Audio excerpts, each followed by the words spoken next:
Tabling of documents. Pursuant to Section 79.22 of the Parliament of Canada Act, it is my duty to present to the House a report from the Parliamentary Budget Officer entitled Reviewing the Fiscal and Distributional Analysis of the Federal Carbon Pricing System. Okay. Introduction of government bills. Mr. Lametti, seconded by Ms. Monsef, moves that for leave to introduce a bill entitled An Act to Amend the Judges Act and the Criminal Code. This motion is deemed adopted. Mr. Lametti, seconded by Ms. Monsef, moves that the bill be now read a first time and be printed. This motion is being deemed adopted. First reading of this bill, première lecture de ce projet de loi. When shall this bill be read a second time? At the next sitting of the House. Perfect. I'm sorry? Let's go ahead with the next. Okay, statement by ministers. Reports from interparliamentary delegations. Présentation de rapport de comité. Presenting reports from committees. Dépôt de projet de loi émanant. Introduction of private members' bills. L'honorable député. The honourable member. Mr. Davies, seconded, excuse me a moment. Mr. Davies, seconded by Ms. Kwan, moves for leave to introduce a bill entitled An Act to Develop a National School Food Program for Children. Cette motion est députée adoptée. This motion is deemed adopted. Honorable député. Would the honourable member wish to provide more information? The honourable member for Vancouver Kingsway. Pleased to rise today to introduce my bill, the School Food Program for Children Act. I would like to thank the honourable member for Vancouver East for seconding this bill. This legislation would require the Minister of Health, in consultation with the provincial and territorial governments and other relevant stakeholders, to develop a national school food nutrition program to ensure that all children in Canada have access to healthy food. The program would operate at little or no direct cost to children or their families, build on existing school food programs across Canada, use best practices from other jurisdictions, and promote evidence-based healthy food education. In a country as prosperous as Canada, no child should have to struggle through the school day on an empty stomach. However, today, more than 1.5 million children live in families who have difficulty putting food on the table, and Canada remains among the few industrialized countries without a universal school food program. A national school food program will not only give every student in Canada access to nutritious food, it will make healthy eating a daily lesson for our kids. I'm pleased to see in Budget 2019 this government announce its intention to establish a national school food program in Canada, and this legislation represents an important first step towards making that goal a reality. I call on all parliamentarians to work together to support this important health and social justice initiative. The honourable member for Vancouver, Mr. Davies, seconded by Ms. Kwan, moves that the bill be now read a first time and printed. This motion is deemed adopted. First reading of this bill, première lecture de ce projet de loi. When shall this bill be read a second time? Right now! At the next sitting of the House. Introduction of private members' bills. Mr. Davies, seconded by Mr. Duval, demande la permission de déposer. Seeks permission to table a bill entitled An Act to Amend the Criminal Code, Assault Against a Healthcare Worker. This motion is deemed adopted. The honourable member for Vancouver Kingsway. Speaker, I'm honoured to rise today to introduce an important bill to Parliament, again with thanks to the honourable member for Hamilton Mountain for seconding this bill. This legislation would amend the criminal code to require a court to consider that if the victim of an assault is a healthcare worker, this fact would be an aggravating circumstance for the purposes of sentencing. Violence against healthcare workers has become a pervasive and growing problem within the Canadian healthcare system. Over the last decade, violence-related lost time claims for frontline healthcare workers has increased by 66%, 3 times the rate for police and correctional officers combined. National data also shows that 61% of nurses have experienced a serious problem with some form of violence over a recent 12-month period. This bill sends a strong message that those who provide such critical services must be treated with respect and security. They take care of our health and safety, and we must take care of theirs. I call on all parliamentarians to support this vital and overdue legislation. Mr. Davies, seconded by Mr. Duval, moves that the bill be now read a first time and be printed. The motion is deemed adopted. First reading of this bill, première lecture de ce projet de loi. When shall the bill be read a second time? At the next sitting of the House. Now, I just want to outline before we continue for private members' bills or most, we want something succinct, and I just want to remind the honourable members to make their explanation as succinct as possible. Thank you. First reading of Senate public bills. Motions. The honourable member for Chilliwack Hope. Thank you very much, Mr. Speaker. If you seek it, I believe you'll find unanimous consent for the following motion: that at the conclusion of today's debate on the opposition motion in the name of the member for Charlesbourg Haute Saint Charles, all questions necessary to dispose of the motion be deemed put and a recorded division deemed requested and deferred until Wednesday, February 5th, 2020, at the expiry of time provided for oral questions. Honourable member, have the unanimous consent of the House to move on this motion? Agreed? Agreed. The House has heard the terms of the motion. Is it the pleasure of the House to adopt the motion? Carried. Presenting petitions. Présentation de pétitions. The honourable member for Northwest Territories. Mr. Speaker, I'm pleased to present the following petition signed by 25 constituents from the Northwest Territories. They're calling on the government to support M1, motion for a Green New Deal. Thank you, Mr. Speaker.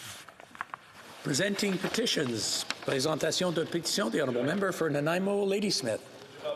Thank you, Speaker. This is a petition from my constituents calling on the Government of Canada to support Motion M1, a Made in Canada Green New Deal, the first initiative before the House of Commons, which calls on Canada to take bold and rapid action to adopt social, equitable climate action, to tackle the climate emergency, and to address worsening socioeconomic and racial inequalities at the same time, while ending fossil fuel subsidies, closing offshore tax havens, and supporting workers impacted by the transition and creating well-paying, unionized jobs in the shift to a clean and renewable energy economy.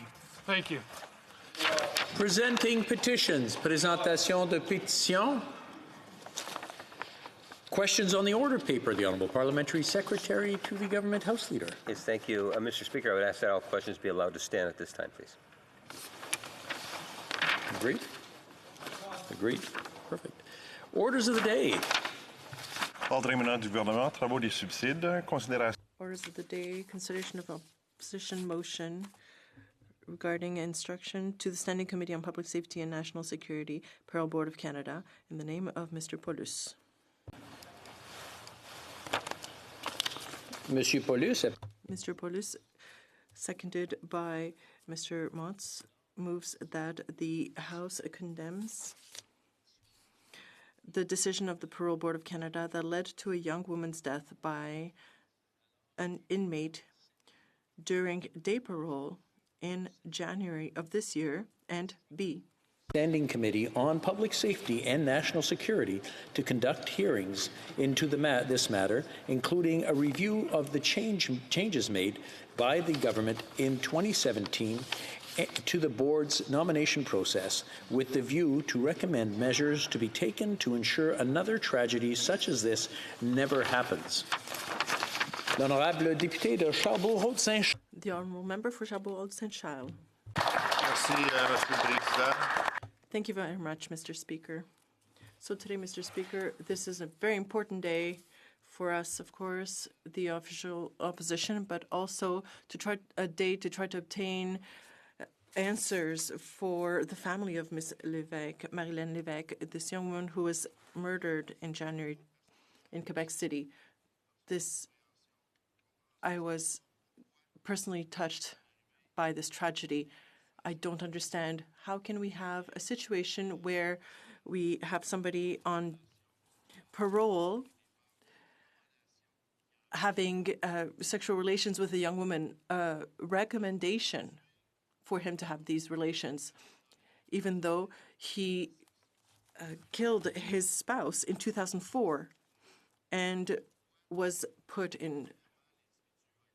incarcerated for that. I mean, why, first of all, was he released before his 15 years were served? Secondly, how was the strategy put in place by the parole board, leading to 2 board members adopting the report? The report mentioned that the offender out on day parole had a problem with women. It was clear he had killed his previous spouse, and for about 15 years he had demonstrated that he was unable to have normal relationships with women. But the recommendation, and I can read it to you here, Madam Speaker, in the parole board's report, we see that there is mention during a hearing, the parole officer stated that there was a strategy being developed so that the offender could meet women, but only to meet the offender's sexual needs. And this was approved only if there was transparency on the offender's part. Madam Speaker, that's what brings us to where we are here today for this motion and for our debate. This is at the heart of the question. How could 2 board members sign such a report that would allow a murderer of women, somebody who has problems having relationships with women, to have sexual relationships with certain women? What does that mean? That means that he could dealt with women escorts. Some women have no idea where he's coming from, who he is. It's really releasing a fox in the henhouse. Quebec and Canada just cannot believe that this happened and that Ms. Lévesque lost her life because of this to a murderer like Eustachio Galles. These are questions that lead us to try to understand how the Parole Board of Canada,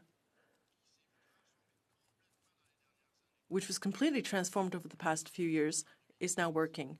There were changes when the government changed in 2015. There have been changes put in place. For example, board members with a lot of experience saw their contracts not renewed, and there were also political nominations. There are people who were appointed, surely good board members. I don't want to put umbrage over these individuals. However, the nomination process was done in a political way. There were strategic appointments without the support from the previous board members. Usually in this kind of case, you want to ensure transfer of knowledge. And I will be sharing my time with the member for Medicine Hat, Carlson Water. These are very important questions. They have enormous responsibility for public safety. They approve murderers for release. These murderers are people whom the courts condemned and put behind bars for life. But based on certain conditions, they are sometimes allowed release. And now we saw in this case a murderer of women being granted permission to see women to meet his sexual needs. I mean, I've met with professionals in the field who have said, I don't understand. I really don't understand how this could have happened. Another problem, Madam Speaker, is that the Auditor General of Canada also in 2018 mentioned in his report that there was a problem in terms of follow-up and housing for these people on day parole, also of monitoring. This has led to an explosive situation, and once again, Marilyn Lévesque paid the price with her life. As whatever some others may say, sure, Marilyn was an escort. It's currently illegal to be working in the field of prostitution, but we saw the government's report the parole board's report rather seemed to orient the offender towards women in this field. And we can also see that Ms. Levesque's situation is not unique.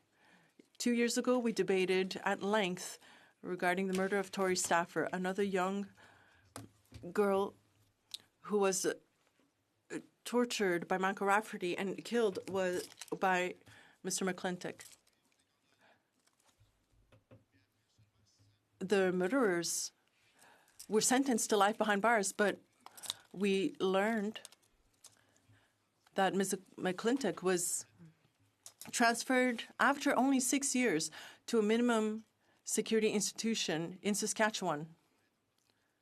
She claimed she was of Indigenous descent, so she was sent to a resourcing center where there are a few cameras in place, but you can walk out anytime. And that had led to all of Canada being outraged. None of us understood what was happening. There was a debate held here to try to understand, and the government returned Ms. McClintock in a proper prison, or a normal prison after that. And that has led us to ask a number of questions about how this has happened. We want to review how the Parole Board of Canada functions and how the decisions are made. And Ms. LaBelle resumed the situation of Marlene Lebec as follows. Parole has to take into account principles and the safety of our citizens and the people's security. In 2017, 2 former commissioners sent a letter to the Prime Minister, 2 paragraphs that clearly summarize the situation, and I quote him, "We are commissioners of the Parole Board, and we want to relate our serious concerns about the renewal for the mandates of commissioners. It should be transparent." And in the letter, the former commissioners said their first mandate is to protect the public, and we fear that this mandate is now at stake. And they sent this letter in 2017 to former commissioners, and they already raised concerns at that time. So we shouldn't be distracted right now. We shouldn't be distracted by the type of lifestyle Marilyn chose. There were conditions that were unacceptable in place and the way they also appointed parole board members was unacceptable. Thank you, Madam Speaker. Questions and comments? Questions and comments?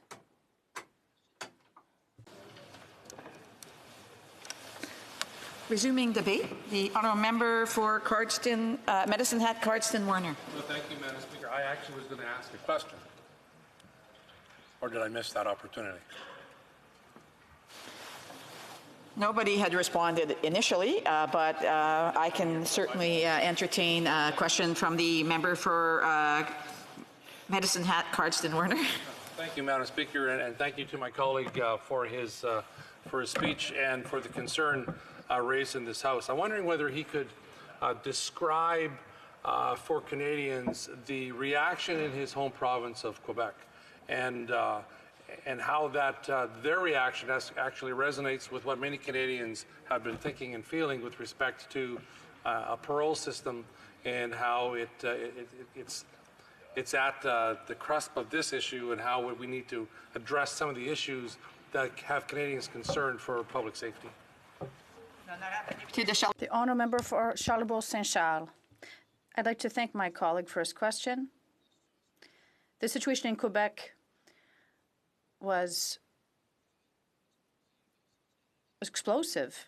People don't understand how the government could allow such an individual to have day parole and to meet with women.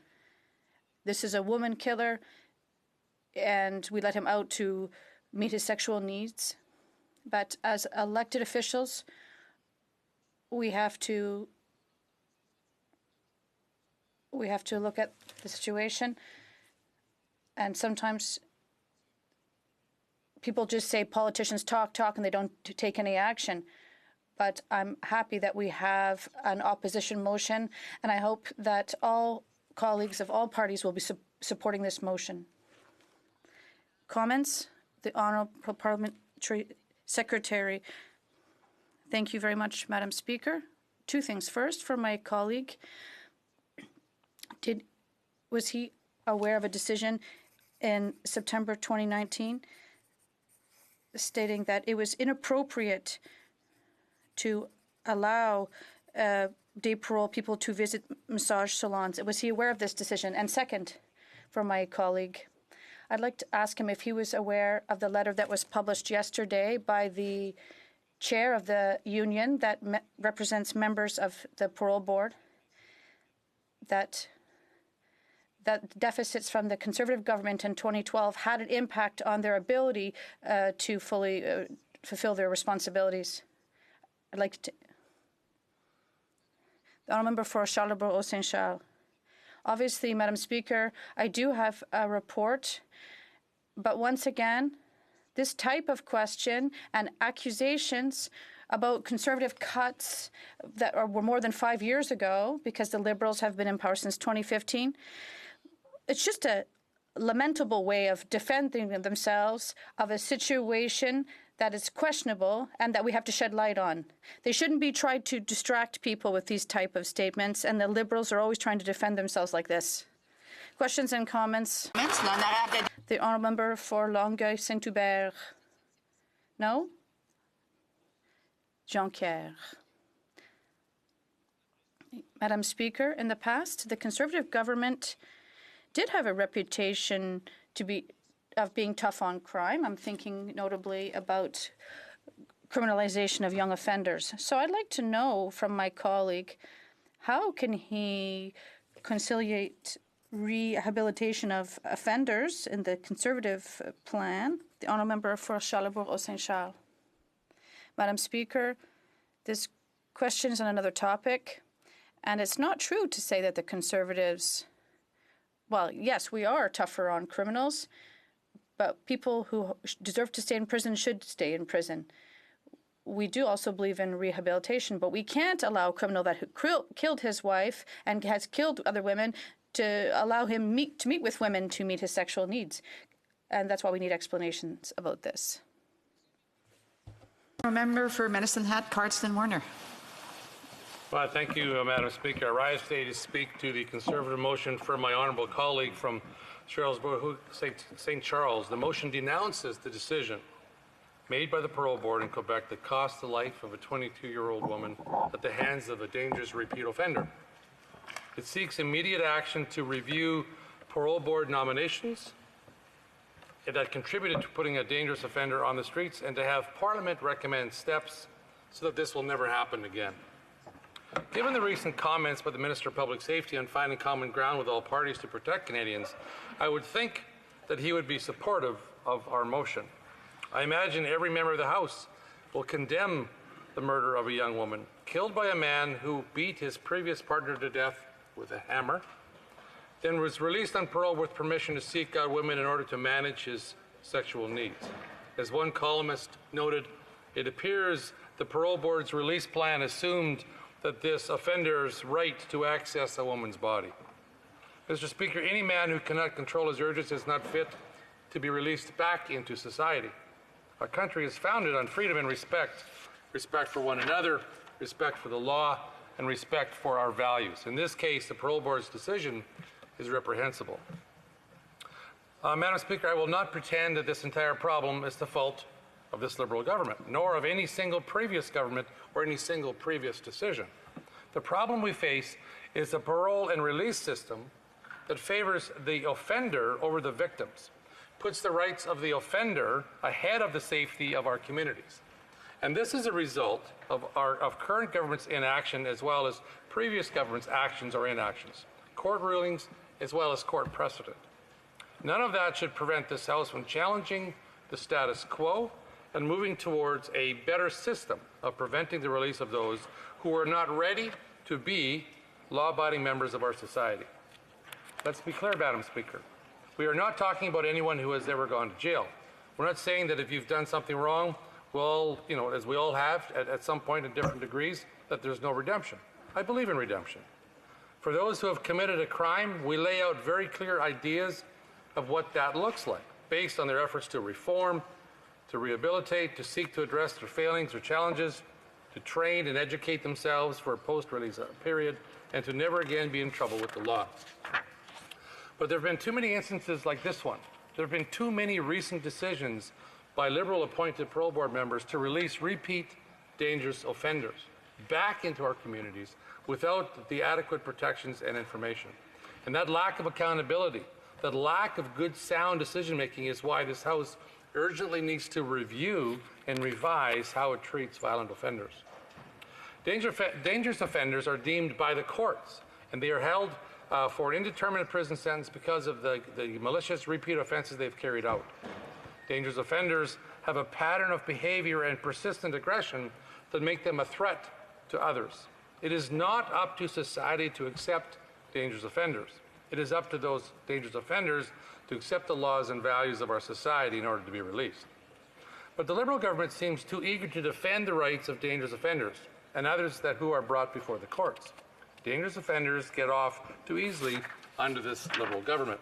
Under Bill C-75, in order to address court backlogs, they reduced sentences and allowed more violent crimes to be reduced to fines, to reduce sentences or even to fines.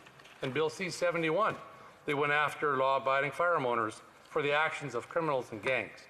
In national security laws, they increased red tape, put more effort into watching the public servants who defend Canadians, and less effort into monitoring known radicalized threats, returning ISIS terrorists, and foreign threats. And 2 years ago, we went through a very similar scenario. Canadians were outraged when Terry Lynn McClintock, a woman who helped lure, assault, rape, and murder 8-year-old Tori Safford, was transferred to a lower security healing lodge instead of staying in prison. The Indigenous community, which is not far from my riding, did not want her there. She was not Indigenous, raising many questions why she was being transferred in the first place. And no child predator should ever be sent to a prison where children and families are present. The Liberals said nothing was wrong, launched a months-long investigation, and determined that they were wrong, slapped a minor edit to their policies, and said everything was fine and will be fine. If the policies were applied properly in the first place the first time, that transfer would never have happened. Mr. Speaker, the offender at the center of the tragedy is a violent, dangerous offender, where the law puts, and whether the law puts that label on him or not. The parole board and the minister should have known and should have had the processes in place to prevent this latest tragedy. But there is no accountability left for this minister or government. Did the parole board fail in its duty to Canadians in this circumstance? Yes, they did. Was it likely that the former Minister Goodale's decision to appoint fresh and untrained people in a position to make these decisions a factor? It certainly appears that way. Under the Corrections and Conditional Release Act, the purpose of conditional release is to contribute to the maintenance of a just, peaceful, and safe society that will best facilitate the rehabilitation of offenders and the reintegration into the community as law-abiding citizens. The Act specifically notes that the paramount consideration by the parole board is public safety, its protection. The release of an offender who is deemed unable to stop themselves from harming others, who pose a risk to women, who have been instructed to break the law by hiring women for sex, can in no way live up to the standards set out in law.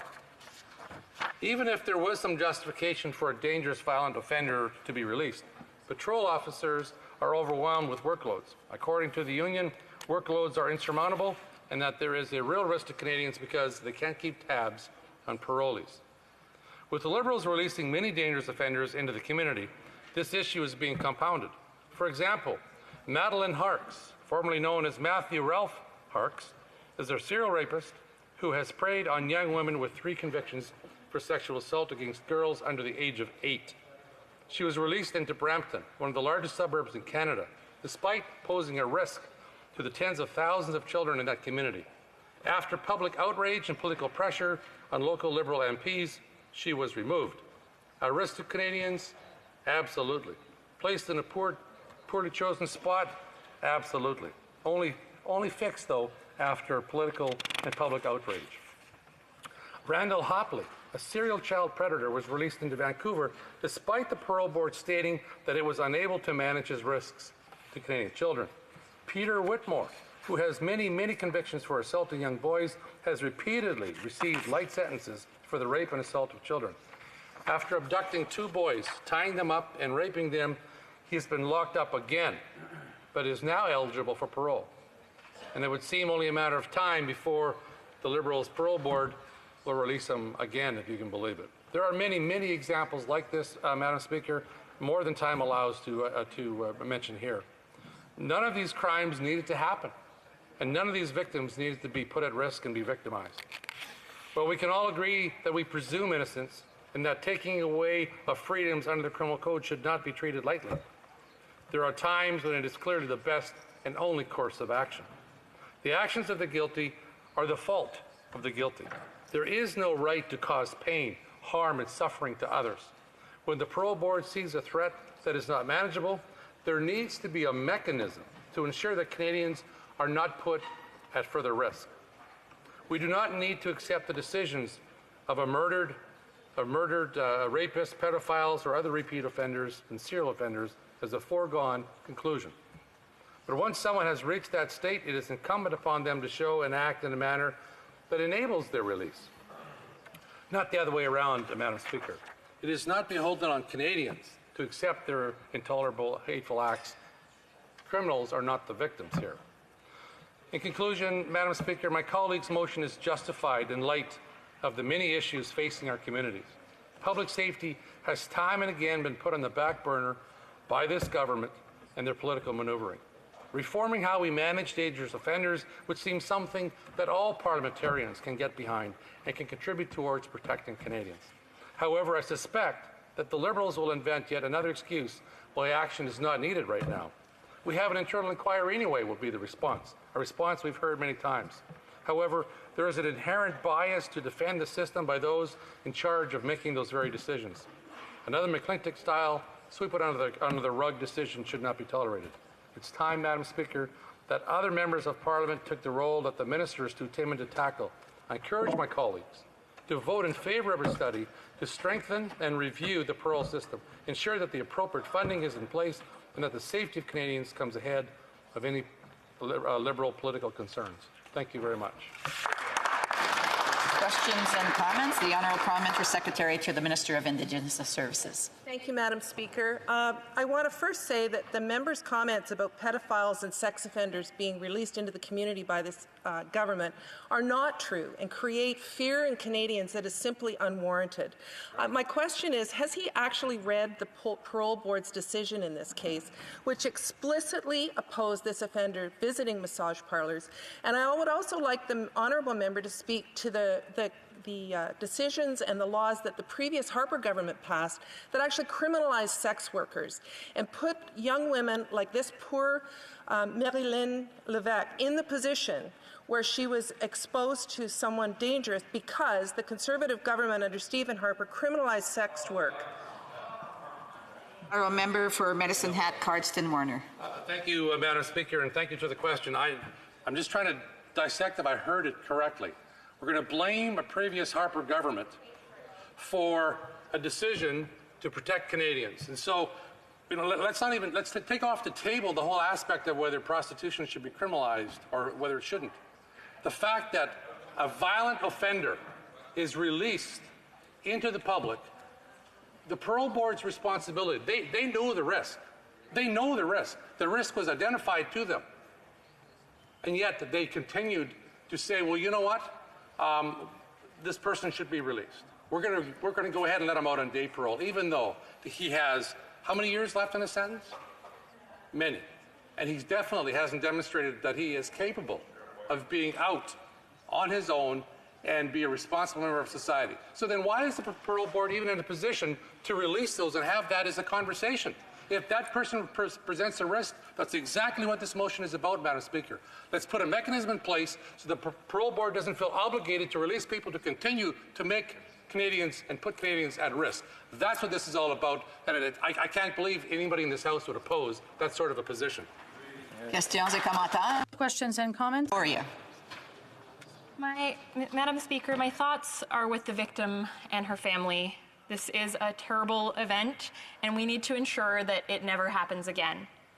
Violence against women is a problem that needs to be tackled seriously, and it's one that wasn't tackled by this previous Conservative government and hasn't been tackled adequately by the current Liberal government.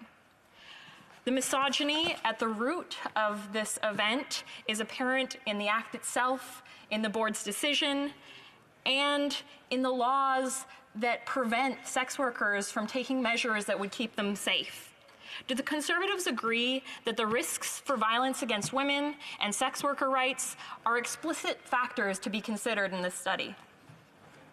The honourable member for Medicine Hat, Cardston Warner.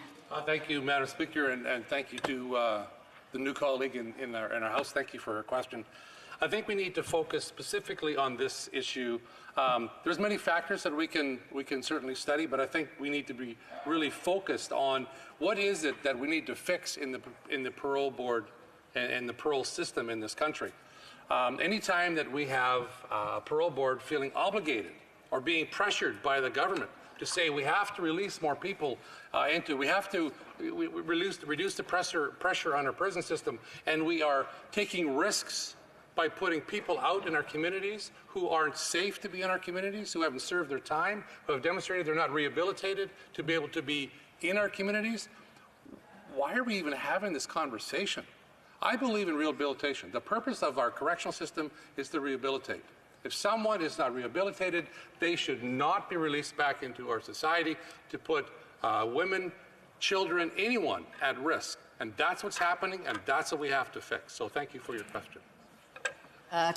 We have time for a very brief question. The honourable member for, is it King's Hands? Correct. Thank you, Madam Speaker, and I'd like to thank my member opposite for his speech, and certainly my condolences to the family and this real tragedy.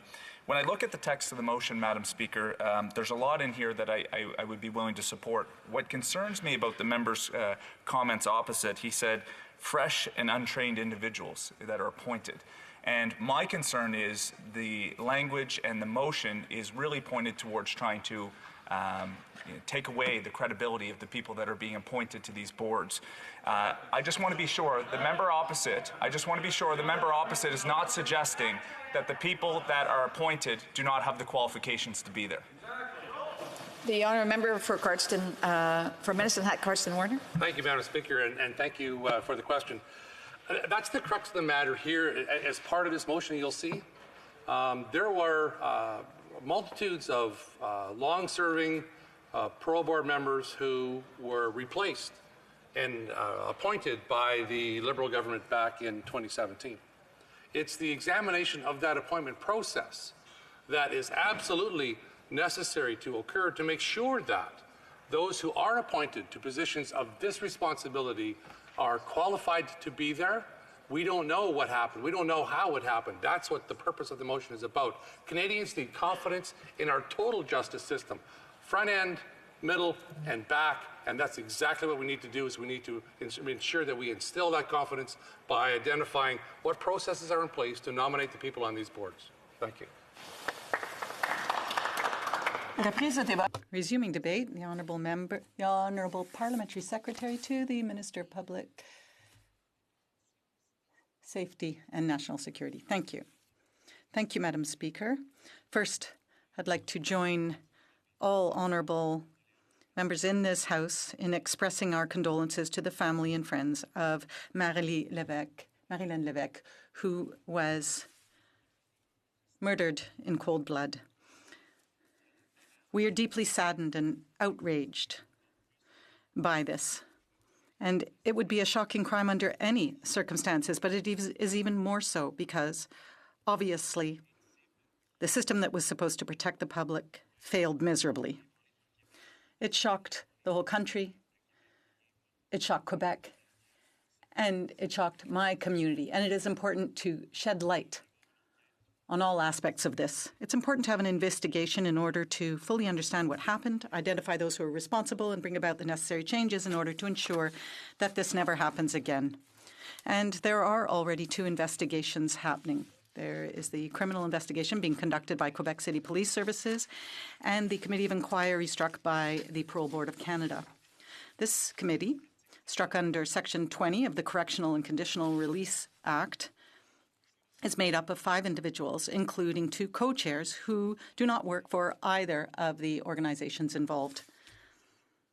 The government expects this committee of inquiry to complete its work as quickly as possible. Its findings will be made public, and it will allow us to better understand where failings happened within either system. And its findings, we expect those findings to be released as quickly as possible. Holding hearings now, however, or rather, these investigations hopefully will provide us with findings that will ensure that this never happens again. I think it's important to focus on the facts. First, the parole board never agreed to Mr. Gallese using massage parlors. When it found out that this had happened, it ordered a stop.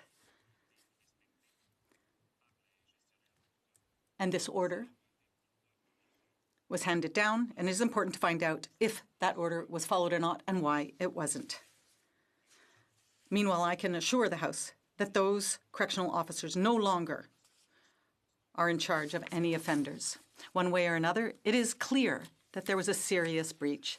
It is absolutely unacceptable and inappropriate for a correctional officer to be able to include in their plan visits to massage parlors, especially given the history of Mr. Gallese.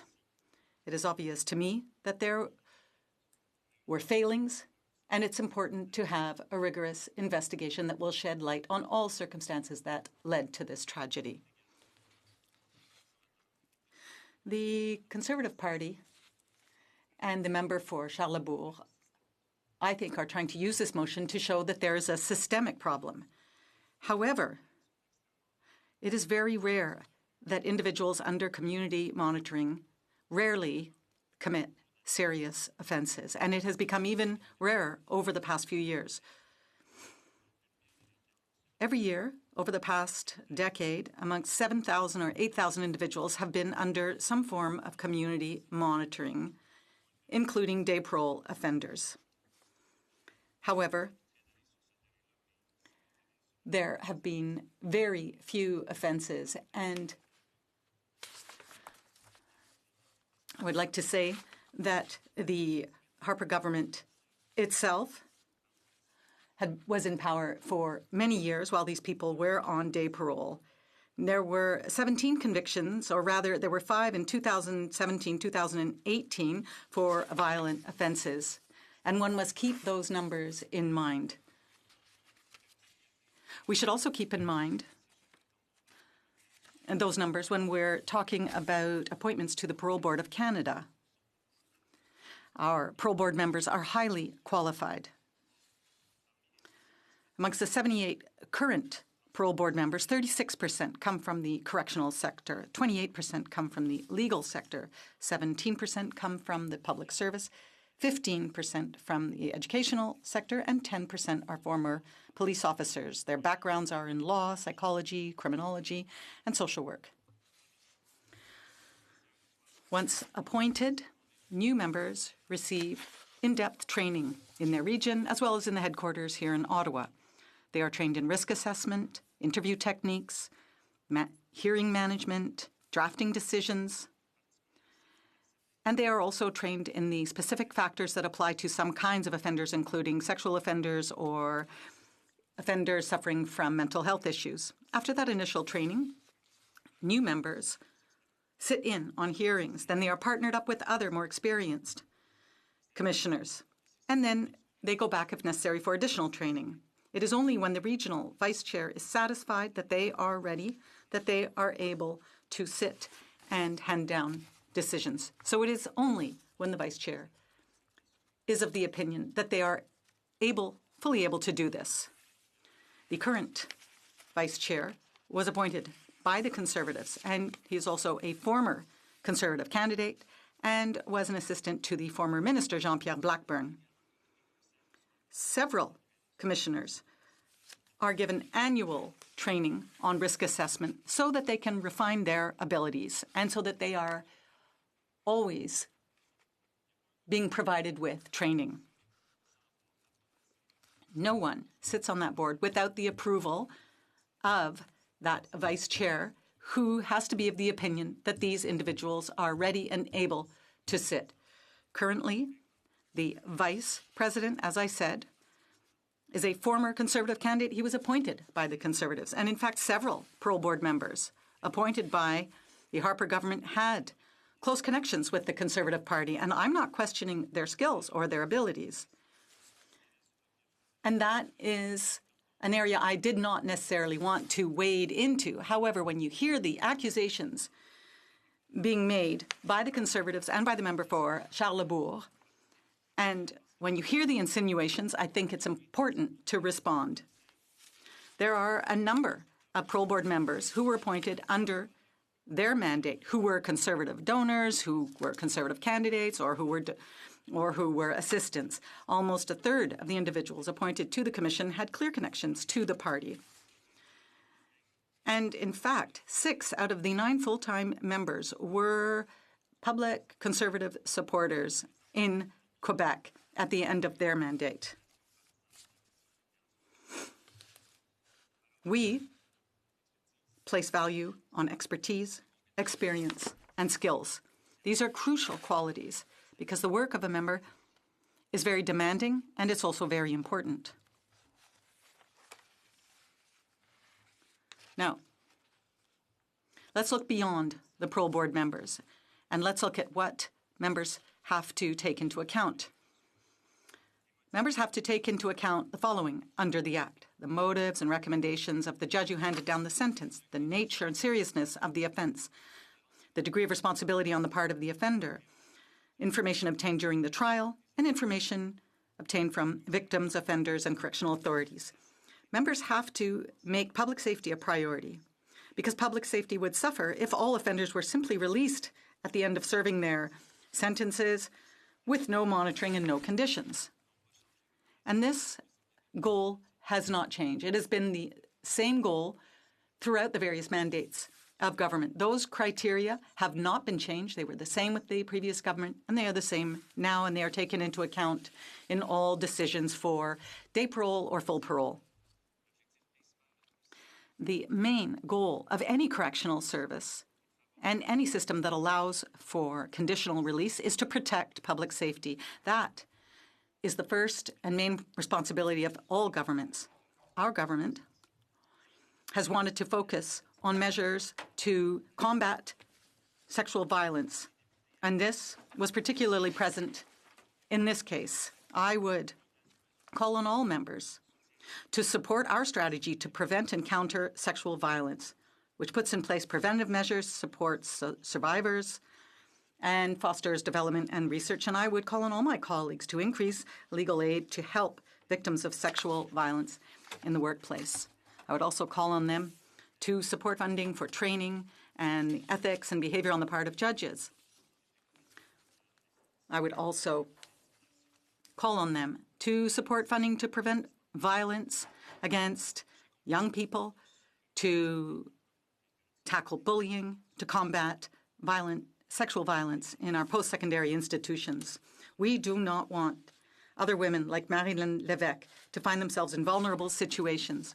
They need resources and support. And so it is important that we shed light on everything that happened in this tragic case to make sure that no one ever suffers like this again, so that women are not in those vulnerable situations. That is why we agree that the Public Safety Committee should consider this issue.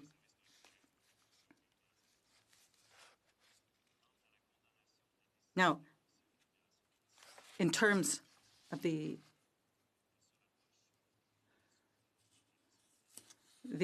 parole board, it is an administrative tribunal, and one has to be cautious. It is clear in this case that the correctional officer who included visits to parlor massages in their report And we need to shed light on this situation. It is important to make sure that we be able to look at all the circumstances and that we give an opportunity for these committees to reach their conclusions. We owe this to victims, we owe this to families, we owe this to the entire country. We need to look at these findings to ensure it never happens again. This is a sensitive debate, and I would call on all members to show restraint, given the effect that this has had on everyone. The Honourable Member for Charlebourg, Haute-Saint-Charles. Thank you, Madam Speaker, and I'd like to thank the member for Louis Hébert. I acknowledge that this is a very sensitive subject and that we have to be cautious. However, we're here to speak the truth. The parliamentary secretary did want to actually raise politics when he raised the issue of appointments by Conservatives and by Liberals. So I'd like to ask the parliamentary secretary if he would acknowledge that between 2016 and 2017, the recommendations that were approved by the government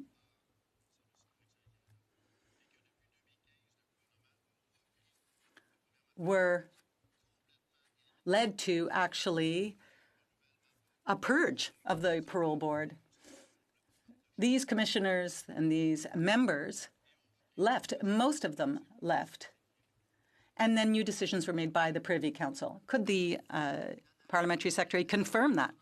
The Honourable Parliamentary Secretary to the Minister of Public Safety. Thank you very much, Madam Speaker.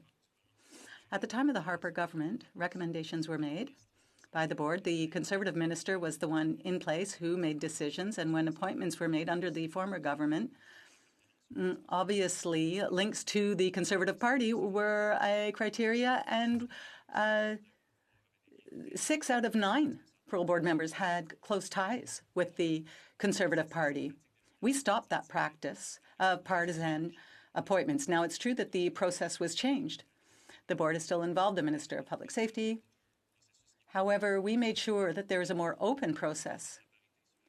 We also wanted to achieve parity on the board, which wasn't the case under the Conservatives.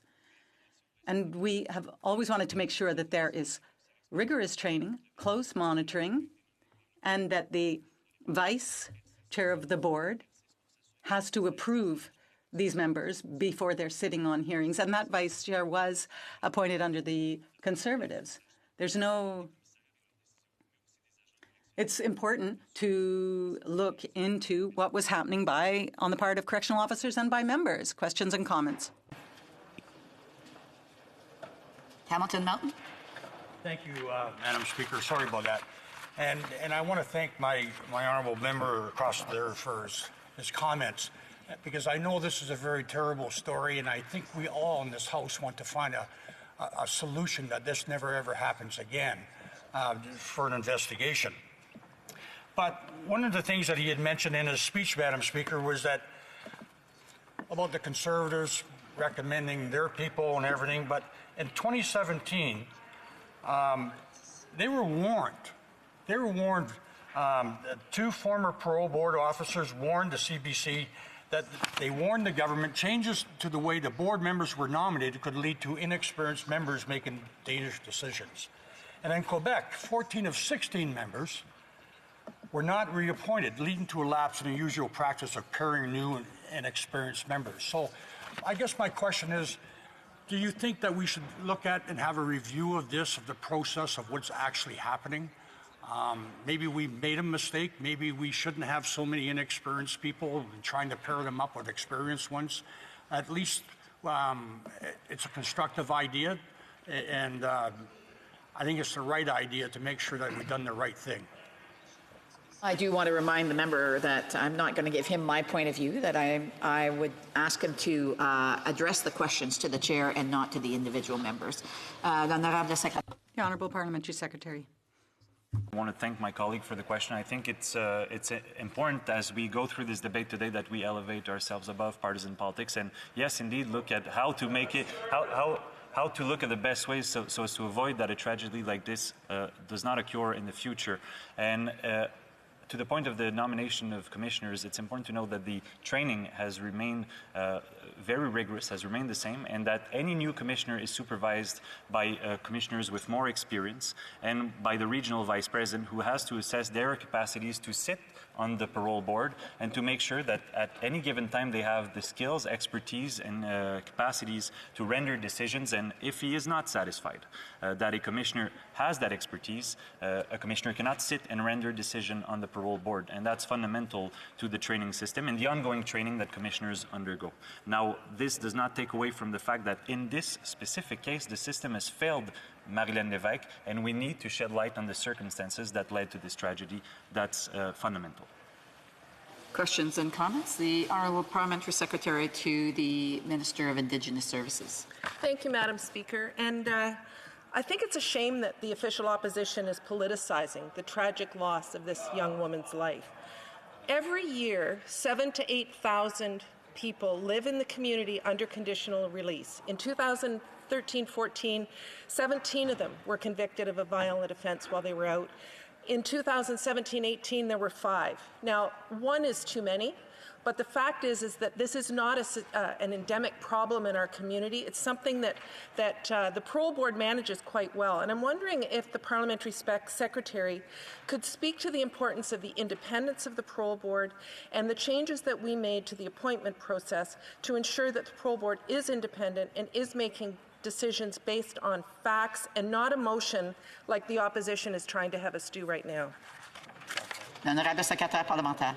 Merci beaucoup. The Honourable Parliamentary Secretary. Thank you very much, Madam Speaker. And I think my esteemed colleague, has really brought forward the problems with the motion we have here today. That is, there's a very fine line with this administrative tribunal, and I think we have to be very careful before trying to condemn quasi-judicial boards such as the Parole Board here. And it's true with regard to this that with the nomination process that we did try to end partisan appointments, but looking at the lives of and the experience of the current board members, well, it's very clear that they, in their careers and their educational backgrounds and everything, and their experience, have clearly demonstrated they are worthy of their positions. And we also have invested $500 million in all of this, but it does take some time to conduct the analysis. Thank you very much. Matsky, Fraser Canyon. Thank you, Madam Speaker. This issue could not be more pertinent to my riding than any other place in the country.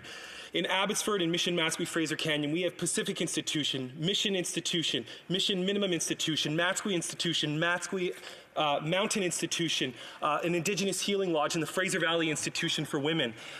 Parole officers, one of the first meetings I ever had, I had a number of parole officers come to my riding office, and they said, Brad, the crimes that are committed by people on day parole are not being reported. So I would challenge the Parliamentary Secretary to come to my riding and meet with the people on the ground. In British Columbia, as we all know, it's not our police officers, it's our Crown prosecutors who lay charges. And those Crown prosecutors are not reporting the incidents of people on parole that they are committing, the crimes that they are committing. And they're seriously concerned about public safety. So let's work together, come to my riding and see what's going on. I want you to hear it directly from the people. And I would love to come to your riding, but I would also ask the member to address the questions and comments of the chair. The Honourable Parliamentary Secretary. Thank you very much, Speaker, and I want to thank my colleague. I think that's an important issue that he's raising, so I would be more than happy to sit down with him and to hear him out on what he's heard. Thank you, Madam Speaker.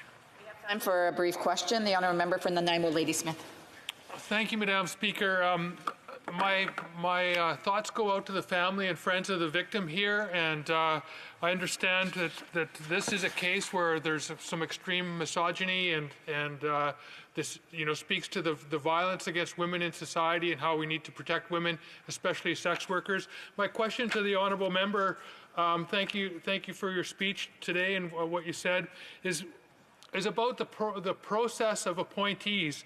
And we were talking about the politicization of these appointees, and would we not be better to depoliticize it with an expert panel of that comes together to make these appointments so that it's not part of the political system.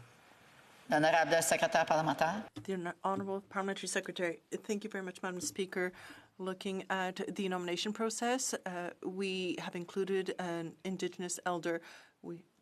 The Pro Board does provide issue these recommendations to the regarding the appointment board as well. I especially concentrate on the Quebec area. It's clear that board members have professional academic experience that justify their inclusion in the nomination process. It's true that it was only nearly all men. Now we are closer to having parity in the Quebec region. And yes, we put an end to partisan appointment process where the partisan part was almost required, it seems like, under the previous government. I remind the member from the Nanaimo Ladysmith, he's not the only one that's done this today, but that he's to address the questions and comments to the chair and not to individual members. Reprise de débat. Resuming debate, the honourable member for Davignon-Laurentides Matane-Matapédia. Thank you very much, Madam Speaker. First, I'd like to mention that I'll be sharing my time with my colleague from Rivière-du-Nord. He has expertise, legal expertise, and he'll be able to go into more detail regarding this issue before us today.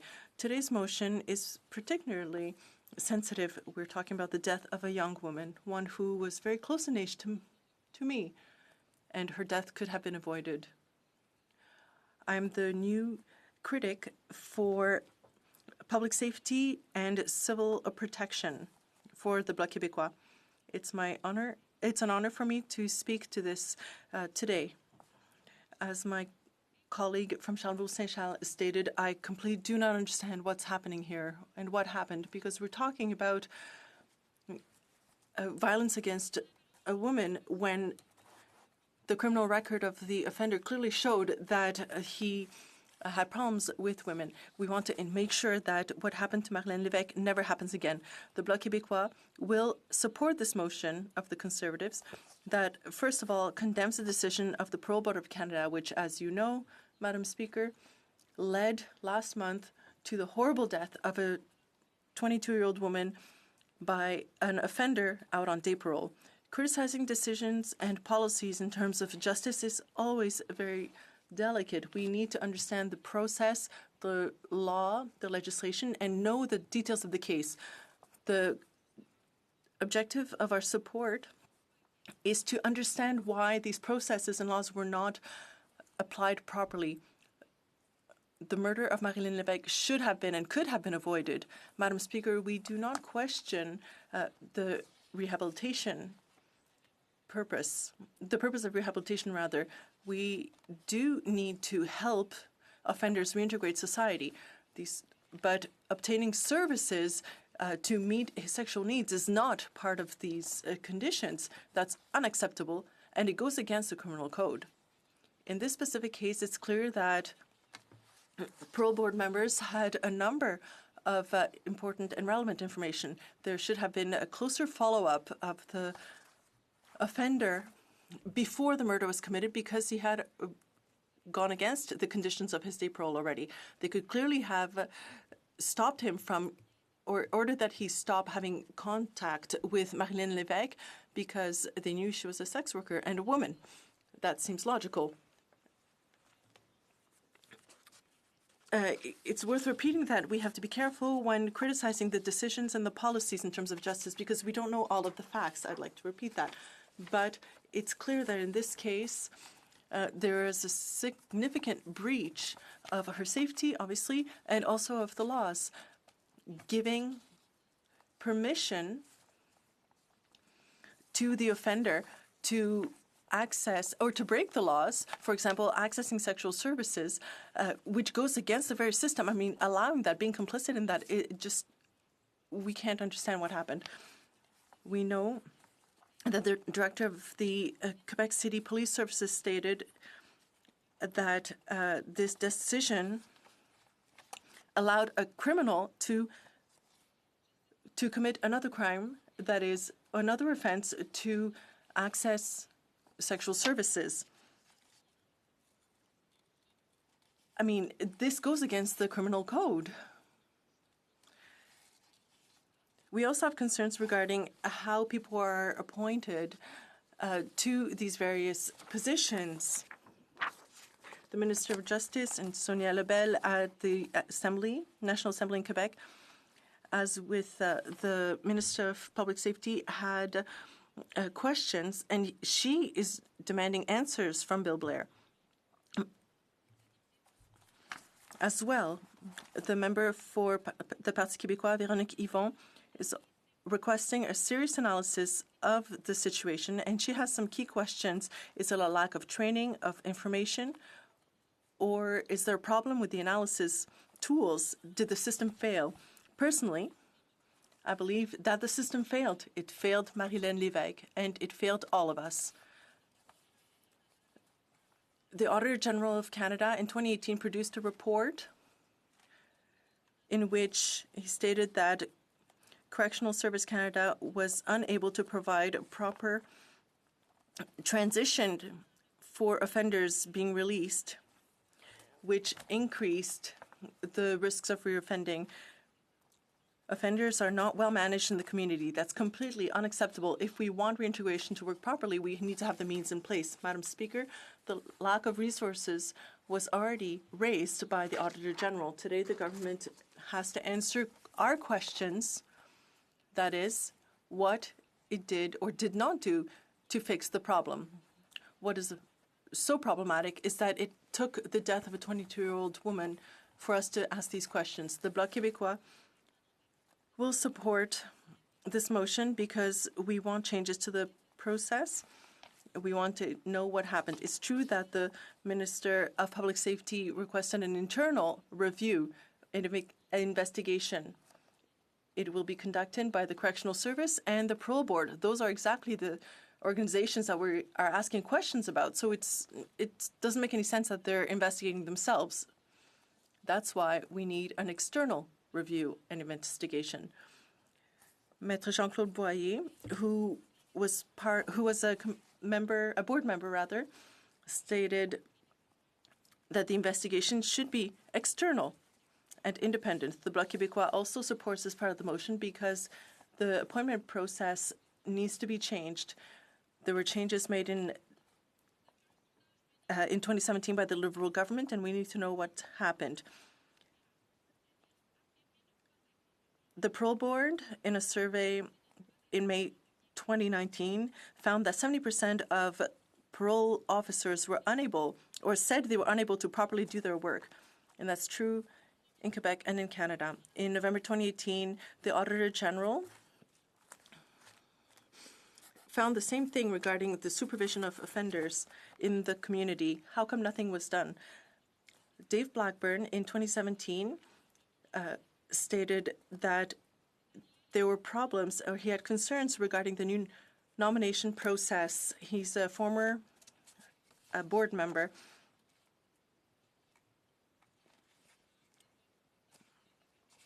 He stated that the new process introduced some problems and that members of the Commission should go through the similar process to what had happened before.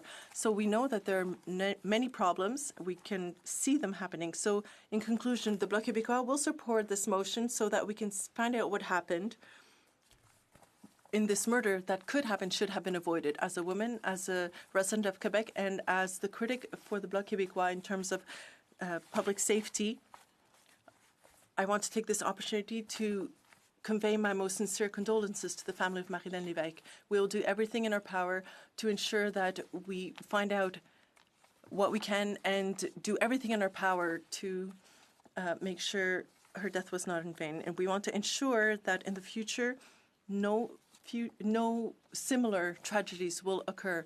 We at the Bloc Québécois want people to be confident in their system, and currently it's not working. Thank you. Questions and comments?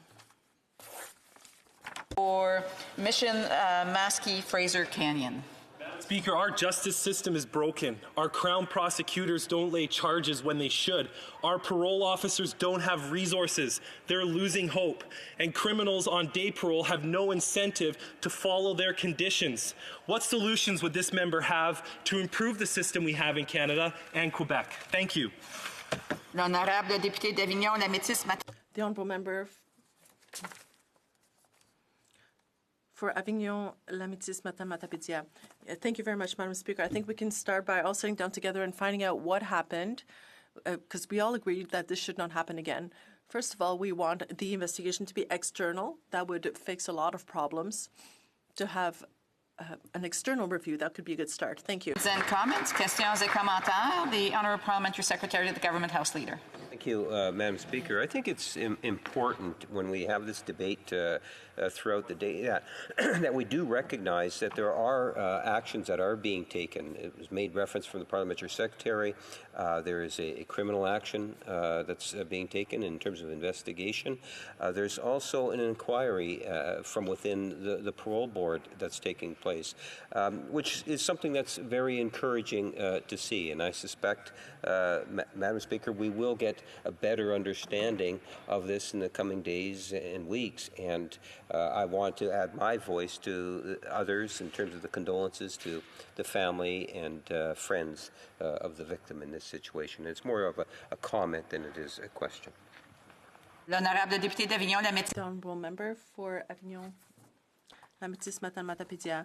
I'd like to thank my colleague for his comment. I have one as well.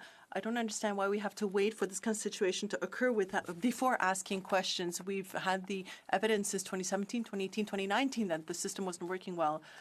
But it took circumstances such as this one, that a young woman loses her life for us to tackle the issue. I think this should have done a long time ago. Questions and comments? Questions and comments? The honourable member for South Okanagan, West Kootenay. Well, thank you, Madam Speaker, and I'd like to thank my colleague for her speech. It's always a tricky business when Parliament or any legislature tries to take the steps of getting involved in the judicial system. I've been a member on administrative tribunals, a couple of them in British Columbia, and we were always concerned when the government openly questioned some of our findings. This, I think, is such an egregious matter that I think it is a proper step for us. And I just wondered if she would comment, perhaps a bit more on what steps we might take, what would be the precise things that she would want to fix.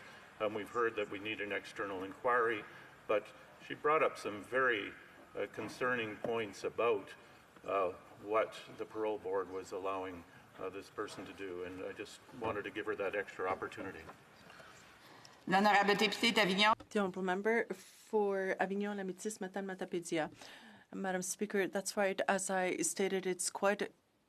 We have to be quite careful when commenting on this type of situation, but we are here, and in this situation, we need to try to say something.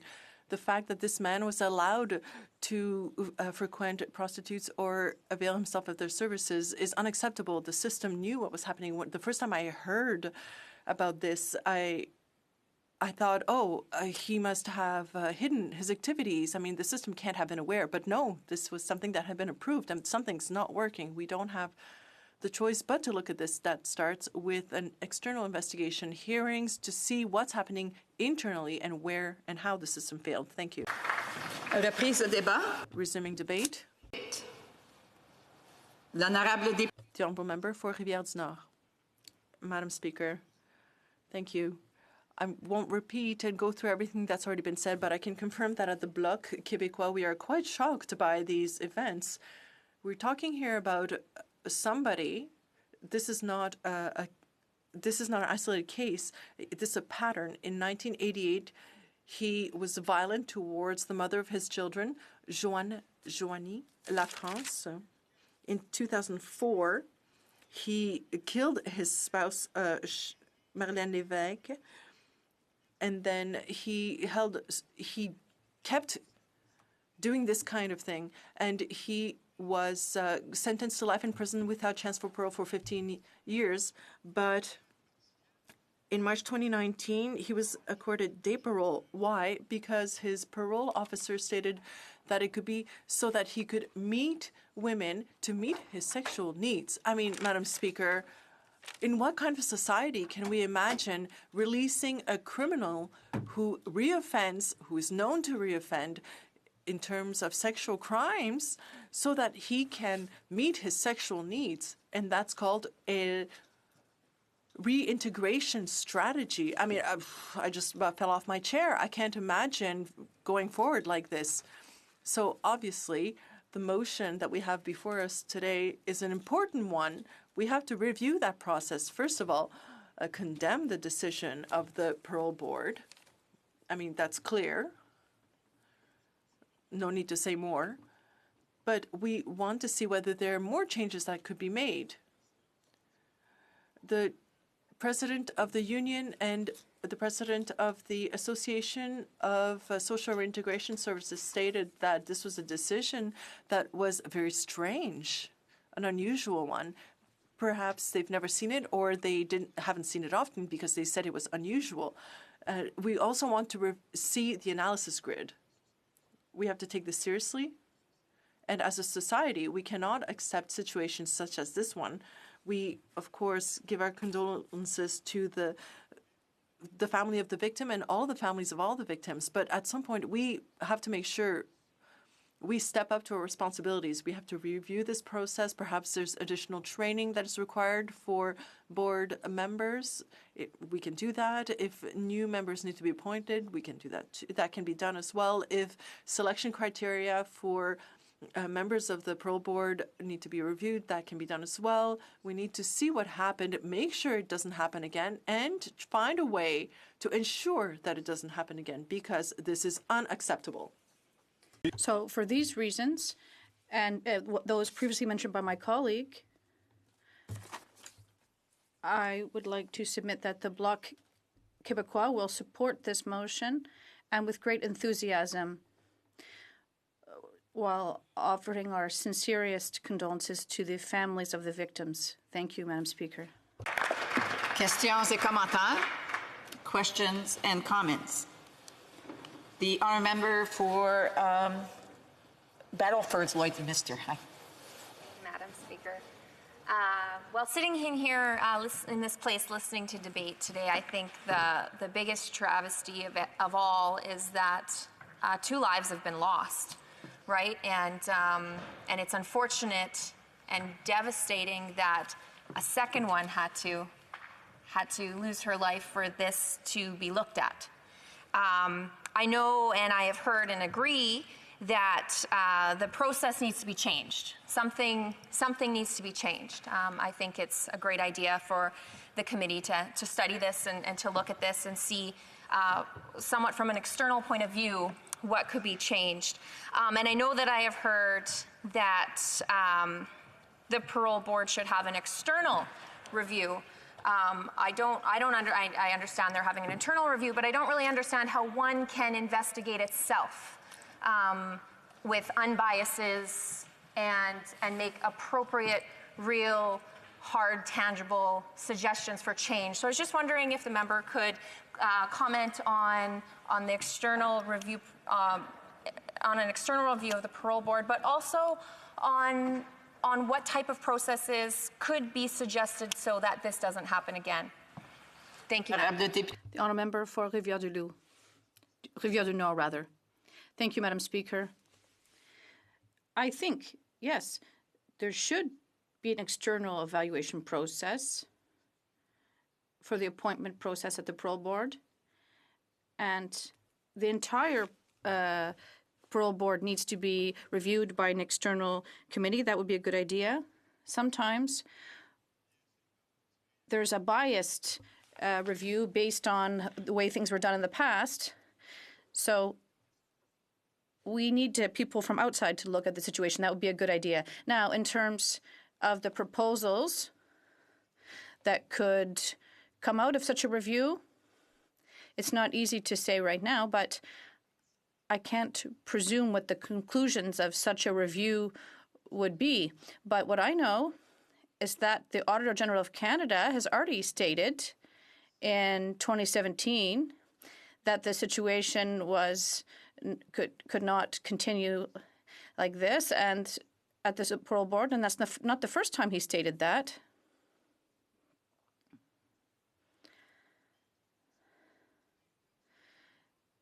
In November 2018, the Auditor General of Canada said that there was a problem at the parole board, and a survey in May of the same year said that 78% of their parole agents weren't able to fulfill their job correctly, and that was what the Commission said in May 2019. And the other questions, questions and comments? Comments?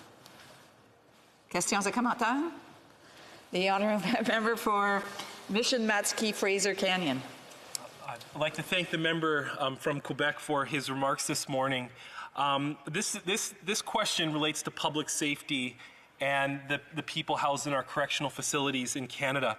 Does the Bloc Québécois have a position on the ill-advised prison needle exchange put forward by the Liberal government? Are they in support of giving our inmates in our prisons needles to do illegal drugs in our federal institutions?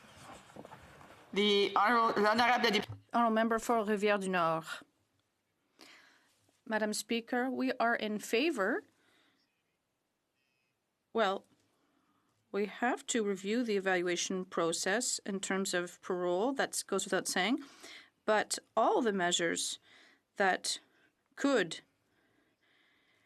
help with social reintegration we're also in favor of.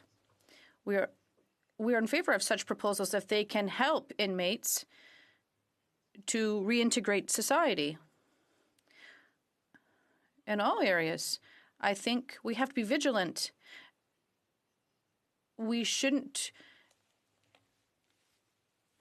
have to look at the reintegration of people but in terms of the specific question on parole long term, well, this was a tragedy because the basic rules of caution were not followed. The débat, the honourable member for Esquimalt-Saanich-Sooke. Thank you very much, Madam Speaker. I'd like to beg the indulgence of the House for just one moment as I begin to mention the tragic loss of life in my riding Friday night in the community of Sooke, where flooding appears to have taken the lives of Corey Mills, Eric Blackmore, and AJ Jensen. We will learn more about the actual details of this incident as time goes on, and I believe that we also need to look into the larger context where climate change, more severe storms, clear-cut logging, and all of these have contributed to more severe flooding in my riding, and see if there was a connection to that loss of life. Sooke is a community where many volunteers came out to search when these young men went missing on Friday night, a tribute to the strength of volunteerism in the community of Sooke, and I thank all those volunteers who helped in the search. Now, turning to the question before us this morning, I want to again begin by expressing my condolences to the family and friends of Marilyn Levesque for this loss, which is a loss not only to them, but a loss to all Canadians. The NDP will be supporting this motion put forward by the Conservatives today because obviously we need an investigation as to how something like this could happen in Canada. This tragic incident raises questions about the specific decisions of the parole board and parole officers in this case. And these are important questions because by and large we have a parole system which serves the public well and helps to guarantee public safety in this country. So when something clearly goes so off the rails to result in a tragic incident like this, we have to have answers about what happened in our system. How could this have been allowed to happen when the perpetrator had a previous conviction for the murder of his wife and was under supervision? How in the world do we get to a situation where another young woman loses her life at the hands of this same person who Canadians had taken a responsibility through our parole system to guarantee the public that they would be safe from his further violence and further actions? So that is indeed an important question. But this motion perhaps doesn't go far enough in that it doesn't really tackle those larger questions about the role of gender-based violence in Canadian society, about how we value women's lives and how we sometimes don't value women's lives to the extent that we should. And in particular, when it comes to incidents of intimate partner violence, where somehow this is seen as a lesser form of violence, and that the perpetrator of violence on their partner is somehow seen as less of a threat to Canadian society as a whole than other violent criminals. This simply makes no sense to me, but is clearly a factor involved in this case. We also have to ask ourselves how much we value all women's lives, including the wives of sex workers.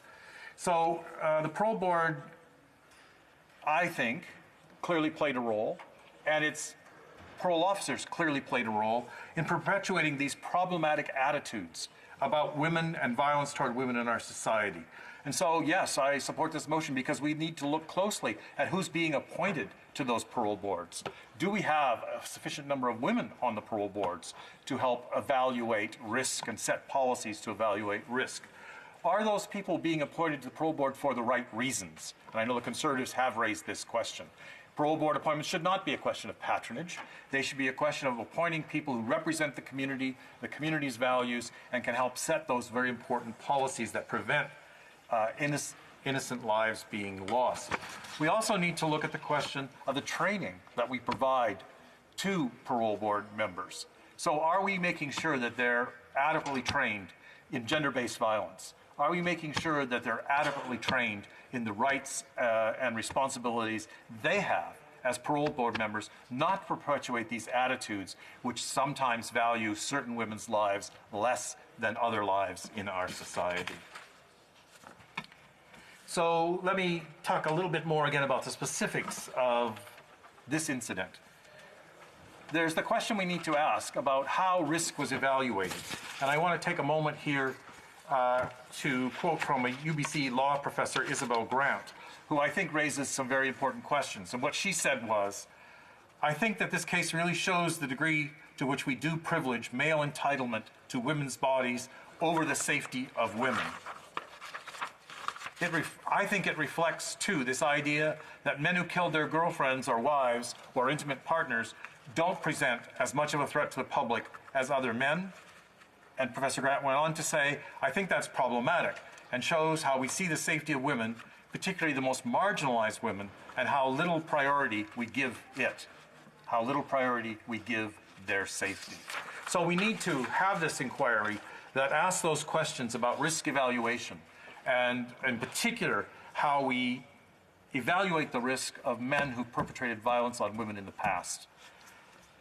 Secondly, there's this whole concept that seems to have invaded this case, whereas the perpetrator had sexual needs that needed to be satisfied. I can't imagine what this discussion is doing in a question of parole and risk. There is no right of men to have their sexual needs satisfied by women. There's no such thing that exists. And I can't imagine how this became a subject of discussion for a perpetrator where the parole board had already said this person is not ready for evaluation or ready for relationships with women, yet was suggesting that this person should visit sex workers for sex as if this is not some kind of a relationship with a woman for which he would obviously and clearly also not be ready. So really, we do have to look at the specific case and ask those tough questions of what attitudes lie behind these kinds of decisions.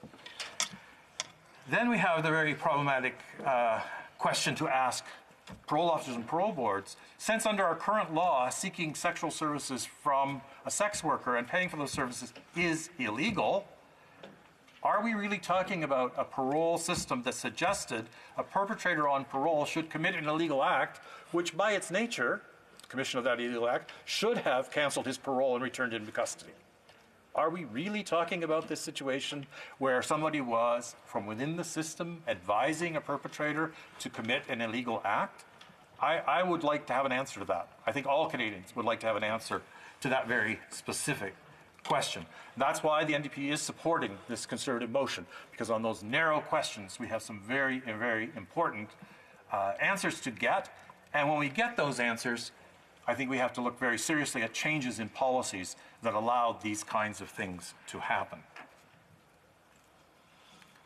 Now, when we come to the broader question, again, the broader context, we have to ask ourselves about a correction system which had a perpetrator in custody for 15 years and failed to rehabilitate him. Now, we all know there are challenges in our correction system with lack of resources. We all know there are challenges raised by the very large number of people in our correction system who have mental illness or mental health problems and addiction problems. So these are real challenges that our system has to face. But I would submit that there are some cases where rehabilitation will fail. And when that rehabilitation fails, then we have a responsibility in our correction system to keep the person in custody or to carefully supervise their release. And so that broader question is raised again about how successful are we being at rehabilitation, and especially in the cases of violence against women, how seriously are we taking the failure to rehabilitate men?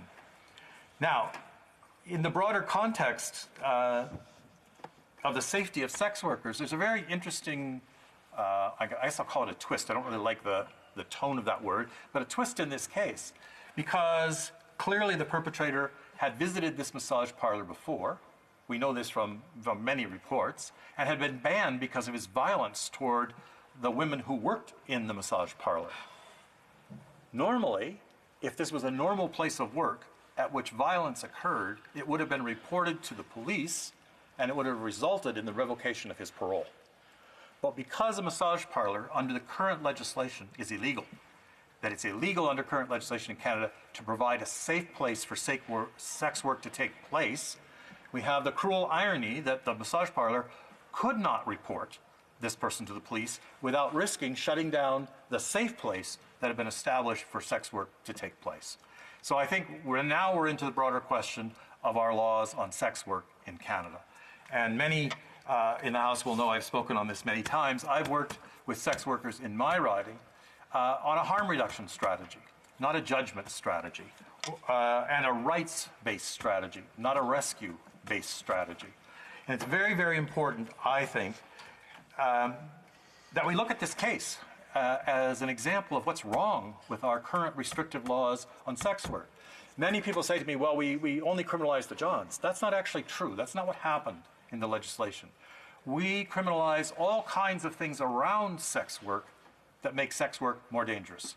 So we criminalize providing a safe space for it to take place, commonly called brothels or massage parlors, but what those really are is a safe place for women to perform sex work. We criminalize hiring security to provide safety, because that would be under the provision that someone is somehow profiting from sex work by being hired to provide that security. So we criminalize that. I could go on with a list of things that we criminalize all the way around sex work, and each and every one of those provisions makes sex work more dangerous for the women involved. I happen to have the privilege of having the Peers Sex Worker Drop-In Center in my riding. Also, when I was on council, it was in my municipality. And I learned from meeting with sex workers in my riding and from the staff at the Peers Society what sex workers' organizations can do when they're empowered to provide safety to their members. And so rather than criminalizing sex work, I would like to see us taking a harm reduction strategy which empowers sex worker organizations. Now, what do I mean by that? It's more than just a nice phrase. It means who provides bad date lists, as they're called? Who keeps track of the men who are violent toward sex workers? It's sex worker organizations who have that information. And one of the functions they perform in every local venue, I'll call them venues, is to make women who are involved in sex work aware of those men who are violent and dangerous. So I think we need to be supporting sex workers in providing that service. Unfortunately, of course, we can't involve the police in that at this time because of the criminalization of all these pieces around sex work. The Peers Drop-In Society in my riding provides many, many social services for women in the sex trade who are faced with housing crises, who are faced with childcare crises, who are faced with all the same challenges that other workers face in our society. And once again, the key to all those services is not judgment about why women are in sex work, not judgment about whether sex work is a good or a bad thing, but how we can make lives better and lives safer for those who are already involved in sex work. We have a charity that's based in Victoria called Hero Work. And Hero Work provides volunteers to help renovate the premises of community social service organizations. And most members of Parliament will be quite aware that one of the problems that our charities have is much of their infrastructure is quite old, quite decrepit. Their workplaces are not actually very good places to work. Many of them mold infested and other real health challenges. So Hero Work selected as one of its projects the renovation of the Piers drop-in center. And they mobilized literally hundreds of volunteers around the community to come in and make over the drop-in center and make it a more welcoming and supportive place, including creating a community kitchen so they can provide meals, showers, and other services to those who are involved in sex work in my community. And the interesting thing we found was the project of renovating the drop-in center brought volunteers from all through the community who might never have not gotten to know sex workers and played a large role in changing their attitudes toward what happens in sex work in my community. So in this debate, I think it's important that we extend our thinking to whether we have taken the right approach to harm reduction in sex work and how that connects directly to the incident that we have in front of us that caused the loss of life. Many hundreds, literally hundreds of sex workers have lost their lives in this country.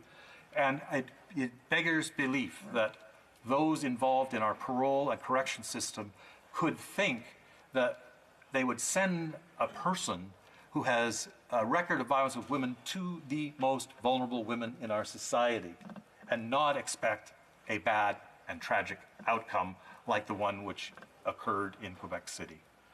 So, Madam Speaker, I just want to sum up again by saying, yes, we need to look at the specific decisions that were taken by Parole Board in its review of the actions of the parole officer and by the parole officer.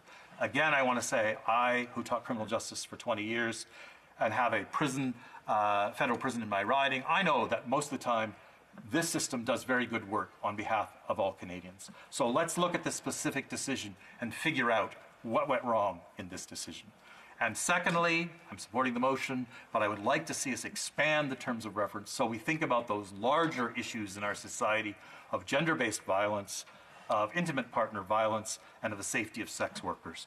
When we have taken a look at those issues, then I think we'll have a responsibility to act as legislators in this House to make this a better and safer Canada for all women, including sex workers. Thank you, Madam Speaker. Comments? The honourable member for Medicine Hat, Cardston Warner. Thank you, Madam Speaker, and thank you to my friend for his speech. I was impressed with the context with which you approached some of these issues. From your background, your perspective. From his. Sorry. Remind members to address the questions and comments to the chair. I got lost. Sorry, Madam Speaker. I would like to ask the member from his perspective whether he believes that, as the Liberals have told us, that their internal review will actually accomplish what this motion sets out to do, what he has suggested maybe could be accomplished, or whether does it need more of a comprehensive look at the details that have more of a long-term impact on what Canadians really expect from a justice system. Thank you. The honourable member for Esquimalt Saanich-Sooke. Well, I thank the honourable member for his question. I certainly believe that an incident like this should cause an internal review. There is no doubt about that. When things go this badly wrong, there must be an internal review. Is that internal review enough? No. And for that reason, New Democrats are supporting the motion before the House today. So, as I said, it raises those narrow questions of how these decisions, which have driven the system off course so badly in this case, were made, and whether there are systematic things we can do to change those. Those may involve better appointments to parole board. They may involve better education of parole board members. They may involve specific decisions made by individuals within the system. So we need to look at those. But then we need to look at the larger questions of how do we deal with violence against women, gender-based violence in our society, how we deal with intimate partner violence, and how we make sure that all women, including sex workers, are safe in Canada. Questions and comments? L'honorable député de Châteauguay. The honourable member for Châteauguay-Lacolle. Colleague for a very thoughtful and very informative speech, especially in really enlarging, and I know my honourable colleague from across the way from the Bloc Québécois did the same thing in her speech, to really enlarge this debate, because we've had the opportunity today to really talk about gender-based violence, and I welcome that. I'd like to ask the honourable member, in my riding of Châteauguay-Lacolle, we have an organization that's really quite doing wonderful work. It's called Action Violence et Intervention Familiale, where they really work on anger management. They work with adolescent boys and men in managing behavior, and they often work with mandated people that are mandated from the courts. Would the honourable member agree that this is an avenue worth exploring and supporting? The honourable member for Esquimalt-Saanich-Sooke. Well, I thank the member for her question and congratulate her for pointing out the very important work that's often done at the community level with very few resources to try and address gender-based violence. So my answer to this always is there are those organizations in my riding as well. And what we need to see is the federal government get behind the leadership that's already being provided at the community level in addressing gender-based violence. Questions and comments? The honourable member for Battleford's Lloydminster. Thank you, Madam Speaker. Very thoughtful. I actually enjoyed quite a bit of what was said. So I guess a question that I have is, do we value women? And I know, I have heard over and over and over in this House that regarding this specific case, that sexual needs were over the value of women. And, so why is this why is this happening in society, that it would be suggested for somebody who has a history of violence against women that, oh, you can just go to a sex worker and have your needs met? Like, it's just absolutely appalling to me that that would be a suggestion. And so the member had acknowledged that sometimes rehabilitation fails. So a question I have is, why wasn't this caught by the parole board? Why was there a suggestion to put the accused, I guess, into a situation which could tempt him for violence against women? So I guess the question that I have is, besides training, like he had mentioned on gender-based violence, what else could be suggested to fix the process or have women be valued in society? Thank you, Madam Speaker. The honourable member for Esquimalt-Saanich-Sooke. Well, I thank the honourable member for her questions. I guess what I would say is that we need to have the internal investigation to find out if indeed the reports that the perpetrator's sexual needs were prioritized, if that is in fact true, how that could happen in the system. And that's a very important and very specific question that we need to get to the bottom of. On the broader question of attitudes toward women, I just want to emphasize again that in this case, we're dealing with one of the most marginalized women, a woman who was a sex worker. But whether we're talking about Indigenous women and the Missing and Murdered Indigenous Women's Inquiry, or whether we're talking about injection drug users who are also very marginalized, that we often do not see the value of those Canadians in the same way that we treat what the government likes to call the middle class. And so for those who aren't in that very straight and narrow category, well, we need to look very seriously about our attitudes toward them and to consider reevaluating our assignment of worth to individuals in our society. All Canadians have worth, all Canadians have value, all Canadians have families who are devastated by their losses. Questions and comments? The honourable member for Victoria. I would first like to thank my colleague for his comments and for standing up for women's rights and for sex worker rights. Sex workers warned this government that the current sex work laws would result in more violence and put sex workers at risk. This tragic case could have been avoided if we didn't allow discrimination and stigma to shape our policies. Sex workers' rights are human rights, and when we criminalize the environments and the very things that would keep them safe, and then disregard their safety when a perpetrator's ongoing violence against women isn't a reason to ensure women's safety, all women's safety. You know, my colleague mentioned that the perpetrator had been violent at the massage parlor before, but because of the laws that criminalize the security and the establishments that could keep sex workers safe, this wasn't able to be reported. Sex workers have said that we are the experts. No one listens to us. You know, my question is, how would this event be different if we listened to sex workers, if we supported sex workers and their workplaces in reporting violence without repercussions? How would this event be different if we had a government that took violence against women seriously? The honourable member for Esquimalt Saanich Sooke. Well, I thank the honourable member Victoria for her impassioned question, to which I think there is no easy, obviously, or simple answer. But if we had listened to sex workers when we were passing the legislation to what I call recriminalize sex work, since the Supreme Court had decriminalized it, if we had actually listened at that time and allowed sex workers to have safe places to conduct their work, then in this specific incident, it appears quite clear, would not have happened, because the violence that had been perpetrated against other sex workers would have been reported to the police, as it should be able to be reported, without repercussions on the sex workers or the place in which they carry on their work. And so because we didn't listen, and because we recriminalized sex work after the court decision, then we're placed in the situation where we're confronted with violence against women on a very regular basis. Again, usually those most marginalized either by sex work as their primary occupation, or by engaging in sex work in support of addictions, or because they have no other alternatives. There's a whole variety of reasons why women end up in these situations, but we fail to listen to any of their voices, and we fail to make them safe. Resuming debate, the honourable member for Edmonton West. Madam Speaker, as this is, I'll be sharing my time with the iconic member from Cariboo, Prince George. It's my first time rising in debate in the 43rd Parliament, so I just want to take a couple of moments to thank the member or the residents of Edmonton West for honouring me with re-election.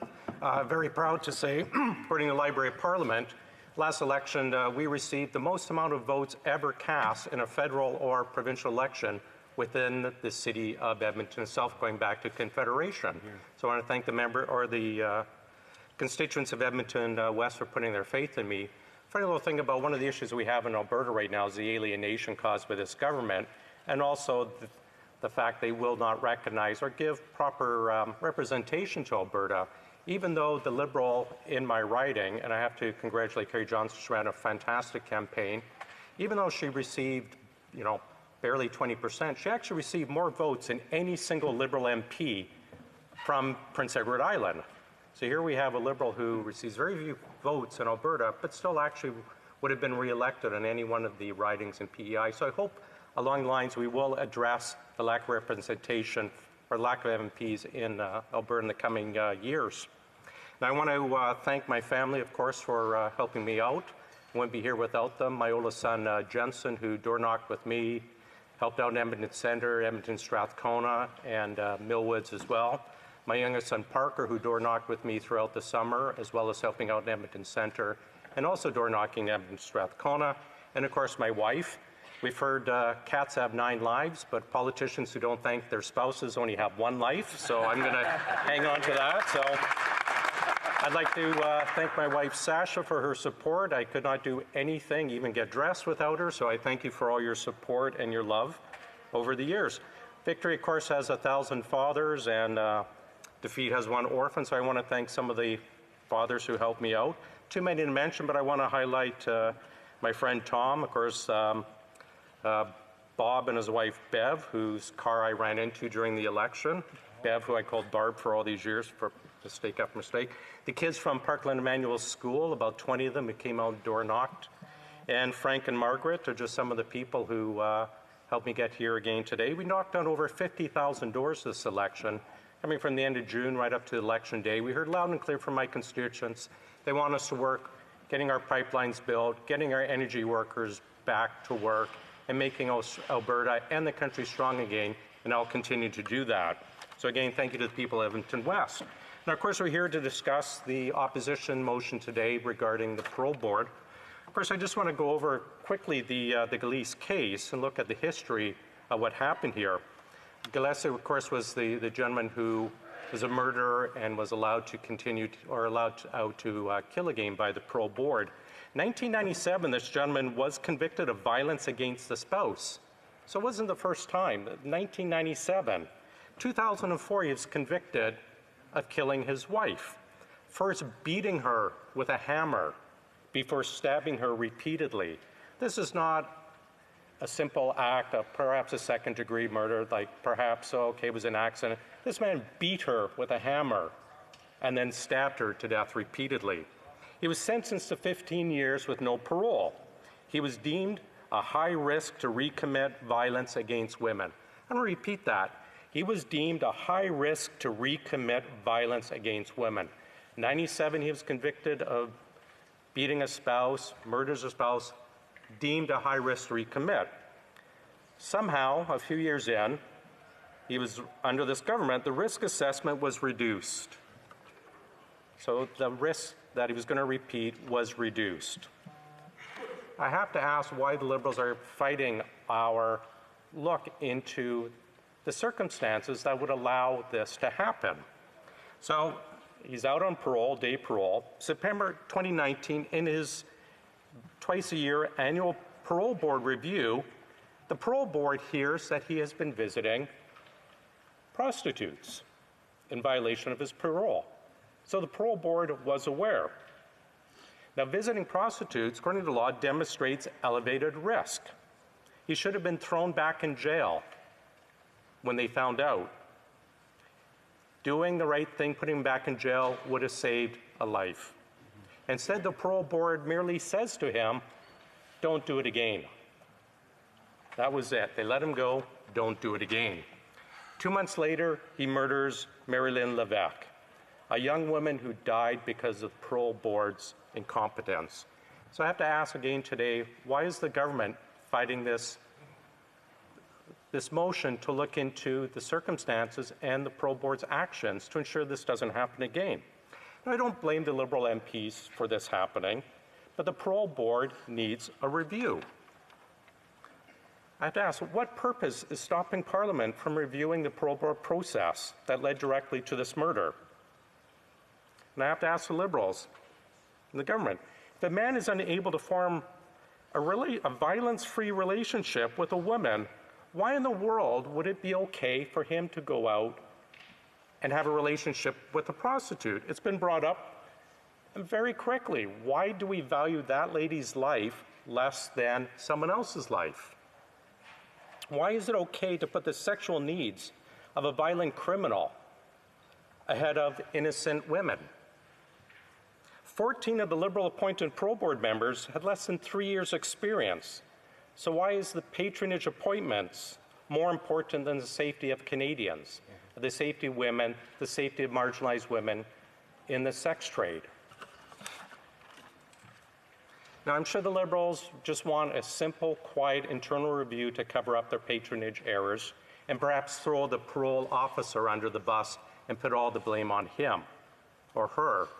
But let's be clear, the parole board knew about this gentleman visiting prostitutes, the elevated risk, and did nothing. They want to ignore the problems existing within the parole board system. Now, I have the largest women's prison in Western Canada, the Edmonton Institution for Women. It's in my writing. I meet with their correction officers and the parole officers very often. We deal with problems that haven't been addressed, safety with the drug injection inside the prison, the segregation policy. And we also hear about the problems with the parole officers and the program officers struggling with caseload, pressure to get offenders Pressure is put on them to get offenders out of the prison and onto the streets. Program changes to monitor and maintain progress with offenders has been weakened.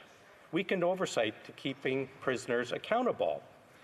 Push to get these offenders into halfway houses. Now, halfway houses have their uses, but you have to remember, oversight and supervision of these prisoners in halfway houses is not 24 hours. It's severely reduced. Now, of course, no speech I do in this House would ever occur without me referring to the departmental plans. I notice in the departmental plans of the Parole Board and Public Safety and Correction Services, the government is planning over the next 4 years to cut 4% of funding to the Parole Board. Community supervision for the parole officers without taking into account inflation, raises, cost increases, is due to be cut $1 million. So we have the parole board, or the workers themselves saying, we have too much of a workload, Liberals cutting it a further $1 million. Correction Services overall is getting a 1% cut between the years the Liberals took over and over a 5-year period. Now, if you read the departmental report, it's very fitting the head of the parole board in a report mentions the dignity of offenders and better serving offender groups. She mentions victims once, just once. The dignity of offenders and offender groups, but victims much. Now we continue to go into the departmental plans. There's a great one here. The percentage of offenders on parole who are not convicted of offense prior to their supervision period ending. Generally, you would think it would be 100%. The Liberals actually, the goal is to have 4%, an actual increase in the amount of reoffending over the last 4 years. Percentage of offenders on parole who are not convicted of a violent offense during their supervision period. You'd think it would be 100%, that would be their goal. No, it's not. The Liberals have actually shown a lower goal over the coming years of amount of people who are reoffending for violent crimes in the past years. It's very clear the Liberal program and the parole board needs to be reviewed. It needs to have an external review and a public review, and the parole board this review has to be transparent. An internal one that the Liberals are pushing is going to serve no one. Innocent women have to be protected. Canadians have to be protected. The government should do the right thing and vote with the opposition on this. Questions and comments? Questions et commentaires. The Honourable Parliamentary Secretary to the Minister of Indigenous Services.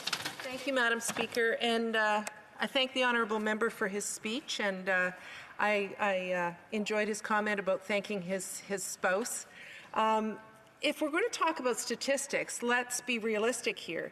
There are 7,000 to 8,000 people on conditional release every year. Under the Conservative government in 2013-14, 17 were convicted of violent crimes. In 2017-18, there were 5. So let's be realistic, and I think we will agree that the number should be 0 on this. But the facts is that the number was actually higher under the Conservative government than it was under our government in 2017-18. So I wonder if the Honourable Member could perhaps clarify those comments to reflect the fact that communities actually are safe with people living in the community overall, and the fact that the parole officers do a tremendous job in keeping communities safe. Regent West. And I thank my colleague for the question. I want to actually read right from the government's departmental report, signed off by former Public Safety Minister Ralph Goodale. Now, in 2015-2016, the overlap here between the Conservatives and Liberals, rate of convictions on supervision, so prisoners out on supervision, for offenses resulting in death. So people out under supervision on parole who have murdered someone. For every 1,000, 0.48. Liberals take over, that doubles. Then it goes to 0.5. Their goal has actually increased to 0.64. I'd be happy to table this for the member across the way to see what her own government has put in writing and tabled in this House. The truth is, under the Liberals, the amount of deaths for people out on parole being convicted of murder has increased. It's gone from 0.48 for every 1,000 doubled the first full year they were in power, and their goal is to actually have an increase. I don't know where she's quoting from, but the papers, their own government, tabled in this House, show otherwise. Questions and comments. The honourable member for Esquimalt-Saanich-Sooke. Thank you very much, Mr. Speaker. And I, of course, have to point out once again, I always perversely enjoy it when the Liberals and Conservatives argue over who does the worst job. But I don't really think that's what we're talking about here.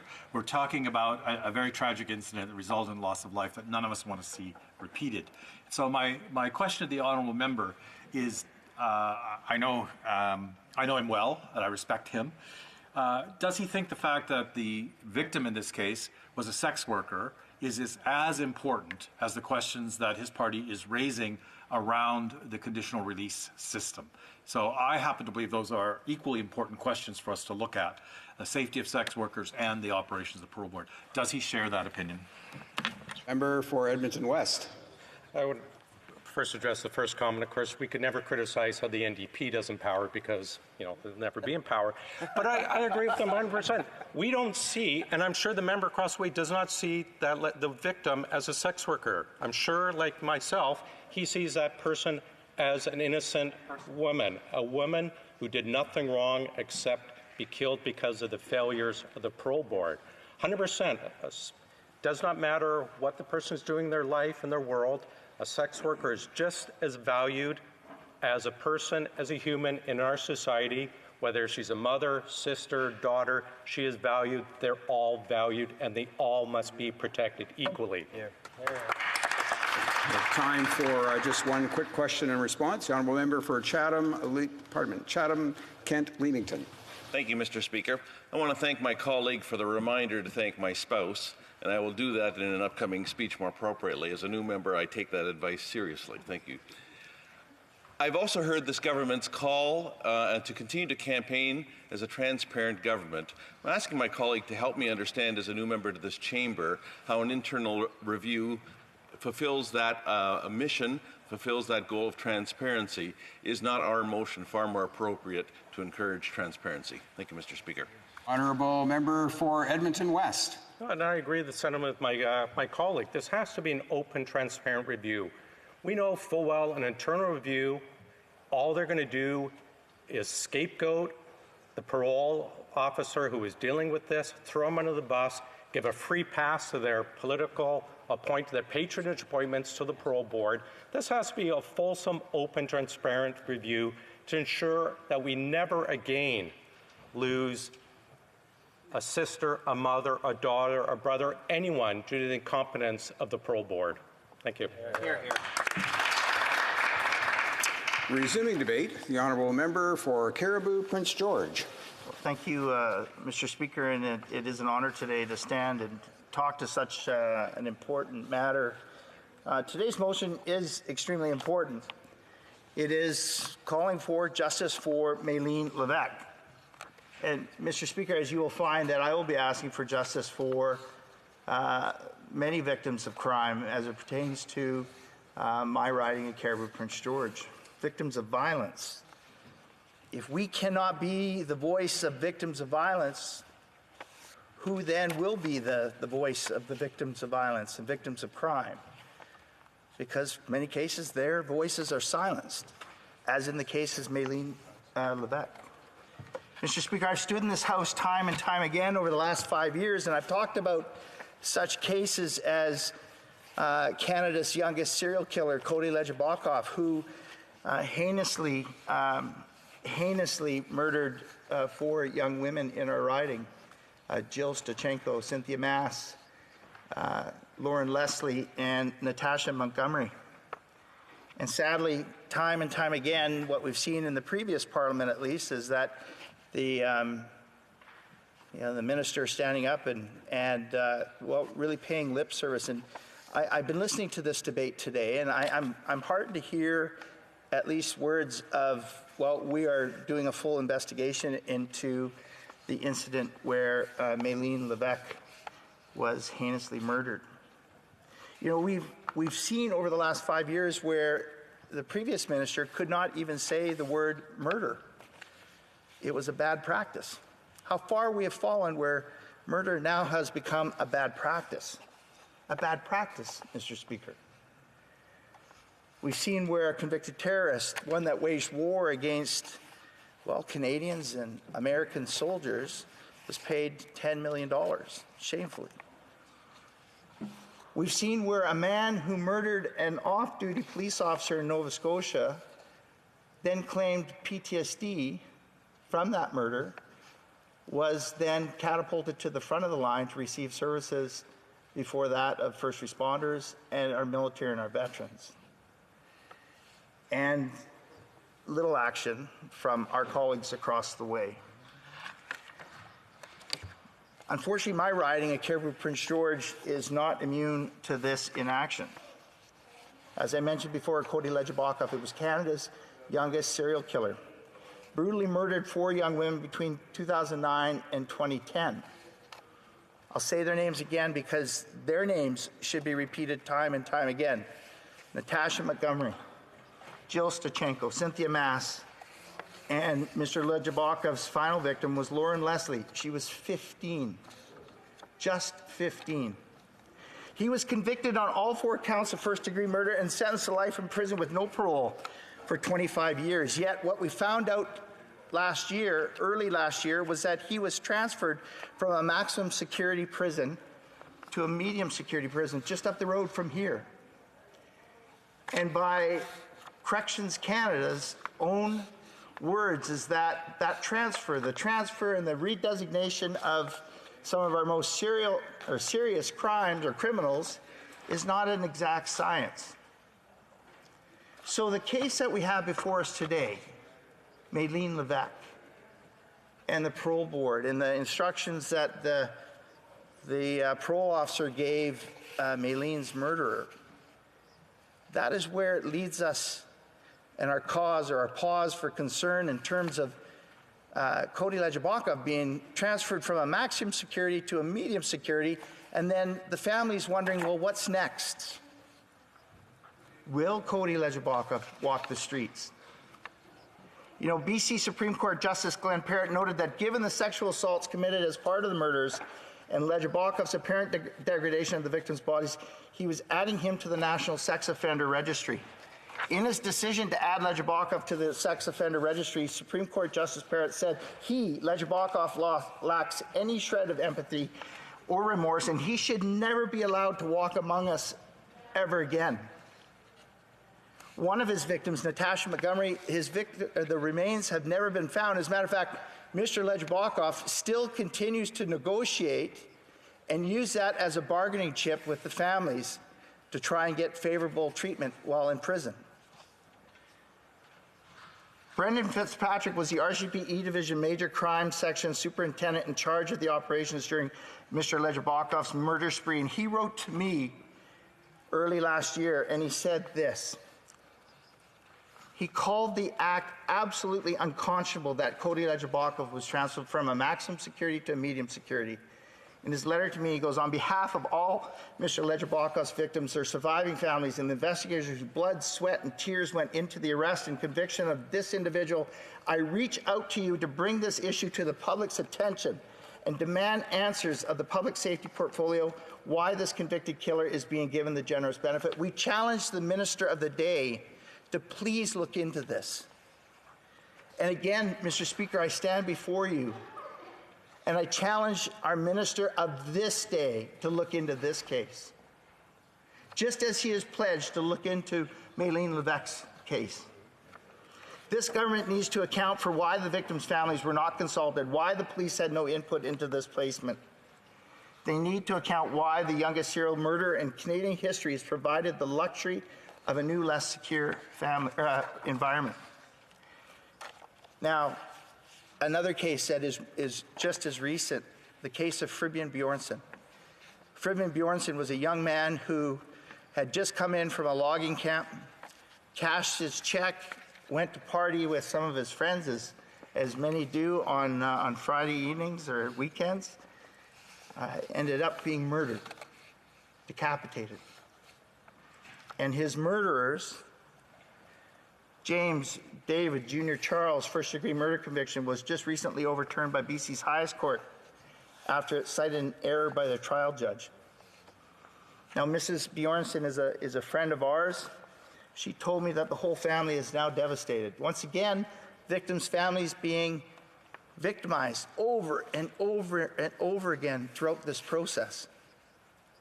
Where are the voices for the victims?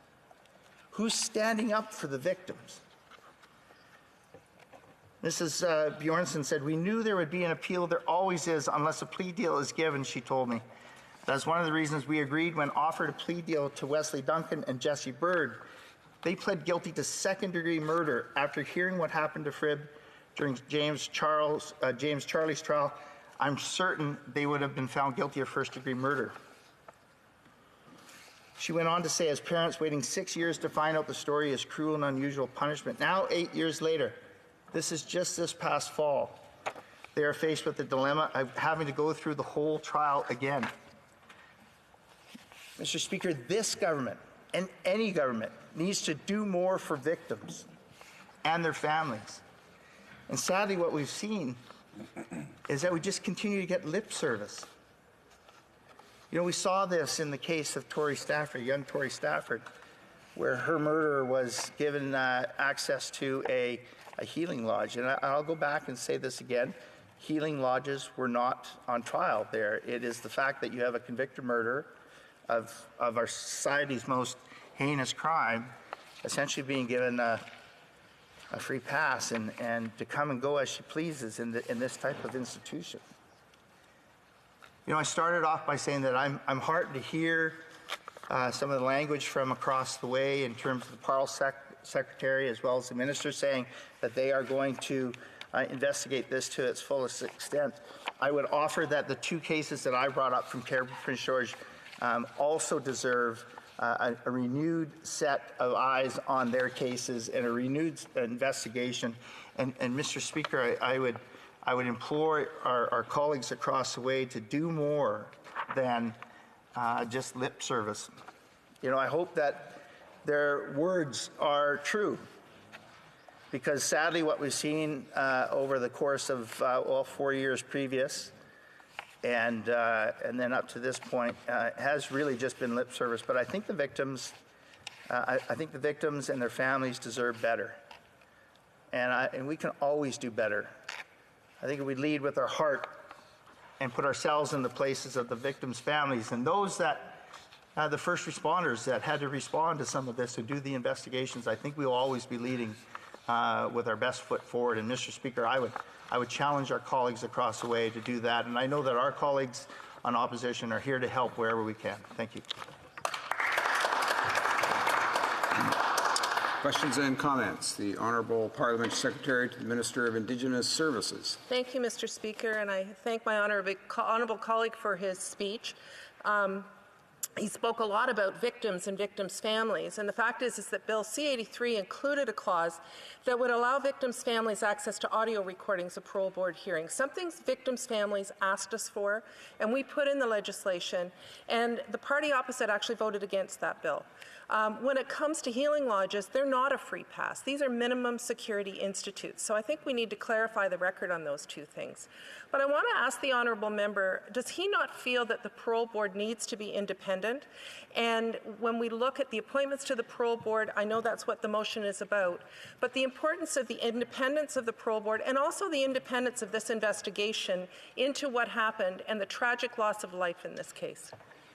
Member for Cariboo Prince George. Well, whether it's independent, they must be competent, and there must be oversight. In the case of Maylene Levesque, that proves that there has to be oversight, where you have a minister in his purview that he or she are able to review every case not every case, but those cases that come forward as to be, over and above the normal everyday case that you would see. I think when we have cases such as Maylene Levesque and that the horrendous abuse of authority that we saw and the actions and the instructions by the parole officer to this convicted murderer, I think we can all agree that that is shameful, and it does require some oversight. So the member asked me if I think that they should be independent, but there should be review, and they should be competent. And I think that it should remain in the purview of the minister's file that from time to time, that a review, if necessary or necessitates, that a review takes place. Thank you. Question commentaire. Questions and comments. Questions and comments. The Honourable Parliamentary Secretary to the Government House Leader. Yes, thank you, Mr. Speaker. And I would more sort of a follow-up. When we talk about that that review that's going to be taking place, I believe it's a 5-member panel from within the Canada Parole Board. The information that they will be able to sustain, would the member not agree, will be of great assistance in terms of getting a better understanding of exactly what has taken place. And ultimately, at the end of the day, I would be curious in knowing what sort of independence does he believe that the Canada Parole Board should have. He makes reference to the minister having that oversight. Can he just provide to what degree MPs should be raising, those individual cases? Member for Caribou, Prince George. Well, Mr. Speaker, I started off my my intervention with saying that we are the voice of victims. Very, very oftentimes, we are the only voices of victims. We're the voices of the electors. This House doesn't belong to me, Mr. Speaker, and it doesn't belong to you. It doesn't belong to my honourable colleague across the way. It does not belong to the Prime Minister. It belongs to the electors that elected the 338 members of Parliament to this place, and that is who we should be. That's who we are accountable to. And in terms of oversight, I think that from time to time, I think that the Parole Board should be called before parliamentary committees to be able to state, that or to have a review. I think that that's in the purview as well too, and I think it's important. Again, Mr. Speaker, I think that that's a reasonable question. But I think, given the cases that we're dealing with. The information that I've garnered over the last 4 years in dealing with those 2 very serious cases in my riding, I think there needs to be some oversight. And we need to be able to task our minister, whether it's the existing minister or ministers in the future, to be able to review their files. And I do say this, oftentimes in the committees that I've sat on, our files are run by the bureaucrats. And I think more often, I think that our ministers need to take more of a handle on the files that they have and make sure that they're managing their files accordingly. Thanks. Resuming debate, the Honourable Parliamentary Secretary to the Minister of Indigenous Services. Thank you, Mr. Speaker, and I'll be sharing my time with the member for Winnipeg North.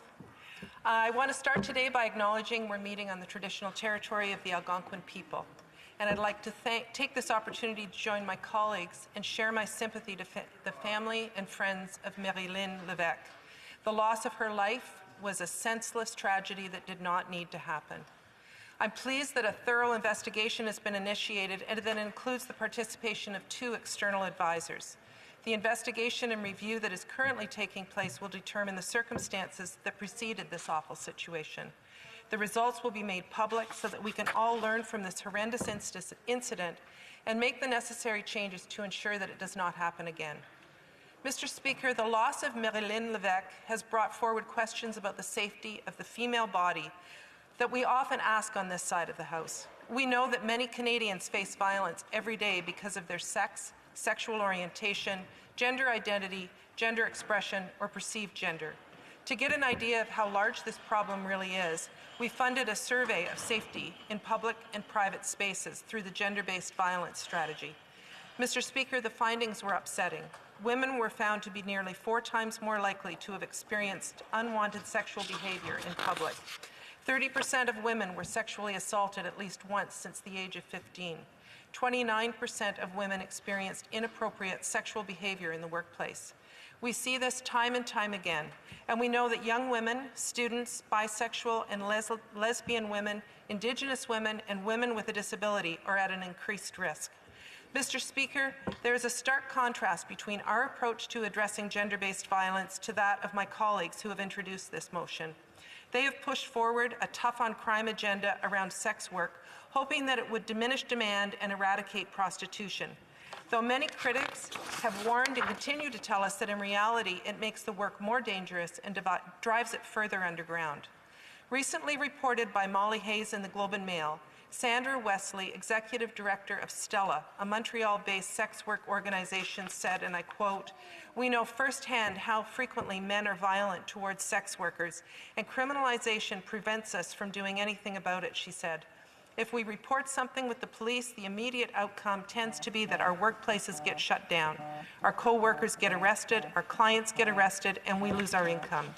Jenny Duffy, board chair of Maggie's Toronto Sex Workers Action Project, said in an email on Thursday that she was pleased that this case will be investigated, but added that it won't keep sex workers safe. My colleague, the member for Esquimalt-Saanich-Sooke, spoke eloquently on sex work and the need for Parliament to do more on this issue to keep these women safe, and I thank him for his wise words. Mr. Speaker, we need to ensure that our laws meet their objectives and promote safety and security that is consistent with our rights and freedoms. Parliament is in the process of establishing a committee that can review this matter. This will be a complex and hard conversation to have. But while we discuss it, we have to remember Mary-Lynn Levesque and the hundreds of sex workers who have lost their lives. And let's be clear, there is a distinction between sex work and human trafficking. Mr. Speaker, under the Harper Conservative government, important programs available to parole officers, like a specialized family violence program and access to a world-renowned sex researcher, were cut.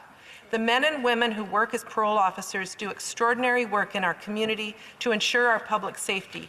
I've met many of them who do the utmost with the tools that they have to rehabilitate and reintegrate offenders. The Harper Conservatives slashed the Community Correction Liaison Officer that paired police with parole officers to support their work in community. These weren't the only cuts made by the Harper government. When the members opposite were in government, they shut down 12 of 16 Status of Women Canada regional offices and barred any funding from women's groups who were involved in advocacy.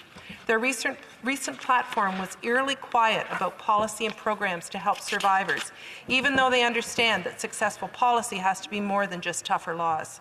We need wraparound, culturally sensitive programming that empowers survivors to regain self-confidence and control over their lives. The government is laying the foundation to provide just that. At the end of the day, Mr. Speaker, gender-based violence must not be tolerated in Canada. I am proud that our government has launched the first federal strategy to prevent gender-based violence. Our strategy includes prevention programs, support for survivors and their families, and the promotion of responsible legal and justice systems. This strategy includes over $200 million in new investments, including prevention in teen and youth dating violence, support for victims, and innovative interventions and campaigns to raise awareness of survivors' rights and sexual assault myths. Our strategy does this while also improving capacity to respond in a culturally safe manner. Mr. Speaker, we have also passed legislation that clarified and strengthened the law on sexual assault to make it fairer and more compassionate towards survivors of sexual violence. Importantly, we also extended firearms background checks to consider the applicant's entire life, not just the previous 5 years. I'm particularly proud to have worked on this legislation and added an amendment that ensures that gender-based violence must be considered during the firearms license application process. This will start to ensure that abusive partners do not have firearms. There was a study done in Atlantic Canada that 70% of those surveyed were less likely to come forward to report intimate partner violence when there was a firearm in the home. I know the Minister of Public Safety is working to expand this concept further. Both of these important steps forward were voted against by my colleagues on the other side of the aisle who have brought forward today's motion. On this side of the House, we're making gains in our criminal justice system so that it is fairer and more compassionate to the survivors of sexual assault. Mr. Speaker, let me list a few. We've clarified consent provisions, expanding rape shield provisions, and establishing procedures for third-party record applications. We amended the criminal code to prohibit discrimination based on gender identity and making violence motivated by gender identity a hate crime. We also listened to the concerns of survivors at a recent knowledge exchange. This event allowed survivors' voices to be heard alongside criminology and legal experts, community organizations, and law enforcement. Their voice was heard, and we have learned from their experience with the justice system. But the work is not done. There is more that we need and must do to prevent gender-based violence.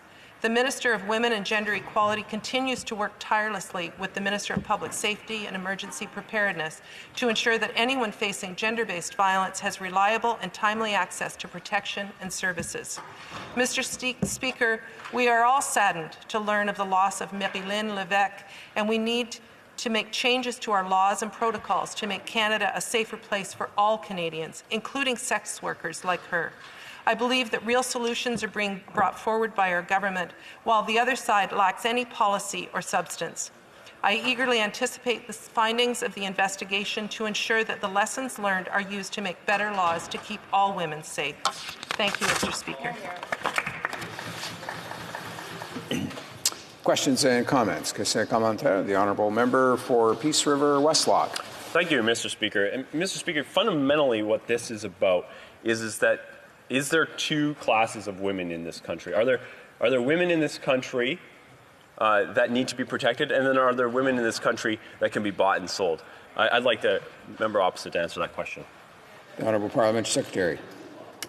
Thank you, Mr. Speaker. I find it rich that the honourable member would be asking a question like that when it was the Harper government that has actually put sex workers in the position that they're in, where their lives are in danger. So we absolutely believe that all women need to be protected, including sex workers, unlike the other side. Questions and comments? The honourable member for Victoria. Mr. Speaker, violence against women is a long-standing issue that has yet to be addressed by successive Liberal and Conservative governments. Will this government commit to implementing the calls for justice in the Missing and Murdered Indigenous Women and Girls report, which provides many measures that seek to prevent violence against women? Parliamentary Secretary to the Minister of Indigenous Services. Thank you, Mr. Speaker, and I thank the honourable member for her question, and I welcome her to this House, and I look forward to working with her on this issue and others as we move forward. Obviously, the issue around murdered and missing Indigenous women is one that concerns all of us in this House. And the recommendations from that report are important ones for us to move forward on. So I thank you for her question. I look forward to working with her to see those recommendations implemented by our government. Questions and comments? The honourable member for Medicine Hat, Cardston Warner. Thank you, Mr. Speaker, and thank you to my friend across the way for her speech. I want to bring us back to what the intent of the motion really is, and that's to review the whole aspect of public safety and the public safety system. And that needs to be the spotlight. We need to appreciate that. We need to look at the release of individuals deemed a threat by the very organization that authorizes their release. So we need to look at the whole purpose around this is the parole system working in a way it's intended to? Not to diminish anything to do with gender-based violence, because that's a peripheral issue that certainly is impacted by what's happened, the tragedy that's happened. We get that. But I'm wondering whether the member can tell the House what good things could come of such a motion and how we might be able to strengthen public safety by doing a review of the parole system. The Honourable Parliamentary Secretary to the Minister of Indigenous Services. Thank you, Mr. Speaker, and I thank my colleague and friend across the way for his question. And I actually appreciate the fact that the way he's framed the question, I wish the motion were framed in the same way. If we want to look at how we can improve the parole system, how we can support parole officers, how we can make changes to the system and make investments to make our community safer, I think you would find no disagreement by any member of this House. But the way the motion has been framed, it's a direct attack on the Parole Board of Canada. And I think, these men and women who are on the Parole Board have been selected for their work in that position so that they can make independent, unbiased decisions about offenders that come before them. So I hope that the honourable member does want to frame this motion in a way that he just mentioned in terms of looking at the parole system in ways that we can improve it, as opposed to an attack on the Parole Board of Canada. Members are framing their questions and responses very succinctly, so we have a time for yet a fourth question and comment. Questions and comments? The Honourable Parliamentary Secretary to the Minister of Public Services and Procurement, Public Safety and Emergency Preparedness. Pardon me. Thank you very much, Mr. Speaker. I'd like to thank my colleague for his excellent speech and the answers. Over the past 4 years, our government has really concentrated on fighting gender-based violence with sizable investment in this area. I'd like to hear what he has to say about this. What can we do? What's working? We have to realize that this is an issue in Quebec. It's been subject to a lot of attention recently, and we never have to stop fighting gender-based violence. I'd like to hear what he has to say about that investment. The Honourable Parliamentary Secretary to the Ministers of Indigenous Services. And I thank my colleague for his question. And as the former Vice Chair of the Status of Women Committee, I'm incredibly proud of the work that we've done. There's still a lot more work to do, but we have invested in gender-based violence strategies to prevent violence. We've invested in ensuring that men are part of the conversation, because we know that violence against gender-based violence is not a woman's issue. It's a human issue, and it's an issue where we need men involved. We've taken tremendous strides, and I'm proud of all members of the government for the work we've done, in particular the work we did at Status of Women Committee around violence against young women and girls. And many of our recommendations have actually been brought forward by the government as policy or legislation. And just today we supported a private member's bill from the former member Rona Ambrose in ensuring that judges get the proper education around judicial assault. That's working across party lines to make sure that we're protecting Canadians. Resuming debate, the Honourable Parliamentary Secretary to the Government House Leader. Yes, thank you, Mr. Speaker. The system that was actually designed to protect the public clearly failed in this situation. And, you know, first, if I may, Mr. Speaker, just to offer and extend my condolences to Marlene Levesque's family and friends. This tragic death obviously should never have happened, and no doubt is causing a great deal of discomfort with the family and friends and Canadians as a whole, as we understand every day what has taken place, a little bit more information. And I believe that there is no one that that looks at and reflects in terms of what has taken place would want to and desire to see some sort of justice on the issue. And to that end, Mr. Speaker, I would suggest to you that that this tragic death cannot and will not go unaccounted for in terms of ensuring that there is justice. It's been pointed out that we have a couple of investigations. We have the criminal investigation, and we have the broader internal investigation that's going to be taking place. You know, I listened to the debate, and we've had 4 Conservatives speak on the issue, and 3 of them have actually made reference to Tory Stafford. And the reason why I raise that, Mr. Speaker, is I do want to comment in regards to why it is at times the Conservatives tend to want to politicize issues, or will put the politics of an issue ahead of what's really important to take place. And, you know, I was here when they had brought up the Tory Stafford incident, where it was Terry Lynn McClintock who was actually transferred over to a healing lodge. And the Conservative Party was quite upset over that. And I remember sitting, listening as more than one member of Parliament stood in his or her place and gave a visual description, an incredible description in terms of what had happened to Tory Stafford and how they tried to give the impression that it was, that it was the government of Canada's fault, as if it was, this government that ultimately allowed for the Healing Lodge placement of Miss McClinton. And I would suggest, and I reminded Conservatives, as we got more into the debate, we found out, well, it was actually Stephen Harper's regime that had her transferred over into the medium security, which enabled her to be eligible to be brought over. We found out that under the Harper's regime that there were child murderers that were put into, other child murderers that were put into medium security facilities.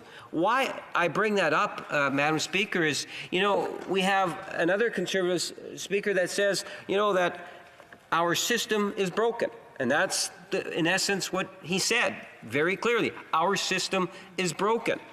And then we have, this tragic death being brought up, and again, the Conservatives seem to be more concerned about trying to blame the government of Canada, as if we are the ones to blame for this tragic death, Mr. Speaker. I believe that all members of this House, no matter what side of the chamber that they sit on, what political party that they might be a part of, understand exactly what has taken place. And all of us are offended by the fact that we had an individual that was on parole that ultimately committed this outrageous offense of murder. And Ms. Levesque is the victim here, and that's why I started off by extending those condolences to the family and friends as we all try to get a better understanding of the situation. I think that the response to date by the government has been very much respectful of all sides and the issues that have come before us. Having this internal review is a good starting point. It is a way in which, as legislators, we will all get a better understanding of exactly what had taken place that led us to the point in which this particular individual was not only released, but some of the commentary that was actually being provided by the case manager with respect to this particular file. I see that as a good, positive step forward. And, when I think in terms of the other comments that we hear where we're trying to bring in the appointment process, I have no reservations whatsoever in terms of doing a comparison. The opposition is trying to say, well, it's the government appointments to the parole board, and they're trying to imply that that's what ultimately led to this tragic incident. And again, Mr. Speaker, I do not believe that for a moment. In fact, if you take a look at the vice chair as the parliamentary secretary had pointed out for public safety, pointed out that particular individual, that regional vice chair, is a Stephen Harper appointment. And under that particular appointment, any new board member that is going to be hearing cases has to be approved by that vice chair. And there is an extensive process of training that takes place, Mr. Speaker. And so for the Conservatives to try to imply that somehow that this government has either directly or indirectly some sort of culpability or what has taken place, I think, is just wrong. And I've seen it more than just one member opposite.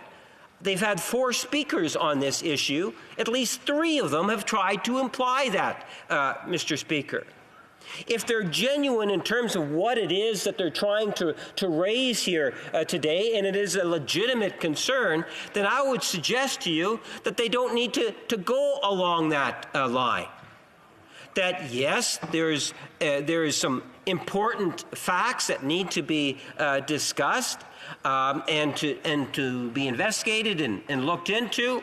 But when you talk about the appointment process, I would suggest to you that the appointment process today is far superior than what it was during the former Conservative government, Mr. Speaker. And all one would need to do is to take a look at that. I was really intrigued by how this debate has been broadened. And I think there's a great deal of merit for that. You know, I had brought up the issue of violence against women and girls, in particular in our Indigenous community, and called for the public inquiry years ago, and was very happy to see that initiative acted on by this government. I was very happy with the former public safety minister brought in legislation to allow for victims of rape, for example, to be able to get recordings and be present during parole hearings. Mr. Speaker, I understand that I have a minute to go at this stage, so I wanted to move, and hopefully the official opposition will see it as a friendly amendment, considering that the Parole Board of Canada explicitly opposed permitting the offender to visit a massage parlor. We seek to amend Section A of the motion. Therefore, I would move, seconded by Fleetwood, Portkells, that the motion be amended by replacing the words "condemn the decision of the Parole Board of Canada that led to the young woman's death by an inmate during day parole in January of this year," end of quote, with the following. Quote, "condemn the management of this offender which may have contributed to the murder of a young woman," end of quote. Maybe that's where the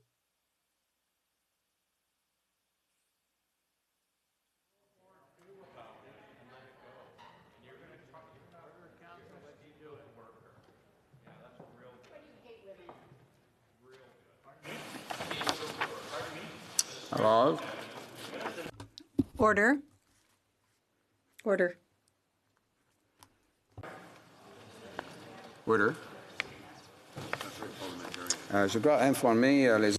I must inform honourable members that an amendment to an opposition motion cannot be moved without the permission of the mover.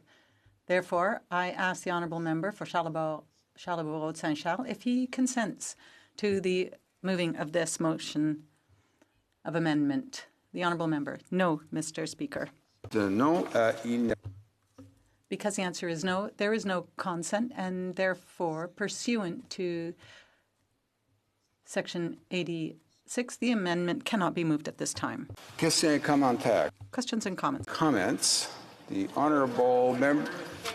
Oh, point of order. L'honourable secretary. The honourable parliamentary secretary to the Minister of Public Safety on. I don't know the writing of the member, shouted across the way that I believe the Liberals hate women. I think that's completely inappropriate, and I would ask for the member to clarify what she said, and if such is the case, to retract what she said. That is entirely out of line, especially in this debate. Thank you, Mr. Speaker. I thank the Honourable Parliament Secretary for his point of order. I did not hear the comment as he described it. Certainly, we can take that into consideration. I don't know if the member for Renfrew-Nipissing-Pembroke is at a point whether she wishes to address the point. I mean, certainly allow that. Points of order. These are comments that are heard from time to time and can be commented upon unless it was reached the bar of unparliamentary language per se. That would be something that would have to be taken into consideration if, in fact, it's a point of order. That would be the part of the standing orders that would be deemed to be have an infraction upon in this case. I saw the Parliamentary Secretary rising again. The Honourable Parliamentary Secretary. Thank you, Mr. Speaker. And with all due respect, this is not the kind of language we hear from time to time in this House. This is way out of line. I would ask you to look into the matter and look into the answer because I find it offensive. I'm sure all colleagues here on this side and in the House find it offensive as well. This is not the kind of language. It's unbecoming a member of Parliament. Thank you, Mr. Speaker. So this being the case, I'll take the matter into consideration, as the member has suggested, and we'll get back to the House if necessary.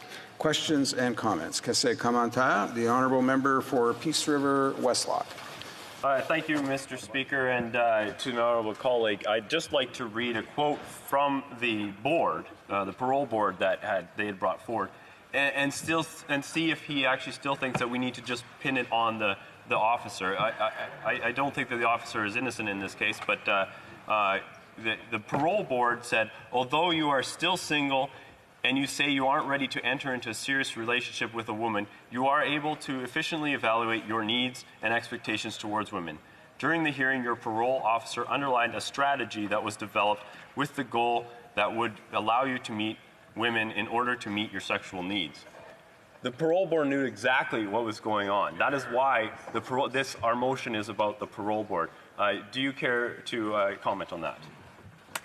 Honourable Parliamentary Secretary to the Government House Leader. Well, you know, Mr. Speaker, maybe the best thing is to be very specific. And this is what I had indicated prior to moving the motion itself.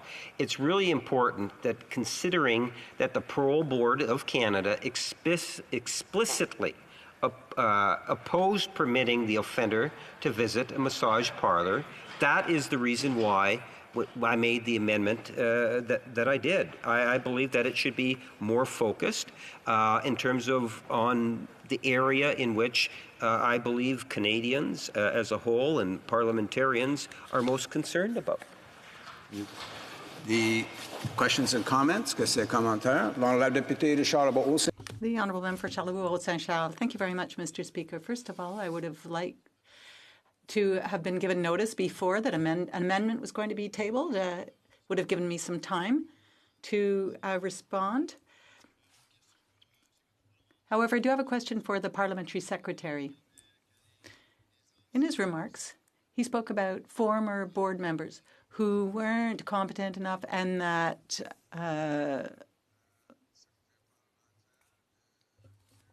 Honourable Member. Yes, thank you.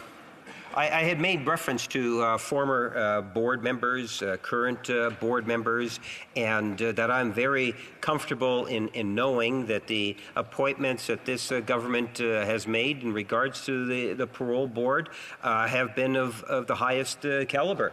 And I wouldn't have any problem in terms of drawing the comparison of appointments by this government to the former government. It's not meant to be as a reflection on previous as much as it is to give a vote of confidence for the ones that have in fact been appointed. If you take a look at the number of appointments, you will find that under the Harper regime they were more politically based. Ours are more merit-driven appointments. Questions and comments. The Honourable Order. The Honourable Member for St. John's East. Thank you, Mr. Speaker. This is a very disturbing case, and I want to outline the fact that the parole board was certainly aware that this individual had been given the permission to meet women, quote, only for the purpose of responding to his sexual needs since he had been granted parole in March of 2019.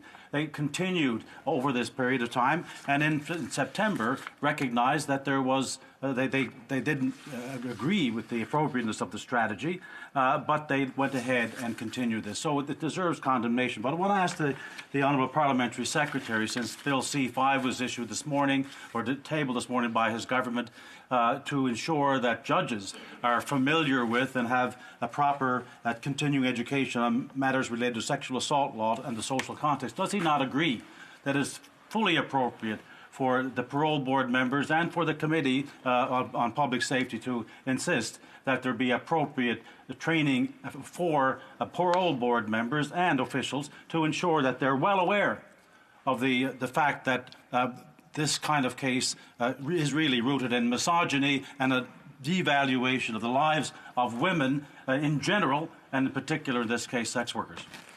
Well, Parliamentary Secretary to the Government House Leader.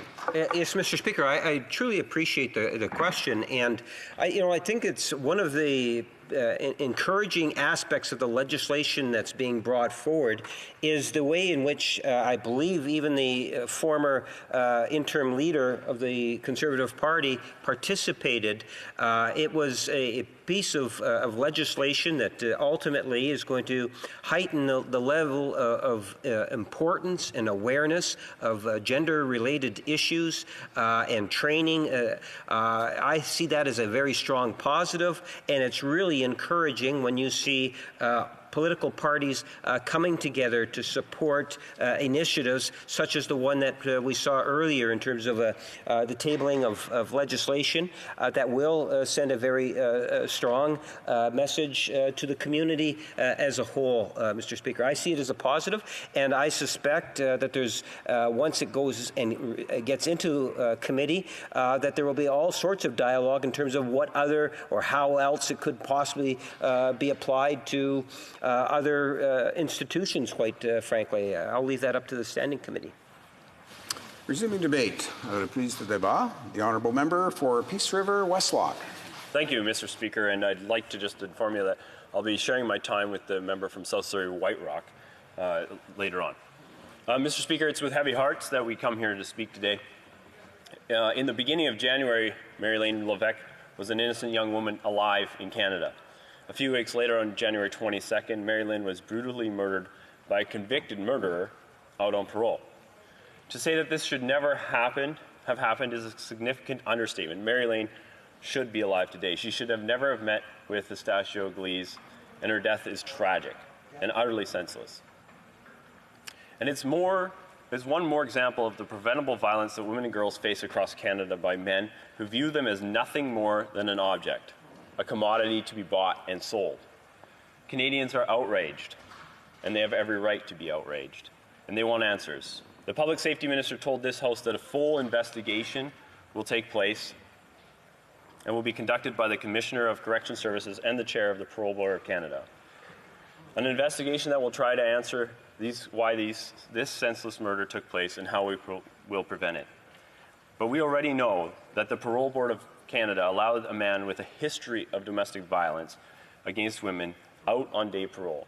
This man had already brutally murdered his own wife in 2004, and prior to this, there was a violence against an earlier partner in 1997.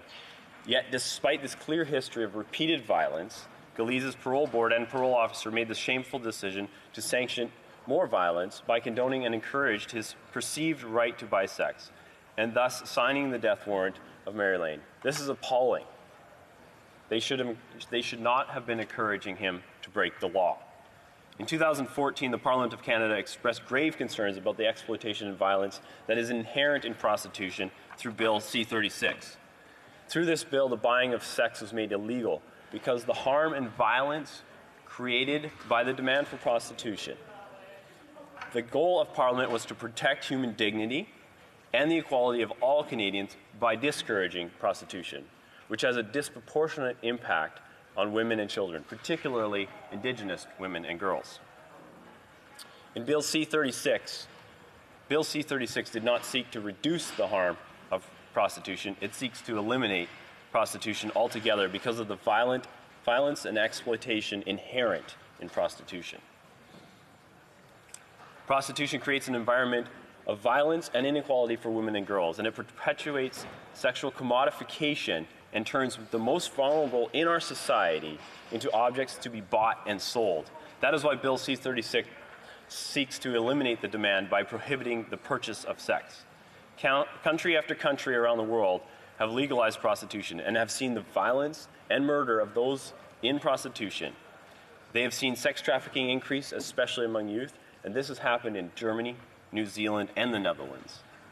The legitimization of prostitution normalizes attitudes of violence, misogyny, and the objectification towards women and girls.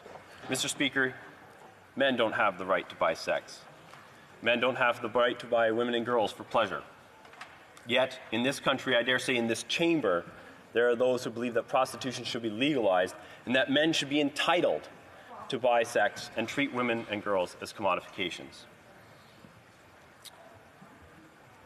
In this line of thinking is heinous, it is evil, and it is a brazen attack on equality and the safety of all women and girls in Canada. And this insidious rationale was on full display in the Parole Board's last written decision on Gillese, where they state, although you are single and you can't say whether you're ready to enter into a serious relationship with a woman, you are able to efficiently evaluate your needs and expectations towards women. During the hearing, your parole officer underlined a strategy that was developed with the goals that would allow you to meet women in order to meet your sexual needs. In other words, Mr. Speaker, while the Parole Board acknowledged that intimate relationships with some women were inappropriate as they would be unsafe, they explicitly acknowledged that his sexual needs and affirmed the perceived right to buy sex from those trapped in prostitution. In their minds, the Parole Board was protecting some women that they deemed more valuable, while sending a convicted murderer to prey upon those who are most disadvantaged and vulnerable.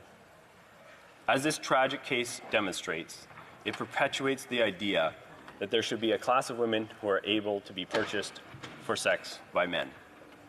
Men who believe that they have the right to objectify and harm those who are for sale. That is what we are talking about with this case today. The Liberal-appointed Parole Board that thought so little of these in prostitution that they were willing to knowingly put these women's lives in grave danger, women like Mary Lane. How else can we explain their words and actions other than that they believe that buying sex should be legal and therefore condoned Gillese's perceived right to sex as if it was legal. In their minds, Gillese's perceived right to buy sex was more important than the law. And if this parole board had followed the law, they would not have granted Gillese's parole for this purpose. If they had followed the law, they would instead have recognized the exploitation and violence inherent in prostitution instead of supporting Gillese's sexual needs. But the parole board's attitudes towards women in prostitution reflects what we've seen from this Liberal government over the past few years. A clear pattern of always putting the rights of criminals ahead of the rights of victims and those at risk. We know Indigenous women and girls are the highest representative victim group in sex trafficking and prostitution in Canada. They make up only 4% of Canada's population and yet are more than 50% of the victims in Canada. Last year, this government reduced some of the human trafficking offenses to summary offenses, which will significantly increase the likelihood that a human trafficking offense against an Indigenous woman is likely to proceed as a summary conviction offense, further denying them justice. This government also eliminated consecutive sentencing for human trafficking that were adopted under the previous government. The loss of consecutive sentencing leaves victims and with a continued reluctance to come forward and report a crime due to the immense fear and psychological control that their traffickers have over their victims. In the days following this horrific case of injustice, many survivors of sex trafficking and prostitution have spoken out. They are outraged and they want justice for Mary Lane and others. And I want to share with this House a few of these voices. Tricia Bapti, a survivor of human trafficking from BC, says, "In my 15 years of involvement in the sex industry, it was never the laws that beat and raped me and my friends, it was men. It was never the location and my friends that made me unsafe, but it was men, that we were in the location that made it unsafe. Our laws must always focus on ending the demand for paid sex." End quote. Cassandra Diamond, a survivor of sex trafficking in massage parlors in Toronto, says, "Commodifying a woman's body is dangerous, always.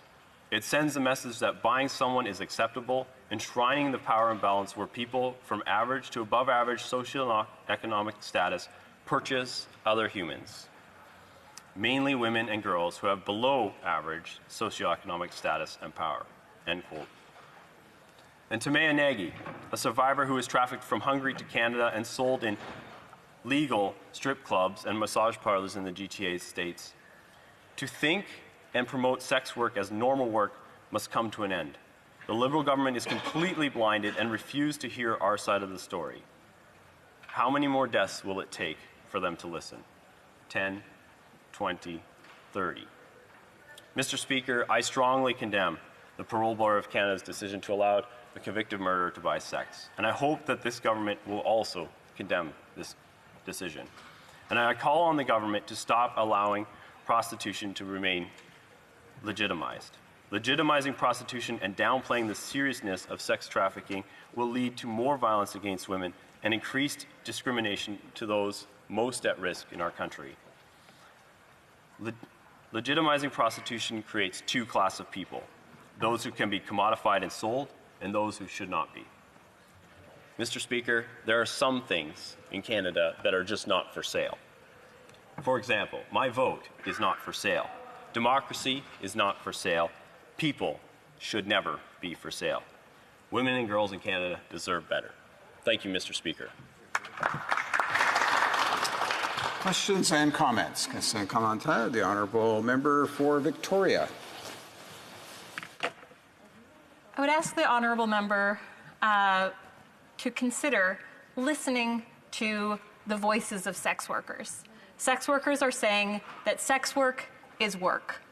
And I also ask the honourable member if he considers the Harper government's decision to implement Bill 36, which criminalized the work environments, the establishments that sex workers go to feel safe, that criminalized their ability to hire security. If he acknowledges that this is a factor in this death and many others.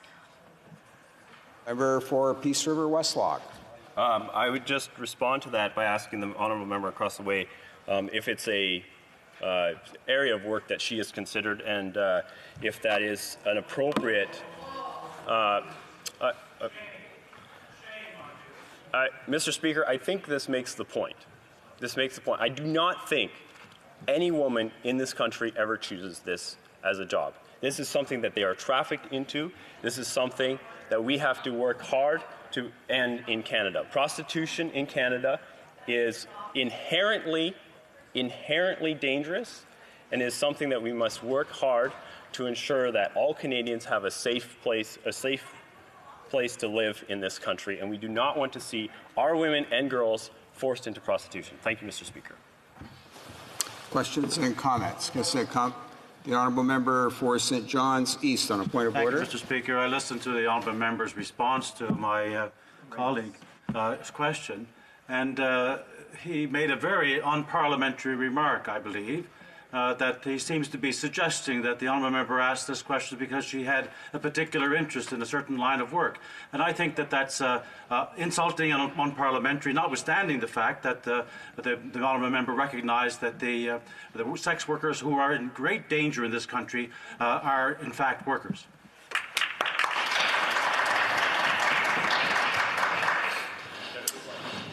The honourable member for Peace River Westlock wish to weigh in or respond, make comment on this point of order. The honourable member. Mr. Speaker, I in no way mean to have any effect on the reputation of the honourable member in question. What I do want to say is the very fact that I must tread delicately on this makes my point, I think, about the nature of prostitution. Thank you, Mr. Speaker. I see the Honourable Minister for Diversity, Inclusion and Youth on the same point of order, or is it on questions of comments? Not questions and comments. Before we continue with questions and comments, just then on the point of order, this is the second point of order we have had on this particular debate today on the opposition motion, and I think members will appreciate the topic that's before the House brings great import and sensitivity. I would certainly encourage honourable members to be conscious of their comments in this regard. I noted in this last point of order, in the last intervention on this, essentially framing the comments that were heard as unparliamentary, that in this particular case, it did create some disorder. That's usually a test around which chair occupants enumerate whether, in fact, there has been unparliamentary language used in the House. So just an encouragement at this point to honourable members to take care in how these arguments are framed. Provoking disorder in the House is certainly not something that the standing orders permit, and so I'd urge that going forward in this debate. And now we will go to questions and comments, and I think we'll have the Honourable Minister for Inclusion, Diversity and Youth. Thank you, Mr. Speaker. Mr. Speaker, I just have two questions for the Conservative member, and the first question would be, does the member believe in the independence of the Parole Board of Canada in making decisions and the work that they do, or do they think, as was the case under the previous Conservative government under Stephen Harper, where they would continuously intervene within independent institutions, including the justice system? So that's my first question. My second question would be, when it comes to sex workers, should they have the same protections? Is this a conversation that him and colleagues are willing to have? Because we do have a very serious matter in front of us. This was about victims, and it's unfortunate that we have lost precious life, and life is precious. So would he like to have the conversation in regard to ensuring that sex workers have the protections they deserve as workers in our country? Thank you, Mr. Speaker. Member for Peace River Westlock. Yeah, thank you, Mr. Speaker. And to the first point, I'm very proud of the Harper era of government in this country, and that was part of the reason that inspired me to run. And so I don't think we have anything to apologize for there. Under Stephen Harper, the trust in our institutions, in our police force, and our court systems went up. And I think that speaks to the hard work that we did. On the second point, I firmly believe that some things are just not for sale, and I said that at the end of my speech, and so I don't think that sex is something that ought to be bought. That is part of a healthy relationship, and so therefore I think it should be maintained in that context, and it should not be something that's bought and sold. And that is probably fundamentally the difference between this side of the House and that side of the House. Thank you, Mr. Speaker. Time for just one more short question and response. The Honourable Member for Fleetwood Port Kells. Thank you, Mr. Chair. I think that the conversation that we've almost started here would be a very, very useful one with respect to sex workers, and the term worker does connote that there's a framing of that activity. But I want to go back to the question at hand and ask the Honourable Member, if this goes to a committee, what sort of things should they be thinking about in terms of their approach to getting to basically the bottom of this? I can think of a number of different angles that could be, pursued here, but I'm wondering if he were to be sitting on that committee, what kind of the line of questioning he would want to see take place. The Honourable Member for Peace River Westlock. Well, I think one of the first things was that the law would be obeyed. Like one of the first lines about granting somebody parole is that they will obey the law if they're out on parole. This seems like there was one comment on Facebook about the parole officer being this guy's wingman. That's precisely where we don't want to end up on this. And C-36 makes it clear that sex is not to be bought in Canada. Therefore, we should have our parole boards at least enforce the law. Thank you, Mr. Speaker. Resuming debate, the honourable member for South Surrey, White Rock. Thank you, Mr. Speaker. It is with great concern that I rise today to speak to the motion before the House condemning the decision of the Parole Board of Canada to grant day parole to a violent offender that led to a young woman's death by an inmate during day parole in January of this year, and to instruct the Standing Committee on Public Safety and National Security to conduct hearings into this matter, including a review of the changes made by the government in 2017 to the board's nomination process, with the view to recommending measures to prevent another such tragedy from happening. On January 22nd, our country was shocked and saddened over the news of the death of Marie-Laine Levesque. The vivacious young 22-year-old woman was found dead in a Quebec City hotel room. Her accused murderer, 51-year-old Eustachio Galiz, brutally murdered his own wife in 2004 by beating her with a hammer and stabbing her multiple times. He was subsequently sentenced in 2006, receiving a life sentence without parole for 15 years.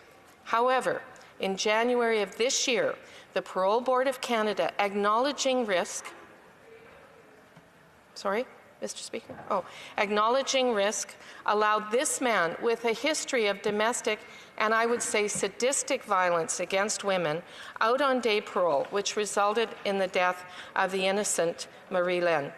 Mr. Speaker, this incident is beyond unacceptable and highlights once again the failure of the Liberal government's soft-on-crime approach.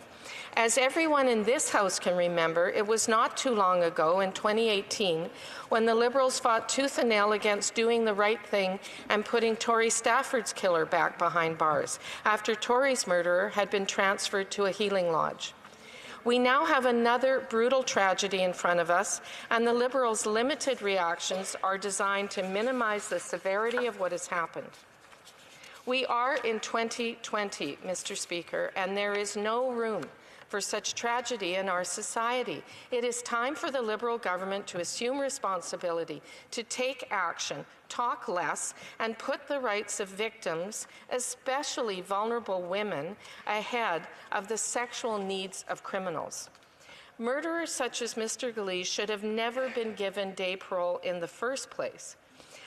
But what this highlights, and is troubling for me, are the number of inexperienced members handling such sensitive files. Current laws on sex work, introduced by the Conservative government in 2014, clearly indicate that it is illegal to purchase or advertise sexual services. This is not about whether sex work is legitimate work. It is about a murder that was preventable.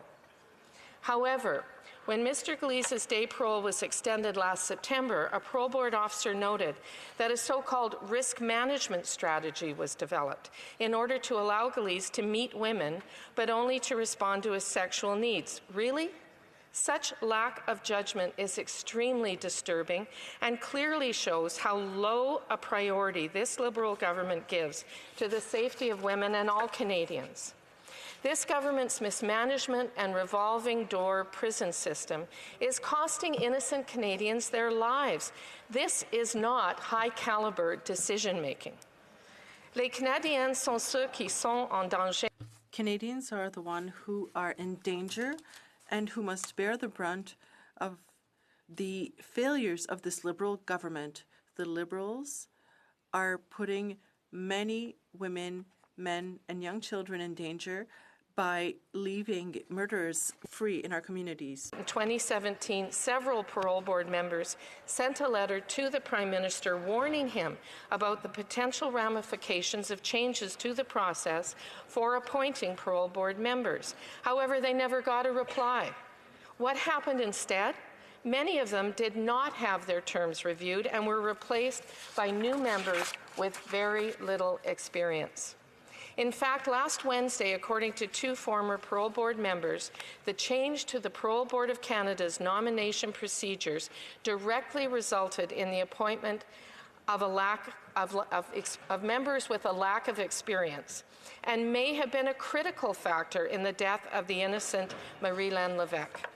Over the past couple of days, the Public Safety Minister has told the House of Commons that a full investigation will be conducted jointly by the Commissioner of Correctional Services and the Chair of the Parole Board of Canada to determine the circumstances surrounding Galise's release. Considering the seriousness of the current situation, bureaucrats investing bureaucrats is not enough. We are demanding a full, independent, external investigation. This is a matter of transparency, security, and safety of all Canadians. If this Liberal government has nothing to hide and wants to be completely transparent with Canadians, they should stop hiding behind curtains and vote in favour of our Opposition Day motion tomorrow. Our criminal justice system is discredited, our security is threatened, women are especially vulnerable, and it is our duty as the official opposition to hold the Liberal government to account and shed light on errors in our systems. C'est une question concernant. This is the question that concerns the safety of Canadians and more specifically women. Mr. Speaker, and this investigation must be taken seriously. For Marie-Lan Levesque. Order. The Honourable Member for Peace River Westlock. Point of order, Mr. Speaker. I'd like to apologize unreservedly for my comments towards the member from Victoria. Thank you, Mr. Speaker. I thank the Honourable Member for Peace River Westlock for his intervention, and we won't take any time away from the Honourable Member for South Surrey White Rock. Appreciated for the benefit of other honourable members when such occasions come upon them. It's always good, as the member has demonstrated here, to do it at the first available instance. But we thank the honourable member. And now we'll go back to the honourable member for Peace River Westlock.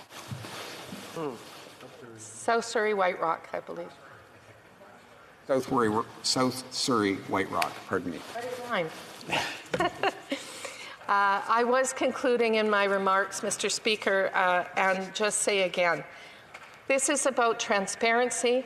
It's about not doing an internal look at things. It's about having an external look. We need that for transparency. Canadians need to feel safer in their communities. Certainly in my own riding, the Mayor of Surrey just today has said that his citizens there are feeling less safe than ever before. We have to have justice for the victim here, Marie-Lan Levesque. That is her name. She was 22 years old, and we must look into how this preventable murder happened. This heinous crime should never happen again. Thank you, Mr. Speaker. Questions and comments. Questions and comments. The Honourable Member for Essex. Well, thank you, Mr. Speaker, and I thank my colleague for the comments. Mr. Speaker, earlier, a member opposite spoke comments that suggest the Conservatives are trying to blame the government for what has taken place. This sounds very much like the Liberals trying to blame legal firearm owners for a crime they didn't commit. I'm wondering if my honourable colleague would agree with me that this is an extremely important issue that needs not to be politicized, but rather have those individuals directly accountable for their actions, such as the Parole Board. Honourable Member for South Surrey White Rock. Thank you for the question. It is very much about being held accountable for a decision that ended up in the murder of a young woman. This is a serious matter. This is not and should not be about small p or large p politics back and forth. And I hear the answer being given by the government several times that, well, they're an independent board. That is the whole point here. Yes, they're an independent board, but how were they appointed? What were their credentials? How were they chosen? And what are the parameters they are given within their job, and what training are they given to do their job well? Questions and comments. Question commentaire. The Honourable Minister for Diversity, Inclusion and Youth. Thank you, Mr. Speaker. Mr. Speaker, I appreciated listening to the member's comments and her speech. And she refers to the necessity for an independent review. Yet it feels that we are questioning the independence of the Parole Board of Canada.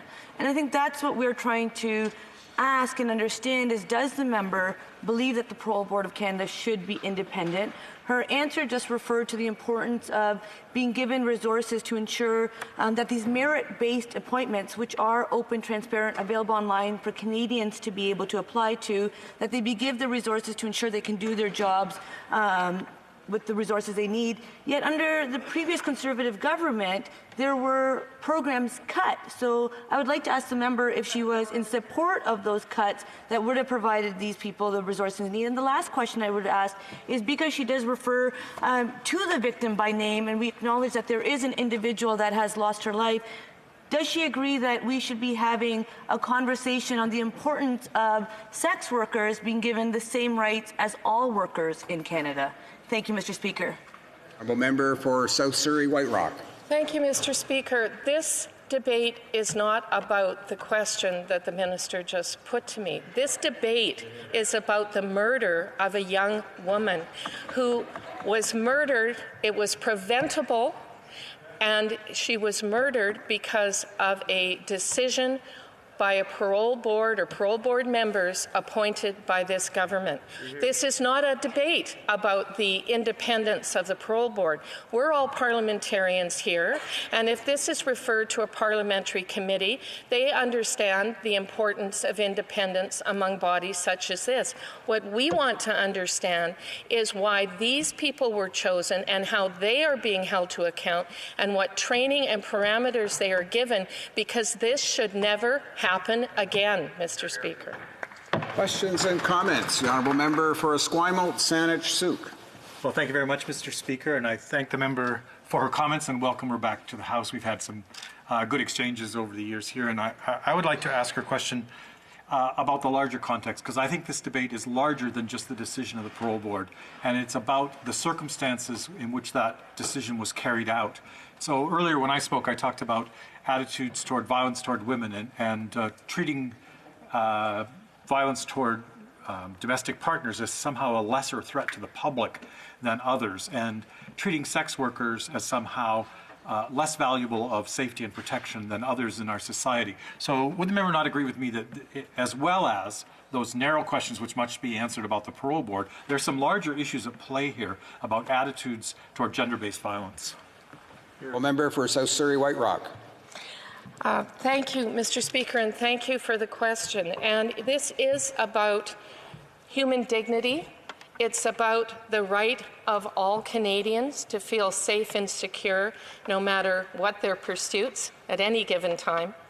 And it is about how decisions are made. There are vulnerable populations in our country. We know that. And this young woman may have been classed in that group. But being a family lawyer over many years before I came to this place, I am very familiar with the way domestic violence is viewed and that it is not given the serious weight it should be. This particular inmate had a history of violent assault against another partner before he killed his wife with a hammer, and that is why I called this someone with a history of both violence but sadistic violence against women. This must stop. I agree it's part of a larger conversation, and we should have that conversation. Thank you, Mr. Speaker. Debate. The Honourable Parliamentary Secretary to the Minister of International Development.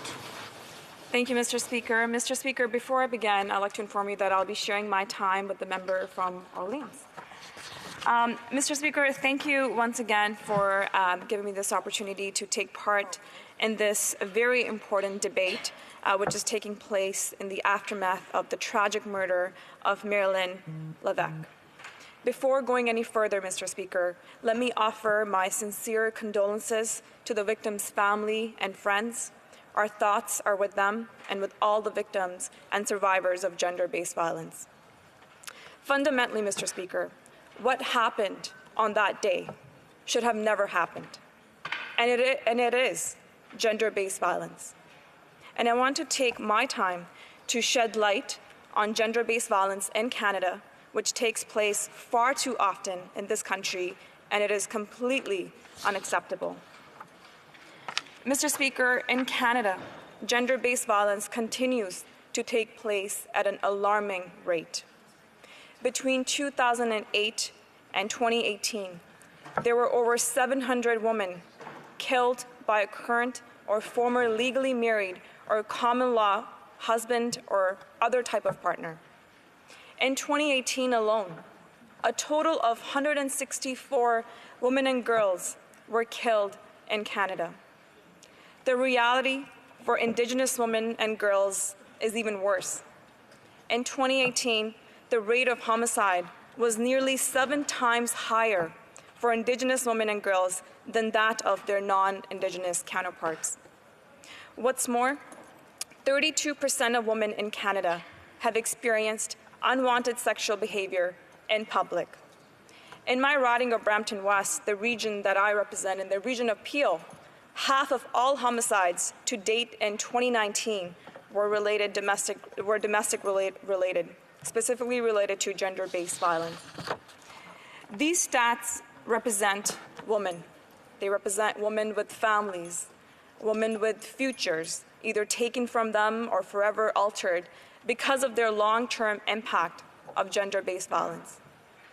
Mr. Speaker, I could go on and on, but gender-based violence has long life impact on an individual's physical, mental, and sexual health.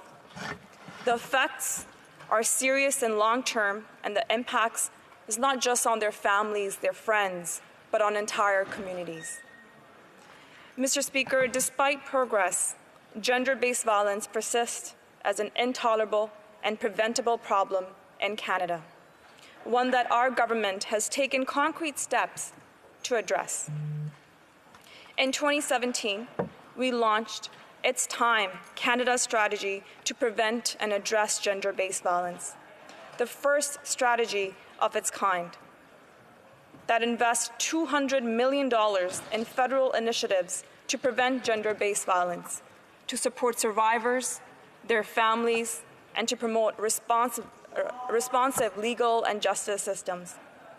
I want to thank the members of Ministers' Gender-Based Violence Advisory Council for their tireless work and wise counsel as we have worked together over the past several years to end gender-based violence.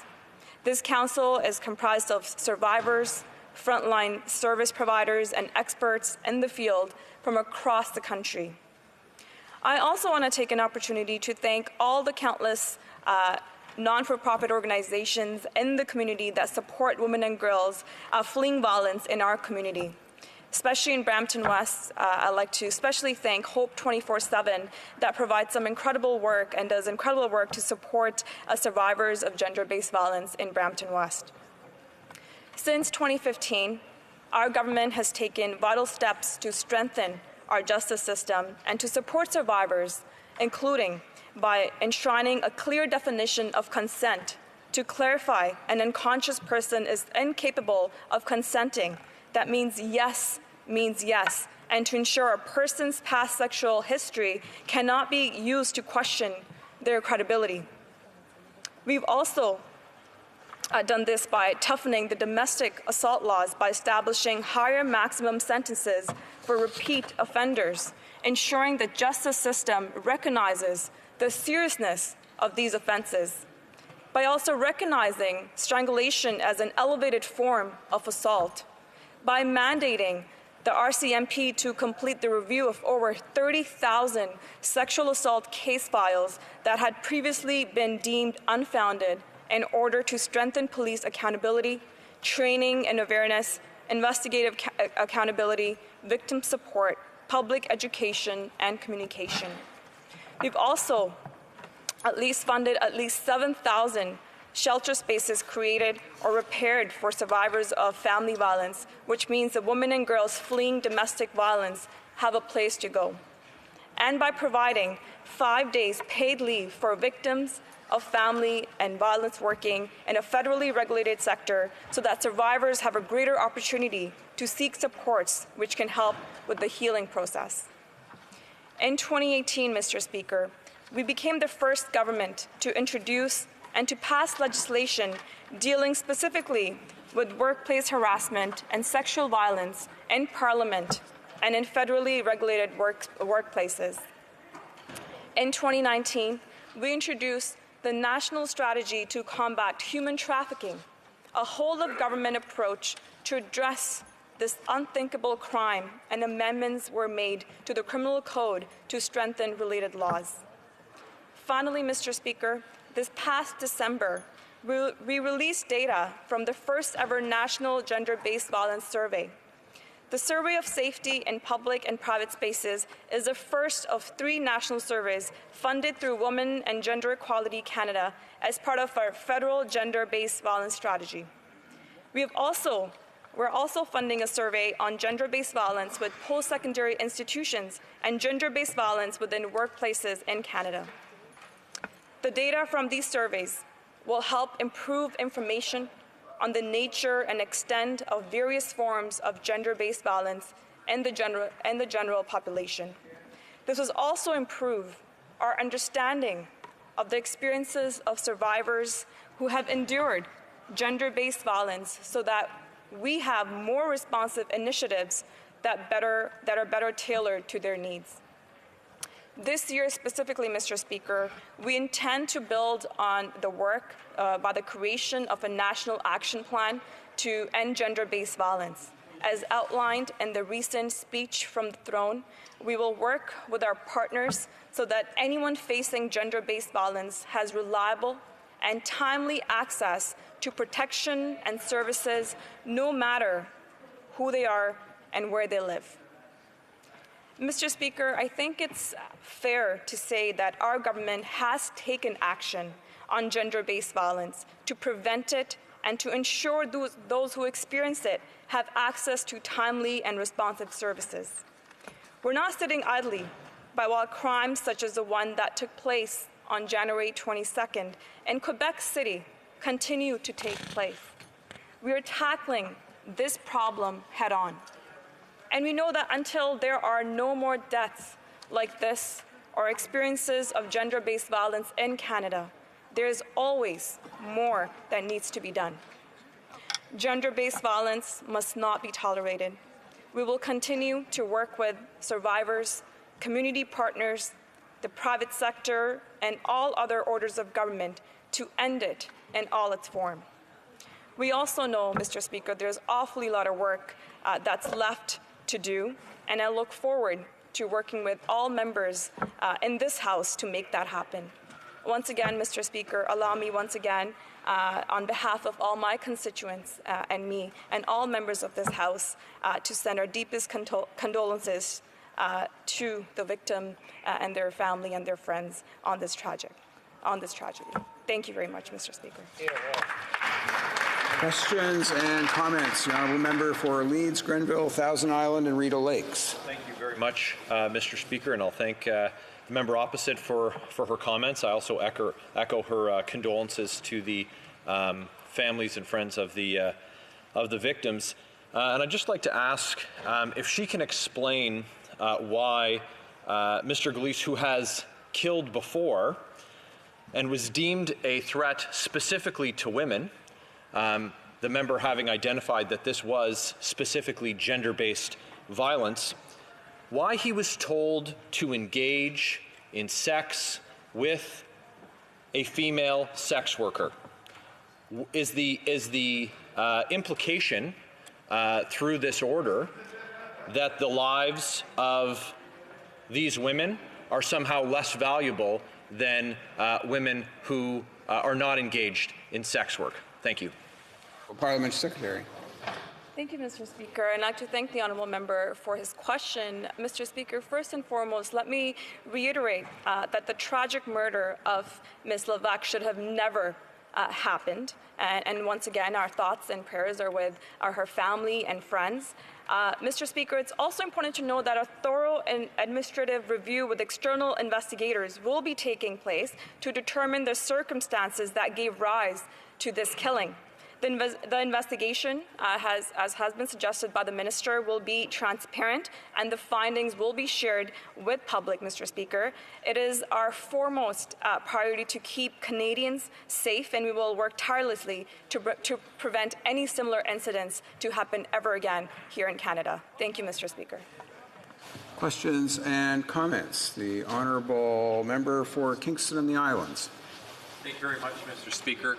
I know that the member had a background in nursing prior to coming to the House, and I'm sure that she had the opportunity to witness, in particular, women who were put into situations where they were subject to violent acts such as what we're discussing today. I'm wondering if she can use her experience to highlight the need for such resources to be available to women so that they can have all the resources and tools that they need. Member for Brampton West. Thank you, Mr. Speaker, and I'd like to thank my good friend for his very important question. As I stated in my remarks earlier, Mr. Speaker, despite progress that we made, gender-based violence persists as an intolerable and preventable problem in Canada.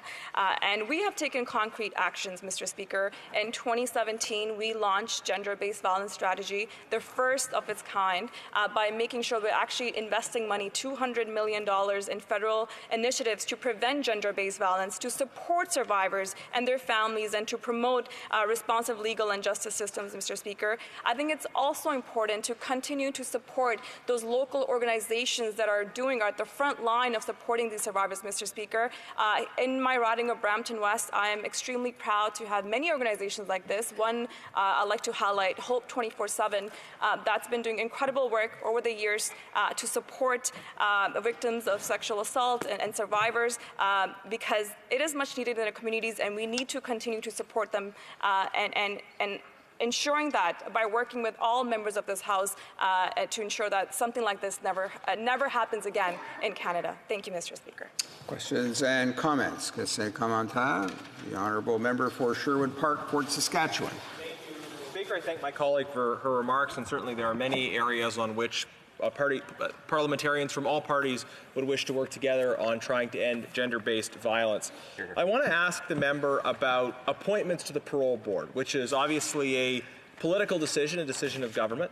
Part of the context for this, I think we would all agree, bad decision, or should all agree, was a bad decision by the parole board in this case to release somebody that was a risk to reoffend, specifically against women, to give them permission to have that contact. This decision was made by parole board members who were relatively inexperienced and who were appointees of the government. So I want to ask the member, does she think that the reviews undertaken in this case should include a review of the process by which the government made those appointments, and in fact chose to not reappoint experienced members, but rather appoint many, many new members to the parole board?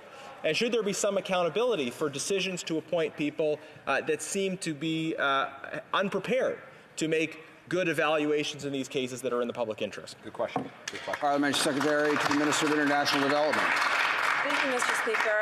I'd like to thank the honourable member for his question. Mr. Speaker, it's important to recognize that appointments of board members is done through a Government of Canada selection process. In 2016, our government implemented an open, transparent, and merit-based appointment process throughout the government, Mr. Speaker. This new process has resulted in an increased number of applicants on board members' position, as well as a greater diversity that truly reflects Canada, Mr. Speaker.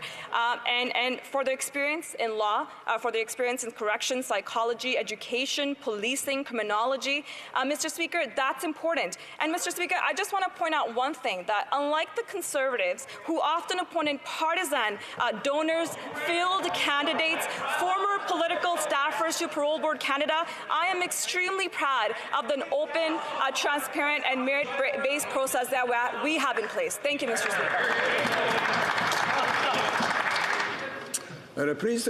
Resuming debate. The honourable member for Orléans. Thank you, Mr. Speaker. I appreciate the chance to speak to this motion put forward by the honourable member from Charlesbourg-Haute-Saint-Charles. But before I go any further, I want to say and take this opportunity to recognize and say thank you to the thousands of men and women who work in corrections every day and for the work that they do. Before going any further, I'd like to take this opportunity to pay tribute to the men and women who work at Correctional Services Canada. When I learned of the murder of Madame Lévesque, une jeune femme de 20... a 22-year-old woman. A mother, I can even begin to understand how her family and friends must be feeling in the wake of her passing. I would like to offer my sincere condolences to Ms. Lévesque's family and friends. Simply put, I think we can all agree this should have not have happened.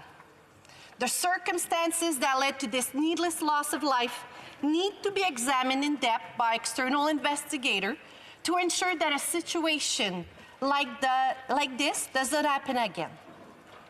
And you know what, Mr. le Président? This is exactly what this government proposes to do. So, simply put, this should not have happened. The circumstances that led to this needless loss of life need to be examined in depth by external investigators to ensure that a situation like this does not happen again. And you know what, Mr. Speaker? That is exactly what this government proposes to do. As we heard from the Honourable Minister of Public Safety, our government intends to carry out a full and transparent administrative review of the incidents aimed at the decision that untimely led to the untimely murder of Madame Lévesque. Why a convicted murderer on day parole was apparently allowed to visit a massage parlor in the first place, despite the fact that the Parole Board of Canada explicitly opposed it during a hearing back in September of last year. I look forward to reading the finding of the administrative review into Correction Services Canada and the Parole Board of Canada, as well as the outcome of the criminal murder investigation currently being undertaken by la Sûreté du Québec. J'ai hâte de lire les conclusions. I look forward to reading the findings of the administrative review into Correctional Services Canada and the Parole Board of Canada, as well as the outcome of the criminal murder investigation currently being undertaken by la Sûreté du Québec. I also agree with the suggestion put forward by the honourable member that this matter be referred to the Standing Committee on Public Safety and National Security. But I believe it would be a mistake to do so before both the internal review and criminal investigation have concluded. There's no question that a full parliamentary study will shed further light as to how we got here and will help to recommend a path forward to ensure that no one else will have their life cut short like this again. However, to begin that study now would not be nearly as effective as it could be when we consider that the relevant experts and officials would not be able to comment while an investigation is ongoing. Toutefois, However, to begin that study now would not be nearly as effective as it could be when we consider that the relevant experts and officials would not be able to comment while an investigation is ongoing. I strongly believe that the Standing Committee could carry out this study once the officials have finished, so that the witnesses would be able to share their opinions openly and answer questions freely. It would also allow committee members to hear from experts directly on the findings of the review in order to make fully informed and effective recommendations. Je crois fermement que le comité.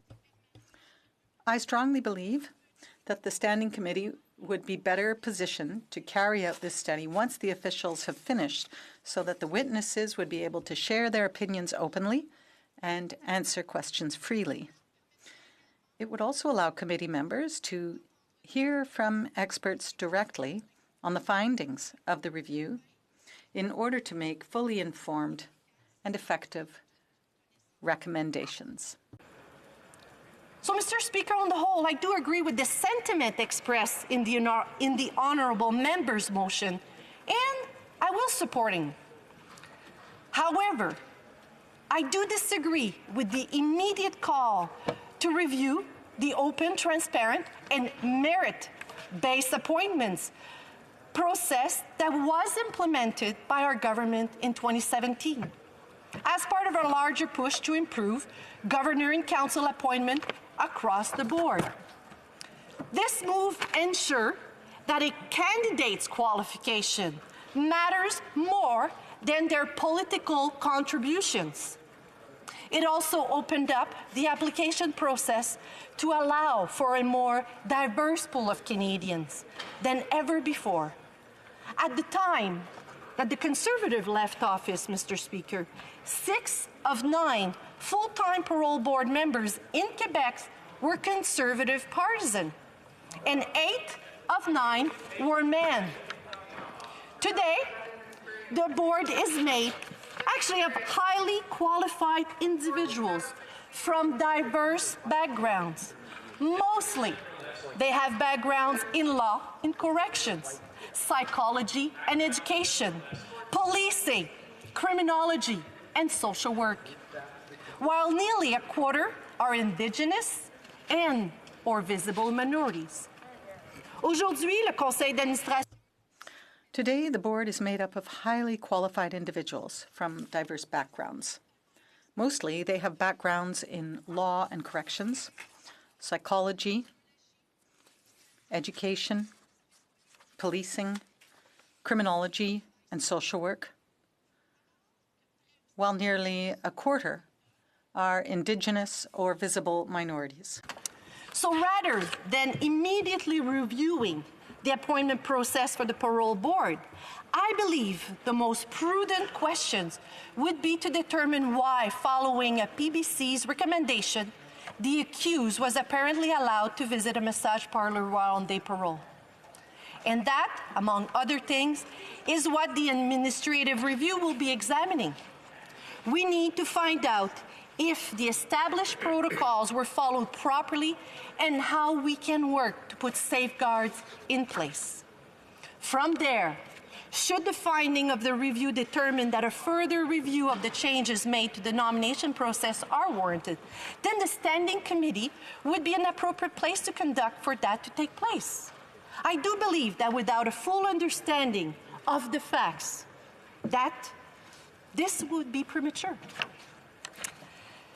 Mr. Speaker, in given year, there are generally between 7,000 and 8,000 Canadians of some form of parole or conditional release. In 2013 and 2014, 17 people were convicted of a violent offense, while in 2018-2019, the number was just down to 5. That year, 99.9% of day parolees did not commit a violent crime. To end, Mr. Speaker, even though acts like this are extremely rare, we are reminded that we can and we must do more to ensure, as best we can, that offenders serving out their sentences do not pose the risk to the public. Keeping Canadians safe remains our top priority, and we need to work tirelessly to prevent tragedies like this from ever happening again. Merci, Monsieur le Président. Thank you, Mr. Speaker. Questions and comments. The Honourable Member for Charlebourg-Haute-Saint-Charles. Thank you very much, Mr. Speaker, and I'd like to thank my colleague for her remarks. Since early this morning, we've seen that there seems to be a theme here. In other words, coming from the other side. In other words, that the Conservatives appointed people who are problematic and only men. I mean, that's a rather dangerous remark. And second, that reoffending isn't that high, that people are released on conditional release, and it isn't an issue necessarily. So I'd like to know if she could release some numbers about reoffenses. The Honourable Member for Orléans. I'm sorry, I didn't fully understand the question from the member. I apologize, but perhaps he could just repeat the question for me. Yes? Go ahead. My question is this. Could my colleague bring out a report that, or show us a report that shows the level of reoffenses? The Honourable Member for Orléans. Well, I'm sorry to say I don't have a report in front of me, but what I do know is that since we have started a new way of doing things, we have highly qualified individuals who are now part of the process when it comes to assessing individuals who will need to be able to return to their communities. And I think what I would like to ask the member is this. Why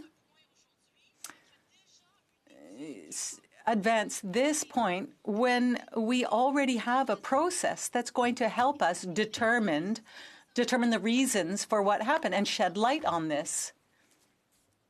Questions and comments. Question commentaire. The honourable member for Mission Matsqui Fraser Canyon. Thank you, Mr. Speaker. I'd just like to point out to the member, as a member of Parliament here with a substantial number of federal institutions in my riding, that the parole officers, the people on the ground in British Columbia, outlined that many of the offenses committed by people on day parole are not actually put forward by our Crown prosecutors in British Columbia, and that the statistics given by the department don't actually reflect the reality and the dangers that people in my community face because of the instances taking place. Parole officers in my riding have indicated on many times that they're losing hope in our justice system and that they're losing hope in protecting our communities. Thank you, Mr. Speaker. The honourable member for Orleans. I thank the member for his question. Actually, I have the utmost respect for parole officers who do extraordinary work in sometimes very hard circumstances in our community. I know the member has raised that questions with the parliamentary secretary, and according to my understanding of the response from the parliamentary secretary, we are very open to discuss this particular issue, and certainly from a British Columbia's perspective. Thank you. Questions and comments. Question commentaire. The honourable member. Thank you, Mr. Speaker. My colleague referred to the qualifications of those sitting on the board. However, we have seen that there are shortcomings in the system, and that's what led to today's situation. So I would like to know if the member thinks it's normal that correctional officers approve a man using the services of sex workers, even though he was convicted of violence against women, the honourable member for Orleans. I'd like to thank my colleague. I think we all agree in this House that what happened should never have happened. Recommendations had been made. However, that decision was made, and our government has decided to conduct an internal review into what happened. We want to shed light on the process before moving on to a standing committee. Before we go to resuming debate and the honourable member for Pitt Meadows Maple Ridge, I'll let him know that there were just under 10 minutes, probably more like 7 minutes available in his time. We'll interrupt just before 2 o'clock for the commencement of statements by members. He'll have the remaining time, of course, when the House next gets back to a debate on the motion that's before the House. Resuming debate, the honourable member for Pitt Meadows Maple Ridge. Thank you, Mr. Speaker. I'll be speaking in support of this motion and sharing my time with the member for Sherwood Park, Fort Saskatchewan. It's a motion that should not be necessary if public safety had been seriously considered. We're facing a tragic situation which we simply can't turn a blind eye to. Changes need to be made, and they need to be made right away. A woman, Marilyn Levesque, is dead, killed not by an escaped prisoner, but by a violent killer out on day parole. We must ask, how was it that Eustachio Gillespie was on day parole in the first place? Mr. Speaker, back in 2004, Mr. Gillespie murdered his wife in cold blood by beating her with a hammer before fatally stabbing her with 2 knives. He was convicted in 2006 and sentenced to life in prison with no chance of parole for 15 years. 15 years, Mr. Speaker. This wife killer should not have been eligible for parole until next year. How was it that he was out on day parole in the first place? Do court sentences matter anymore, Mr. Speaker? If it isn't bad enough that he was on day parole, he had no restrictions limiting his time with women. This was a man with a history of violence towards women. And yet here he was, regularly out in the community and consorting with female sex workers. And he was violent towards them. In fact, he was banned from a massage parlor in the area for being violent and aggressive. And then 2 weeks ago, Mr. Speaker, he engages with another sex worker, Miss Levesque, in a hotel room and brutally stabs her. Mr. Speaker, this should not have happened. This woman should still be alive.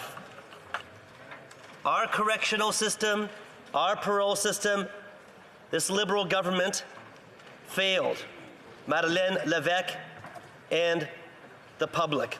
Why and how, Mr. Speaker? That's the question. Why and how? That is the question that Canadians are asking their government, and they deserve answers. Actually, Mr. Speaker, Canadians deserve more than answers. They deserve to feel safe in their communities and their homes.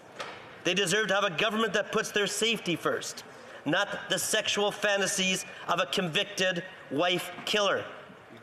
And sadly, we've seen this too many times over the last 4 years, of the system bending to criminals to give them more comfort instead of providing victims with comfort. Whether it's allowing child killers to serve time in minimum security healing lodges, or allowing wife killers unsupervised access to sex workers, criminal rights seem to come first under this government. And it takes an outrageous act, a massive outcry, before this government wakes up and does something. And that action only lasts until the story is out of the headlines, Mr. Speaker. Then we're right back where we started. So when this happens again, will we see some real action? I say when and not if, because it's probably only a matter of time. Who will be the next victim, Mr. Speaker? Who will be the next reoffender? Will it be Terrence Burlingham? He raped and murdered 2 young girls in the 1980s in British Columbia. In 2018, it was found that Mr. Burlingham posed a danger, specifically the presence of sexual sadism, antisocial personality disorder, and psychopathic features. And yet, Mr. Burlingham recently received permission for supervised absences. Interestingly, and sadly enough, back in the 1980s, Mr. Burlingham was under the mandatory supervision orders arising from some break-and-enter charges when he committed these grisly murders in the first place. Will it be Shane Ertmode? In 2000, October, he murdered a 10-year-old Heather Thomas of Surrey. He received a mandatory life sentence with no eligibility for parole for 25 years. She was visiting her father's Cloverdale townhouse. 3 weeks later, her body was found floating in Alouette Lake, located in my riding. He told police he invited Heather into the townhouse, laid her down on the floor, removed her pants and underpants, and choked her while stifling her screams of protest. He used his black football bag to carry her body to his vehicle, along with her clothing, and drove to Golden Ears Park before hiding the bag in dense forest. The next day he returned, recovered the bag, inflated a small dinghy, and dropped the bag into the lake. The faint hope clause under which offenders convicted of first-degree murder may apply for reduced parole eligibility period after 15 years in prison was scrapped by the Conservative government in 2011. But because this crime predated the law, he was eligible to apply for hearing. And Mr. Speaker, 10-year-old Heather Thomas could easily have been my own daughter. Mr. Ertmode was working the townhouse complex next to ours and was very friendly towards my daughter and played and the girls she played with, and they had a lemonade stand. They called him the Rocket. Mr. Speaker, our society, women, we deserve protection, and that is the objective of this motion. Thank you.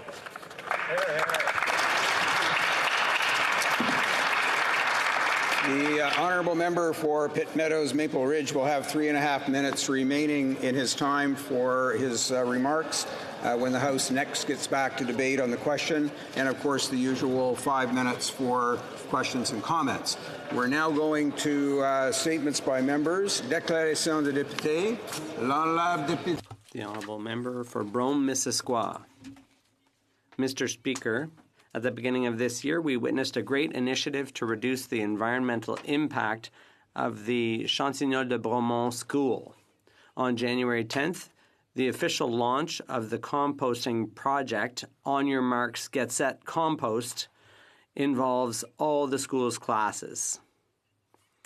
I'd like to congratulate these young people and teachers who've distinguished themselves by the concrete actions they've taken to reduce waste by composting all food scraps. Initiated by teachers, the project is the result of cooperation between the MRC de Brome-Missisquoi, the City of Bromont, the school board, and the school. In order to involve students in the process, a Green Committee was created. Several actions were taken by the committee to inform, mobilize, and sensitize the staff and students of the school to do the right sorting. In closing, I'd like to say bravo and congratulations to the teachers and students of the Green Committee of the École Le Chantignol in Bromont. Nipissing Pembroke. Mr. Speaker, I rise today to honour and recognize the life of Sean Pennisar of Renfrew, Ontario, who suddenly passed away January 22nd at the young age of 48. Sean was born in Renfrew. He followed in his father's footsteps, receiving his degree as a mechanical engineer from the University of Ottawa in 1996. Sean Pennisar was a very successful and well-respected community leader, having spent his career managing thriving local industries, most recently with Novapol Industries of Renfrew.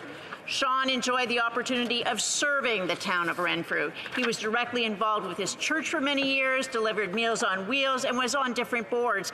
He also gave back to his town with various donations and charitable events. He served as chair of the Renfrew Power Generation Board. Sean is survived by his loving wife, Wendy, mother, Sandra, children, Bennett, Asha, Laura, and stepchildren, Skylar and Emma. He'll be missed by many aunts, uncles, cousins, friends, staff, and employees. Thank you, Sean, for your contribution to the life of our community. Oh, very nice. Member for Scarborough Rouge Park. Mr. Speaker, Sri Lanka has a long history of enforced disappearances, white van abductions, and missing persons. I've met with many families of the disappeared who have been protesting each and every day for the last 3 years, demanding answers to the fate of their loved ones. I met a teacher who handed over her husband to the Sri Lankan military in May 2009. She saw him and others get onto a military bus. The men and women are still missing. Last month, the new president of Sri Lanka, Gotabaya Rajapaksa, concluded that those missing persons are dead. His assertions have sent chills and despair amongst the families, many of whom live in Canada. The families are demanding answers. How does he know the missing are indeed dead? How did they die? Who is responsible for their deaths? The families need to know, and in order to have closure and end impunity, a thorough, independent, international investigation that leads to truth and justice is needed now more than ever. Thank you, Mr. Speaker. The honourable member for Pierre Boucher, Les Patriotes Verchères. Mr. Speaker, on January 27th, an individual affectionately known to residents of Boucherville as Beau Blanc passed away. I'd like to offer my condolences to the Lafranchise family and his sister Janine, who was taking care of him. The realm of René Lafranchise extended from Vieux Boucherville to the eastern quarter. Never without his cap, you could come across him any time of day in the streets of Boucherville looking for bottles to return to the Messier Metro store. With his hard-won pocket money, he would treat himself to something at Catch-Up Restaurant, the Vieux Pub, or the Bar de l'Eau. Beau Blanc had a unique way of greeting people. After a few religious references, he might confidently predict rain tomorrow or exhort youngsters to get back to school. At times unintelligible, his remarks were often surprising or shocking, but a few kind words would bring out his broad, childish grin. R.I.P. Beau Blanc, you won't be forgotten. Member for Etobicoke Centre. 2014, Russia invaded Ukraine. Oleg Sentsov, a Ukrainian filmmaker who's here with us today, was arrested on trumped-up charges of terrorism and sentenced to 20 years in a Siberian labor camp. In jail, as a protest, he undertook a hunger strike that lasted for 145 days. Canada, led by our now Deputy Prime Minister, was at the forefront of the international effort calling for his release. When he was during his trial, Mr. Sentsov once said, "Я не знаю, чого варті твої переконання, якщо ти не готовий за них постраждати чи померти." I don't know what your convictions are worth if you're not willing to suffer for them or die for them. As we speak, many political prisoners are suffering in jails in Russia. As we speak, Ukrainian women and men are dying defending their homeland from a Russian invasion. As Canadians, we share these convictions. So today, I hope that we draw inspiration from Mr. Sentsov's courage. I hope that we live by the courage of our convictions.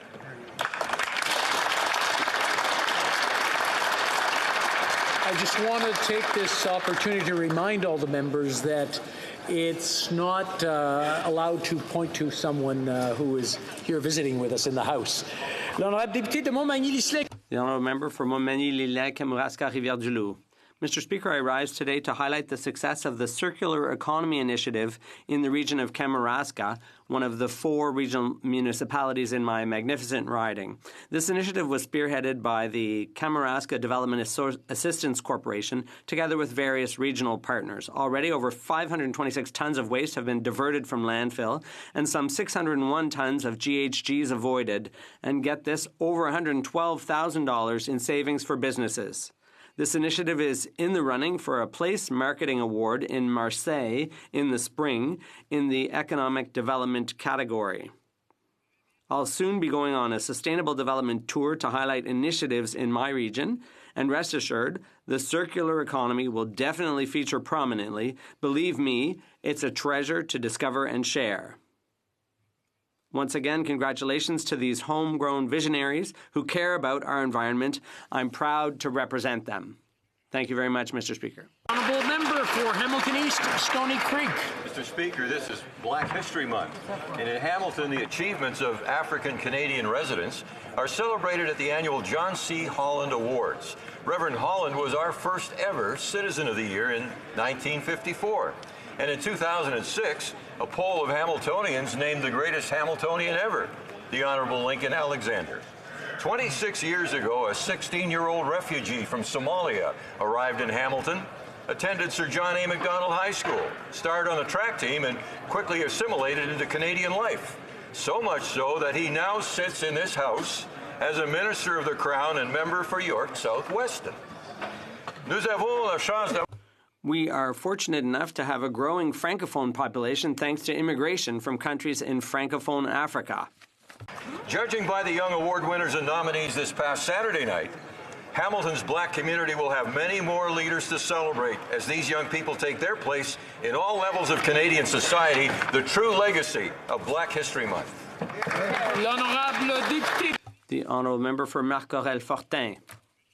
Mr. Speaker, I'd like to take advantage of our return to the House to thank the people of Marc-Aurèle-Fortin who've renewed their confidence in me by allowing me to serve a second term as a federal member of Parliament.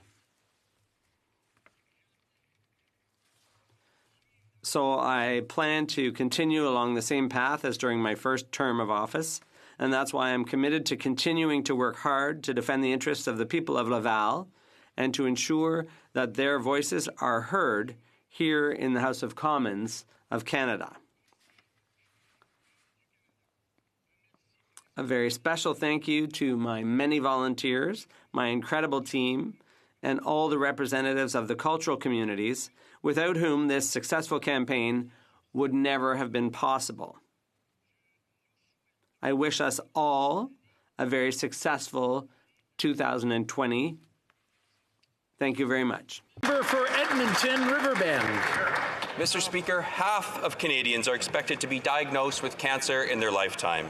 Today is World Cancer Day, a reminder why we need to continue working toward a world where no Canadian fears cancer. As a nation, we've made significant strides in cancer research, early detection, and treatment. We have more people surviving cancer than ever before. The 5-year survival for cancer has increased to 63%. However, a person's experience with cancer doesn't end just because their treatment is over. The Canadian Cancer Society provides the largest cancer support system in the country and funds groundbreaking research so we can reduce the number of Canadians diagnosed with cancer. Cancer touches all Canadians, whether it's personally or through family and friends. Today helps us remember why we need to keep working together to end cancer. Hear, hear.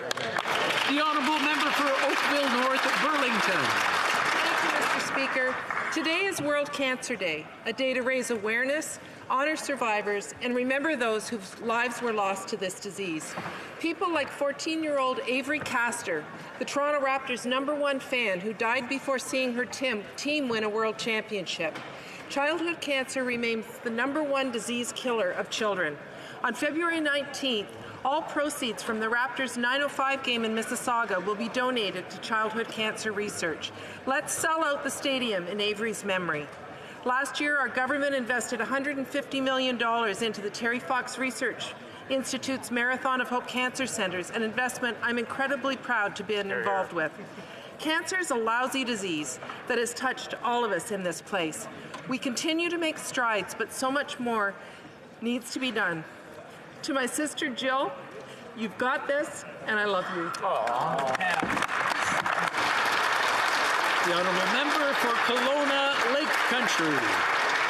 Mr. Speaker, in 2018, following the Liberal government's introduction of an escalator tax, meaning automatic tax increase for imported beer, wines and spirits, Australia requested a review at the World Trade Organization for Canada's exemption for 100% Canadian wines.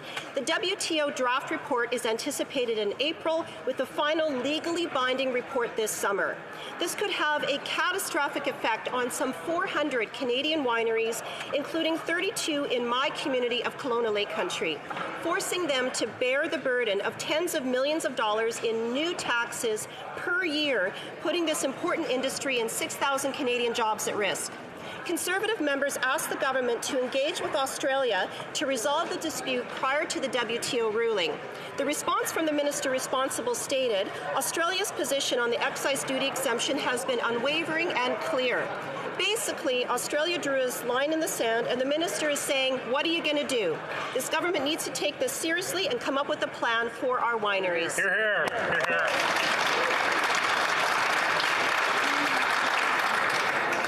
I want to take this opportunity to remind the honourable members that statements by members are taking place, and I encourage everyone to listen because they are very interesting. The honourable member for Northumberland, Peterborough South. Thank you, Mr. Speaker. This morning, the Parliamentary Budget Office released their review of the carbon tax. We have heard from Canadians across our country the carbon tax is making life more difficult for Canadians. Farmers are particularly struggling as they've faced additional headwinds, including trade disruption, a wet spring, and global pricing instability. To add insult to injury, we are now adding a tax on a tax. The GST is indeed being taxed on the carbon tax. I have a receipt from one of our local farmers that in addition to paying $7,000 in carbon tax, the government said that was not enough. He had to pay $350 of GST on top of that carbon tax. Shame. In the most recent Parliamentary Budget Office report, they said they collected over $100 million in GST by taxing the carbon tax. Whoa. If, in fact, a bank tried to charge interest on interest, they would be charged with usury. Yeah. When will the government needs to give relief to the carbon scam? We need to give farmers a break. Good. The honourable member for Hamilton Mountain. Mr. Speaker, Canadians are wondering why proposed changes to the OAS benefits will leave behind those aged 65 to 74. Raising benefits for only those over 75 will not fix indexing problems this government promised seniors 5 years ago. This means living standards for seniors will continue to fall behind other Canadians, and the gap will grow faster for those between 65 and 74. Those relying the most on OAS benefits, like single seniors and women, will be hit the hardest. This is unacceptable. This government is creating two classes of seniors. The increase should be applied to all over the age of 65. When the Conservatives raised the retirement age to 67, Canadians rebelled. Has this government found a crafty way to increase the eligibility age, smoothing the waters of the small increase for a limited number of seniors? Every senior in this country deserves a raise. To the Liberals, I say abandon this proposal and come up with a plan that truly provides retirement security for all Canadians. The Honourable Member for Berthier-Masquinongé.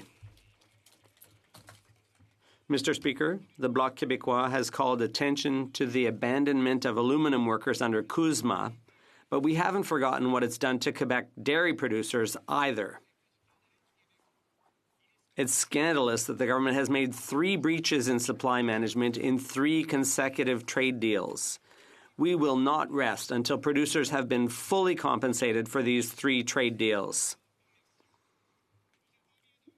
We will fight against any further breaches in supply management, starting with the upcoming negotiations with the UK after Brexit. But before Brexit, there's a more immediate challenge. By preventing our producers from exhausting surplus production, CUSMA could undermine supply management. In its haste, the government is making matters worse. My message is simple. Our dairy producers and processors have paid dearly enough already. Enough's enough. The Honourable Member for Wellington, Halton Hills. Mr. Speaker, freedom of thought, belief, opinion, and expression, including freedom of the press and other media of communication, are guaranteed fundamental freedoms under Section 2 of the Charter of Rights and Freedoms. They are the foundation of a free and democratic society. Last week, the BTLR panel submitted its report to government. Many of the recommendations are so shocking that the government must immediately take a clear and unequivocal stand against them. And saying that it won't regulate news content or news organizations is not good enough, because the recommendations propose that the government regulate all commercial content on the internet, both domestic and foreign. If adopted, these recommendations could lead to the largest regulation and restriction of free speech in Canadian history. This Liberal government must make it clear that the report's recommendations on regulating and licensing internet content are dead on arrival. The Honourable Member for Hochelaga. Mr. Speaker, every February, Black History Month provides Canadians with an opportunity to highlight the heritage and contributions of the Black community. Today, I'd like to recognize extraordinary Black women who've contributed to a diverse and inclusive Canadian society. Let's remember the first Black federal member of Parliament elected in 1993, Jean Augustine, who was a strong advocate for social justice. As a result of her 1995 motion, the February Federal Declaration of Black History Month was unanimously passed. Let's remember Rosemary Brown, the first Black woman to be elected to a provincial legislature and the first woman to run for the leadership of a federal party in 1975. She was active in the fight against racism and sexism and worked to improve services for immigrants, people with disabilities, seniors, and the marginalized. I thank these Black women who, along with so many others, paved the way for all women in politics. Thank you, Mr. Speaker. Oral questions, question orale, the Honourable Leader of the Opposition.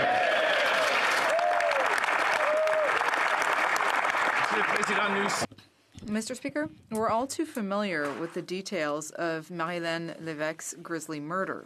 Canadians are shocked to know that the government encouraged a murderer to obtain sexual services. We all need to understand how this happened, but having officials investigate other officials isn't good enough. Will the Prime Minister support our motion to have the Public Safety Committee investigate? The Honourable Minister of Public Safety. Mr. Speaker, I share the concern about this tragedy, as I think all Canadians do, and we want to make sure that we get the facts and we get to the bottom of this. And it's one of the reasons, Mr. Speaker, that we've asked the 2 federal agencies involved to convene a board of investigation. That board of investigation, Mr. Speaker, will feature 2 external vice chairs, and it's been convened to examine the circumstances that led to this tragic event, and as well, we have made a commitment that their findings will be made public and transparent. Mr. Speaker, we encourage a thorough examination of all aspects of this, but I think it's very important to focus on what actually happened rather than make presumptions based on misinformation. L'honorable chef de l'opposition. The Honourable Leader of the Opposition. What actually happened was that a violent murderer was encouraged to seek the services of a sex worker. That is unacceptable, and a parliamentary committee has the right and the obligation to do its work to find out what happened. Now, Marilyn Levesque did not deserve to die because of someone's decision like this. Today, the Minister of Justice introduced a bill to require new sexual assault training for judges, but it is silent on training for members of the parole board. Given recent events, will the government expand this training to ensure parole board members and parole officers receive similar training? The Honourable Minister of Public Safety. Mr. Speaker, the bill that was introduced today, I think, is a very important one, and I'm encouraged to hear of the member opposites and party opposites' support for it. We believe that training is very important, and one of the things that will be examined in the investigation currently undertaken is to look at the policies, procedures, and training currently available to all members who are involved in this activity. And so, Mr. Speaker, we do certainly support where training is required, that it be made available and that it be effective in ensuring such a tragedy does not occur again. The Honourable Leader of the Opposition. Well, we're encouraged that they have decided to adopt our bill, and given his comments, we look forward to amendments that could be moved at committee to ensure that the training is expanded. But the fact remains that Marilyn Levesque was murdered because of decisions made by people involved in approving her release plan. So, simple question, are the people who approved a release plan that included a violent murderer getting services from a sex worker still hearing cases today? The Honourable Minister. I think it's important to recognize that in this particular tragic case, the parole board actually issued rather explicit and written instructions that that was not to occur. Now, unfortunately and tragically, someone has made that decision, and that individual will be held to account. And that individual is not currently involved in any decision-making with respect to any prisoner. We are going to ensure that we get the facts of this case, Mr. Speaker, and we will act on those facts to make sure that this terrible tragedy never occurs again. The Honourable Member for Charlesbourg-Saint-Charles. Mr. Speaker, the government tabled a bill today about sexual assault training for judges, but it forgot to include parole board members. The Prime Minister knows that the parole board has been in crisis for the last 2 weeks, since we learned that it granted parole to a violent murderer who went on to pay for sexual services. It's unbelievable that these members didn't recognize the danger of such a decision. When will the government include the training of parole board members in its bill? Mr. Speaker, as I've indicated, last September, the Parole Board of Canada explicitly opposed letting this accused visit massage parlors while on day parole. At the same time, we have undertaken to do a comprehensive review of not only the facts and circumstances of this case to deal with any issues of misconduct, negligence, or error, but also to examine our policies, procedures, training, that directs the work of the parole board and others involved in these decisions to ensure that it is appropriate to prevent this from happening again. And we are very open to making changes to ensure that people have the appropriate training so that the great decisions can be made. Honourable Member for Belleuil-Chambly. Mr. Speaker. Excuse me, that was my mistake, actually. We're going back to the Honourable Member for Charlesbourg-Saint-Charles. Sorry. Mr. Speaker, today I tabled a motion calling on this House to condemn the parole board's decision to allow a violent murderer to obtain sexual services. We're also calling on the Liberal government to instruct the Standing Committee on Public Safety to hold meetings to look into the case. Marilyn Levesque didn't deserve her tragic fate. We owe it to her to get to the bottom of this. But first, a question. What is the Prime Minister waiting for to fire those 2 parole board members? Mr. Speaker, if I just may be clear, in the motion brought forward by the member opposite, unfortunately, he makes an assumption that is not supported by the facts in the first part of his motion. However, let me be very clear that our government does support a full examination of this matter by the Public Safety Committee, and we will be supporting the motion for that reason. The Honourable Member for Belleuil-Chambly. Thank you, Mr. Speaker. Well, in recent days and weeks, we've seen that the main argument that the government has when it comes to talking about the new free trade deal is that Quebec's premier asked for it to be ratified quickly. So suddenly it seems like the federal government is enamored of the Quebec government. And so, given that, I'm wondering if the government will also adopt the National Assembly's call for a single tax return for Quebecers.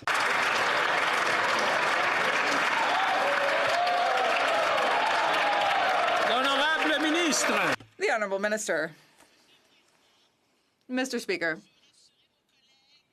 I want to reassure my colleague that there will not be a single tax return form for Quebec. The federal government will continue to administer the tax returns so that we can protect jobs in Quebec's regions, so that we can meet the needs of francophones all across Canada. And for those reasons, we will continue with the status quo, but we will continue to work hard with Revenue Quebec, which is an important partner. The Honourable Member for Belleuil-Chambly. Well, it's strange that the minister thinks I would be reassured by that, or any member of the National Assembly. But since the government has partially seen the light, perhaps I'll quote the Quebec Premier here. He said that he would like Quebec's secularism bill to be respected and that it not be challenged before the courts. That's from your great friend, François Legault. So will the government now recognize the legitimacy of Bill 101? L'honorable ministre. Or 21, rather. The Honourable Minister of Justice. Mr. Speaker, from the very beginning, we've always said that it was not up to the government to tell women what they should or should not wear. But we also said that we wanted to see what would happen in Quebec. Now, there are Quebecers who are challenging the bill before the courts, and I think that's the right thing to do. The Honourable Member for Burnaby South. Mr. Speaker, it's totally incomprehensible that the Liberals would continue to take First Nations children to court. Kids are being denied services by the government. And that very same government spends over $8 million fighting your kids in court. That's what's happening here. That's what the Liberal government is doing. Can the Liberals explain to parents across this country why they're spending millions of dollars fighting kids in court instead of investing in their future? Hear, hear. Honourable Minister for Indigenous Services. Monsieur le Président, nous sommes d'accord que... Mr. Speaker, we agree that we need to compensate First Nations children who were harmed due to federal policies or services in the past. We want to find a fair and comprehensive solution. As my colleague knows, the Canadian Human Rights Tribunal ordered the government to undertake discussions concerning compensation for these First Nations children. And that's what we are doing. We are aiming for February 21st to propose a compensation model, and that's what we're working on. That's the date that we're going for. The Honourable Member for Burnaby South. Yesterday I was in Regina to support workers who are defending their pensions. All across the country, workers are being attacked. Working people, this Liberal government's proposing a tax cut which is going to help the top 10%. Workers need help now. There are millions of Canadians who can't afford to pay for their medication. There's millions of Canadians who can't afford to take care of their teeth. Will the Liberals stand up for these workers and help out them and their families by investing in a national pharmacare that's universal, by investing in a national dental care program that helps out people who can't afford to take care of their teeth? The Honourable Minister of Health. Thank you, Mr. Speaker, and I share my colleagues' deep concern for Canadians who have been in the position and still are of having to make decisions between affording their medication or having enough food to eat.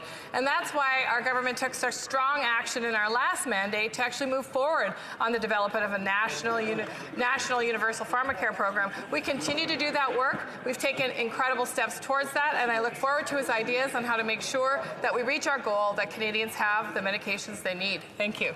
The Honourable Member for Cariboo Prince George. Thank you, Mr. Speaker. Yesterday, officials confirmed two things: that the coronavirus can be spread through droplet transmission, and that the government does not know where the plane that carried the original coronavirus patients into Canada is, or if it was ever quarantined on its arrival into our country. Can the Minister of Transport confirm the whereabouts of this aircraft today?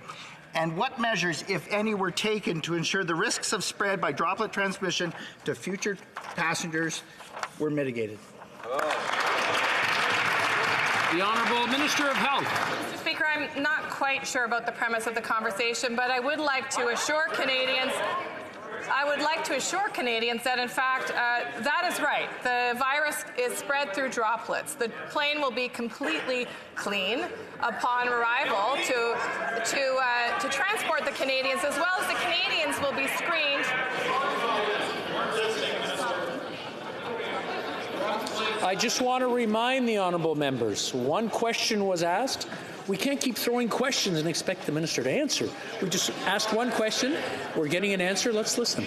The Honourable Minister. Let me start over, Mr. Speaker. I don't understand if he's asking about whether or not there's droplets on the plane, in the plane, or in between passengers. I will tell you this, though, Mr. Speaker. As I outlined yesterday in the media, the plan is to ensure that passengers are safe, are transported accordingly, and are quarantined when they arrive in Canada. Thank you. The Honourable Member for Richmond Arthabaska. Well, it's normal. The question was for the Minister of Transport. Yesterday we said that flight CZ311 had been contacted and that it posed no risk to the population, but the problem is that that type of plane can contain up to 335 passengers. So those passengers that she talked about were the ones who were within 3 meters of the passengers affected by coronavirus. The entire world is taking precautions here. So how does the minister not know where all of these passengers are and where the plane is and what their current health status is? I thank the member for the clarity in the question. He's referring to the plane in which one passenger came off that was symptomatic. In fact, as I mentioned in the House yesterday, all 27 passengers in his vicinity were screened and found to be negative, not carriers of the virus, and the plane was cleaned according to infectious disease protocols in partnership with the airline, who would be doing that, I would hope, in between all of the flights. And certainly, Mr. Speaker,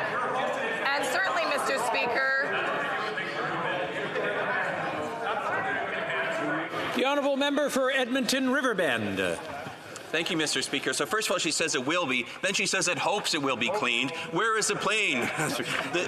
Yesterday, the Health Committee learned that the government had not located the plane carrying the first confirmed coronavirus case. There's no knowledge of whether passengers immediately reboarded the plane or whether proper sanitation processes took place. Right. Locating this plane is crucial. Is there any chance that others traveling on this plane could have caught the virus and gone undetected? That's right. Honourable Health Minister.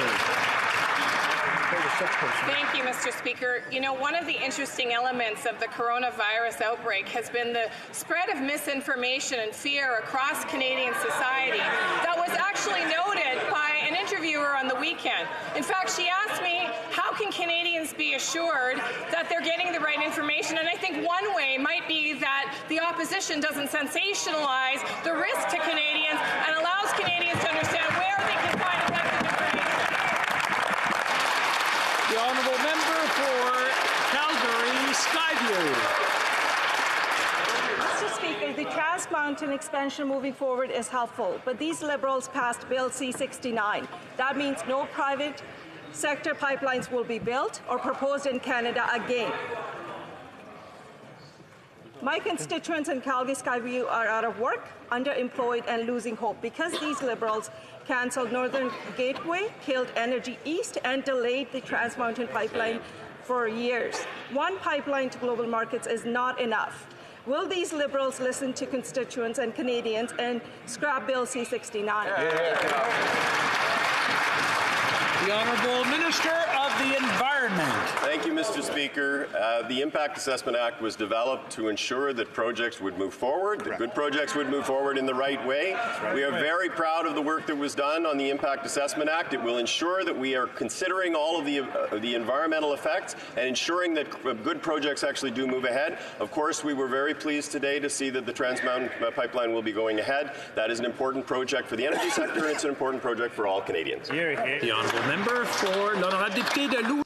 The honourable member for Louis Saint Laurent.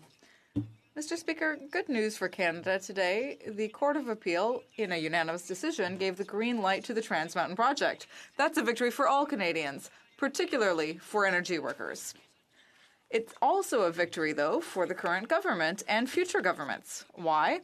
Because during the construction period and the 20 years following, we're talking about $21.6 billion that Trans Mountain will bring in revenue.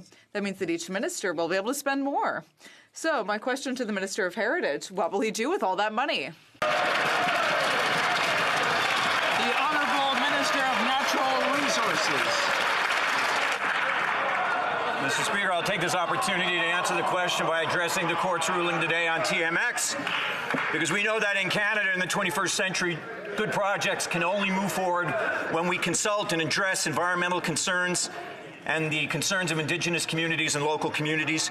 We know that there are a lot of diverse views on TMX. We know that there are a lot of diverging views on today's decision, but we remain steadfast in our commitment to TMX and that it moves forward in the right way by rolling up our sleeves, by doing the hard work. We are getting this project built. Thank you, Mr. The honourable member for Lakeland.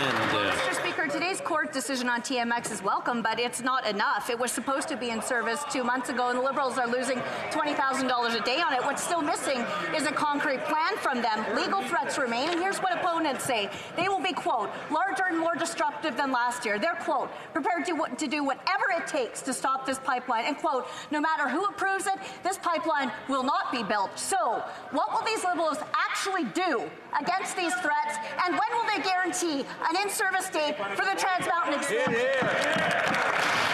The Honourable Minister of Natural Resources. Today, work on the Greater Edmonton Pipeline construction is underway. Work at the Edmonton Terminal and the Kamloops Terminal is underway. Work at stockpile sites at Northgate, Merritt, Enoch, Cando, and Edson underway. Work at pump stations at Edson, Hinton, Black Pines underway. TMX is being built, Mr. Speaker. The Honourable Member for Saint-Jean. Mr. Speaker, well, like me, you've just heard the government say that we need to challenge Bill 21.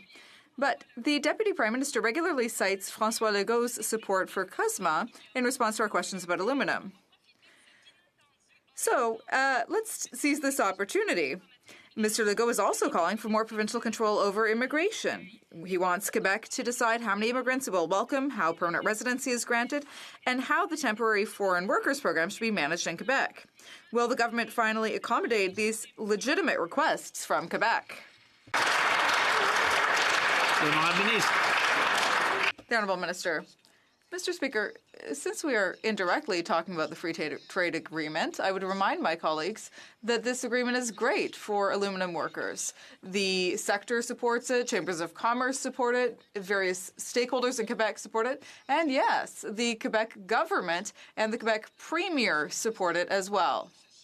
There is a consensus of all the stakeholders except the Bloc Québécois. And I'd like to reach out to them and say, well, we're listening, so let's all work together and support the agreement. The Honourable Member for Montcalm. Mr. Speaker, when the government wants to avoid explaining why it abandoned aluminum workers, it quotes François Legault as though his word were worth its weight in gold. So the Quebec Premier's word should be worth just as much when it comes to other issues, like health care, which is a provincial jurisdiction. François Legault has always called for an increase in health transfers so that the federal government would cover a full 25% of the costs. Will the government respect Quebec's request here and increase the health transfers to the province? The Honourable Deputy Prime Minister. Mr. Speaker, today I see that the Bloc is trying to underline the fact that the Liberal government is not the government of François Legault. I think that everyone knows that that's the case. There are issues that we do not agree on. And that underlines the importance of the fact that François Legault, who's not always in agreement with us, does support the new agreement strongly, because he understands, like we do, that it's good for Quebec. The Honourable Member for Mégantic-L'Érable. Mr. Speaker, since the $186 million Invest in Canada program was launched, the PBO has raised a number of questions about how it's been managed by the Liberals. Transparency, accountability, and performance were found to be very lacking.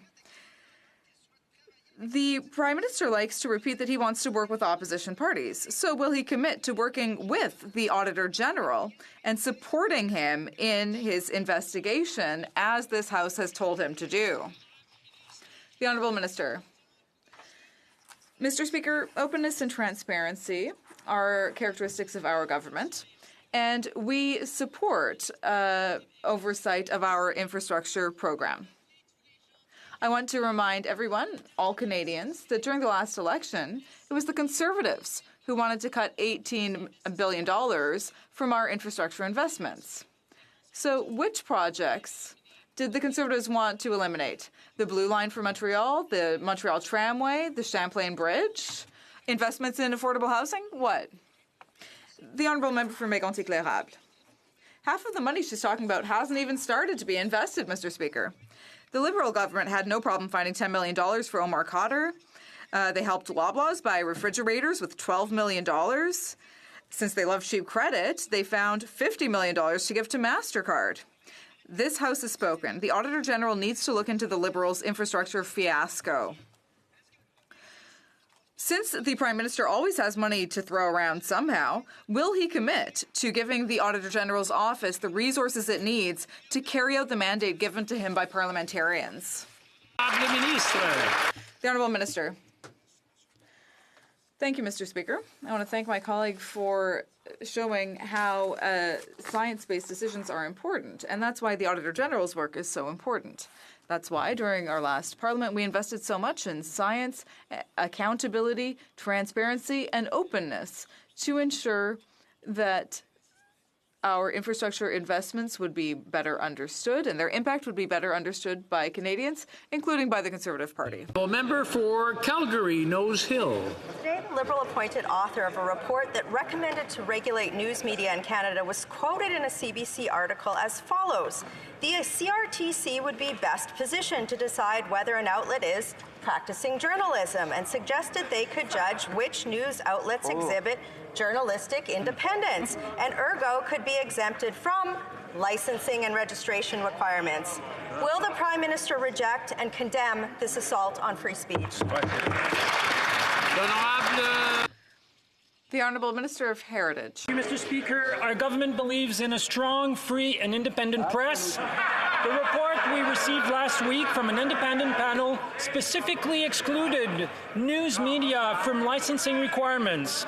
I want to be clear on our intentions. Our government will not impose licensing requirements on news organizations, nor will we regulate news content. Thank you, Mr. President.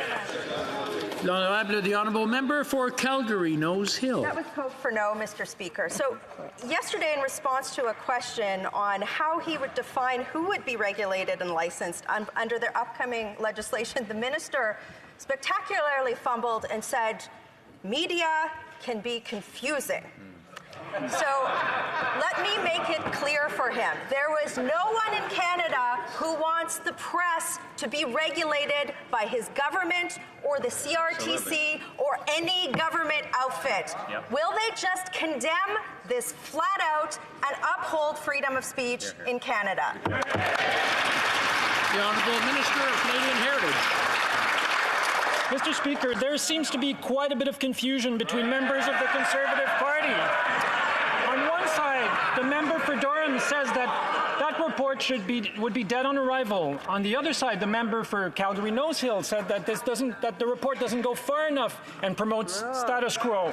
I am happy, however, that the member for Bellechasse, Etchemin-Lévis, for his part, shows a balanced position to work with us to promote Canadian culture, which is what we want to do on this side of the House, Mr. Speaker. Thank you. The honourable member for Victoria.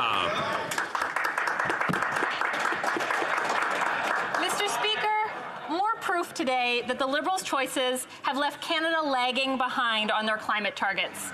I meet people every day who want to do their part, but while the Liberals are letting big polluters off the hook, they're making it harder and harder for families to make ends meet. When will the Liberals end all fossil fuel subsidies and commit to a real climate plan? A climate plan that actually cuts emissions and doesn't leave workers and communities behind. The Honourable Minister of the Environment. Thank you, Mr. Speaker. This government came to power and developed the first real climate plan this country has ever had. 50 different initiatives that have identified over 275 megatons in reductions. During the recent campaign, we pledged to go beyond the 2030 targets that had been established under the previous government. We have committed to net zero by 2050. We are working to develop the pathways there, and we'll be working with all Canadians to do that. Climate change is an existential threat. We understand that. We know we need to do this for our grandchildren and our children, and we are acting. The Honourable Member for Rosemont, La Petite Patrie. Mr. Speaker, domestic violence and violence against women are major problems that undermine our society. On January 22nd, Marilyn Lévesque was placed in an extremely dangerous situation and the young woman was brutally assassinated. Let's be clear, the facts show that a harm reduction strategy and a rigorous parole process work. But in this case, a colossal an incomprehensible mistake occurred, and the young woman paid with her life. Feminism isn't just rhetoric. What concrete steps will the Minister of Justice take to ensure that a tragedy like this never happens again? The Honourable Minister for Public Safety. Speaker, let me first of all thank the member for his very important question and intervention in this matter, and I share, as my government shares, the concerns expressed about this tragedy and the loss of innocent life in these circumstances, and more broadly about the issue of violence against women. And it's one of the reasons we're working very hard on a national strategy to reduce and eliminate the violence against women in our government, but Mr. Speaker as well. I want to assure him we are equally committed to getting to the bottom of the facts in this case, to make sure that there is a full and frank and open and transparent examination of all the issues that gave rise to this tragedy, and that action is taken to make sure that it never occurs. The Honourable Member, l'Honourable Député de Laval-les-Îles. Mr. Speaker, I have just spent the past several weeks back in my riding hearing from my constituents. By listening to Canadians and investing in the middle class, our government has put in place a plan built by and for all Canadians. We have already introduced a tax cut that would save millions of Canadians several $100s at tax time. Can the minister please tell this House how Canadians about the next step in our plan to continue growing the middle class and our economy? Thank you, Mr. Speaker. Good job. The Honourable Minister of Finance. I'd like to thank the member from Laval-les-Îles for his question, and also for the work he's doing to listen to his constituents and how we can build Budget 2020. We're in the midst of doing our pre-budget consultations this year. We're listening to Canadians, the things they think we should be putting in the budget, and also how we can keep the economy strong and resilient in the face of challenges.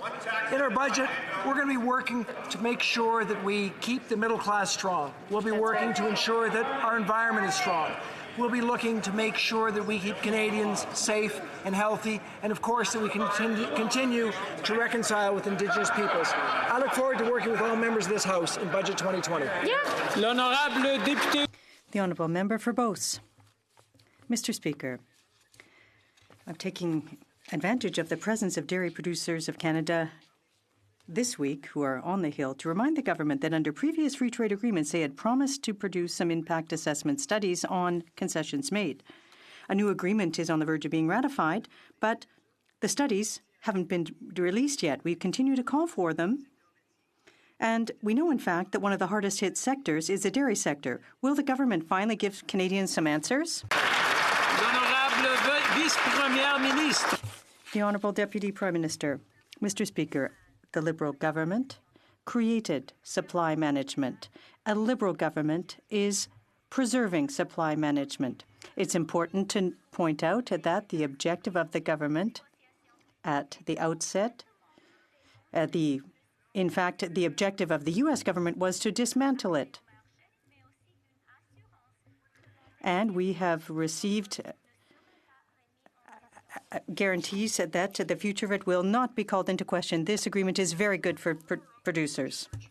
Mr. Speaker, we have been asking the Liberals to release all NAFTA-related economic studies and analyses since December 12th to no avail.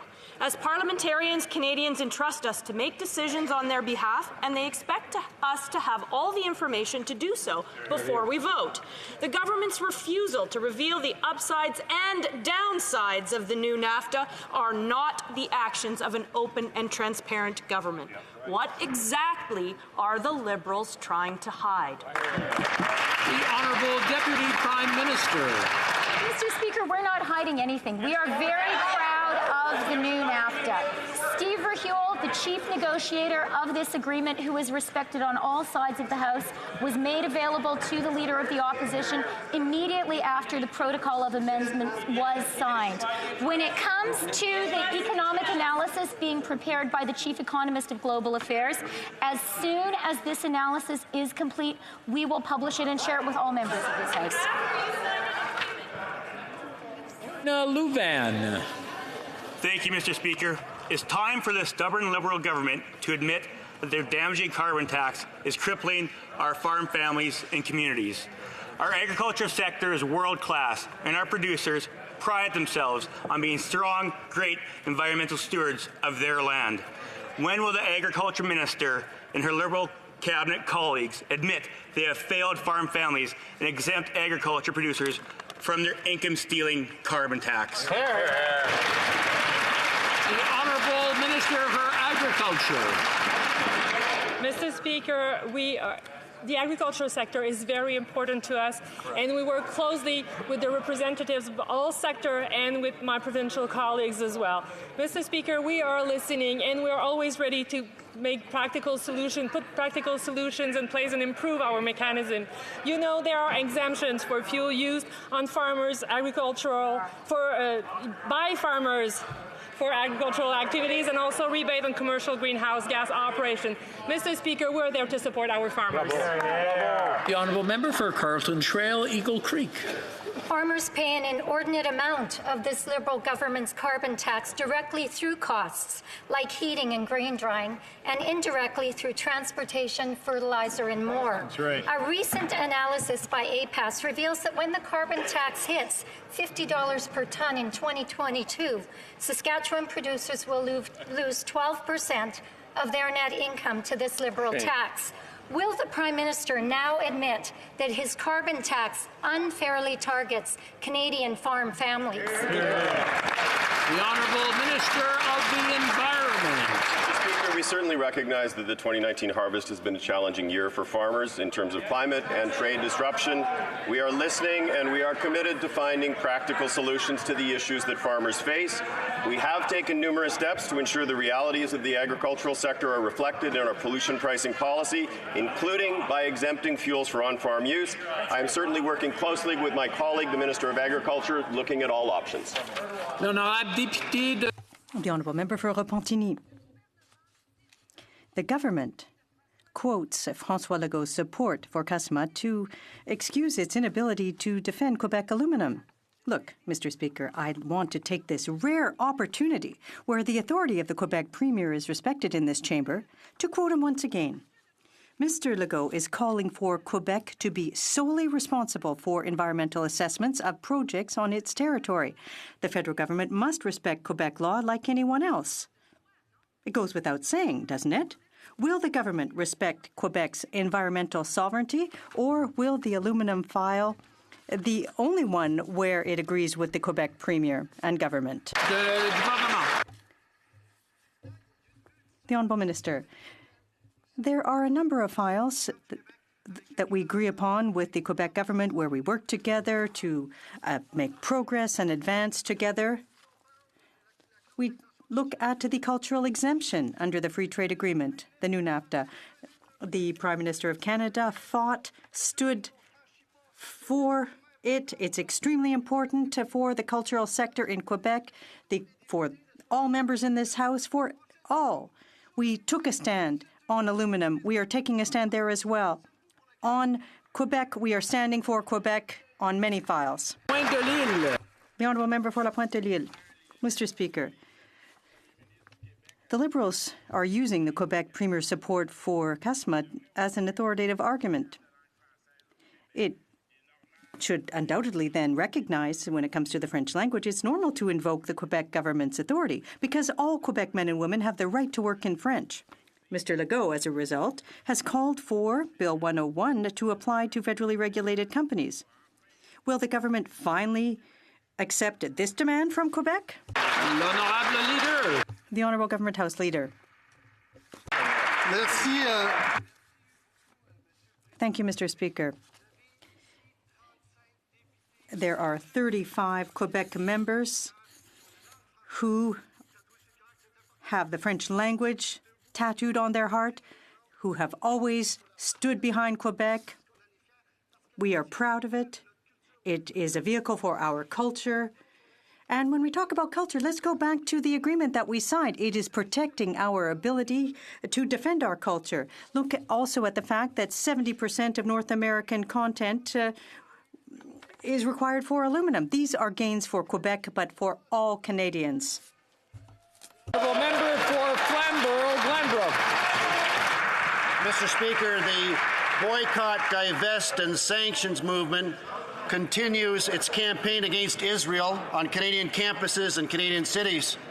In my own backyard, when it first came about, some from the BDS movement called for sanctions against Jewish professors at McMaster University in Hamilton. Given the alarming rise of anti-Semitism in Canada, North America, and the world, could this Liberal government clarify whether it considers BDS to be anti-Semitic?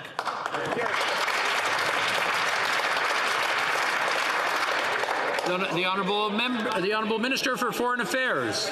Mr. Speaker, we always stand up for Canadian values and Canadian principle. We will continue to do so, not only in Canada, but on the international stage, Mr. Speaker. Thank you. The Honourable Member for Sherwood Park, Fort Saskatchewan. Mr. Speaker, a year and a half ago, my motion calling for the immediately listing of the IRGC as a terrorist entity passed the House of Commons with Liberal support. The minister voted to act and then failed to act. Now, last month, the IRGC shot down a civilian airliner with 2 separate missiles, killing many Canadians. So Canadians do want an explanation from this government. Why did the government choose not to list the IRGC? Good question. The Honourable Minister for Public Safety. Thank you very much, Mr. Speaker. We remain unwavering in our commitment to keep Canadians safe and to continue to work with the like-minded countries to ensure that Iran is held to account for its support for terrorism. We've imposed sanctions on Iran and the IRGC, as well as senior-level members of its senior leadership. Canada has already taken a number of significant actions against the IRGC, including listing the Quds Force as a terrorist entity. Last year, Mr. Speaker, we added 3 additional Iran-backed groups to the criminal code to list as terrorist entities. The listing of entities is an ongoing process, and government officials continue to assess all groups and monitor new developments. Thanks, Mr. Speaker. The Honourable Member for Sherwood Park, Fort Saskatchewan. Mr. Speaker, it's just not true for the minister to say that the government has taken action against the IRGC. The Quds Force was listed by the previous Conservative government, and that minister, along with the others, stood in their place and voted to, quote, immediately list the IRGC. They cast that vote over a year and a half ago. Now, Canadians want answers. It's a very, very simple question. Many Canadians were killed in this flight, and the government had chosen not to list the IRGC. People deserve to know, why did the minister choose not to list the IRGC as a terrorist entity after voting a year and a half ago to immediately do precisely that? The Honourable Minister. Well, Mr. Speaker, as I mentioned earlier, the listing of entities is an ongoing process. We rely on government officials to continue to assess all groups and to monitor new developments. I'm sure the minister appreciates the coaching he's getting, but it's rather loud, and I'm not being able to hear anything. The Honourable Minister.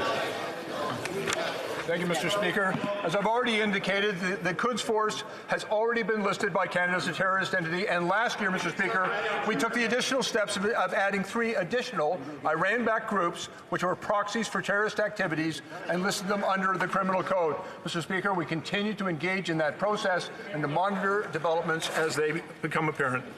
The honourable member for Scarborough Agincourt. Mr. Speaker, last year, Canada Summer Jobs created more than 70,000 opportunities for youth across Canada, with hundreds of small businesses and local organizations benefiting in Scarborough alone.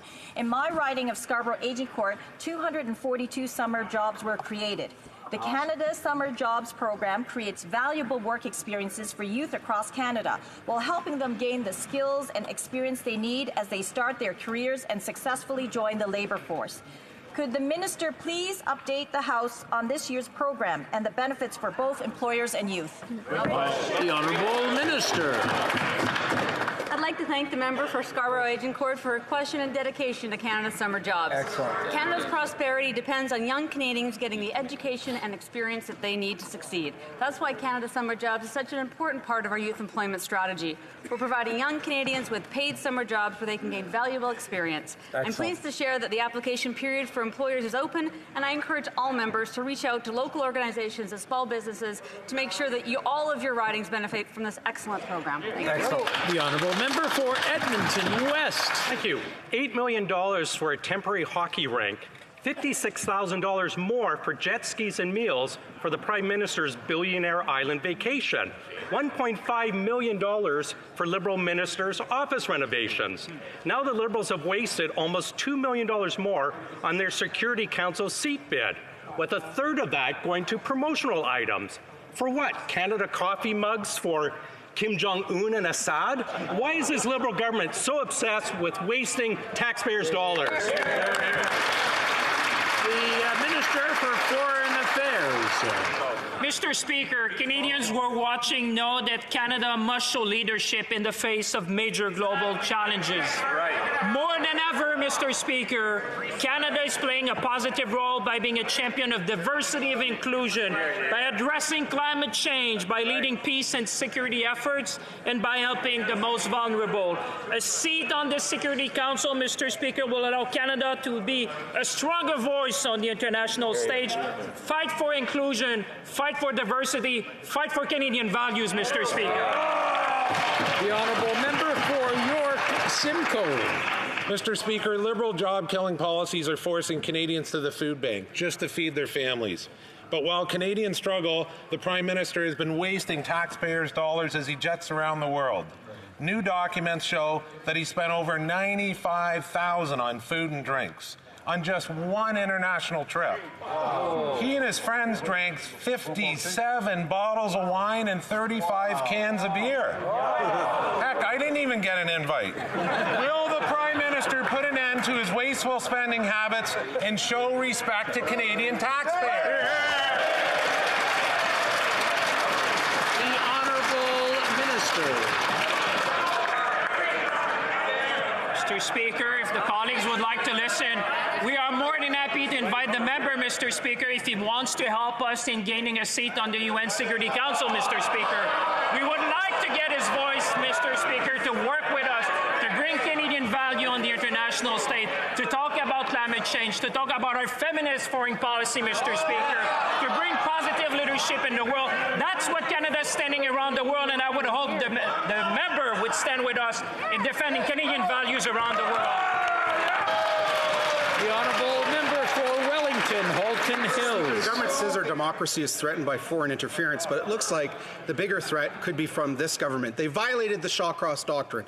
They put Unifor on the media bailout fund. They introduced Bill C-76, limiting ads and free speech before elections. They tried controlling the House in Motion 6. They rigged the rules for their own benefit in the leaders' debates. Their internet report is proposing what could be the largest restriction on free speech in Canadian history. And last week, we find out they spent $430,000 in public money on partisan media, social media last election. Who's the bigger threat to Canadian democracy? The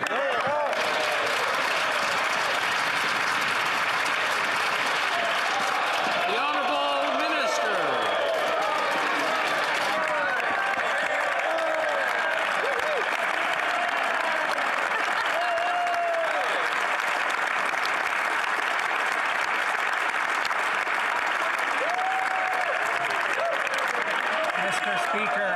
Mr. Speaker, let me begin the first time I have to take my seat and to take the floor in this House by congratulating you and thanking my former University of Toronto college classmate, for his question. Mr. Speaker, our government is committed to an open and transparent democratic system. My predecessor, Mr. Speaker, our colleagues in front are laughing. They're probably confusing the former Harper government's plan with what our government has done to make elections fairer and more accessible. And Mr. Speaker, we're proud of the work done by my predecessor, the Minister of Democratic Institutions. It made elections fairer for every Canadian.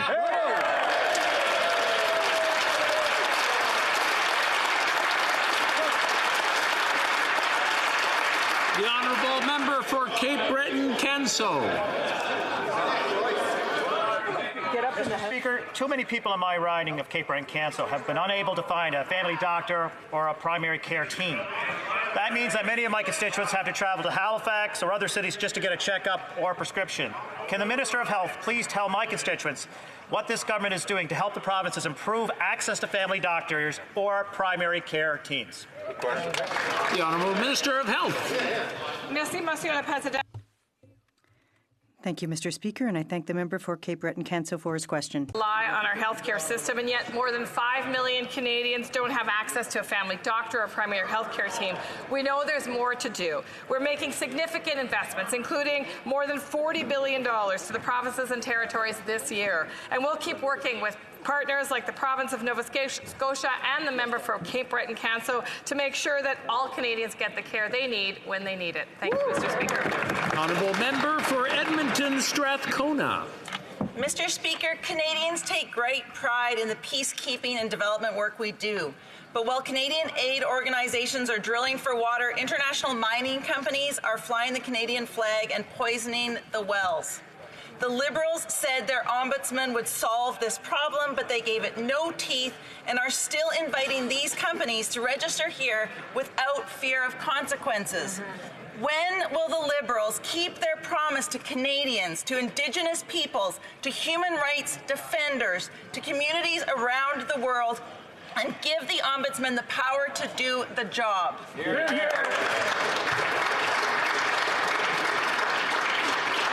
The Honourable Parliamentary Secretary. Thank you, Mr. Speaker. Canadians and our global partners should be able to trust that our businesses are accountable and operating lawfully, responsibly, and at high ethical standards. That includes our strong commitment to corporate social responsibility and the respect for human rights of workers and local stakeholders, both in Canada and around the world. This is why we created the first ever Ombudsman for corporate social responsibility to help reflect our core values in the world and to deliver on our trade agenda. Thank you, Mr. Speaker. The honourable member for Fredericton. Thank you, Mr. Speaker. I welcome comments from the Honourable Environment Minister that his government expects provinces to take responsibility for their emissions. La semaine dernière, durant la période. Last week, during question period, the Prime Minister stated that the government based its decisions on science. To the effect that we need to drastically reduce our greenhouse gas emissions without further delay, can the Minister confirm to this House that Canada supports an international emissions credit regime based on real, verifiable emissions reductions, and that hypothetical proposals like those proposed by New Brunswick regarding maritime iron would never be allowed? The Honourable Minister of the Environment. Thank you, Mr. Speaker. Certainly the issue of climate change is one on which I think we share a lot of common views with the Honourable Member's party. It is an existential crisis. We need to work very quickly to address that, both through achieving our targets in 2030 and exceeding them, but also with respect to moving towards net zero by 2050. An international emissions trading regime is certainly part of that conversation. We were very clear at COP in Madrid that any international emissions trading regime would have to have integrity, it would have to be transparent, there would have to be no double counting, it would actually have to be able to show that emissions reductions were actually emissions reductions, and that is our position. Here, here. And that's all the questions for this afternoon. C'est tout pour aujourd'hui. I believe we have a point of order for the whip, the opposition whip. Thank you very much, Mr. Speaker. I rise today to draw your attention to the conduct of the member for Spadina-Fort York during the question of the member for Lakeland. The member for Spadina-Fort York was mocking and mimicking the voice of our colleague, making fun of the way that she speaks in this House. Mr. Speaker, this member has worked hard to get here. She stands up for women across this country, and to have that member mocking the way that she speaks, he should stand in his place and apologize. The honourable member for Spadina North York, Fort York. Clearly, whatever I did during question period angered the opposite side, and I apologize for it. Point of order, the honourable member for Burnaby South. Thank you very much, Mr. Speaker. Mr. Speaker, I believe if you seek it, you will find unanimous consent for the following motion. That notwithstanding any standing order or usual practice of the House, Bill C-5, an act to amend the Judges Act and the Criminal Code, be deemed read a second time and referred to a committee of the whole, deemed considered in committee of the whole, deemed reported without amendment, and deemed concurred in at report stage, and deemed read at third time, and passed. Thank you, Mr. Speaker. Does the honourable member have unanimous consent of the House to move the motion? No, we don't have unanimous consent. Very good. Orders of the day. Ordre émanant du gouvernement, travaux des subsides, reprise. Government orders, business of supply, resuming debate on the motion by Mr. Paul Hus on an instruction to the Standing Committee of Public Safety and National Security on the Parole Board of Canada. Before we continue, I want to remind the honourable members the debate is beginning, and the honourable member for Pitt Meadows Maple Ridge has 3 minutes and 3.5 minutes left in his speech.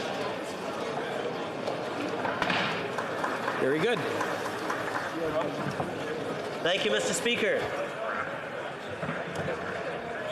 Why is it that tragic crimes keep happening with criminals on parole? Madame Levesque has paid it with her life. Why does this keep happening? What's going on? Putting our public at risk. Mr. Speaker, perhaps it's because of the changes that the government made to the parole board in 2017. And it isn't just me and my colleagues that think this. Quebec Justice Minister Sonia Lebel is demanding answers too. She also questioned whether members of the parole board are sufficiently equipped to handle these cases.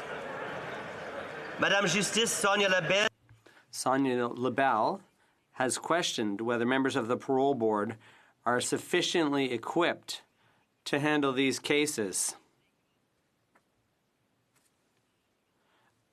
According to David Blackburn, a former parole board commissioner, as of 2017, out of a total of 16 appointments, only 2 experienced board members have been renewed. This means that 14 new people have been appointed to the position.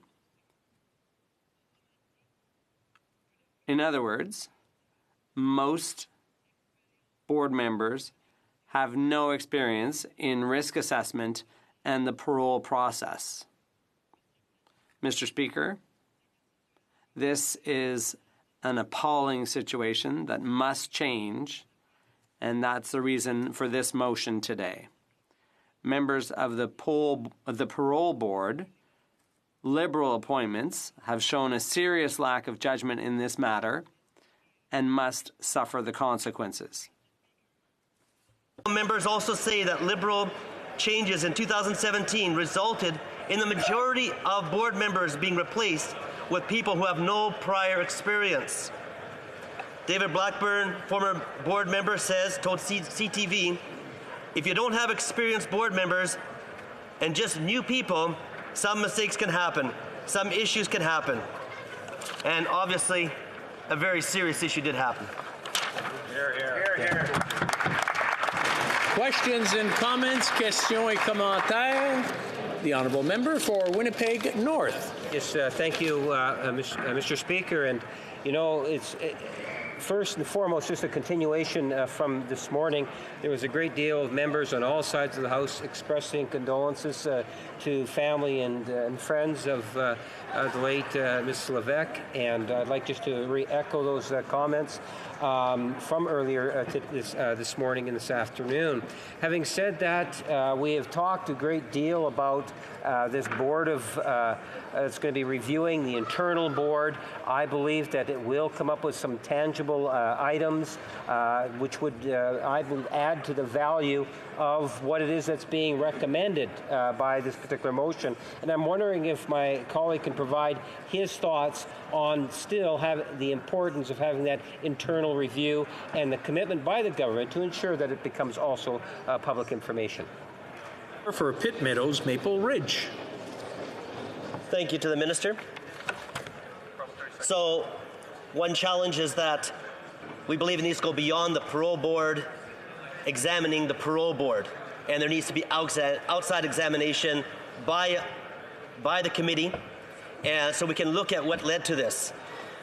Mr. Speaker, I'd like to bring up a couple of points. One is the watering down of what the Liberals are doing about public safety.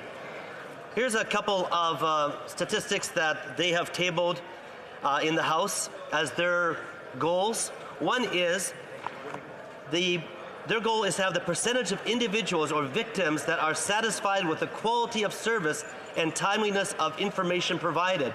And right now, it's 92%. Their goal is 80% for victims, or there is less of a concern for victims as opposed to those that are the perpetrators. On another point, the percentage of offenders not convicted of on parole and not doing a serious crime. They want to take it, right now it's at 99%, their goal is 96%. We have a watering down and a lack of concern, and we are concerned as the opposition and as members of Parliament about the direction that this government is taking Canada. Thank you.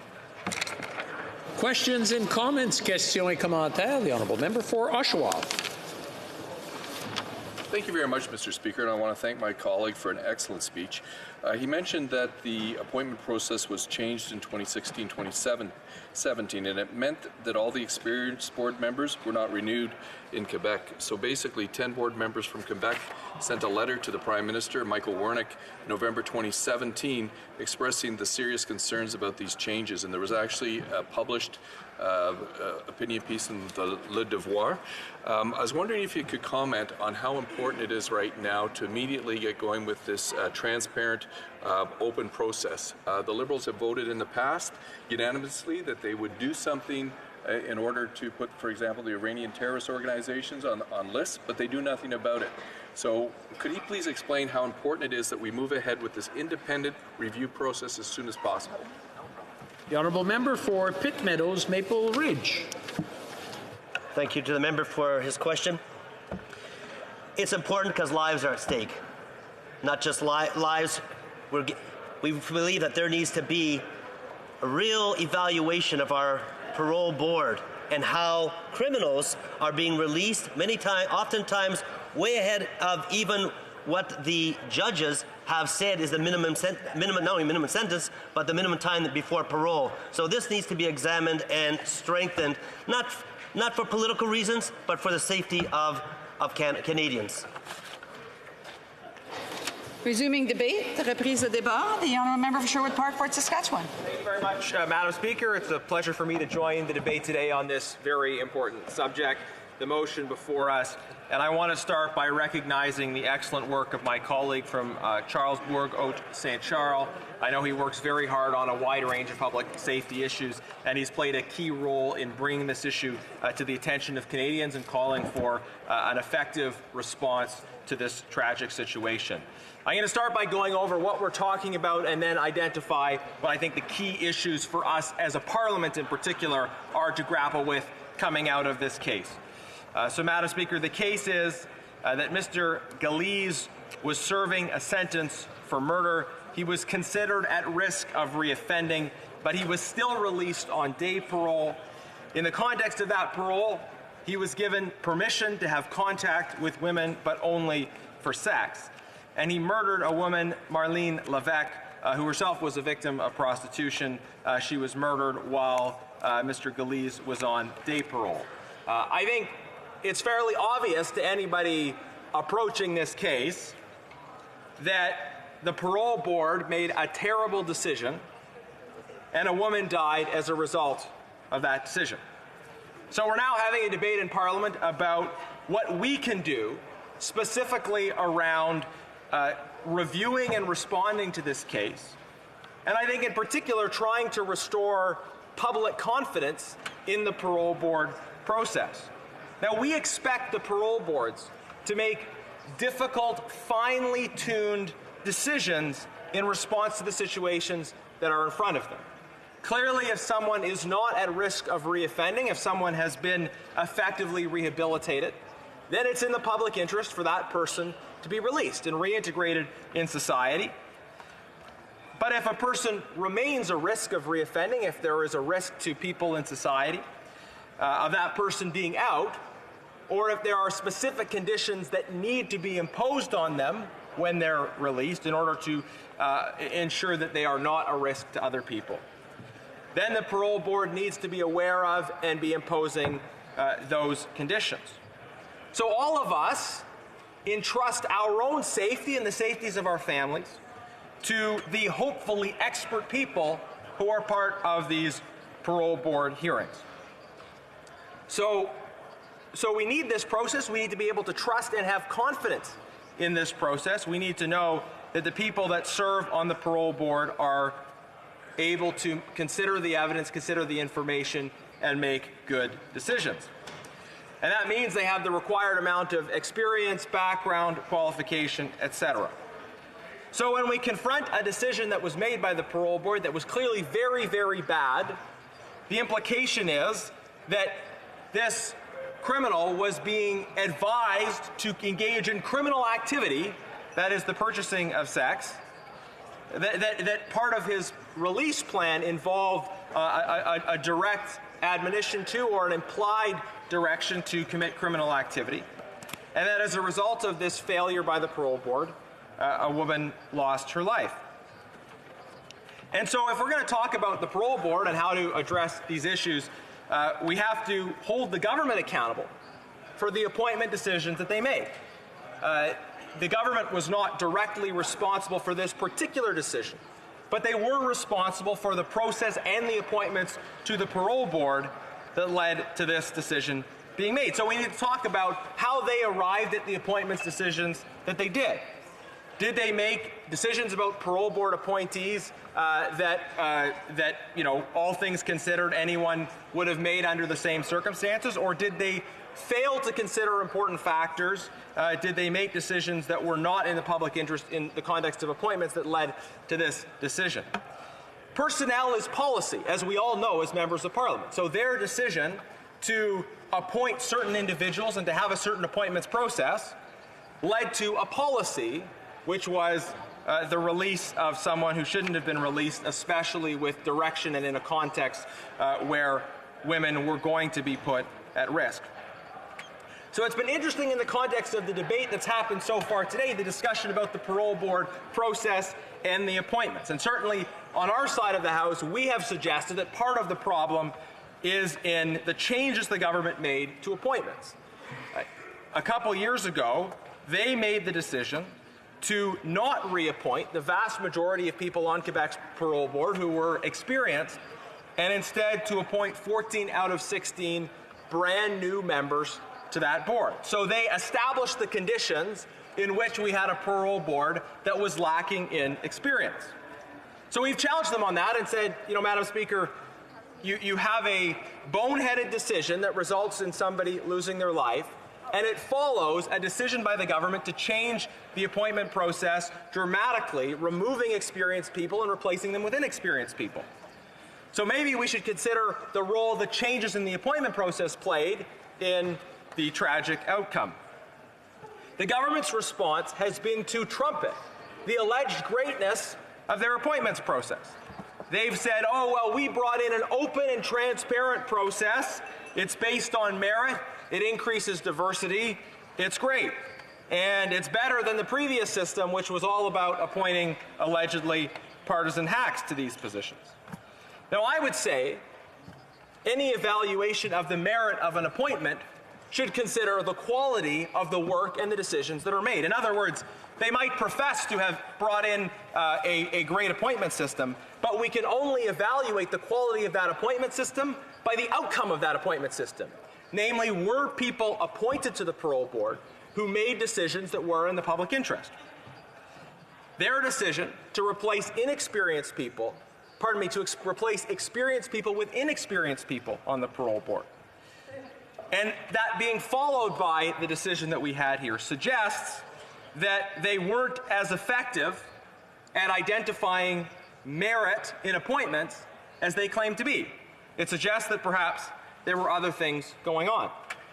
And I would respectfully encourage the government to approach this with a little bit of humility, not to say out of the gate, well, everything's fine with our appointments process, but to actually acknowledge that, following a bad decision at the parole board, a person being killed, maybe they need to go back and ask themselves, did it make sense for us to replace the entire parole board?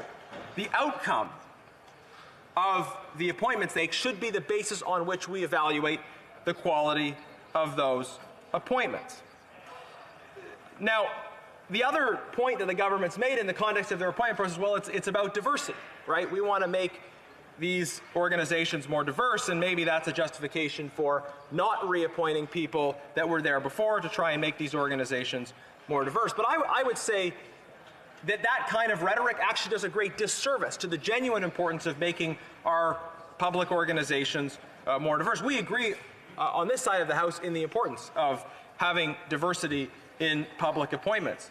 When you use that as an excuse, when that's your rhetorical basis for then appointing 14 of 16 people to this board who did not have the experience, and the result of that being this bad decision, again, I think you need to do a little bit more introspection of your policies and your processes. So what we're calling for as a result of this situation is, in this motion, that the House condemn the decision of the parole board.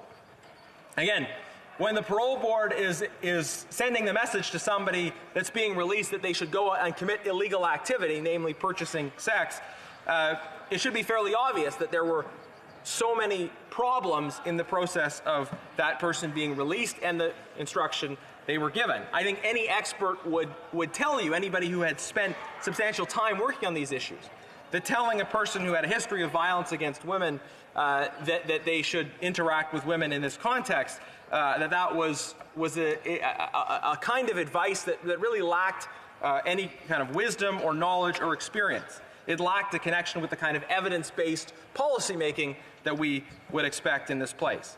So the motion starts by condemning the decision of the parole board, and then it instructs the Standing Committee on Public Safety and National Security to conduct hearings into this matter, and particularly to look at the issue of the nomination process. The idea being to then, as our motion states, to recommend measures to ensure that a tragedy like this doesn't happen again. I think part of it is the government needs to do much better on the area of appointments. They want to throw out people maybe that were appointed previously and be able to appoint their own people. But when, after these appointment changes, a person loses their life, the government needs to be held accountable for those appointment decisions, and we as an opposition call on them to do much better in the future. Honourable member for Kingston and the Islands. Thank you very much, Madam Speaker. And I listened to the member's speech today with interest to hear what he had to say. And I particularly was struck by his comments about the partisanship appointment process and how he tried to characterize it as though that particularly wasn't the situation with the former government, and that he's concerned about the way that it's being done now. I'm not going to disagree with all of the points, because I actually think that at the crux of what he's getting at, there is some merit when you talk about making sure that people are properly qualified. But the reality of the situation is, Madam Speaker, what we saw previously under the previous government, as an example, in Quebec, 6 out of the 9 full-time commissioners were Conservative Party supporters. Like, can he at least not recognize that there is some concern when you have 6 of 9 of the permanent full-time commissioners that are supporters of the Conservative Party? Our member for Sherwood Park, Fort Saskatchewan. Thank you, Madam Speaker. Just to say, I don't know if what he says about the previous parole board is true. But I think what the public would expect is a parole board that does not make the kind of absurd, boneheaded, dangerous decisions that the current parole board has made. And I think if you ask the public if they had to choose between a parole board that had more or less supporters of one party and a parole board that made the kind of decision that was made in this case, whatever criticisms the member might have had about the previous parole board, it did not make this decision. This decision was made after 14 of 16 brand new parole board members were made, some of whom clearly lacked the experience, lacked the background, lacked the wisdom to make the right decision. The proof is in the pudding on your appointments process. If your appointments process is working, you wouldn't have decisions like this. Questions and comments? Questions et commentaires? The Honourable Parliamentary Secretary to the Government House Leader. Yes, thank you, Madam Speaker. To pick up on the point, the regional vice chair, which is a Conservative appointment, it was in fact a Conservative candidate, is the one that's responsible, Madam Speaker, for the training. Before the individuals that are new come and have those case files, is responsible for ensuring that they have been adequately and sufficiently trained to do what it is that is expected of them. Now, as opposed to trying to blame and say this is the government of Canada at fault, and that's what the Conservative Party is trying to say, would they not acknowledge, as opposed to trying to blame the government, which is not at fault, what we should be trying to deal with today is how do we prevent this from happening in the future? The Honourable Member Sherwood Park, Fort Saskatchewan. Madam Speaker, let's be very clear. A person lost her life because of a terrible decision by the parole board. That decision was made by inexperienced Liberal appointees to the parole board. The parliamentary secretary is heckling me to remind me of his question, which I just heard, which was about apparently a Conservative candidate served on the parole board. We did not have decisions like this under that parole board. So it really shows the shamelessness of the parliamentary secretary that when we're having a discussion about somebody losing their life as a result of bad decisions made by Liberal appointees, the member turns it around to try and criticize Conservative appointees who in reality did not make the kind of bad decisions that forced us into this conversation today. We have time for a brief question. Questions et commentaires? The Honourable Member for Guelph. Thank you, Madam Speaker, and thanks to the Honourable Member across the way. Talking about the proof in the pudding, as he spoke, the day parole revocations for violent offences in 2012-2013 were 6, and the parole revocations for violent offences in 2017-2018 were 2, not 6. The similar with full parole, there were 7 in 2012-2013 and only 3 under the new process. So the proof in the pudding is that there are less revocations under the current system than the previous. Could the Honourable Member comment on that, please?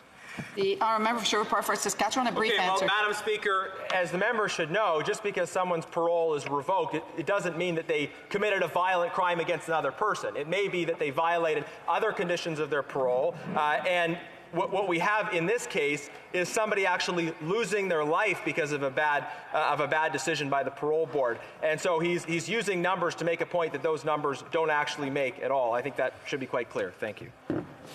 Resuming debate, the Honourable Member for Kingston and the Islands. Thank you very much, Madam Speaker. And just to pick up on where that conversation was leaving off, I would say that, perhaps part of the problem here is that, on this side of the House, we don't look at them as political appointments, and that's why you hear the previous member saying things such as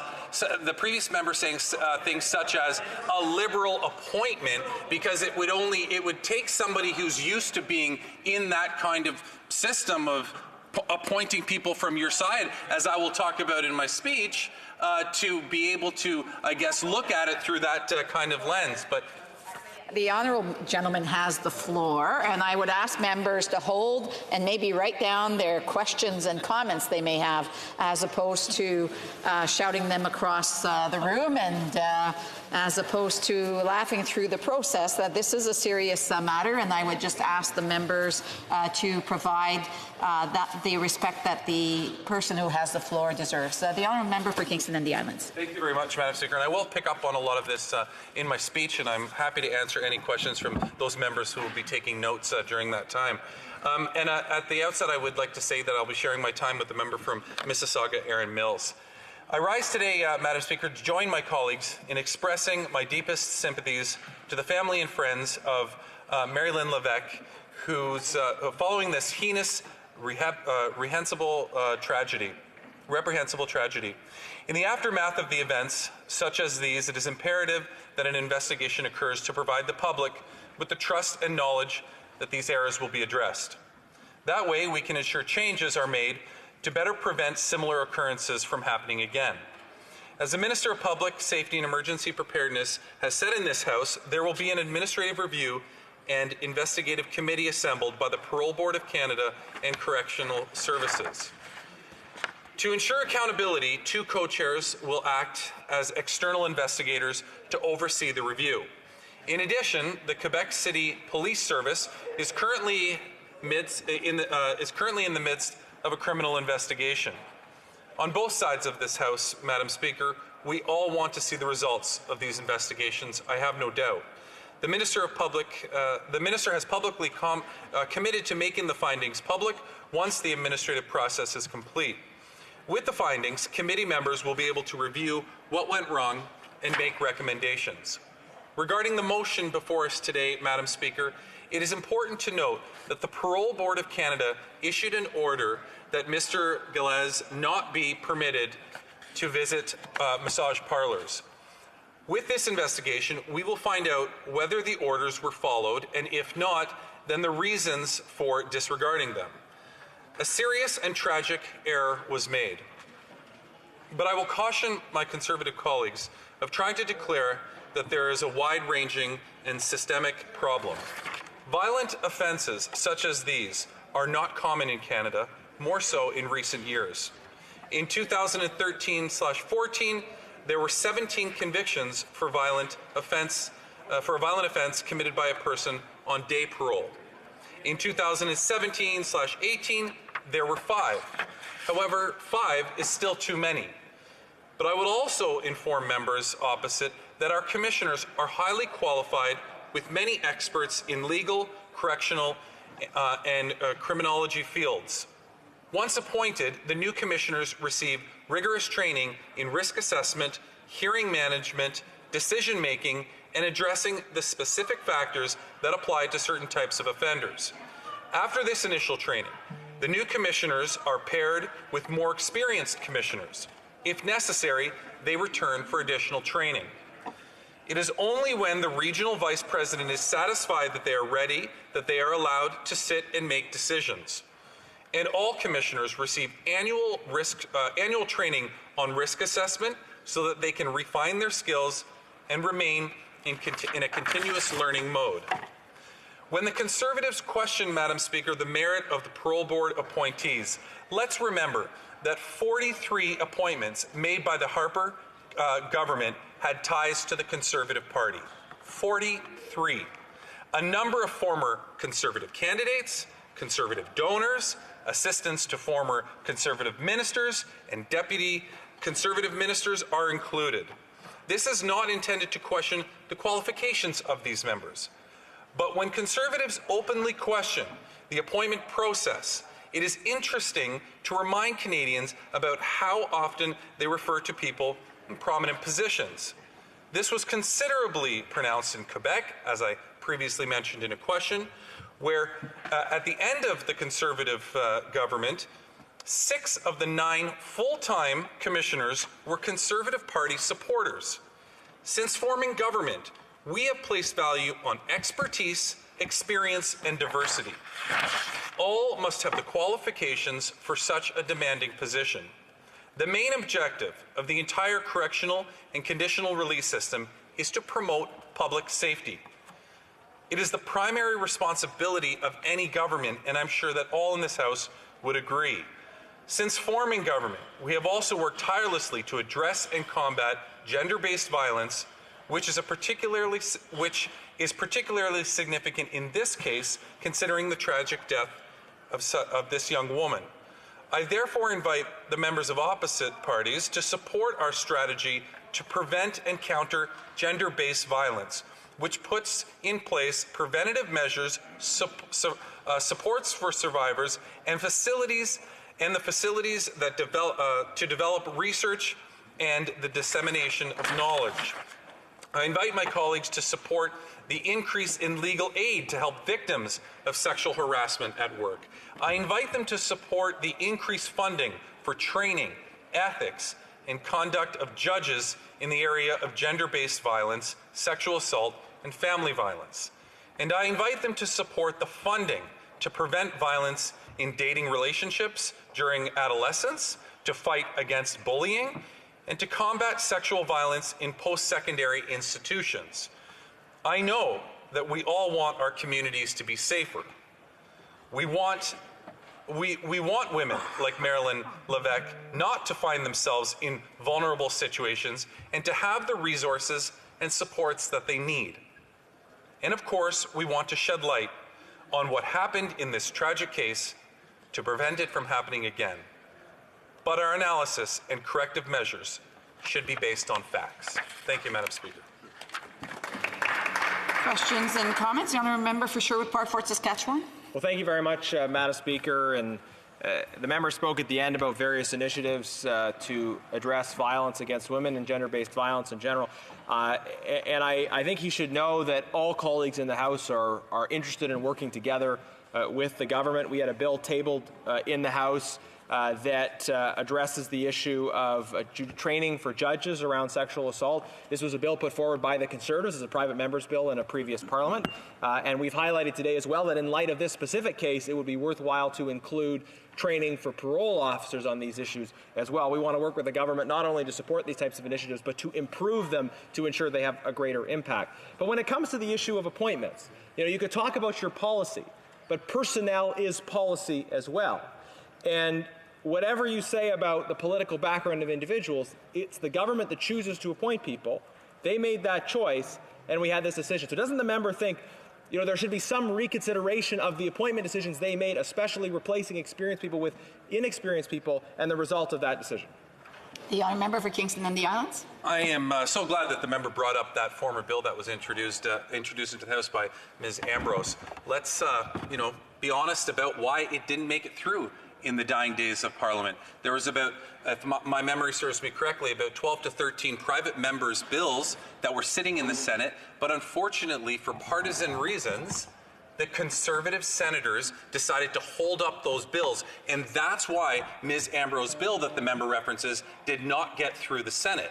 I really hope that bill is reintroduced, and I understand, I think I saw somewhere that it is or might be, so that legislation like that can be adopted, because it is incredibly important to make sure that the resources and supports and proper training are in place so that people can deal so that we can move forward and make sure that people are able to deal with potential situations when they're in front of them.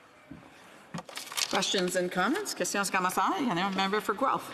Thank you, Madam Speaker, and thank you to the honourable member, and also to the member from Sherwood Park, Fort Saskatchewan. At lunch today, we had a brief conversation about the independence of the Senate, the independence of the judiciary, the Supreme Court, and this is another case that we do need to have a separation of politics from the correctional services through the order in council process and the independence of that process, so that we aren't getting political people put in the place of making decisions relating to treatment of people under judicial care. Could the honourable member maybe discuss the importance of the separation of the political process from the judicial process?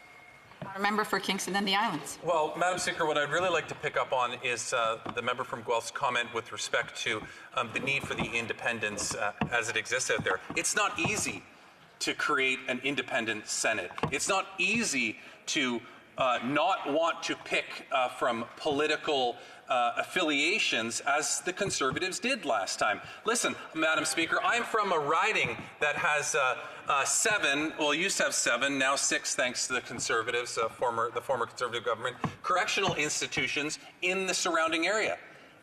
So we have a lot of parole people who are involved in the parole board in my riding. Never once have I been contacted and said, hey, do you know any Liberals that we could fill into these slots? It doesn't work like that, Madam Speaker. The process that we set up wants people to have the skills and qualifications to be able to fulfill the roles that they're appointed to, not based on who they support during an election or who they decide to support financially in terms of donations to political parties.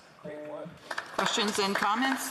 Questions et commentaires. The honourable member for Leeds, Grenville, Thousand Islands, Rideau Lakes. Well, thanks very much, Madam Speaker, and we know why the member for Kingston and the Islands isn't asked, because the Liberals keep a good database. Liberalist provides them the information that they need to be able to make those appointments, as we found out during the last session. But to the matter at hand, with this specific case, can the member tell us what other instructions or conditions were part of the accused's release plan in this tragic circumstance? Thank you. The honourable member for Kingston and the Islands, a brief answer, Madam please. Speaker, it would take a Conservative to naturally connect a political database back to the functions of government and Parliament. It takes a Conservative to do that because Conservatives were used to doing that. What was theirs called Sims or something like that? Yeah, maybe when they needed to make an appointment, they just go back to their program and dig up somebody. Yeah, okay, I'm not surprised that a Conservative was so quick to jump to his feet to say, yeah, just go to Liberalist, because that's what they're used to doing. I'm sorry, Madam Speaker, that's just not the way that it works here, despite the fact that that member would like to set it up in a different way. Resuming debate, the honourable member for Mississauga, Erinsmill. Thank you, Madam Speaker. Once again, let me express my deepest sympathies for the family and friends of Marilyn Levesque for this terrible tragedy that took place in Quebec on January 22nd. As the members across the way are aware, we have called for an investigation into the circumstances that led to this horrible incident. It will be a joint board of investigation between the Correctional Service of Canada and Parole Board of Canada, including external members. Madam Speaker, the Correctional Service of Canada must conduct an investigation under a variety of circumstances, including when the presumed perpetrator of a murder is a federal offender. As you may be aware, a criminal investigation is also being carried out by the local police. This protects the integrity of the investigations so all facts can come to the surface and be properly examined by experts. This Board of Investigation will assess and report on the incident so that, where required, actions can be taken to prevent similar incidents from happening in the future. Madam Speaker, this board will have 5 members, 2 that are external and independent of the government, 2 from Correctional Services of Canada, and 1 from the Parole Board of Canada. All members are skilled and experienced, bringing various perspectives to this process. The 2 external members are experienced criminologists who have never been employed by either the Correctional Service of Canada nor the Parole Board of Canada. In the spirit of openness and transparency, these external members will co-chair the board. Madam Speaker, this is a government priority that we need to better understand the circumstances that led to this tragedy to ensure that all established protocols were followed and that lessons are learned. Once the board concludes their investigation and provides their report, we will respond accordingly. We are committed to conducting the investigation swiftly and communicating the results with the public. We want answers, as does everyone affected by this, including the members here in this House. Madam Speaker, we cannot lose perspective, though, of that our system is built on evidence-based approaches. The Correctional Service of Canada's work is guided by research and long-standing experience of what works best to assist in the rehabilitation of individuals while ensuring that public is safe. Public safety is the main consideration in all parole decisions. These decisions are made independently by the parole board based on criteria that have been in place for many years under many governments. I want to assure Canadians that violent offenses by people on day parole are incredibly rare. In 2017-2018, out of over 3,836 people on day parole, only 2 had their day parole revoked for a violent offense. This means that 99.95% of people successfully completed day parole. Additionally, research shows that the recidivism rate in Canada is declining. Day parole is part of a process of gradual, supervised release.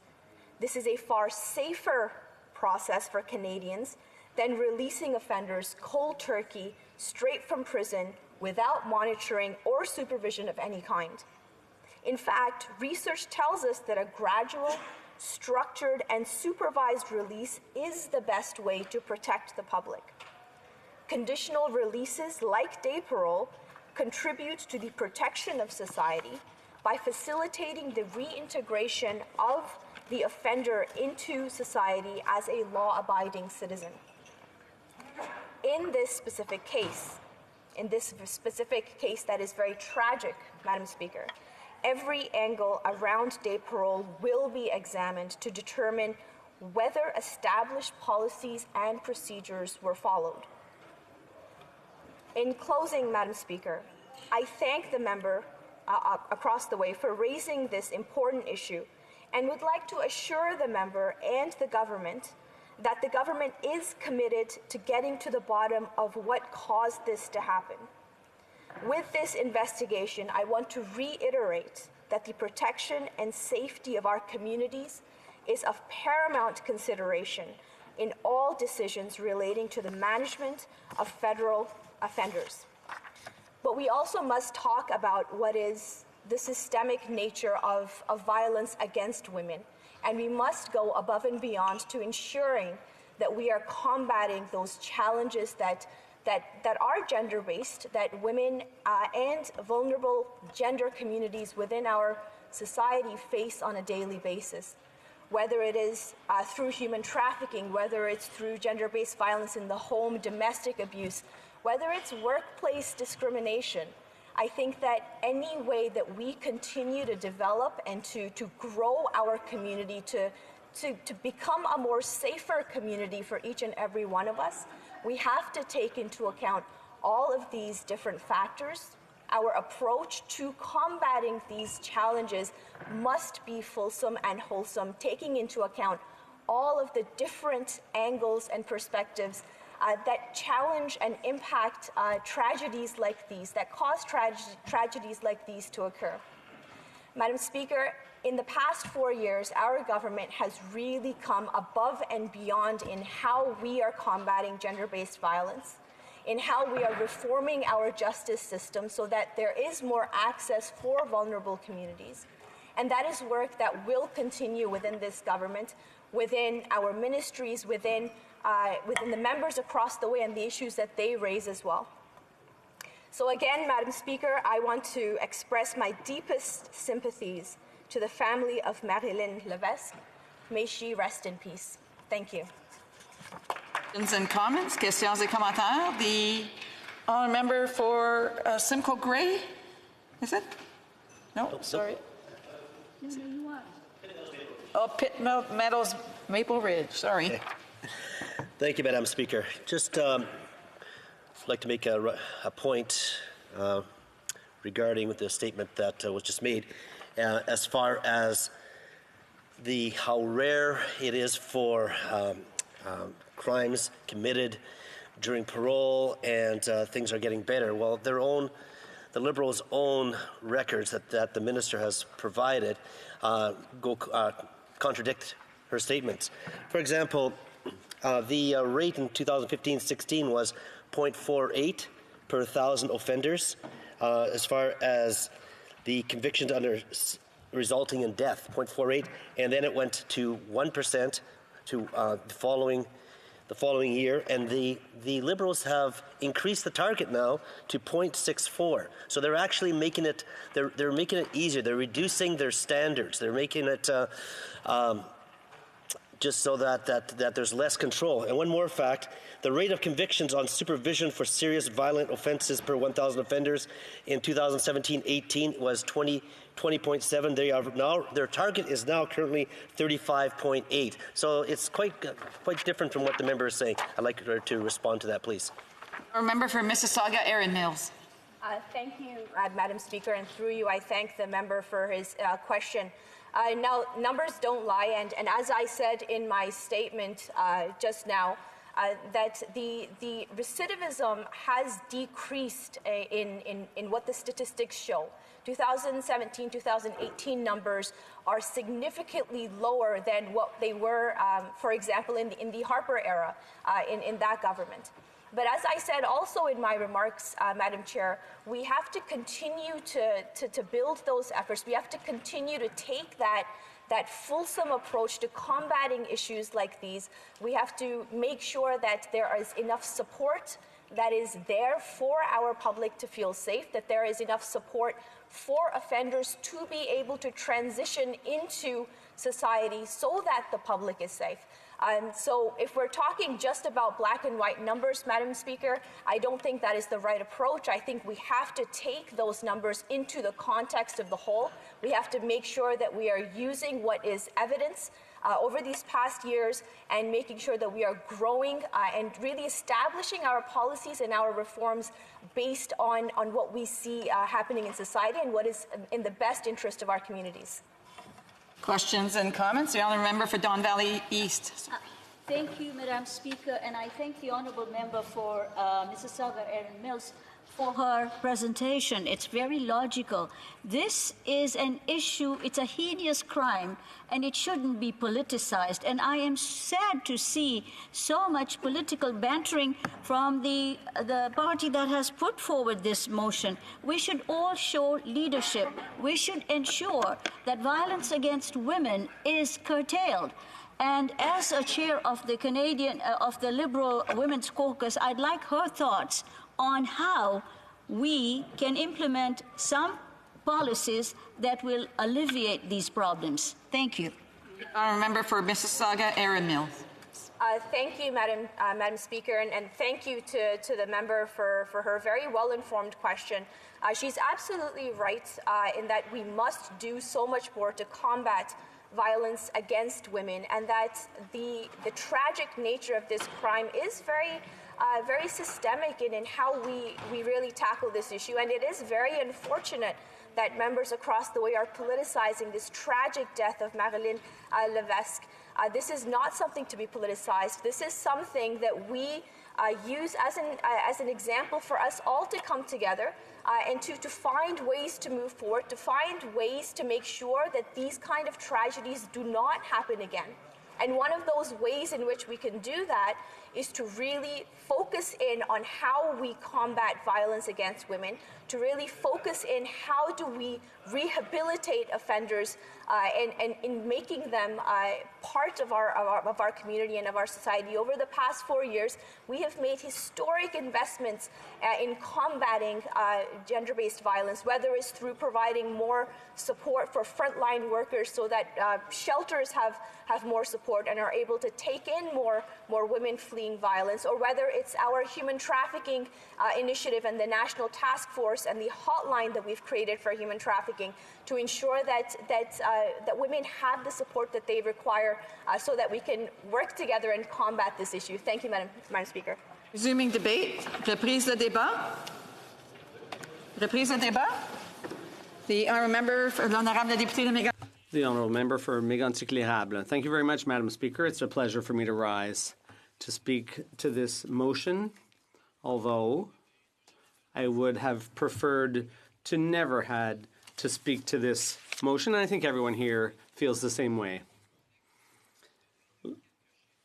I'd like to give some numbers to put this debate in context. Women are 80% of the victims, 96% rather, of sexual assaults and domestic assaults. This comes from the Quebec Women's Federation. The cost of violence against women is estimated at $7.4 billion per year. That includes unexpected things like emergency care, lost income, pain and suffering. It's also said that half of the victims are women who were aged 16 or under. Women are all too frequently victims of this type of abuse. And many, many women are living in shelters because they don't feel safe at home. 3,000 women and some 2,000 children are living in shelters in 2014. Those are the figures from 2014. And often women have to find housing elsewhere because the shelters are full. I should mention I'll be sharing my time with the member for Leeds, Grenville, Thousand Islands, Rideau Lakes. Madam Speaker, there are over 1,000 cases of murdered and missing Aboriginal women in 2012, according to the RCMP, and the community's own figures are much higher. Indigenous women are 6 times more likely to become victims, and the violence is often the result of family members. Seniors, too. Senior women are often victims. The violence against women rate in northern communities is double the national average. In Ontario and Quebec, the figures are lower. Young women aged 18 to 24 are most likely to be subjected to online harassment in all its forms. Madam Speaker, the Federation of Women's Shelters says that 25% of women were beaten, 13% were threatened with a weapon, many were threatened with choking, and for men, the similar figures are much lower. There are 3 times more women who are beaten than men. 7 times more women were forced to have sex than men. Madam Speaker, why am I giving you all these numbers? It's to underscore the fact that it's more important than ever to recognize that women are disproportionately victimized, and they need to have confidence in our justice system. Women shouldn't be afraid of reporting crimes to police officers. They should have the confidence that their attackers will be convicted. So it's all about confidence. If we're to do away with this scourge, Madam Speaker, women must be able to trust the justice system. And this brings me to today's motion, Madam Speaker, that the House condemn the decision of the Parole Board of Canada that led to a young woman's death by an inmate during day parole in January of this year, and instruct the Standing Committee on Public Safety and National Security to conduct hearings into this matter, including a review of the changes made by the government in 2017 to the board's nomination process, with the view to recommend measures to be taken to ensure another tragedy such as this never happens again. Madam Speaker, there have been changes to the appointment process, and as I was mentioning the importance of confidence earlier, that confidence has been broken. I don't think it's on purpose. I don't think inexperienced people were appointed on purpose, but a mistake was made. And unfortunately today, it's a young woman who's paying the highest possible price for that mistake. Is it partisan to say that we can see today that a mistake was made? No, it's far from partisan, Madam Speaker. We have to fix a mistake which led to the fact that parole board members, do not have the experience they should have in making decisions like the one they made. That's the reality, Madam Speaker. As I said before, and I'll say it again, it's a matter of confidence, trust. How is this problem supposed to be solved? We're all affected by it directly or indirectly. If women are victims of violence in whatever form, they have to be able to have confidence in the system. That's why this debate is so important. That's why it's important to shed full light on the mistake that was made to make sure it doesn't ever happen again, and to allow parliamentarians to ask the right questions. We need to be able to ask the right people what went wrong. A situation like this cannot be addressed in the same way as you might deal with a bureaucrat who was stealing pencils from the office. We need to be able to ask questions to shed full light on this. It's not just an administrative inquiry that's required here, because when pencils are nicked, they can be replaced. But a young woman's life was lost here. That cannot be replaced. A serious mistake was made by the system. The system did not protect Marilyn Lévesque. That's what's inconceivable. It's to be expected that members on this side, from all parties, should want to ask questions about what happened. We should all do everything we can to make sure this type of thing never happens again. There's no partisanship in that, Madam Speaker. Asking for answers? How is that partisanship? We need to ask the people who made the mistake to look into to give us answers. We can't ask them to investigate themselves. We need to do this for our own protection. If you ask the board members to do their own investigation, of course they're going to try to cover their behinds, if you will. They're going to try to protect themselves. So that's the difference between an arm's length independent investigation by a group of parliamentarians and a self-investigation. We need to ask the questions. That's what we're here for. That's why we've raised this motion, and that's why we're asking for the support of all parties so that we can shed full light on this matter. Madam Speaker, we talked about this case of the individual involved who had already been convicted of killing his wife with a hammer and stabbing her, and he was released on day parole, and conditions were set. I would have never believed that type of condition would be possible. I never expected to come across a case like this. He was given the right to engage the services of a sex worker. And we know that the person in question, this individual, had a record and was at risk of reoffending. And he was allowed to do something illegal. It's absurd. It shows you how absurd this case is. I have heard so many comments from people who simply don't understand how this could have happened. How did we get to this? How was that decision made? How could parole board members make a decision like this which jeopardized a young woman's life? Most normal people would have been able to predict that this individual with his problems with women, that there was a risk that something bad would happen. Two board members who are women,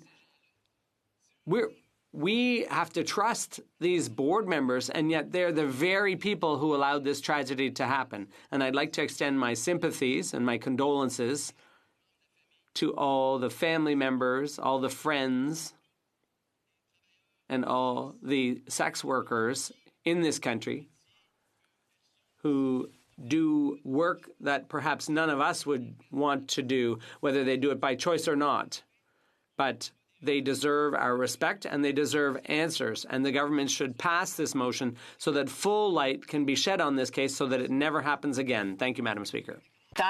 Questions and comments? The Honourable Parliamentary Secretary to the Minister of Public Safety and Emergency Preparedness. Thank you very much, Madam Speaker. My question is quite simple for the member opposite. He mentioned in his speech that parole board members did not have sufficient training to play their role. Could he describe what training that is and tell us whether it has changed since we took office? The honourable member for Mégantic-L'Érable. Madam Speaker, the answer to that question is so clear that I don't even understand why my colleague opposite asked it. If the paroled members made that decision, obviously they don't have adequate training. That's the only explanation. They don't have the skills to do that job. If they could make a decision like that, it's obvious. That's the fact. Stop splitting hairs. Obviously, those parole board members should no longer be members. They're incompetent. They should be fired, Madam Speaker. Questions and comments? Madam Speaker, and I want to thank the Conservatives for bringing this Opposition Day motion forward today to give us an opportunity to rightfully condemn this decision and to ensure that we have an opportunity to try and take measures to prevent it from happening again. But I wonder would the honourable member care to comment on the fact that one part of the circumstances here was that this individual was attending at a massage parlour and was banned from there for violence against women there. And there was impossible for them to report that violence because running that place was in fact a crime brought in by this government. And so the individual, whose parole could easily have been revoked, did not have that happen. And doesn't he agree that something needs to be done about that law? Honourable member for Mégantic-L'Érable. Madam Speaker, this is from the decision. Your officer said that there was a strategy that had been developed to allow you to meet women, but purely for the purposes of meeting your sexual needs. Your team wants you to be transparent. Madam Speaker, how can you be transparent when you're committing a crime? How are you supposed to report to your officer that you've done something illegal without running the risk of getting arrested for that? It's so illogical what happened here. It shouldn't have happened, and it should never happen again. Honourable Parliamentary Secretary. Yes, thank you, Madam Speaker. I fully agree with the member. It never should have happened. And that's why we need to investigate fully all the circumstances that led to this tragedy. But I repeat my question because he didn't answer it. What training do parole board members get? He appears to know. Has that training program changed since we took office? The answer is no. Nothing has changed. He's talking about a subject that he clearly doesn't understand very clearly because the representative for Quebec that says that the skills and our members have the skills and you can't be appointed without demonstrating that you have those skills. And the person who said that was appointed by the Conservatives. I'd like to hear, please, could the member please do a little bit of research before standing up and making a speech in the House? The honourable member for Mégantic-L'Érable. Thank you, Madam Speaker. This colleague should be lecturing the two parole board members who lacked judgment in this case. In 2017, changes were made to the appointment mechanism. People have been appointed with no experience, and that's led to the tragedy we're talking about today.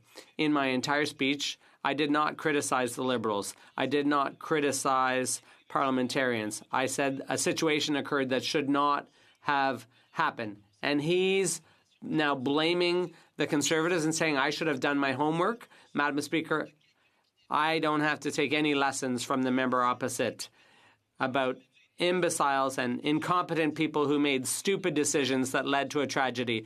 He has no business lecturing me, and I'm very disappointed in the stand he's taking here today. Resuming debate, the honourable member for Leeds, Grenville, Thousand Islands, Rideau Lakes. Thank you, Madam Speaker. I'm pleased to rise today in this House to speak to this very important Opposition Day motion that comes as a response to the tragedy that occurred in Quebec City a week and a half ago. It's a disaster wherein a young woman was let down by the justice system and murdered by a violent criminal. Our motion calls for the Standing Committee on Public Safety and National Security to conduct hearings on this matter, including a review of the changes made by the government in 2017 to the board's nomination process. It's the responsibility of this House to ensure measures are taken to ensure that another tragedy like this never happens again. Madam Speaker, this terrible situation shouldn't have been allowed to happen the first time. We have a man given a life sentence for horrifically murdering his 32-year-old female partner. The criminal was assessed as a high risk to reoffend, particularly with a partner, but as it goes, and as we've seen it happen time and time again, an offender serves a portion of their sentence and are then turned loose regardless of their risk to reoffend. In this case, he was granted day parole as a violent criminal with a risk to reoffend, and then had his day parole extended last September by the parole board. They noted that a risk management strategy had been developed to allow this man to meet women for his sexual gratification. How did this not raise a red flag within the parole board? A violent criminal with a particular risk to reoffend against vulnerable women was encouraged by his parole officer to solicit sex from vulnerable women. The result was a preventable and truly heartbreaking tragedy. The lack of regard for the safety of Canadians is astounding. The parole board put this criminal's supposed needs above concern for possible future victims, showing an extreme lack of foresight and prudence. Madam Speaker, 2 former parole board members have pointed to a change in the Parole Board of Canada's nomination procedures. This has resulted in a lack of experienced members that may have been a factor in this murder. If that is the case, that inexperienced parole board members made this decision and got it so wrong that it resulted with the murder of a vulnerable young woman, then those members who made the decision and the people that appointed them must face consequences. This woman's death could have been prevented. An inquiry into the parole board's decision must be made. I'm sure that all of my colleagues in this place will join me in condemning this inherently unjust decision and call for an external inquiry. When the Minister of Public Safety was asked about this and what was being done to get to the bottom of the case, he told the House on Monday that a full investigation will be conducted jointly by the Commissioner of Corrections and the Chair of the Parole Board of Canada to determine the circumstances surrounding the killer's release and ensure lessons are learned from it. Well, of course, the Parole Board will investigate the Parole Board, continuing the legacy of unaccountability. Canadians need and deserve an external inquiry so that we can make sure prudential decisions are made in the future and violent offenders aren't encouraged to solicit sex from vulnerable women. A victim of prostitution, a victim of what appears to be a reckless decision by the authors of the so-called risk management strategy. Madam Speaker, this case is a prime example of a failure on this justice file, of a revolving door prison system, and putting criminals ahead of victims. Now, with the passage of Bill C-75, the former Liberal government cemented their legacy as being soft on crime. They made sweeping changes that were very concerning and weakened our justice system. That piece of legislation watered down penalties for over 100 serious crimes. Dangerous criminals should not be getting fines for serious offenses like gang crime, using the date rape drug, and impaired driving causing bodily harm. Across our country, victims groups and law enforcement have opposed this government's weakness on crime and their refusal to take violent crime seriously. Canadians deserve better than a Prime Minister who prioritizes the rights of criminals over the rights of victims. Conservatives will always put the rights of victims and law-abiding Canadians ahead of the rights of criminals. This case is a continuation of the Liberals' soft-on-crime approach, failing victims. If we look back at the previous Parliament, there are glaring examples of where their government unjustly put the criminals before victims. In 2018, they fought tooth and nail against doing the right thing and putting Tory Stafford's killer behind bars after the killer had been transferred to a healing lodge. It was only after a public outcry and weeks of pressure that the family and the official opposition that we got them to relent, and they put the killer back where they belonged. A further example is when this government defended their decision to use veterans' benefits to pay for mental health services for a man who never served a day in his life in the military, but he was locked up for murdering a female police officer. And although the killer claimed to have PTSD from committing this truly heinous crime, they continued to defend their use of those benefits for this individual. It was out of touch, it was unjust, and it again put the rights, or supposed rights, of a criminal before the victim. Madam Speaker, this approach is in stark contrast to the legacy of the Conservatives on the justice file. Our record is based in the most foundational meaning of justice and being rendered to the other where it's due. This was showcased in our Victims' Bill of Rights, which set a path for victims of crime to be protected and to have their voices heard during judicial proceedings and the subsequent incarceration of the offender. The Victims' Bill of Rights has much to offer for victims. They should have their security considered by the appropriate authorities in the criminal justice system. And they should have the right to convey their views about decisions to be made by appropriate authorities in the criminal justice system that affect their rights under this Act, and to have them considered. The right to have their security considered is truly foundational. In closing, Madam Speaker, Canada's Conservatives are calling on the Liberal government to condemn the board's extremely misguided, reckless, and negligent decision, and to conduct hearings into this matter, including a review of the changes made by the Liberal government in 2017 to the board's nomination process. This motion should be supported by all members of this House to correct an injustice and review the circumstances of the parole board's shocking decision and hold those responsible to account. Nothing we can do will bring these young women back. However, as lawmakers, we can make sure it doesn't happen again. That starts by putting the rights of victims before those of criminals and by supporting this motion to conduct hearings into this matter. Madam Speaker, I'm calling on all members of this House to support our motion. Thank you very much.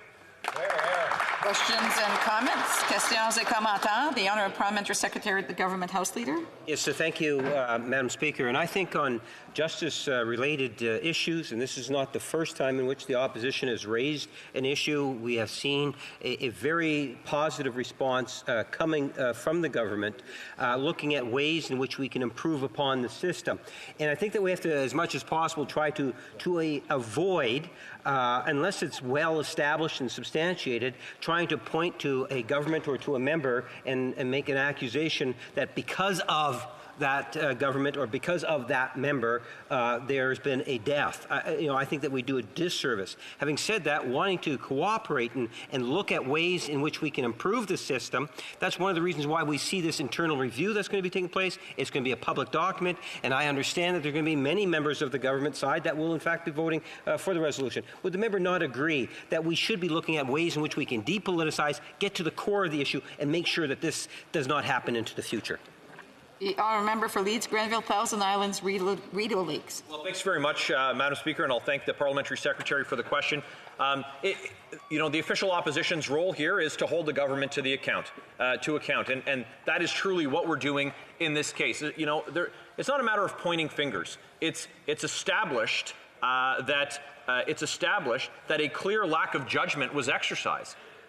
This matter needs to be reviewed by a parliamentary committee that is made up from members of all parties in this House. And that's tremendously important. But it is our role, and we won't waver in our resolve to make sure that we stand up for the rights of victims. Now, if the government came to the table and asked for all party support, then we wouldn't need to point to examples that make our case as to why this is necessary and why it demonstrates a pattern with this government. So I'm pleased to hear that members of from the government bench will be supporting this motion, and I hope all members will consider doing so. Thank you. Questions and comments? The honourable member for Vancouver East. Madam Speaker, and I thank the member for his comments. I just want to put on the record a quote from Sandra Wesley, the director of Stella, a Montreal-based sex workers organization. She said, quote, "They identified that this man was a potential danger to women and wasn't ready to have proper relationships with women, but figured that he could then go see sex workers," end quote. And then she go on to say, quote, "It really tells us what they think about us," end quote.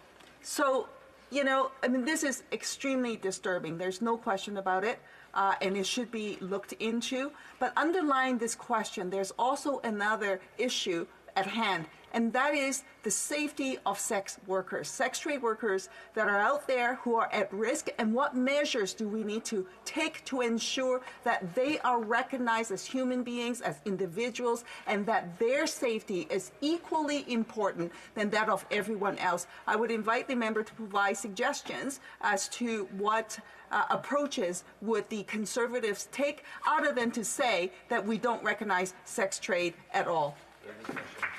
Our member for Leeds, Grenville, Thousand Islands, and Rideau Lakes. Well, thank you, Madam Speaker, and I'll thank the member for her question and for her comments.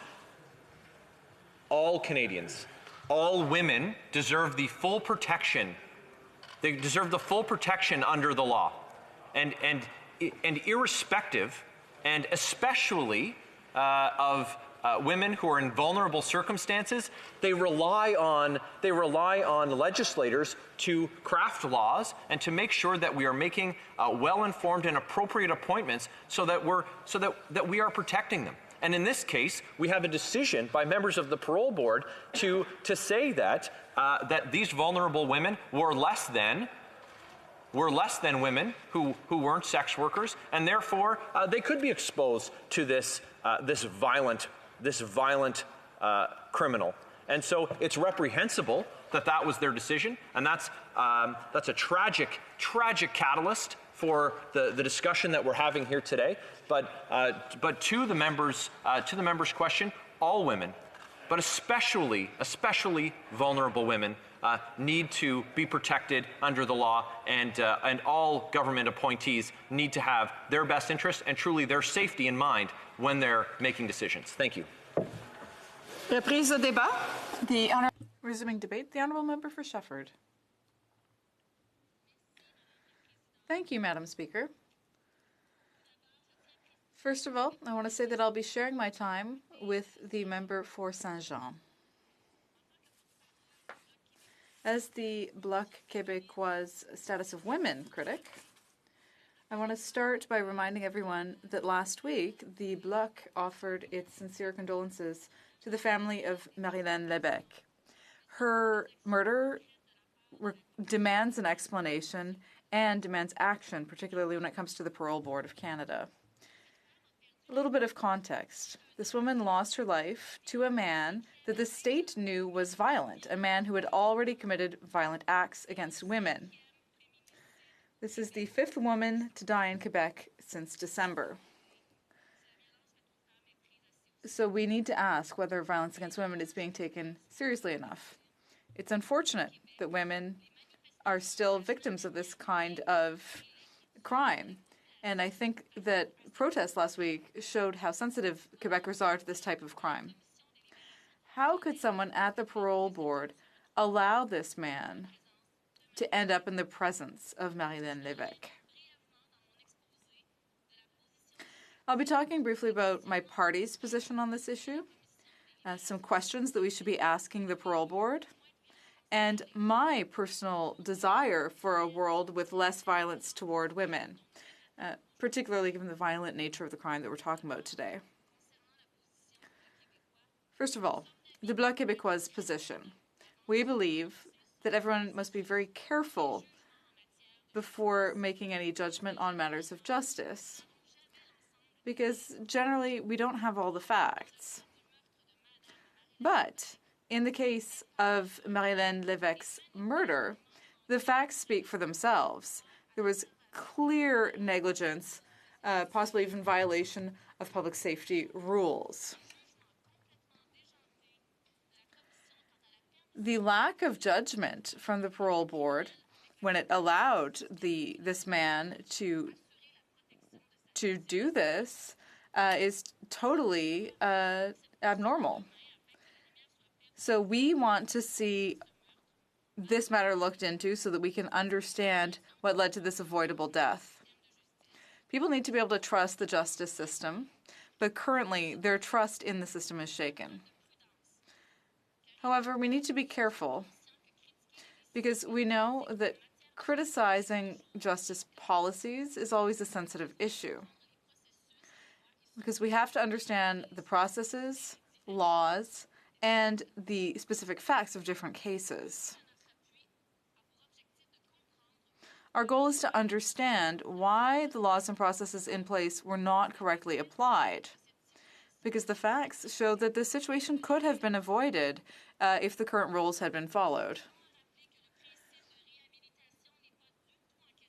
We're not questioning the principle of rehabilitation, but in this case, it's clear that parole board members had all the facts that they needed to make a decision to return this murderer to prison before the second murder happened, because he had clearly broken his day parole rules, notably by using drugs and by contacting sex workers. So the second part of my speech will deal with some of the causes here. First of all, it's very important that we have an investigation before we jump to any conclusions. According to the parole board, the level of risk of reoffense was very low, and yet there was a lot of contradictory evidence to that effect.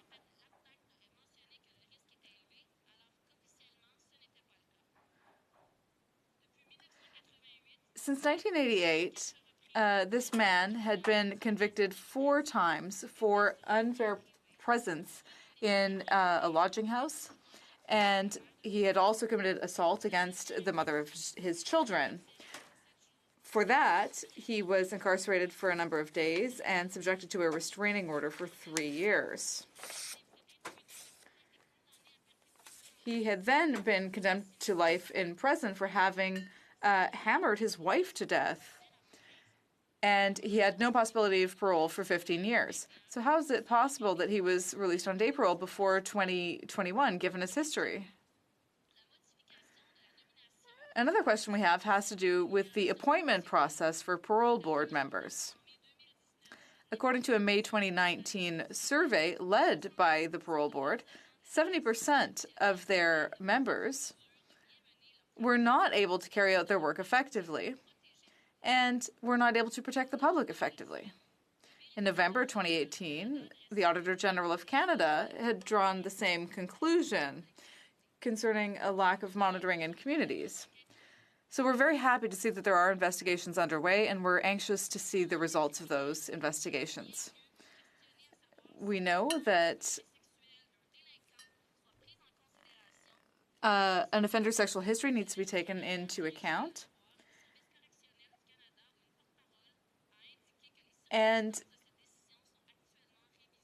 the parole board's current practices are being reviewed. There's also an internal investigation within the Parole Board of Canada.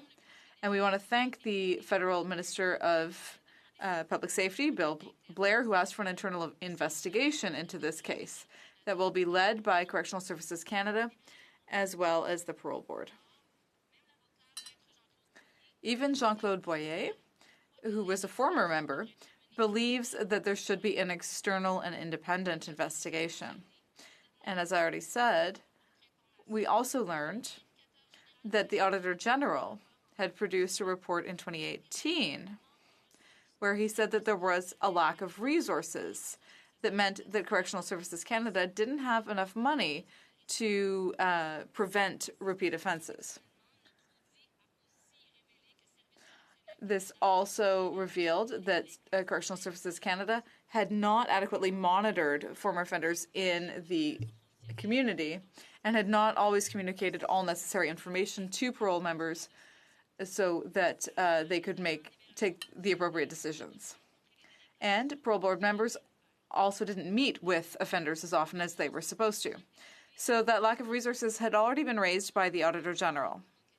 And I think that the government needs to respond to that. We need to know what the government did or did not do to fix that problem. A former member said in 2017 that there were a lot of concerns about the new appointment process for parole board members. He said that the Trudeau government had modified the process for renewing members' mandates, and it should have gone through the same process for new members. So many experienced commissioners did not have their terms renewed. So that whole process could certainly be criticized. There was also a decision in September 2019 where the parole board said that a member said that a strategy was developed this man was going to be released and given permission to meet women for sexual services only. He also said that even though there were concerns raised that this would create a serious risk. So this strategy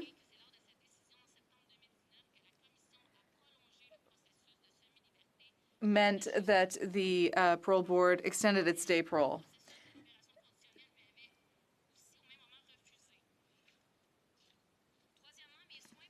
Now, third,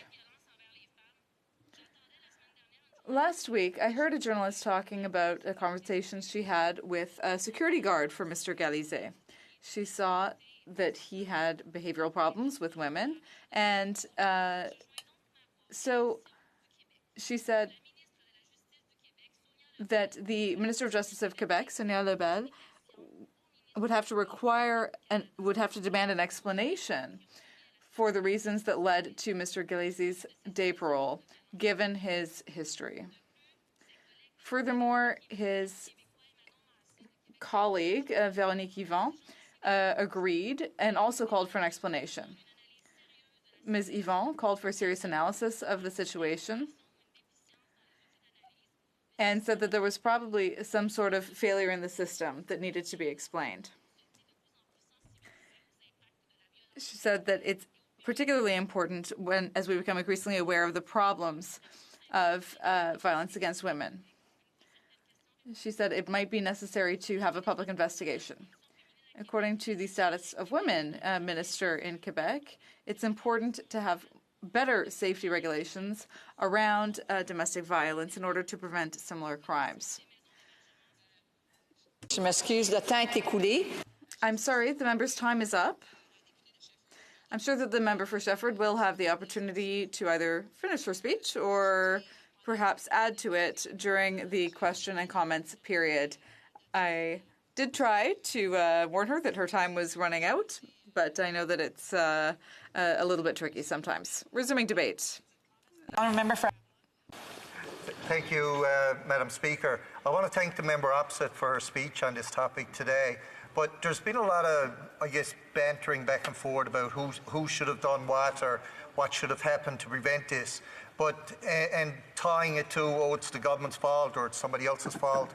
But I agree that there was a mistake made somewhere, and yes, it should be investigated to see what exactly happened. But does the member opposite believe government should be involved directly with the decisions of parole board on all cases going forward, especially those of serious crime? The Honourable Member for Shefford.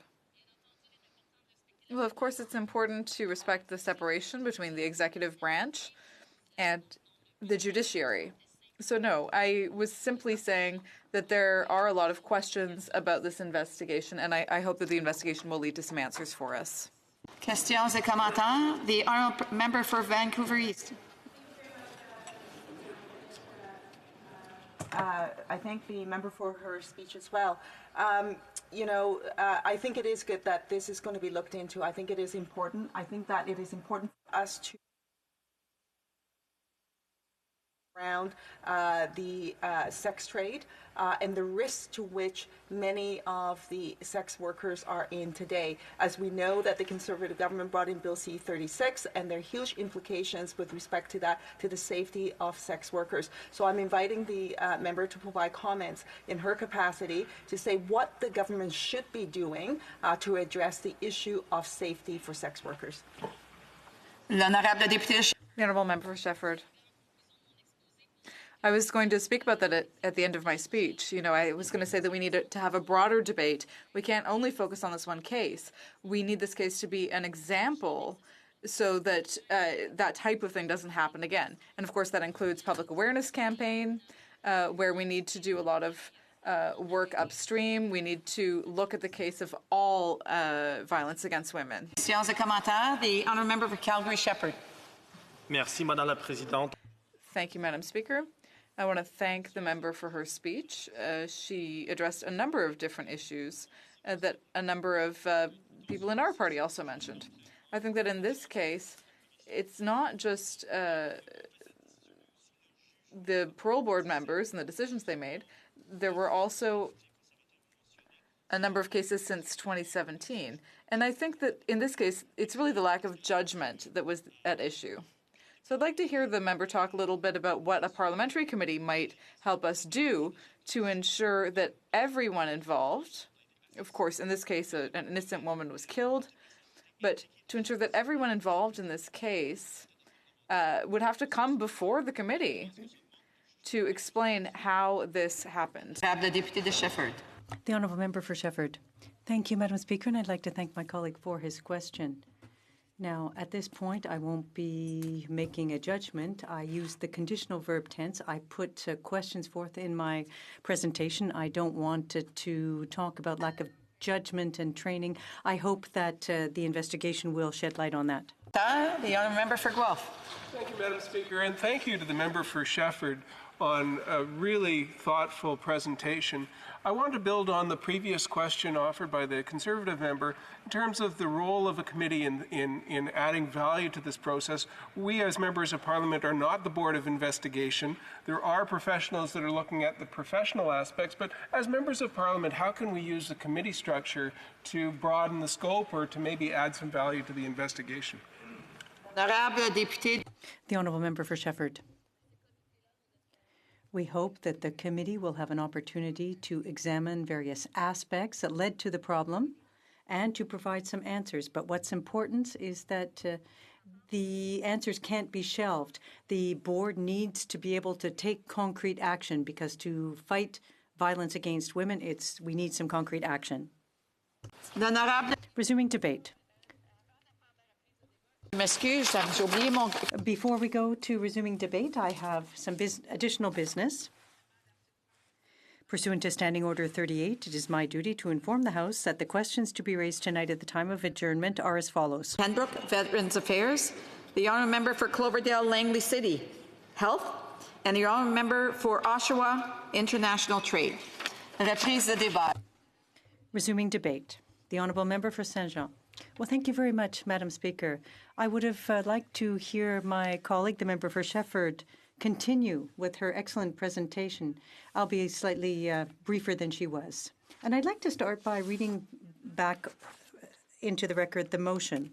It says that the House, A, condemn the decision by the Parole Board of Canada that led to a young woman's death by an inmate during day parole in January of this year, and B, instruct the Standing Committee on Public Safety and National Security to conduct hearings into the matter, including a review of the changes made by the government in 2017 to the board's nomination process, with the view to recommend measures to be taken to ensure another tragedy such as this never happens again.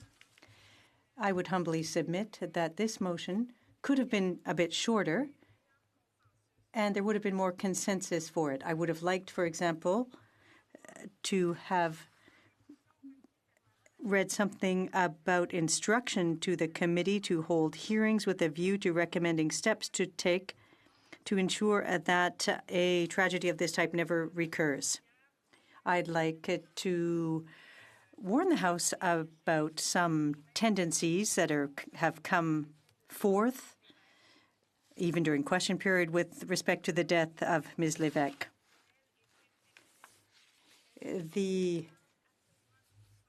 board is not completely dysfunctional. There are some problems, but I think we need to not lose sight of that. Now, we haven't read the file. We haven't seen what's in the reports without what decisions were made. But there are implications that we shouldn't have let him have a transition period, go on day parole without adaptation measures. And the parole board, some are saying, is that we should be afraid of the decisions that they're making. But when we look at statistics, we can see that from 2013 to 2015, 99% of people on day parole granted under federal responsibility took place without any reoffending.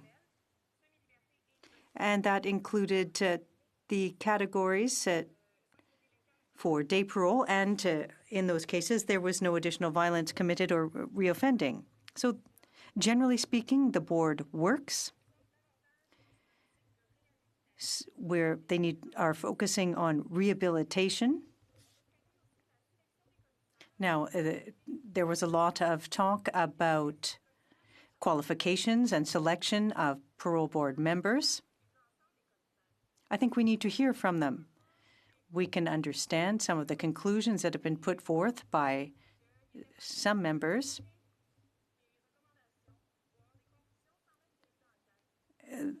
In fact, they've drawn conclusions without reading, and it's a little bit like saying we should shoot first and ask questions later. But people are saying that it is what's at the heart of this issue is the selection. Joseph Lenné is the one who made a decision, and he has more than 10 years' experience in Quebec. And this is something I'd like to draw the colleagues' attention to. There are many potential causes behind the tragedy that occurred. We don't know, for example, what was in the reports that usually accompany the day parole recommendations. Maybe the analysis of the reports was flawed. The preparing of those reports, or where the problem is something we don't know, but people are drawing conclusions before even having had an opportunity to look at all of the documentation and make an informed decision. We don't know what representations were made by the board. There appears to be inappropriate relations with women in the past that led board members to raise questions, and perhaps there needs to be a review of the analysis used. But we aren't in a position to draw conclusions. We need to be cautious about having tunnel vision on a file like this and to shoot the messenger following tragic consequences. Now, if Marilyn Lévesque hadn't died, perhaps people's position would be different, and we would have found out that determined that the decision was adequate. So I'm urging the House to show some caution, prudence, with respect to the administration of justice. Now, it is or can happen that conditions are attached for parole, that, for example, people don't have contact with women, or be it sexual or non-sexual contact. If there is contact, the person must report it to the parole board, a member. Now, this visit to the massage parlor wasn't reported, and there is perhaps where the problem lies. Now, perhaps the number of flaws or problems led to the tragedy. And this, in fact, means that we need to get an in-depth look at it before drawing any conclusions.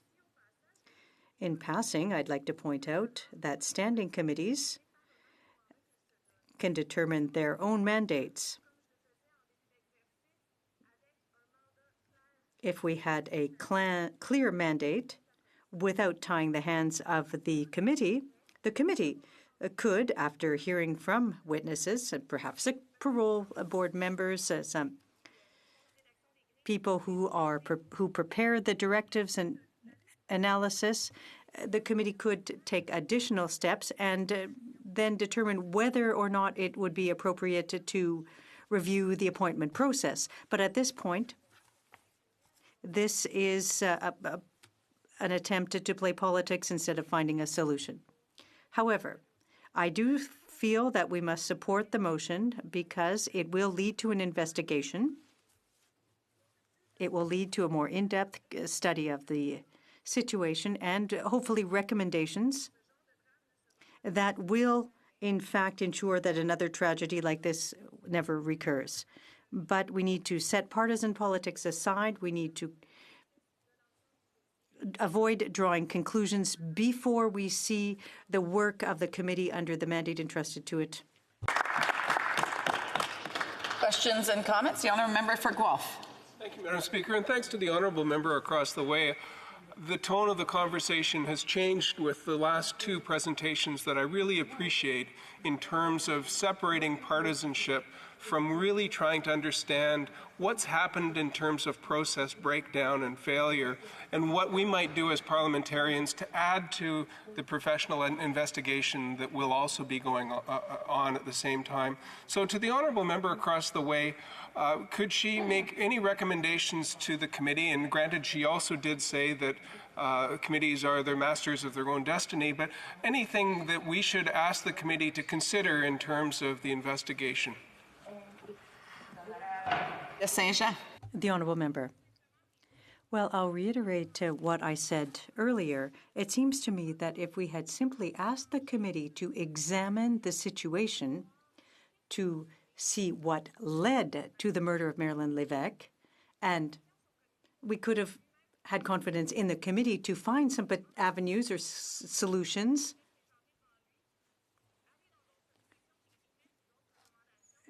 and then put forth recommendations, we would be on the right track. So I have full confidence in the committee to come up with some recommendations. The honourable member for Avalon. Thank you, Madam Speaker, and I want to thank the member opposite for the answer she just gave to my colleague on his question. I wonder as well, and yes, the committee can do they're their own masters. They can steer it whichever way they want to go.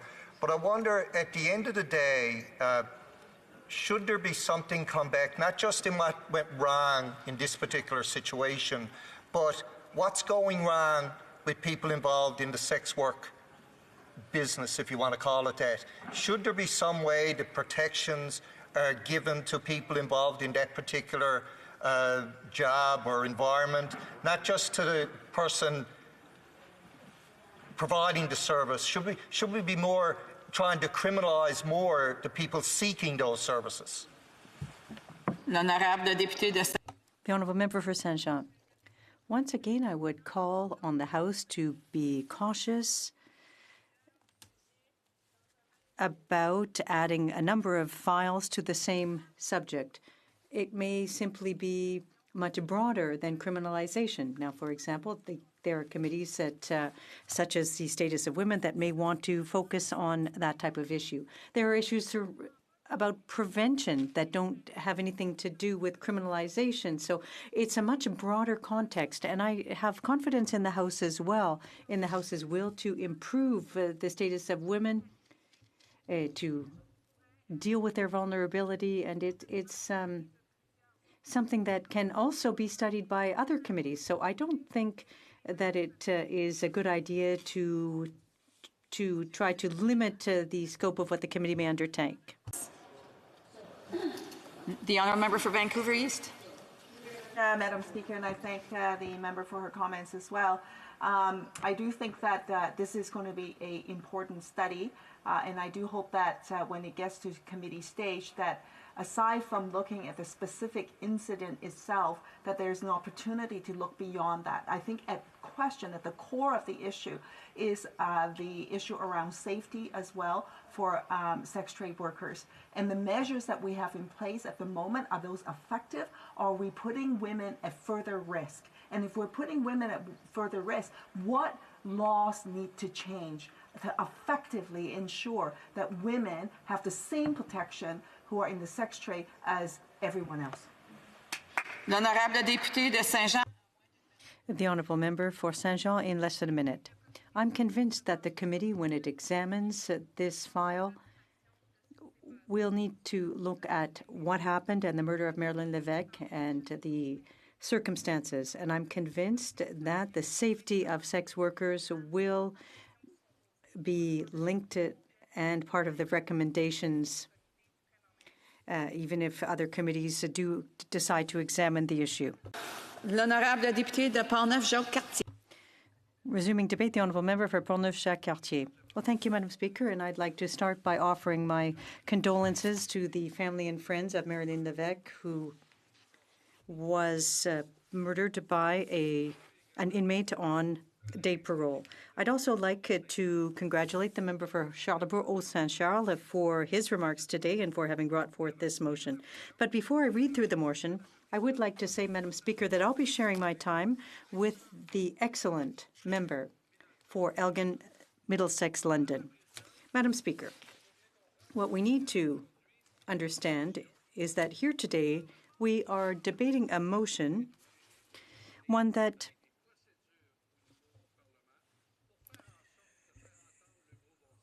we should not have to have put forth to require a common sense approach to take place. But today is an opposition day, and we can make progress on this because I'm hearing some openness from the government, and we'll see what happens when we get to the vote tomorrow. But at any rate, I'll read through the motion. It says that the House A condemn the decision of the Parole Board of Canada that led to a young woman's death by an inmate during day parole in January of this year.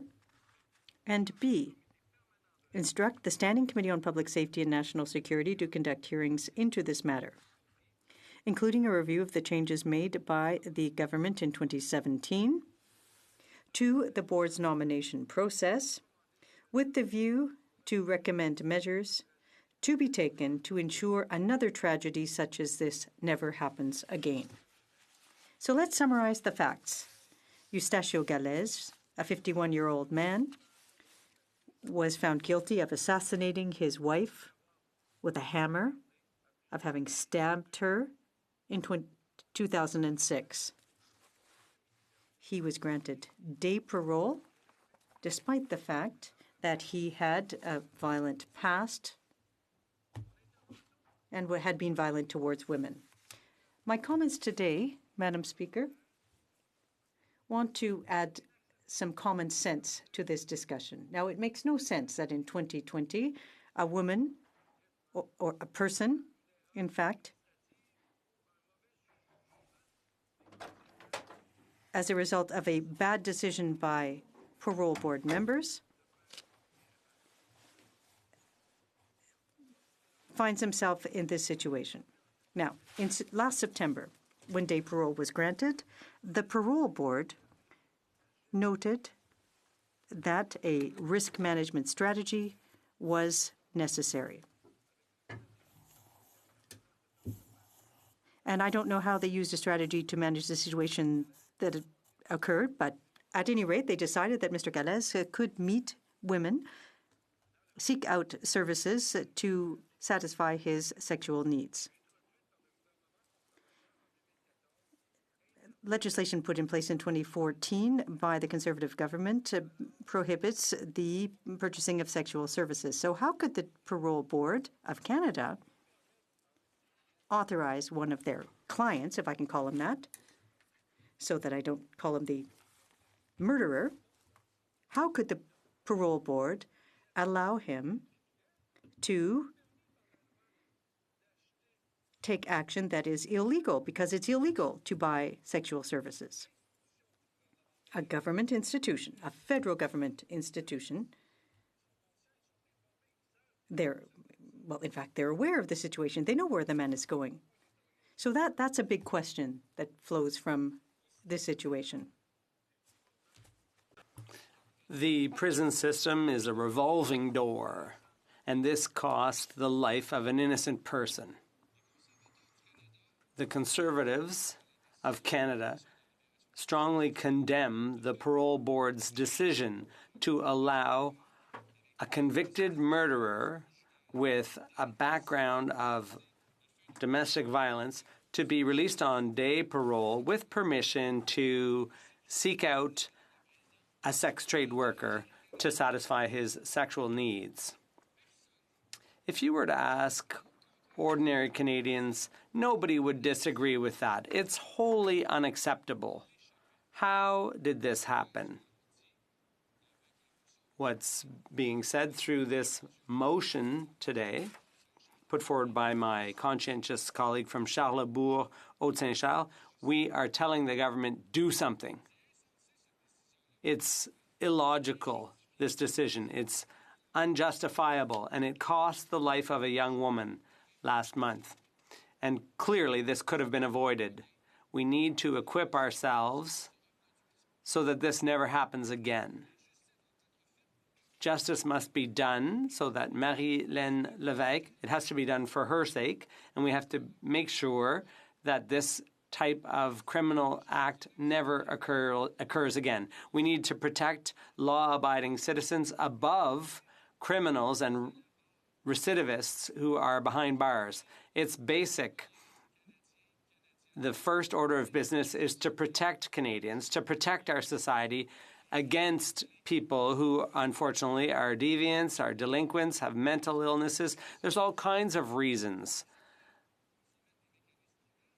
It's unacceptable what happened here, and things have to be done, things have to be put in place to protect people. How could someone who has already killed their wife, we know his background when it comes to women, how does an offender get released with a green light to seek out sex trade workers?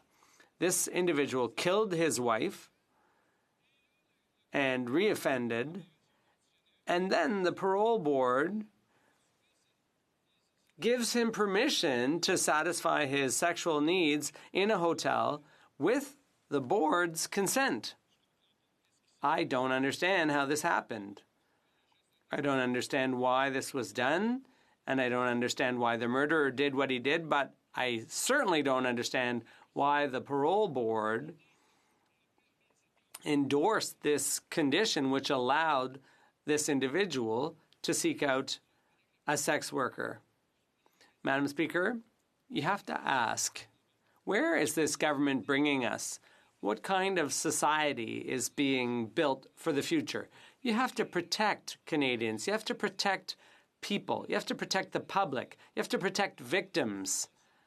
There should be no condition that allows an offender to do this type of thing.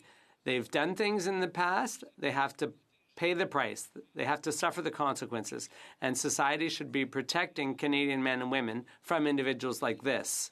In an article published on January 29th, as my colleague from St. John mentioned earlier, David Blackburn, who's an expert, who was actually a Conservative Party candidate,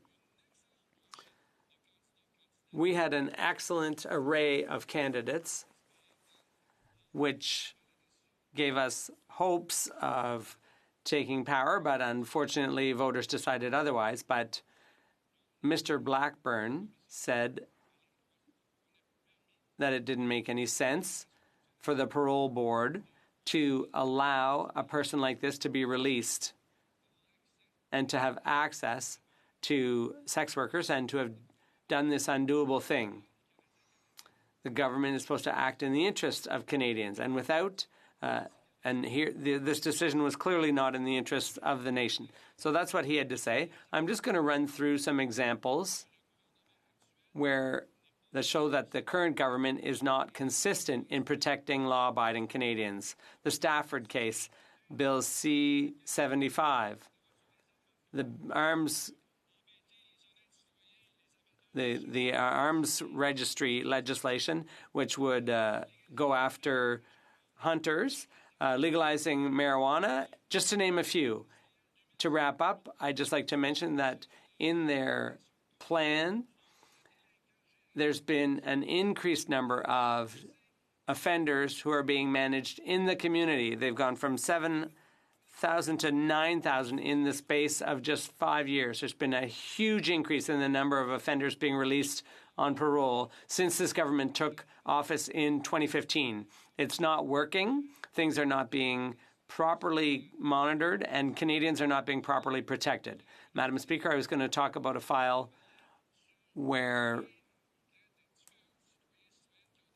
people with needs were supposed to be helped so that society could be even more prosperous. Thank you, Madam Speaker. Questions et commentaires. The Honourable Parliamentary Secretary of the Government House Leader. Yes, thank you, Madam Speaker. And you know, I had moved an amendment earlier, and I would really encourage members on the government benches to seriously give it consideration. The member opposite just made an assertion in regards to the Parole Board, and I think it is important that we emphasize that the Parole Board of Canada explicitly opposed permitting the offender to visit massage parlors. And yet we have had a number of Conservatives give a different impression. I'm wondering if my colleague across the way can just provide clarity in terms of to what degree does he believe that the Parole Board was not doing as what we have been told and clearly indicating that they oppose permitting the offender to visit a massage parlor. Does he know something that we do not know that would validate his assertion? The Honourable Member for Portneuf-Jacques-Cartier. Madam Speaker, I'd like to thank my colleague from Winnipeg North. Look, Madam Speaker, what we're saying is that it's a fact. There's a man who was on day parole who got permission from the National Parole Board to purchase sex. And I'd like to turn the question back around on him. If he has some information that we don't have, he should give it to us. But until we know otherwise, this man did some things that he was given a green light to do by the Parole Board. And what's unfortunate in my colleague's reaction, Madam Speaker, is that excuses are being sought here. What I want to do, Madam Speaker, is protect Canadian men and women so that there are no more assaults. And that is why I put my confidence in the Standing Committee and not necessarily in the government opposite. Thank you, Madam Speaker. Kawananuk-Askey. Thank you, Madam Speaker, and I want to add my voice to that of my colleagues in expressing, the support for Marie-Hélène Lévesque's family and truly the way in which we must pursue justice for this woman. And I also want to express the extent to which I'm deeply concerned about the fact that many of the interventions in the House today choose to ignore the fact that that the reality of this case is very much rooted in the denigration of women, and particularly of women who work in sex work. And I believe that if it's clear to me that if we do not pursue this investigation in such a way that looks at the need for sex workers to live in safety and in dignity, then we're not actually wanting to get to the bottom of what happened here and do justice to Marie-Hélène Lévesque and so many women who find themselves in a vulnerable situation day in, day out. I'm disturbed that the actions of the Parole Board were rooted in misogyny, and the fact that we have an opportunity here to get at the bottom of this is something we can't, we must take very seriously, and that means a very clear recognition that this is our chance to get it right when it comes to protecting the rights of sex workers in this country. The député de Portneuf-Jacques-Cartier. The honourable member for Portneuf-Jacques-Cartier. Thank you, Madam Speaker, and I'd like to thank my colleague from Churchill, Kiwachinook. I find it interesting and important for all parliamentarians to mobilize to find solutions to protect men and women. It's not because this woman was a sex worker. In spite of that, she still enjoys all the rights and protections, and yet she was the victim of a decision of the parole board. She's the victim of a man who did unacceptable things, and she paid with her life. Let's not distort the debate here, Madam Speaker. I think it's important to keep our eye on the real problem, which is to find solutions so that we can be a responsible society and protect Canadian men and women. Thank you, Madam Speaker. The honourable member for Elgin, Middlesex, London. And thank you very much, Madam Speaker. Today is a very important debate that we're having, and I'm so glad to be part of it. This motion for today calls on the House to condemn the decision of the Parole Board of Canada that resulted in the tragic death of Marilyn Lévesque in Quebec City. So today's motion is extremely relevant, especially when we recognize the importance of eradicating and ending violence against women. To me, the correct an accurate decision by the parole board, making sure that they're doing their job appropriately. That is what we need to do here today. And I know that today's conversation, I've heard some of the interventions, and we have to look at what actually happened to this woman, what actually resulted in her death, why is the question this happened. It's not so much about the other issues. We can talk a lot about the debates that we've seen sparked in the last week. We can talk about legalization of prostitution, when we look at mandatory sentences, or we can also look at the fact that the federal government has over 200 vacancies on their appointments. There's so many other issues that we can intervene on this, but I think we have to go ultimately to what the issue is, and that is that a convicted felon was released on day parole. So looking at the history of this file, I think is very, very important because we have to put it into its context. What actually happened here, and why is this motion so important today to discuss? To begin, we have to look at the 2006 brutal death at the hands of Eustacio Galaz, who was convicted of murdering his wife with a hammer and stabbing her several times. We need to look at that. What constituted that, and why was this man convicted in the first place? Mr. Galaz was sentenced to life in prison without the possibility of parole for 15 years. Then looking at this timeline, we can come to September of 2019, where the parole board reviewed his file. His file indicated that he had a history of violence against women even before his murder to conviction in 2006. And according to the documents of the parole board, noted that he was not ready to have relationships with women. So as I said, this is such an important thing. His file noted in September of 2019 that he was not ready to have relationships with women. Yet what's going further, and as I continue with this story, that is exactly what happened. So this is a very much a disconnect. We're talking about the violence against women. We're talking about a man's rights to, having day parole or parole, what it may be, but 15 years after the fact.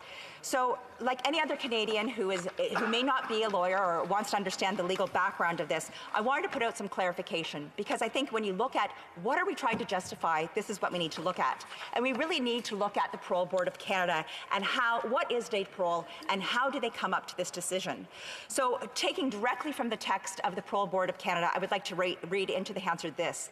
Day parole allows any offender to participate in community-based activities in preparation for full parole or statutory release. Offenders on day parole must return nightly to their community-based residential facility or a halfway house unless authorized by the Parole Board of Canada. In addition to standard conditions of day parole, the Parole Board may also impose special conditions that an offender must abide to during his release. The decision-making process includes two key principles here, and I think this is the one thing that this is what we're debating here today. There are two key principles that seem to have been thrown to the wind when this decision was made to allow this person to have day parole. First, that the protection of society be the paramount consideration in the determination of any case. And secondly, that the board make the least restrictive determination consistent with the protection of society. and that they must consider so many different things as well. They have to look, is there a risk to letting this person out? Is there a risk to society? Is the release of the offender, will he contribute to society? And there's lots of different things that we here see, but this risk assessments that must be taken by the parole board are very, very important. And so these 2 points I would like to talk about and how we must consider them. An offender's social and criminal history must be looked at. So when I look at this decision by the Parole Board of Canada, in September of 2019, the Parole Board noted that he should not have any relationships with women. In 2006, he murdered his wife and with a hammer and by stabbing her. But prior to that, we know that violence against women existed in what he does, this man.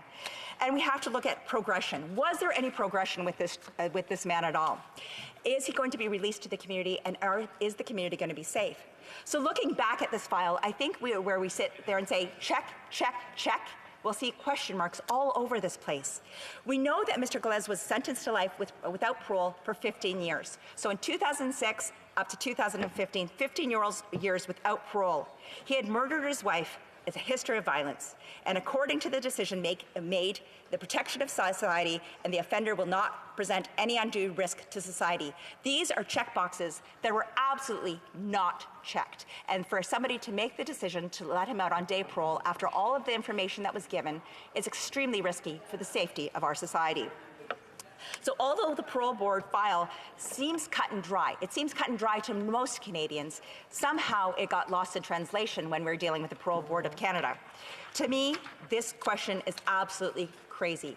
Why did this happen? And so what happened next when we're looking at this? How did this happen in the first place? And according to an article, this is something that we can play the blame game on here, but I think the most important thing is we don't ever want to see this happen again. And I think as we're having this really important debate, who in this chamber wants to see such a horrific crime ever happen again to any victim? So in Quebec, we know that after some changes made in 2017, that there are only 2 of the 16 parole officers who had any experiences, and that means that they're reappointed. And so we've seen some articles, and I would like to share with you a posting from CBC, and it's talking to the 2 former parole officers, and quoting from them from CBC, 2 former Parole Board of Canada members said Tuesday they tried to warn the Trudeau government in 2017 that changes to the way the board members were nominated could lead to inexperienced members making dangerous decisions. And here we are today. Those dangerous decisions were made, and unfortunately, Ms. Levesque is no longer with us. They feared that the very inexperienced may have contributed to the death of Levesque, 22 years old, in a room in Quebec City. And one of David Blackburn, he is a parole officer who had served from 2015 to 2018. He stated, "I never would have put a man who has a violent past, who killed his spouse, among young women who are vulnerable." That is so important here. We're talking about, and I'm listening to people talk about vulnerable women. We're talking about an escort. We're talking about a young woman who is living in working in a massage parlor. We are talking about our most vulnerable women. And so we are not protecting them when we allow people to say, go out there and have sex with them. Don't worry about your criminal background, and let's not worry about the risk, that this was okay. All of this is put into the quote that he continued saying, "It's like putting the wolf in the hen house." And that is exactly what the Parole Board of Canada did by releasing this man. Jean-Claude Boyer, a parole board member from 2012 to 2018, agreed, questioning how Galez's correctional service caseworker or the parole officer would have ever characterized the offender's encounters with sex workers as a risk management strategy. This is what really, really scares me. We have people making this strategy. We have people assessing this. And the fact is, this person, if looking at this risk management, recognizing his past history, should have never been released in the first place. Secondly, should have never been released and advised to go get sex and pay for sex to deal with his sexual urges. This is just absolutely ludicrous. And as a mother of daughters, as a member of parliament who represents so many women and children, I am very concerned with what our society is going to look like if we are going to be so light on this type of stuff. Former parole board member Jean-Claude Boyer was one of the group of ex-members who warned the clerk of the Privy Council and the Prime Minister that losing experienced members could lead to this dangerous decision. And that's, once again, exactly what we saw. I also would like to pass this on because today we know is another monumental day because the bill brought forward by Rona Ambrose was also reintroduced by the Minister of Justice today. This is something that I think is extremely important, and we need to see this important type of legislation go through the House of Commons and maybe perhaps look at some amendments, because we know that judges are dealing with this. But what about parole board officers? Have they gone through the proper sexual training to make sure that then when they're releasing these people on bail or releasing these people on parole, day parole, do we know that they're not going to reoffend? Are they aware of what has happened to the victim? And these are things, if we're going to protect our most vulnerable, why are we not doing it? We talk about this all of the time, and we are not doing it. Finally, to wrap up, according to a CPA document of the Canadian Police Association, in 2007 they noted, many dangerous offenders admit to having committed a large number of sexual offenses for which they were not arrested, an average of 27 offenses per offender. This is huge concerning. Madam Speaker, I'm really looking forward to continuing this conversation. We can do more, and we must do better. Thank you. Questions and comments? Questions et commentaires? The Honourable Parliamentary Secretary of the Government House Leader. Thank you, Madam Speaker. And I indicated this when I stood up to address the issue, and that is that the system that was designed to protect the public failed in this incident. And I think that all members of the House, all political stripes, would recognize that. And it's very tragic in terms of what's taken place. And we give our condolences to Mrs. Levesque's family and friends. It's important that we not forget and continue to push to ensure that it doesn't happen in the future. One of the things that's been a little bit upsetting in terms of the debate that I've heard thus far is when members of the opposition, and particularly the Conservative members, try to give a false impression as if it is this government's fault, and that's the reason why it happened. And they go to the appointment process. Equally, I would point to the member that in order for those individuals to be doing what they're doing, those parole officers, it is the co-chair, the co-vice chair, or the vice chair, and that was a Harper appointment. They cannot manage the files until they have been qualified and received certain training, and that is something that's also. I've been trying to get the members' attention to let them know that I do have to allow for other questions. The Honourable Member for Elgin, Middlesex, London. I'm really not sure if the question was in there because I just heard a lot of talking on that, and I hear what you're saying, or I hear what the member is saying. But let's, quiet please, please listen to us. I am talking about a really serious situation, and I love the heckling coming over from there. But the bottom line is, out of the 16 appointees, only 4 of the 14 of them know what they're doing, or only 2 of them know what they're doing. Let's be honest. Have they had the sexual training or sexual assault training that they needed? Have they had this training? Because obviously somebody thought it was okay to send a violent criminal out there to go have sex, and I do put that on the shoulders of the people who made that decision. Thank you. Questions and comments? Questions et commentaires. L'honorable député de Shefford. The honourable member for Shefford. Madam Speaker, I simply wanted to see whether my colleague would be ready not to jump to any conclusions and to let the committee do its work and make its recommendations. Member for Elgin, Middlesex, London. Well, I think it's very, very important that we do have this studied within committee. I think that's exactly what this is exactly what we're asking through this motion.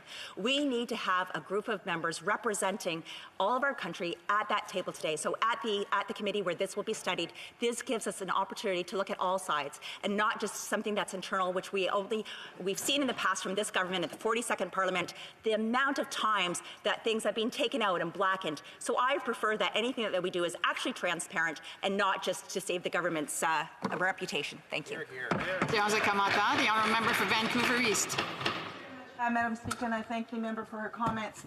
As we're engaging in this discussion, we've also been talking about the importance of looking at the overall safety for sex workers as well. And part of the study, I would hope, would actually, in fact, get into that question, and so I'm wondering whether or not the member would actually support that from the Conservative side to ensure that the study of this motion would include looking at and examining the practices that are in place with respect to sex trade workers that are currently law in Canada right now, and the risks to which they're exposed to, and what changes might be necessary in going forward.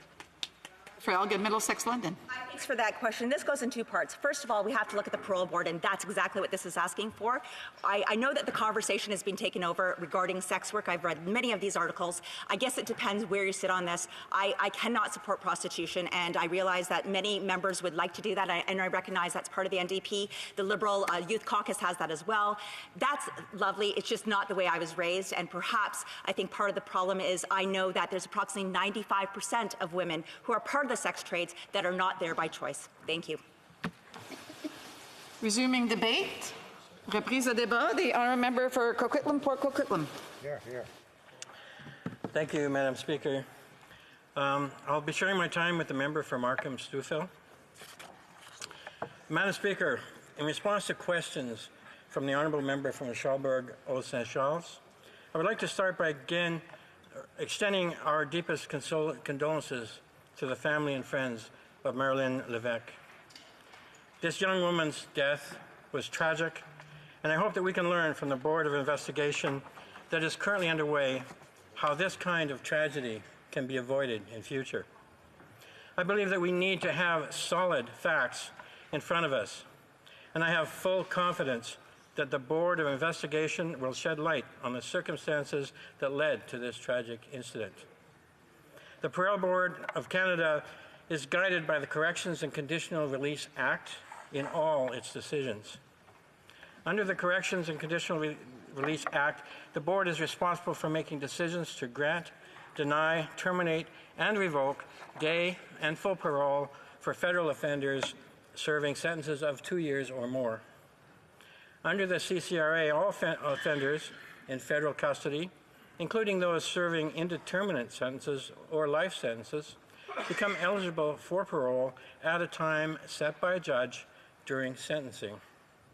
This is not to say, Madam Speaker, that all offenders are granted conditional release, but that all offenders must, under the law, be considered for conditional release at some point in their sentence.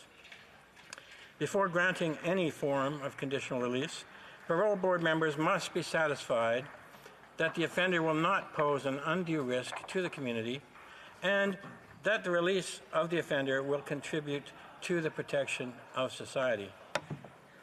Madam Speaker, conditional release contributes to the protection of society by facilitating the reintegration of the offender into society as a law-abiding citizen. Gradual and supervised release provide the best protection for our communities, and day parole is one of the steps in the continuum of releases. Madam Speaker, I would like to underline that offenders serving life or indeterminate sentences released on parole remain under supervision by the Correctional Services of Canada for the rest of their lives.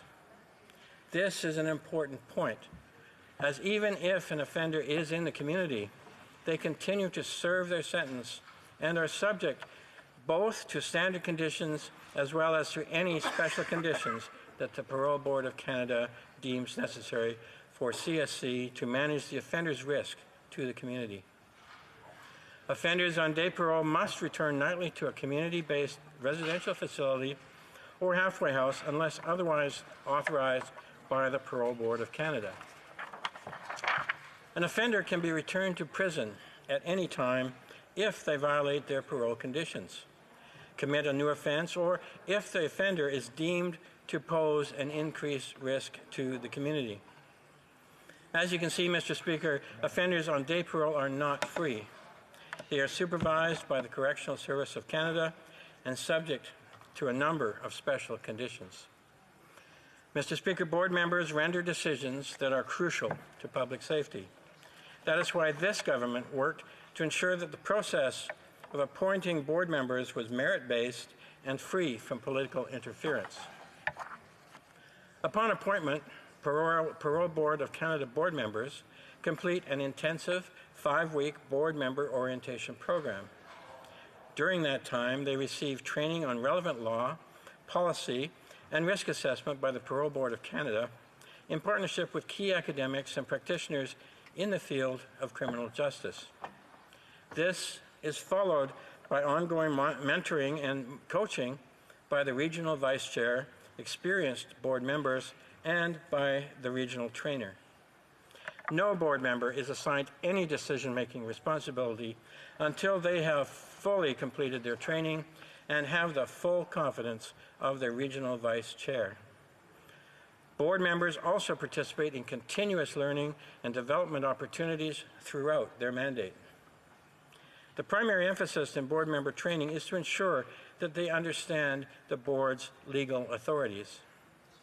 Public safety is the #1 priority for the board in its decision making.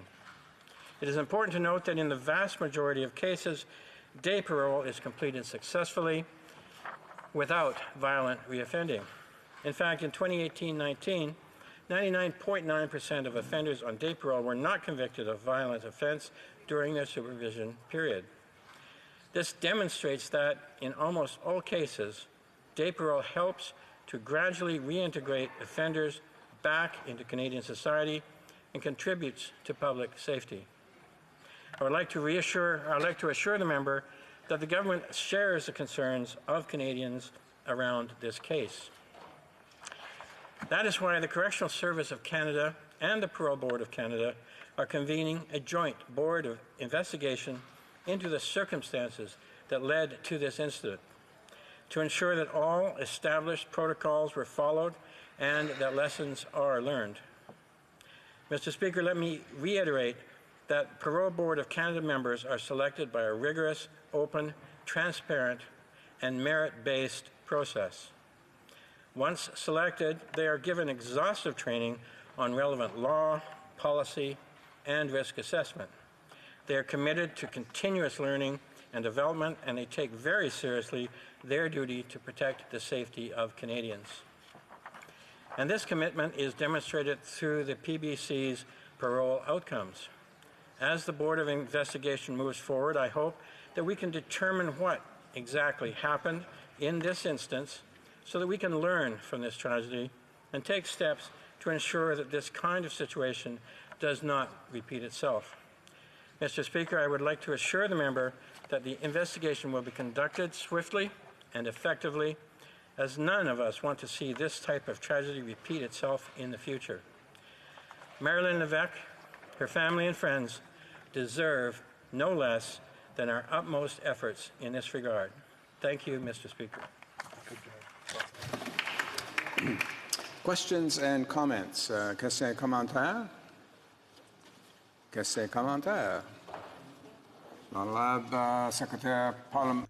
The Honourable Or Kamloops, Thompson, Caribou, and then we'll come back to the other side. The Honourable Member. Thank you, Mr. Speaker. And, you know, one of the things that has come to light through the debate today is that there was a system change and that 14 of the 16 parole officers were inexperienced. And what I would like to ask my colleague is, in these difficult kinds of situations, does he not believe that experience does help make decisions, help parole officers make decisions? I understand they used to pair together inexperience with experience so that they could actually learn from each other and make decisions. So what is the role of experience in terms of the ability of these officers to make decisions? Honourable Member for Coquitlam, Port Coquitlam. I think that in these circumstances, we do not know yet all of the facts. I think it's very, very important that we ascertain all of the facts very carefully before we make any judgments, draw any conclusions. And that's the whole purpose of the Board of Investigation that is going to take place. Thank you. Here. Questions and comments? Questions et commentaires? La députée. The Honourable Member for Drummond. Thank you, Mr. Speaker. And thank you to my honourable colleague for the comments. Now, if there is an investigation, and we hope that it will be done independently, But, there may be a result that, we can't actually blame the system. So if the investigation says that the system is not to blame, then would my colleague agree that this still means that we should take the time to review the parole board's processes, the way that parole board members are trained, and the way it protects vulnerable people like Marilyn Lévesque, who wasn't aware of how dangerous this offender was. So would he agree that all of those things should be reviewed even if the investigation does not place blame? The Honourable Member for Coquitlam, Port Coquitlam. Thank you, Mr. Speaker, and I thank the member for his question. I don't think it's helpful to speculate on the outcome of the investigation. I think that we will learn what the investigation has to tell us. I think in just on general practice going forward, it's always good to keep an eye on our processes and practices to make sure that they deliver the outcomes that we want from them. And I have no doubt that, as we have been promised by the Minister, that the outcomes of this investigation will be transparent and shared with the public. And I have full confidence in the board to conduct such an investigation. Thank you. Hear, hear. Questions and comments. Honourable Member for Kingston and the Islands. Thank you very much, Mr. Speaker. We've heard a lot today about the selection process of the commissioners as it relates to their work on the parole board. And I'm curious, if the member can provide his comments as to what he thinks is the best way to select members for the board. Would it be based on political affiliation, as we saw in the previous government? And we know that, with the previous Harper government, 6 of the 9 members of the Quebec board were active supporters of the Conservative Party? Or would he think that the more better approach would be for one that was based on skills and abilities of individual members, regardless of their political affiliation? Well, Member for Coquitlam, Port Coquitlam. Thank you, Mr. Speaker, and I thank the Honourable Member for his question. I absolutely agree that the criteria for choosing members of such a panel should be strictly merit-based. It should be irrespective of any political affiliation. It should not exclude people for being members on the basis of any particular affiliation, but it should entirely be merit-based. Resuming debate, the Honourable Member for Markham Stouffville. Well, thank you very much, Mr. Speaker, and it's certainly a pleasure to rise in this House for the first time in debate. And as it is that first time for me, I do want to thank my constituents in Markham Stouffville for having confidence in me to represent their interests, and I certainly do want to say to all my constituents that I'll be working as hard as I can to represent their best interests in my time here. And so, in relation to this motion, let me start by extending my deepest condolences to the family and friends of Marilyn Lévesque. Of course, it's a terrible tragedy. Our thoughts are currently with them.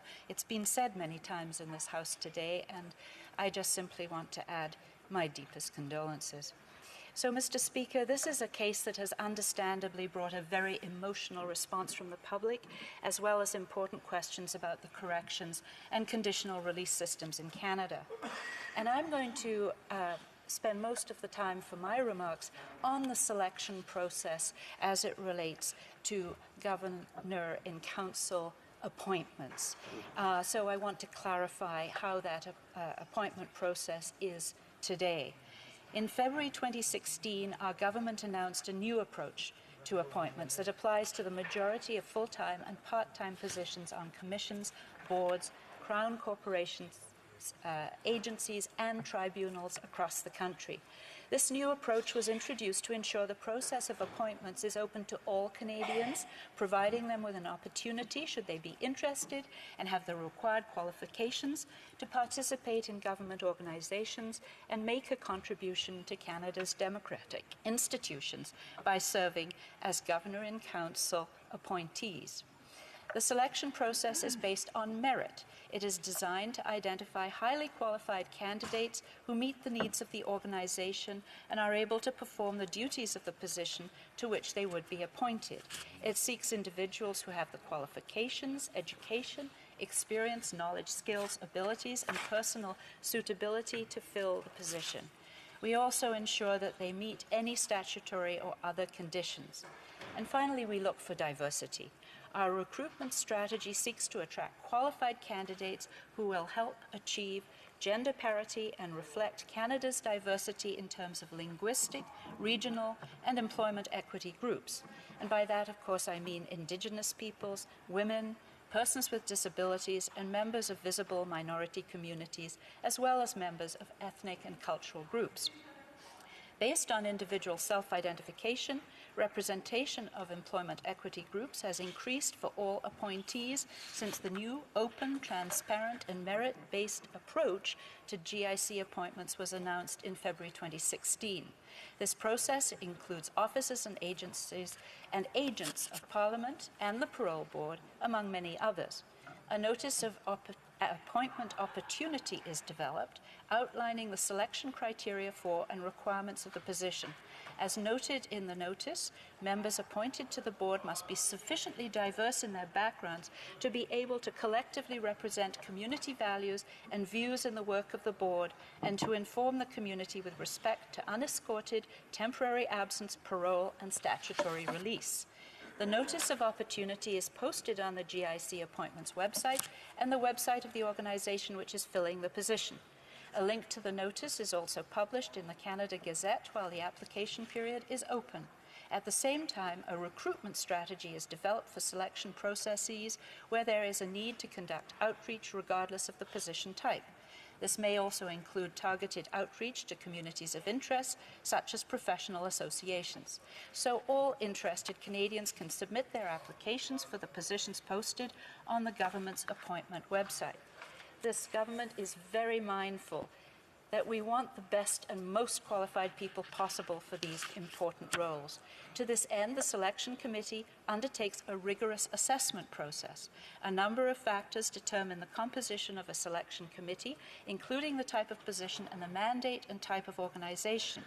Generally, a selection committee is comprised of key decision makers, including the responsible minister's office and the responsible organization. In the case of the Parole Board, this is the Minister of Public Safety and Emergency Preparedness.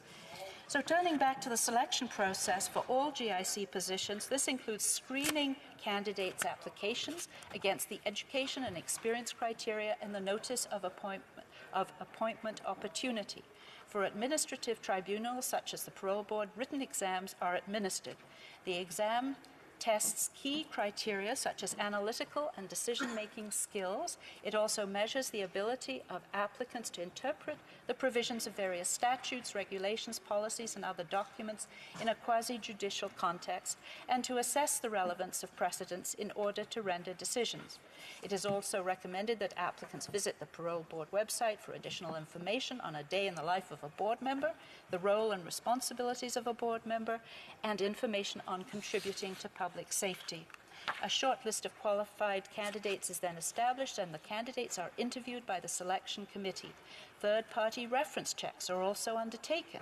This process eventually results in the identification of qualified candidates. Following the assessment of candidates, the selection committee submits an advice letter to the responsible minister identifying the candidates found to be the most highly qualified for appointment. Upon consideration of this advice, the minister then makes a recommendation to the GIC for appointment. GIC nominees must undergo background and security checks to determine their suitability for public office. Nominees must also sign a certification document certifying that they acknowledge and will observe the ethical and political activity guidelines for public office holders as a condition of their holding office in the Government of Canada. Over 30,000 applications have been received since we began our open, transparent, and merit-based selection process, and some 1,380 people have been appointed. Currently, over 50% of GIC appointees are women, over 8% are visible minorities, over 6% are Indigenous peoples, and over 3% are persons with disabilities. So to bring this back to the Parole Board, based on individual self-identification, nearly 60% of incumbents to GIC positions on the board are women, more than 7% are persons with disabilities, over 11% are visible minorities, and over 14% are Indigenous peoples. Compare these numbers with those from 2015, when only 30% of board members were women, only 4% Indigenous people, and only 1% visible minorities. So while we maintain our confidence in the open, transparent, merit-based appointments process, any change can always benefit from a review of its effectiveness. And I think that part of this motion actually speaks to that. This process that we have in place allows us to find the most qualified people for the positions our government needs to fill. And when we appoint people to GIC positions, they are working in the best interest of their country and fellow citizens and residents. Thank you, Mr. Speaker. Questions and comments? The Honourable Member for Oshawa. Thank you very much, Mr. Speaker, and I want to thank my colleague for her words today.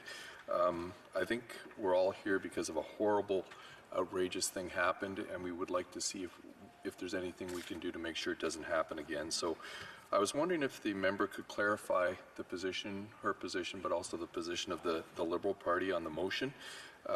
She may recall back in 2017, experienced qualified parole experts wrote a letter to the Prime Minister and to Michael Wernick expressing their serious concerns about the changes that were made that she had outlined. There was even an opinion piece in Le Devoir. The minister has been clear he wants an internal review, in other words, the parole board reviewing itself, and we just think that that needs to be more open and transparent. So I was wondering if the member would clarify if she will commit the government, but also herself, that the review will be done by the Standing Committee on Public Safety and National Security, not an internal review. Honourable Member for Markham-Stouffville. As I understand it, Mr. Speaker, there is a board of investigation that is conducting a very thorough review of this case. It's been announced by the minister, and I think that's entirely appropriate.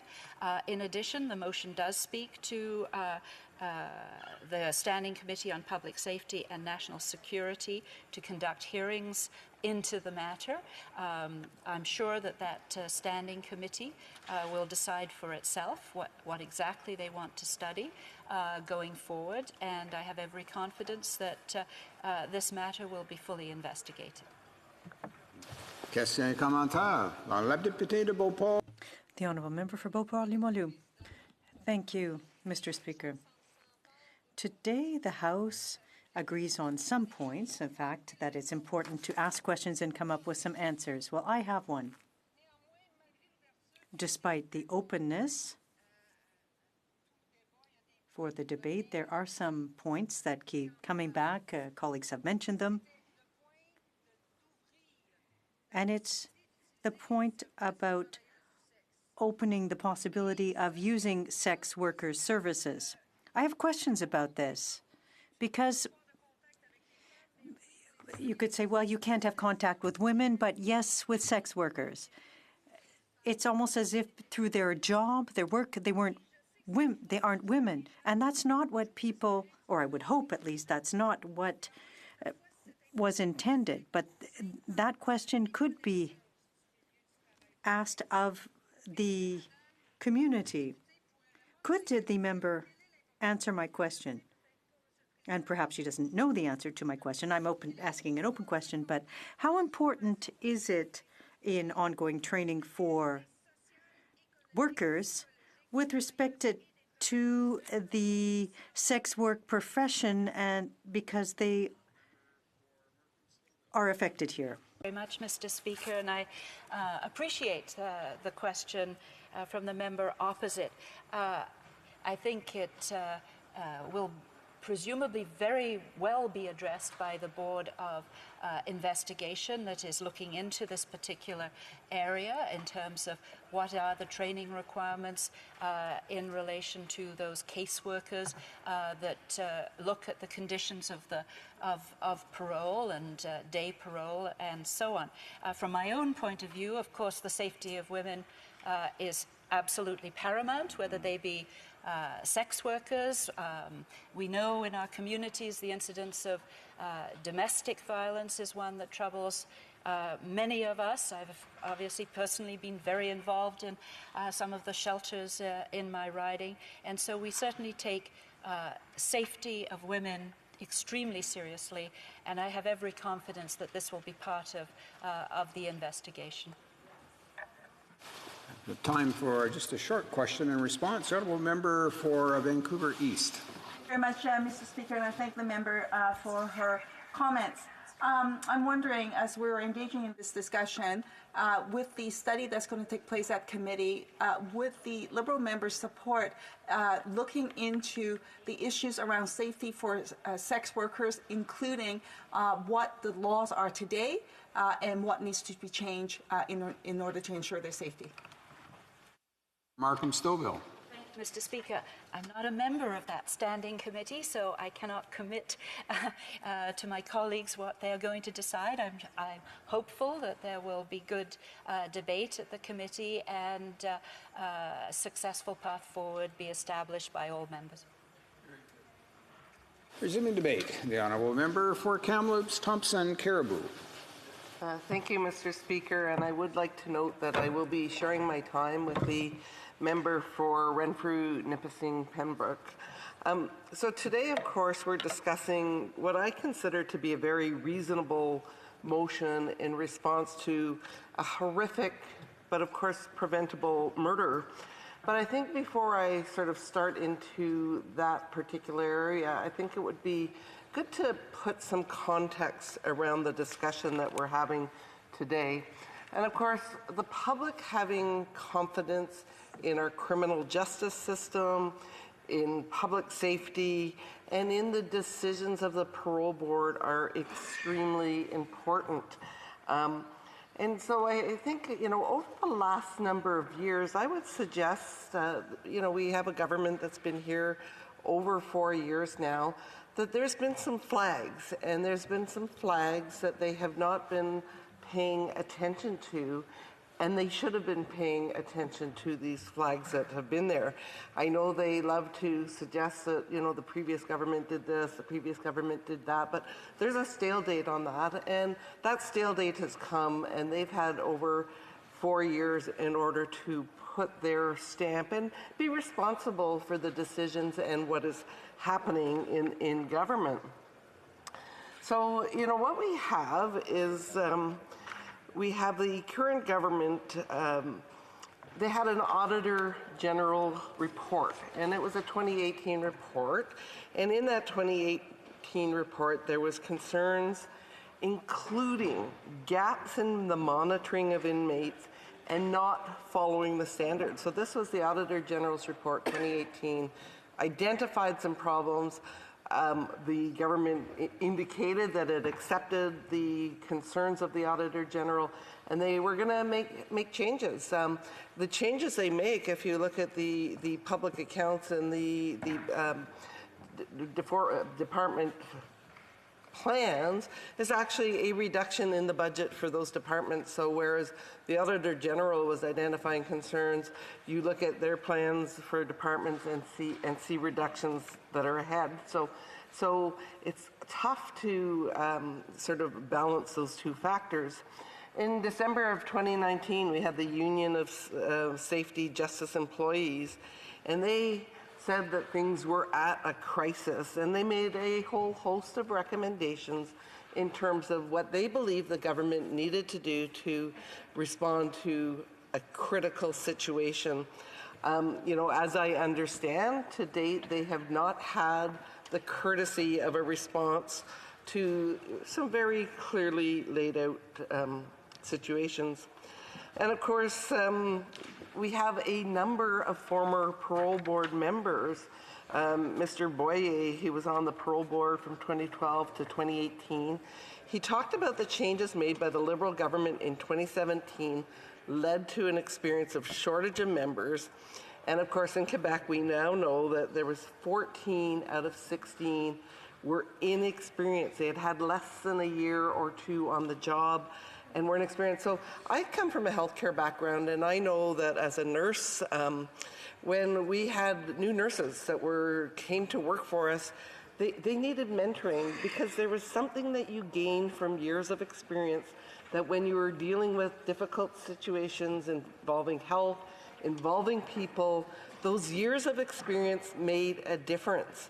So what this government did, you know, it's fair enough that they want to have new systems and new people, but what they should have done is been methodical about it, and they should have recognized the importance of experience and taken their time instead of just sort of blowing out the system apart.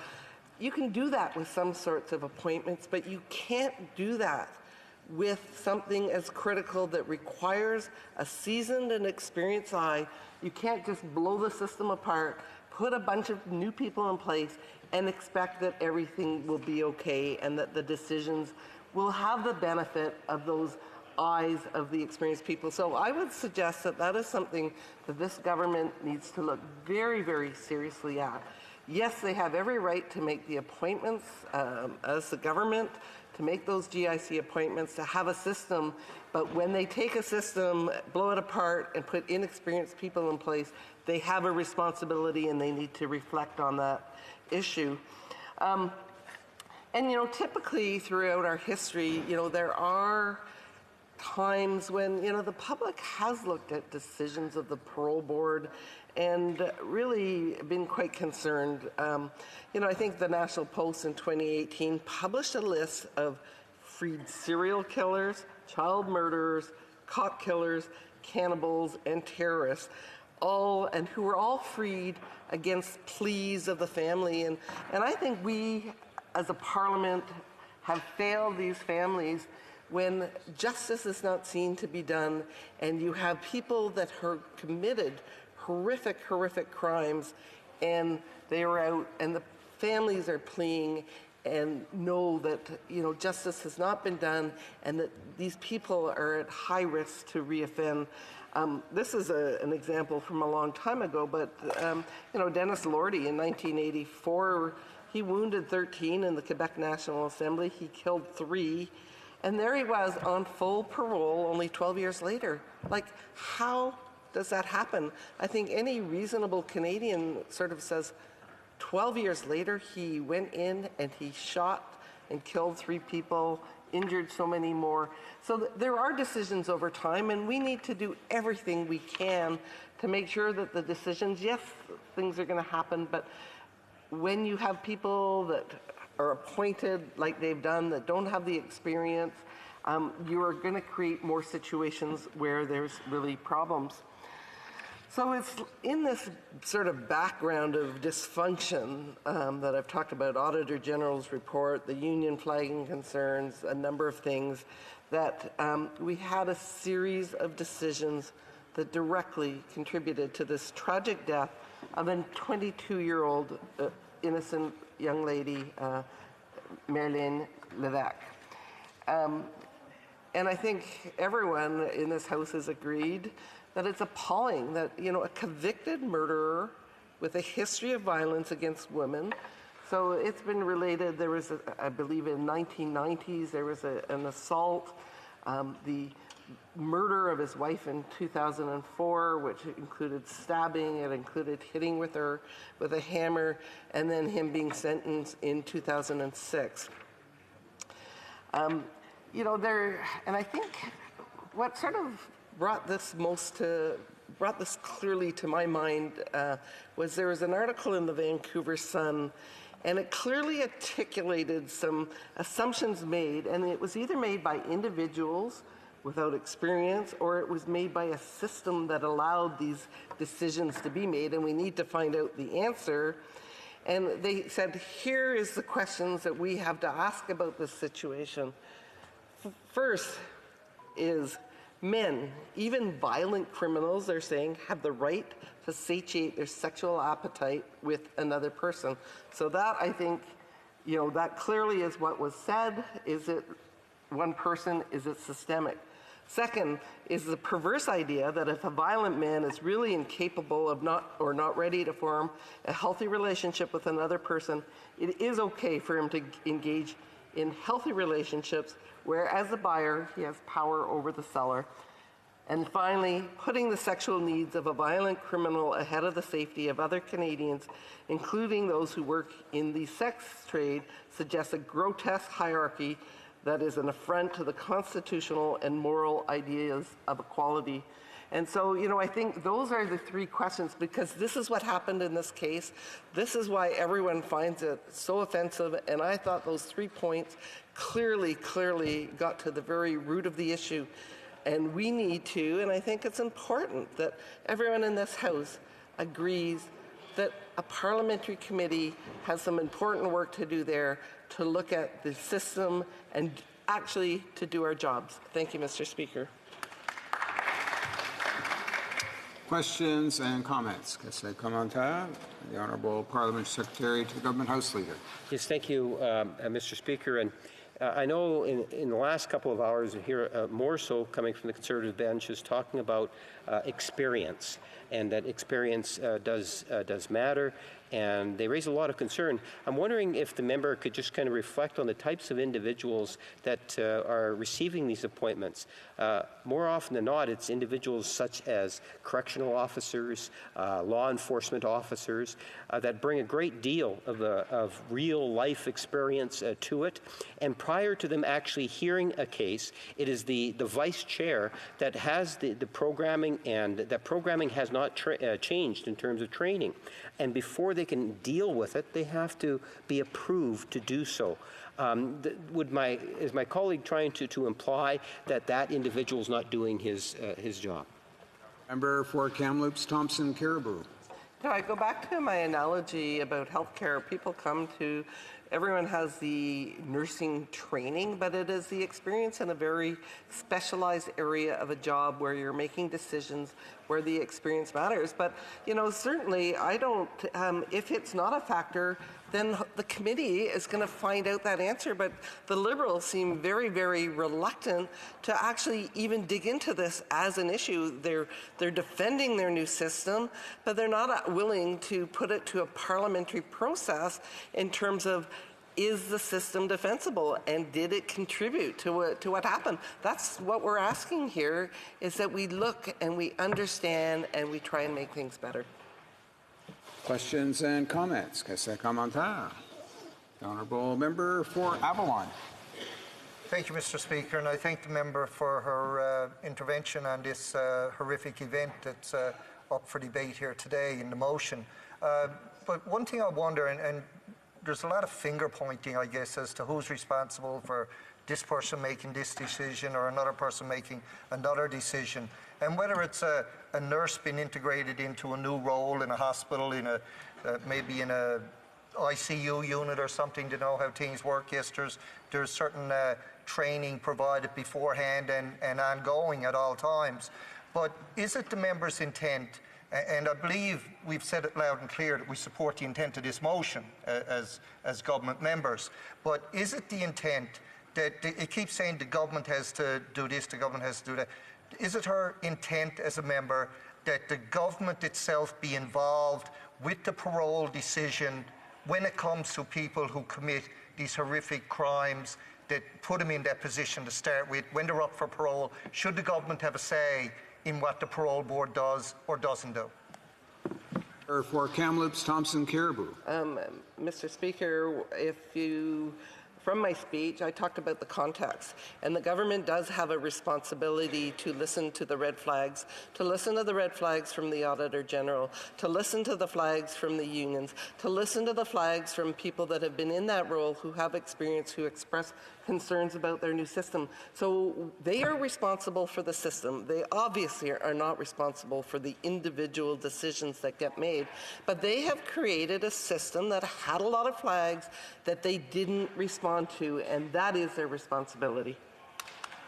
Questions and comments? Question commentaire. The Honourable Member for Vancouver East. Thank you very much, Mr. Speaker, and I thank the member for her comments.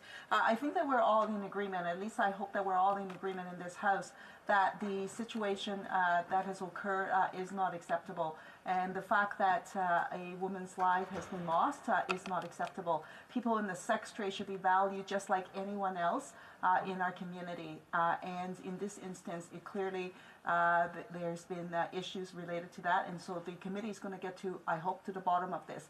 Beyond that, there is an underlying question. I've been asking this question over and over again, and that is that our own policies within Canada and whether or not our current policies and laws in place put at risk sex trade workers. And if they do, what do we need to do as parliamentarians to change those laws and put measures in place to ensure that we are ensuring that we bring in laws to ensure that the sex trade workers are not put at further risk than they already are today? The Honourable Member for Kamloops, Thompson, Caribou. Thank you, Mr. Speaker. And of course, we do have a very big and very complex system in Canada. And of course, today we're focused on what was clearly an issue within the parole system in terms of either the culture or the decision making. You know, certainly I know the NDP also have supply days, and it sounds like this is a very important issue, and I'd love to have further conversation in terms of how we keep women in this country safe regardless of who they are or what they do. Resuming debate, the Honourable Member for Renfrew, Nipissing, Pembroke. Mr. Speaker, I rise today on behalf of the residents of Renfrew, Nipissing, Pembroke, who sadly understand all too well what it's like to lose a friend, a family member, a loved one at the murderous hands of a convicted criminal. My sympathy goes out to the family and friends of Marilyn Levesque. She was murdered by the same man who murdered Chantal Deschênes. This man beat Chantal with a hammer, then stabbed her to death. And despite being convicted of a gruesome, misogynistic murder, this individual was given parole after only 15 years. That we allow violent murderers on parole after such a short time troubles many Canadians. To learn that this dangerous woman killer was encouraged by our justice system to pursue vulnerable women for his own sexual gratification is horrifying. Many women feel like we have a justice system that is indifferent to violence directed at us. This case leaves us to feel like the justice system is the one directing the violence at us now. The scale of the failure in this case is enough to leave many people feeling hopeless, to despair that nothing will be fixed, that nothing will get better. Those of us in this House who do not have this option, we cannot turn away from the horror of this case and cases like us. It forces us to confront it. But when will be truly enough is enough for this House? Because this House has already heard about Anastasia Cusack, Natalie Warmerdam, and Carol Culleton. Carol Culleton had just retired from a career as a pay and benefits advisor with Agriculture and Agri-Food Canada. Carol was also previously a small business owner running a second-hand store with her husband. Carol lived in Ottawa but enjoyed spending the summer at her cottage in Lake Temiskaming in Combermere, a property which she was looking forward to sell to downsize and simplify her life at retirement. Carol had been widowed in 2012 but had just started to find happiness with a new love, a man she described as her best friend. Carol Culleton loved and was loved. Anastasia Cusack was a real estate agent in Wilno who was known for being a hugely helpful, knowledgeable person with a great work ethic. Anastasia was a nature and animal lover. Anastasia was an accomplished equestrian who participated in numerous horse shows throughout her life, winning many ribbons and trophies. Anastasia was originally from Northern Ontario but moved to Wilno to work as a naturalist in Algonquin Park. Anastasia lived with her sister in their Wilno home, with her mother and another sister also living elsewhere in town. Anastasia Cusack loved and was loved. Natalie Warmerdam was a healthcare worker and volunteer. Originally from Toronto, Natalie moved to Eganville with her husband, son, and daughter in 2005. Natalie worked in Eganville Community Care Access Centre and provided in-home care to recent surgical patients. Natalie was also incredibly passionate volunteering for Cooperative Policing, Killaloe area, a local community organization dedicated to securing positive changes in policing.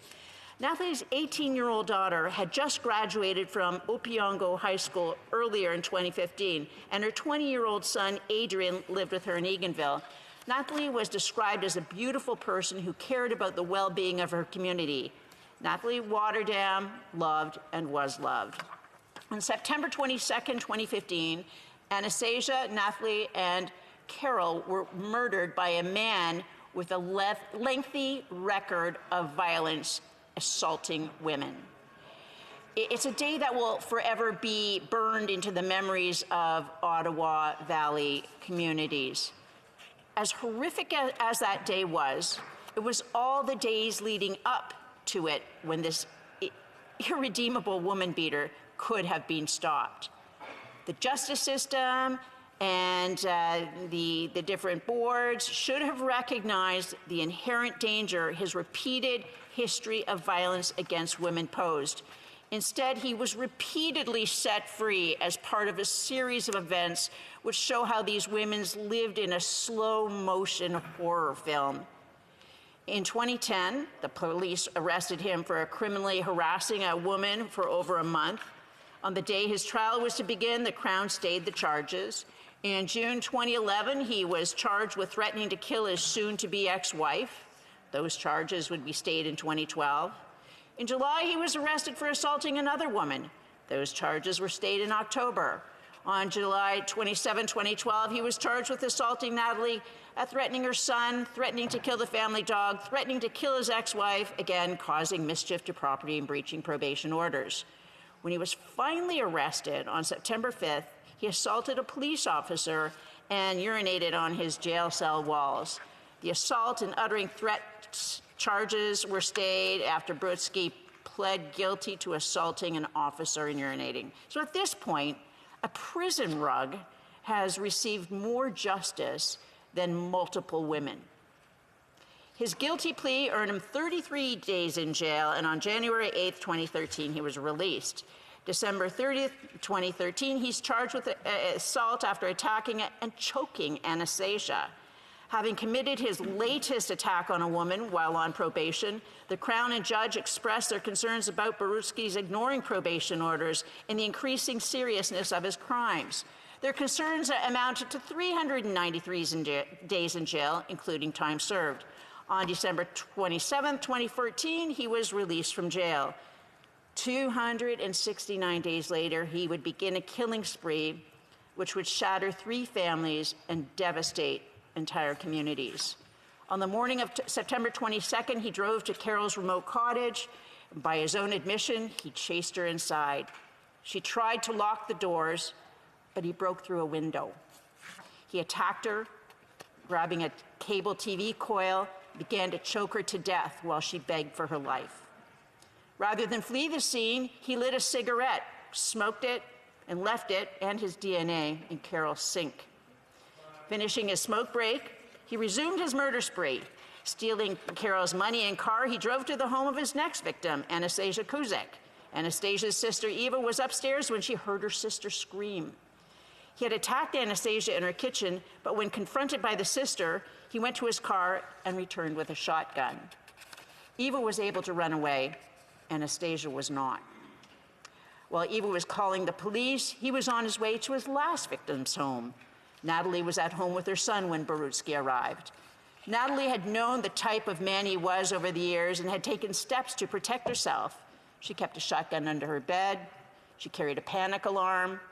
She had security cameras installed in her home. Those cameras recorded him walking into her home. He found her and began to chase her through the house. Her son was able to flee and call the police, but by then it was too late. In just under 2 hours, 3 women had been stalked and murdered. The next 5 hours would see the largest manhunt in the Ottawa Valley memory. Schools were in lockdown. Helicopters with infrared cameras searched the dense bush and extensive farm fields that make up the Ottawa Valley. It's a day seared into the memories of each and every one of my constituents. It was a day that never should have happened but for a justice system which systematically denies justice to vulnerable women. 4 times in the preceding 5 years, he'd been charged with attacking a woman, and 4 times the charges were stayed. He violated his probation when he attacked and choked Anastasia. But despite the court taking note of his increasing violence and utter disregard for court orders, he was sentenced to serve an additional 160 days in jail. Does that sound just to you? Chantal Duchesne was beaten with a hammer and stabbed to death. Her murderer only spent 15 years behind bars. Does that sound like justice to you? Marilyn Levesque was the victim of a system that showed more concern for the sexual gratification of a misogynistic murderer than for her personal security. Does that sound just to you? No, it's because that's not what justice sounds like. Let me read to you what Ontario Superior Court Justice Robert Moranger said when he sentenced the man who had taken Anastasia, Natalie, and Carol's lives from us. From time to time, a crime is so deplorable, so devoid of mercy, so cold-blooded that denunciation, retribution, and giving a sense of justice to the many victims and the community at large becomes a paramount and virtually singular consideration. I'd like to thank Justice Moranger for his words. But it should not have to take the slaying of 3 innocent women to remind us that serial abusers of women are not victims of society or poverty or bad parenting. They're evil men who, given the chance, will inflict greater and greater harm and more women until violence against women is taken seriously. And parole boards should not let them off before serving their full sentence. Now, Mr. Brusky received 60 years. At the time of his sentencing, it was said that he would die in jail. We know only too well from recent events that only a small percentage of his sentence need be served, and this will be forgotten, the gruesomeness of it.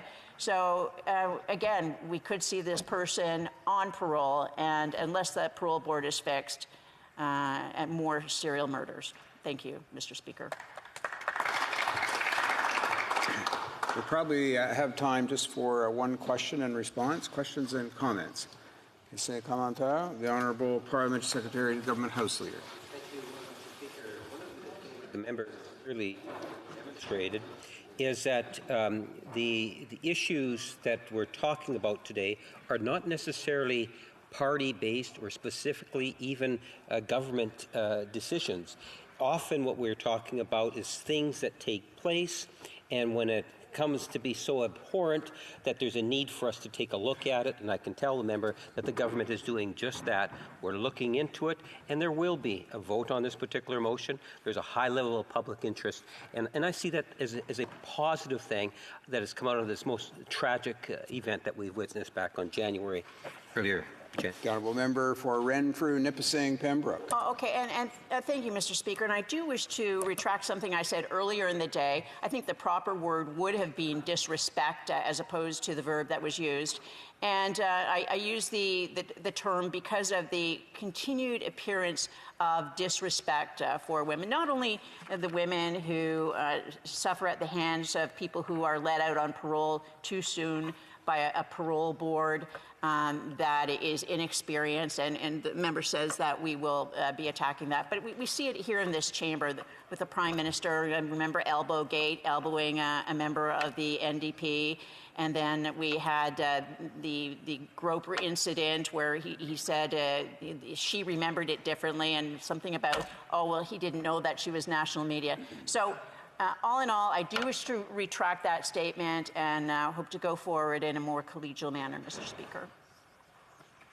It being 6:15 p.m., pursuant to an order made earlier today, all questions necessary to dispose of the opposition motion are deemed put, and a recorded division deemed requested and deferred until Wednesday, February 5th, 2020, at the expiry of the time provided for oral questions.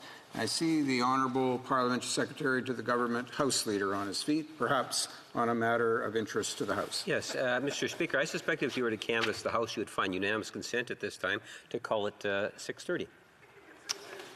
Is it the pleasure of the House to see the clock at 6:30 p.m.? Yes, sounds good. Is that correct?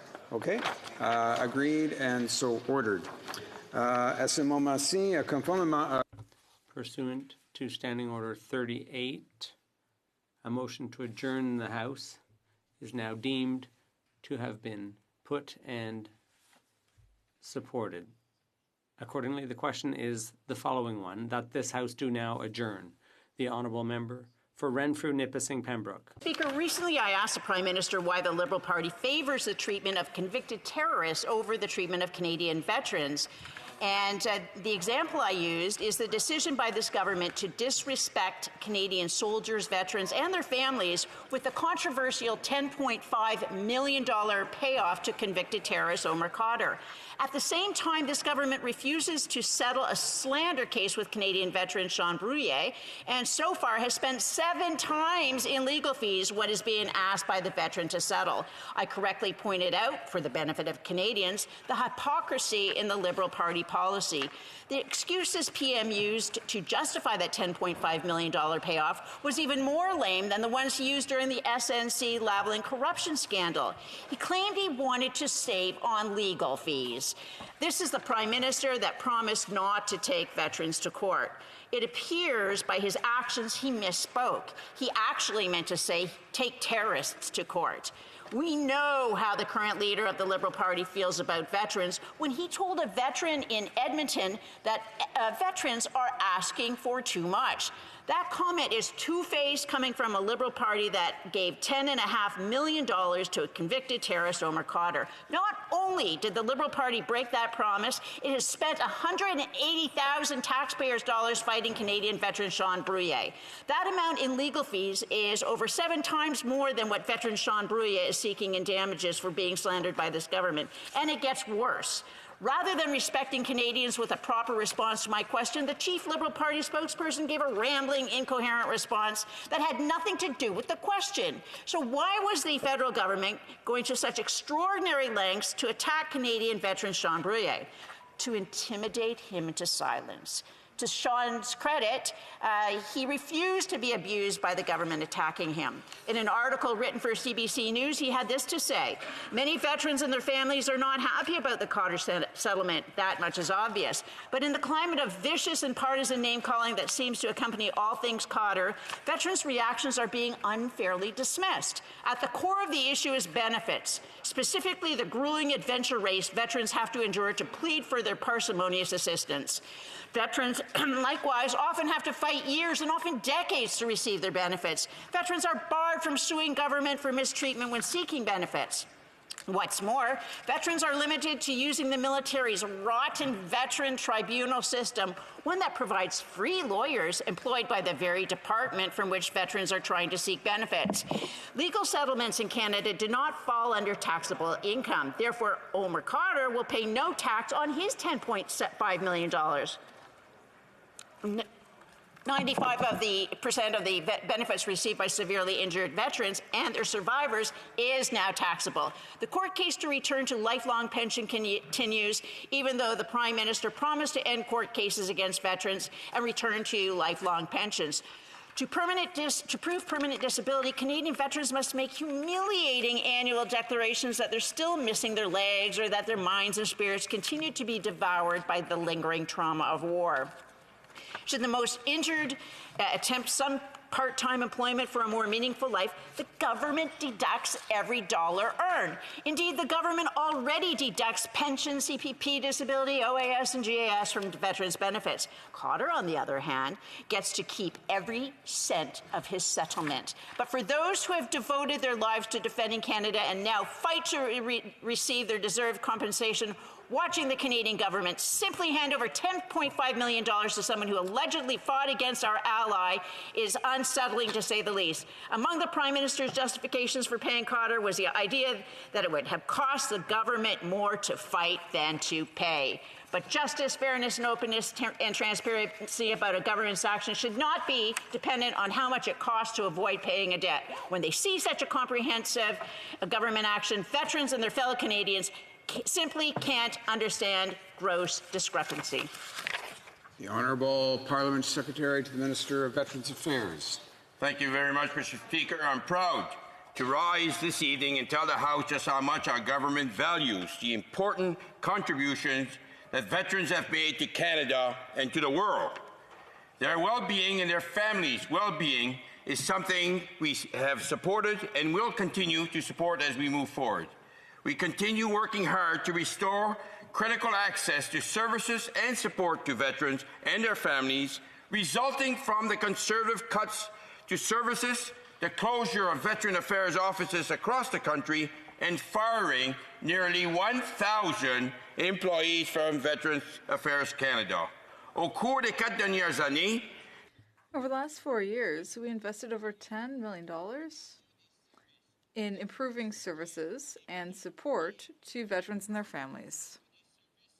This includes improved services for physical and mental health, finding new solutions for PTSD and other issues, support for families, support for transition after military life, an emergency fund, and a new training fund, and much more.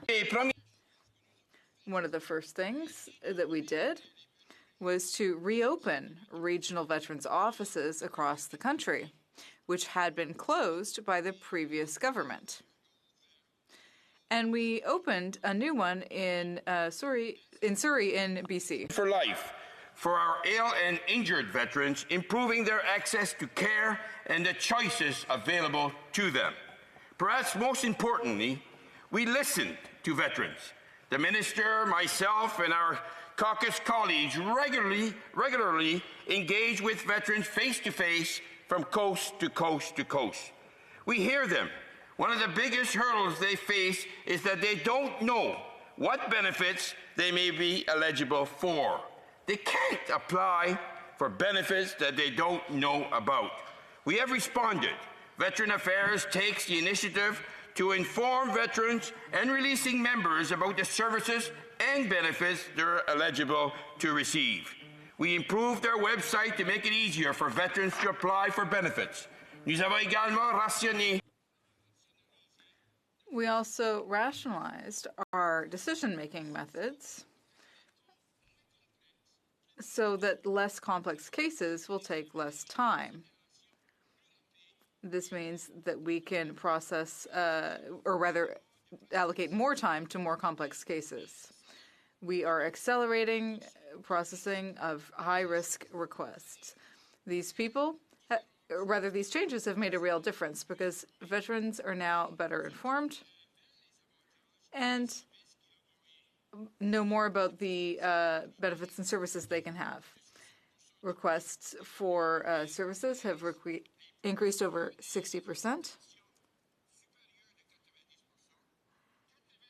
And 98% of first-time PTSD requests received favorable decisions. The members and the veterans of the Canadian Armed Forces have earned their benefits and the right to be treated with care, compassion, and respect. Our government is providing those benefits and services that they have earned. We have taken important strides in improving the health and well-being, and we will continue to do so. Thank you. Honourable Member for Renfrew, Nipissing, Pembroke. And to conclude the quote in the article written for CBC News, why are those willing to make the supreme sacrifice for our country so persistently left behind? The Prime Minister has claimed to have learned his lesson when Canadians reduced his government to a minority. Canadian veterans deserve the respect and a proper answer. Mr. Speaker, together with my colleagues on the Veterans Affairs and in the Conservative Party, we will be working together for the veterans of the Canadian Armed Forces and the RCMP, who we learn have no access to care for operational stress injuries. Their program has been defunded, and I encourage RCMP and their veterans, as well as the Canadian Armed Forces, to make contact with myself and other members of our team so that we can work together. And with a similar goal in mind, to ensure that there is the seamless transition when they move from the forces or the RCMP into their civilian lives. Thank you, Mr. Speaker. Secretary of Parliament. The Honourable Parliamentary Secretary to the Minister of Veterans Affairs. Thank you, Mr. Speaker. This government knows how important it is to listen to veterans and their families, and how important it is to hear what they say and to take action accordingly. We have invested $10 billion and enhanced benefits and services for veterans and their families. We hired more staff to give them the better access and we have sped up processing of applications. We have implemented critical new programs, improved services to veterans and their families, and have undertaken the hard work of reversing the destruction the previous government brought towards veterans and veteran affairs. Il y a encore du travail à faire. There is still work to be done. We will continue to listen to veterans' concerns and to improve the services which they so deserve. Thank you, Mr. Speaker. Resuming debate. The honourable member for Cloverdale, Langley City. Mr. Speaker, my constituents sent me here to fight for them and to fight for all Canadians. And it's truly an honour to serve on the Health Committee, where I can do what I came here to do, stand up for some of Canada's most vulnerable. So, Mr. Speaker, I would like to now address the question I asked last Tuesday on behalf of a couple in Langley who were waiting for their pregnant daughter and her family to be extracted from Wuhan. I'm very pleased to inform the House that the family has found a way onto a British aircraft and are now safely evacuated from the quarantine zone. And since the last time I addressed this House, I've had dozens of Canadians with family in China contact me for help and answers. They're concerned about the availability of accurate and timely information. Currently, there's no way for families to confirm if their submitted information is properly filed. At this point, there's no way to confirm which persons will be on which plane. There's no way to confirm which permanent residents are scheduled to be repatriated. There also remains a great deal of concern regarding the travel arrangements that will be provided to unaccompanied minors who are in the care of Chinese citizens. Yesterday, we heard at committee that there are processes in place, but based on my follow-up conversations with concerned Canadians, there still appears to be a disappointing lack of clarification. Yes, Global Affairs has reached out to those affected. However, in many cases, they're not receiving a clearly communicated plan regarding the details of their evacuation. There are still a lot of unanswered questions. Last night, I spoke to a couple from BC. The spouse, who is a citizen, has received confirmation that he will be evacuated, but the evacuation plan for the other spouse, who's a permanent resident, has still not been communicated. I spoke with another fellow whose baby, 2-year-old Gavin, will be accompanied by one or more of his grandparents who are Chinese citizens and will act as his guardians. We were assured in committee yesterday that cost will not be an obstacle for Canadians, and yet this father was asked, what kind of health insurance do Gavin's grandparents have? Now, Mr. Speaker, while we're on the topic of a clearly communicated plan, I would like to share another story with the House that was reported to me by an employee of the Vancouver airport. This man, we'll call him Jack, works for CATSA. Jack is concerned for the safety of his co-workers and passengers at the airport. He told me that unlike CBSA, the pre-board screening officers do not have a dedicated area, nor training, nor guidance, nor identifying tools to deal with outbound passengers who may be displaying symptoms. Health Canada says that the virus is not airborne and is preventable if you wash your hands and stay at least 2 meters away from potential carriers. Jack says that's not possible. Screening officers come into direct contact with passengers. Further, his employer is not providing them with face masks. They have even asked that officers refrain from wearing them to avoid panic. What concerns Canadians, Mr. Speaker, as much as the lack of communication is the delay in coming up with a plan. A week ago, many of our allies had already begun evacuating their citizens, which is why the daughter of the couple from Langley were able to get on a British plane. We were told at committee that this sort of coordinated effort is extremely complicated, and while I appreciate, Mr. Speaker, it was equally complicated for the other nations to evacuate their citizens. The U.S. has just completed their last flight, and we haven't done our first. So, Mr. Speaker, why is this government's response to this global health emergency so much slower than that of our allies? And when will every affected Canadian know how they or their families will be brought home from China? Secretary to the Minister of Foreign Affairs. Thank you, Mr. Speaker. Mr. Speaker, I welcome this opportunity to reiterate the Government of Canada, which takes safety and security of Canadians abroad and at home very seriously. From the moment that this virus was identified as a public health risk, we have been exploring every avenue possible to assist Canadians in departing from Wuhan, China, including announcing that the Government of Canada has chartered an airplane to take Canadians from China back to Canada from the affected area. Canadian officials in Ottawa and in China are working closely with Chinese counterparts to work out all the details. We've also been collaborating with our partners to identify the best possible means to assist Canadians who wish to depart. Canadian officials are also in constant contact with our international counterparts, including the United States and the United Kingdom, to ensure cooperation and the sharing of best practices.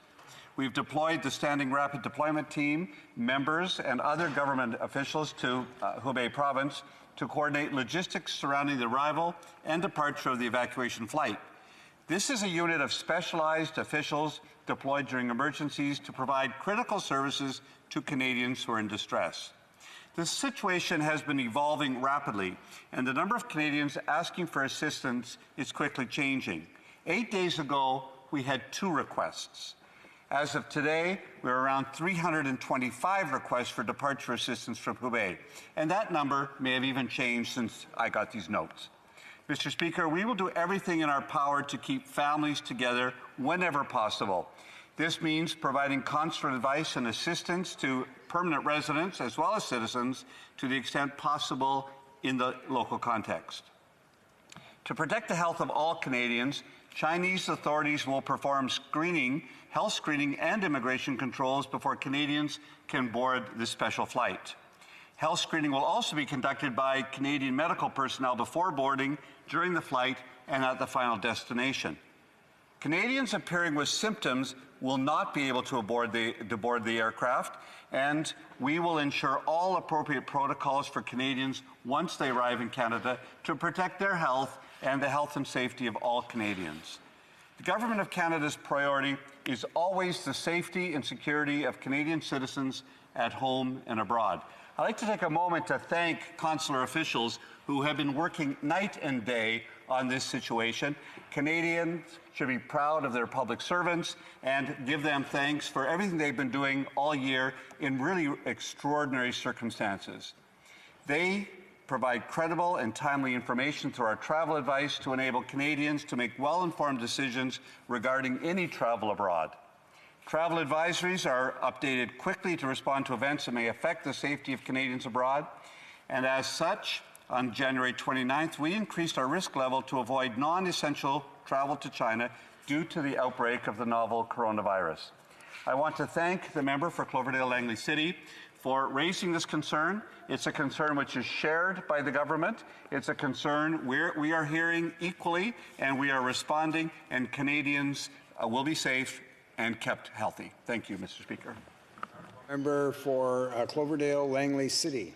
Mr. Speaker, while we're all very happy to know that there's a plane chartered, however, there's still Canadians affected by the coronavirus who have very serious and unanswered questions.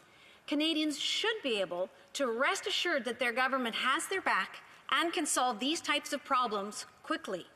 The member opposite highlighted the complexity of this sort of evacuation plan, but other countries were able to execute their plans much quicker. What can be done to reduce the complexity of this sort of operation so that in future, Canadians will no longer be jealous of other governments and their ability to handle an evacuation? Secretary. Mr. Speaker, Canadians can rest assured we have their back. We will protect them, and they will be safe. We will bring them home as soon as possible. Thank you. The honourable member for Oshawa. Thank you very much, Mr. Speaker. I appreciate the opportunity to speak on a question that I asked back in December the 12th. The question was quite simple. It was, what is the Prime Minister's response to the crisis in the auto sector? Now, Mr. Speaker, as you know, there's been lots of challenges, especially in my community of Oshawa. We all know about what happened in Oshawa, but it's been a trend over the last 4 years, the uncertainty for our manufacturing sector. We've seen delay after delay with the original TPP, for example, was ready to be signed back right after the election, and it wasn't signed. The CETA, we almost lost that. The NAFTA renegotiation, Mr. Speaker, we're just getting to that now. I hear from manufacturers over and over again about the cost of electricity, the uncertainty of these unique regulations and environmental regulations that are unique to Canada and how that affects our competitiveness. So I was asking the Liberals, what is their plan? We actually Conservatives brought forth 3 motions to study the auto sector and to give the government some ideas on what could be done. But again, Mr. Speaker, they voted it down 3 times. So there's a lot of people concerned about the seriousness, how serious this government takes our auto sector. And I think in Oshawa, everybody knows we lost our plant. Our plant was not allocated new product. That was 2,500 jobs. Around the same time, Chrysler announced 1,500 job losses. Ford, 450 job losses. That was 4,500 job losses in the auto sector alone. We found out recently, in November of this past year, Canada suffered the worst single month of job losses since 2009. And Mr. Speaker, I remember you were here, that Great Recession. And during recessions and leading up to recessions, there are job losses. But this is a time when the world is expanding, but still, Canada lost 71,200 jobs in November. These, Mr. Speaker, are the biggest job losses in years. 27,500 of those job losses were in our manufacturing sector. So I'm really glad the Parliamentary Secretary is here because this is very timely. Right now we're debating the new NAFTA. And, you know, we want to find out, people of interest in the auto sector, what this is going to mean. And I think you're aware we've asked the Liberals for a cost-benefit analysis, and they're still not forthcoming. So I'm really glad the Parliamentary Secretary is here because in this agreement, it's the first time Canada agreed to ideas of quotas in the automotive sector, and we really want to know what that is going to cost. We have new rules for the aluminum sector, and we know in the automotive sector, aluminum is a big part of building cars. There's concern about circumvention from Chinese aluminum through Mexico. The Liberals seem to forget this is about people. And in Oshawa, I remember when the announcement was made, we had our leader down there, and we had our leader at the gates talking to workers, seeing what we could do to help, showing support. Unfortunately, the Liberals didn't even show up. The Prime Minister didn't even call our mayor for 2 weeks, and only then after increased pressure by me in the House and other members. So I think people in the auto sector deserve an explanation. So the Parliamentary Secretary is here, would like to know how much will the new NAFTA increase the cost of cars? With jobs in Mexico now at $16 per hour, how much of those jobs are going to be moving north, and what's the advantage in this agreement for jobs to stay in Canada instead of the United States? Thank you, Mr. Speaker. Parliamentary Secretary to the Minister of Innovation, Science and Industry. Mr. Speaker, allow me first to thank the member opposite for his question. But allow me to emphasize that our government is squarely focused on ensuring that Canadians have access to good, well-paying jobs. Manufacturing has traditionally been an excellent source of such types of jobs, especially, of course, in the auto sector. Mr. Speaker, this government has always supported the auto workers and the auto sector. Through the Innovation and Skills Plan, we have shaped a policy environment designed to strengthen the competitiveness of Canadian industry. We have also established the Strategic Innovation Fund, ensuring this flagship program is an effective tool for attracting new investments to Canada. And to just cite one example from my good friend, we might as well talk about Linamar, which after we introduced this program has reinvested, and of course it is a company which is very much part of the auto supply chain. Still, Mr. Speaker, we fully recognize that we have more work to do, and we have a plan that will make a concrete difference. Automotive manufacturing is a touchstone of Canada's economy. We want to invest in innovation and skills development today so that Canadians and Canadian companies can succeed in the economy of tomorrow. Since the beginning of 2016, the Government of Canada has leveraged $454 million to support the automotive industry, which has announced over $6.7 billion in new investments in Canada. We support the research and development that will lead to the next generation of transportation. We're seeing the sector adjust by meeting the demands for the vehicles of the future. Vehicles which, of course, will be connected, automated, shared, and electric. And going forward, we're committed to addressing climate change and reducing greenhouse gas emissions from all sectors, of course, including the transportation sector. Advances in vehicle technologies, such as zero-emission vehicles, have the potential to enhance the productivity, efficiency, and of course, environmental performance of Canada's transportation system, as well as drive innovation and economic growth.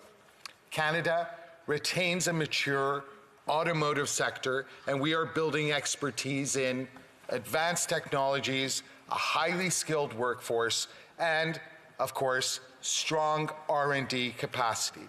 All of this is part of our comprehensive plan to ensure that Canada is successful in the future economy, in the auto industry, and indeed in every industry.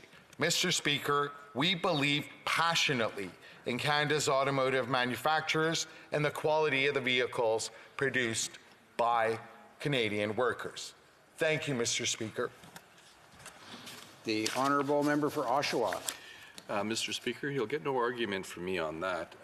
And our plant in Oshawa, the plant that unfortunately we lost our assembly plant, had some of the best quality vehicles manufactured in the world, but we still lost it. What I'm asking the member is, what is the government's plan? What is their strategy? We had our automotive action plan, and I know, Mr. Speaker, you even had input in putting that through. But the member doesn't seem to realize in November, manufacturing job losses were 27,500. I was talking to him about 2,500 job losses in Oshawa, Chrysler 1,500, Ford 450, and now we have this new NAFTA. The parliamentary secretary is here, so I was wondering, like he should know, they wouldn't have signed an agreement without cost-benefit analysis. What is this new NAFTA deal going to do to increase the cost of cars for Canadians, affect Canadians' competitiveness, and how many jobs are going to be brought to Canada because of the new agreement? The Honourable Parliamentary Secretary. Mr. Speaker, allow me once again to thank the member opposite. But as I'm sure the member is fully aware, from day one, our government was in constant contact with Unifor and General Motors Canada to push for better outcomes. And as I emphasized earlier, our government is passionately committed to investing in innovation and skills development to ensure that Canadians and Canadian companies are prepared to succeed in the economy of the future. Our investments in innovation through the Innovation and Skills Plan has helped bolster Canada's robust automotive cluster by supporting reinvestments in Canadian vehicle assembly plants by global automakers. And we will continue to believe strongly in Canada's automotive manufacturers and the quality of the vehicles produced by Canadian workers. Thank you, Mr. Speaker. Order. The motion to adjourn the House is now deemed to have been adopted. Accordingly, this House stands adjourned until tomorrow at 2 p.m., pursuant to Standing Order 24-1.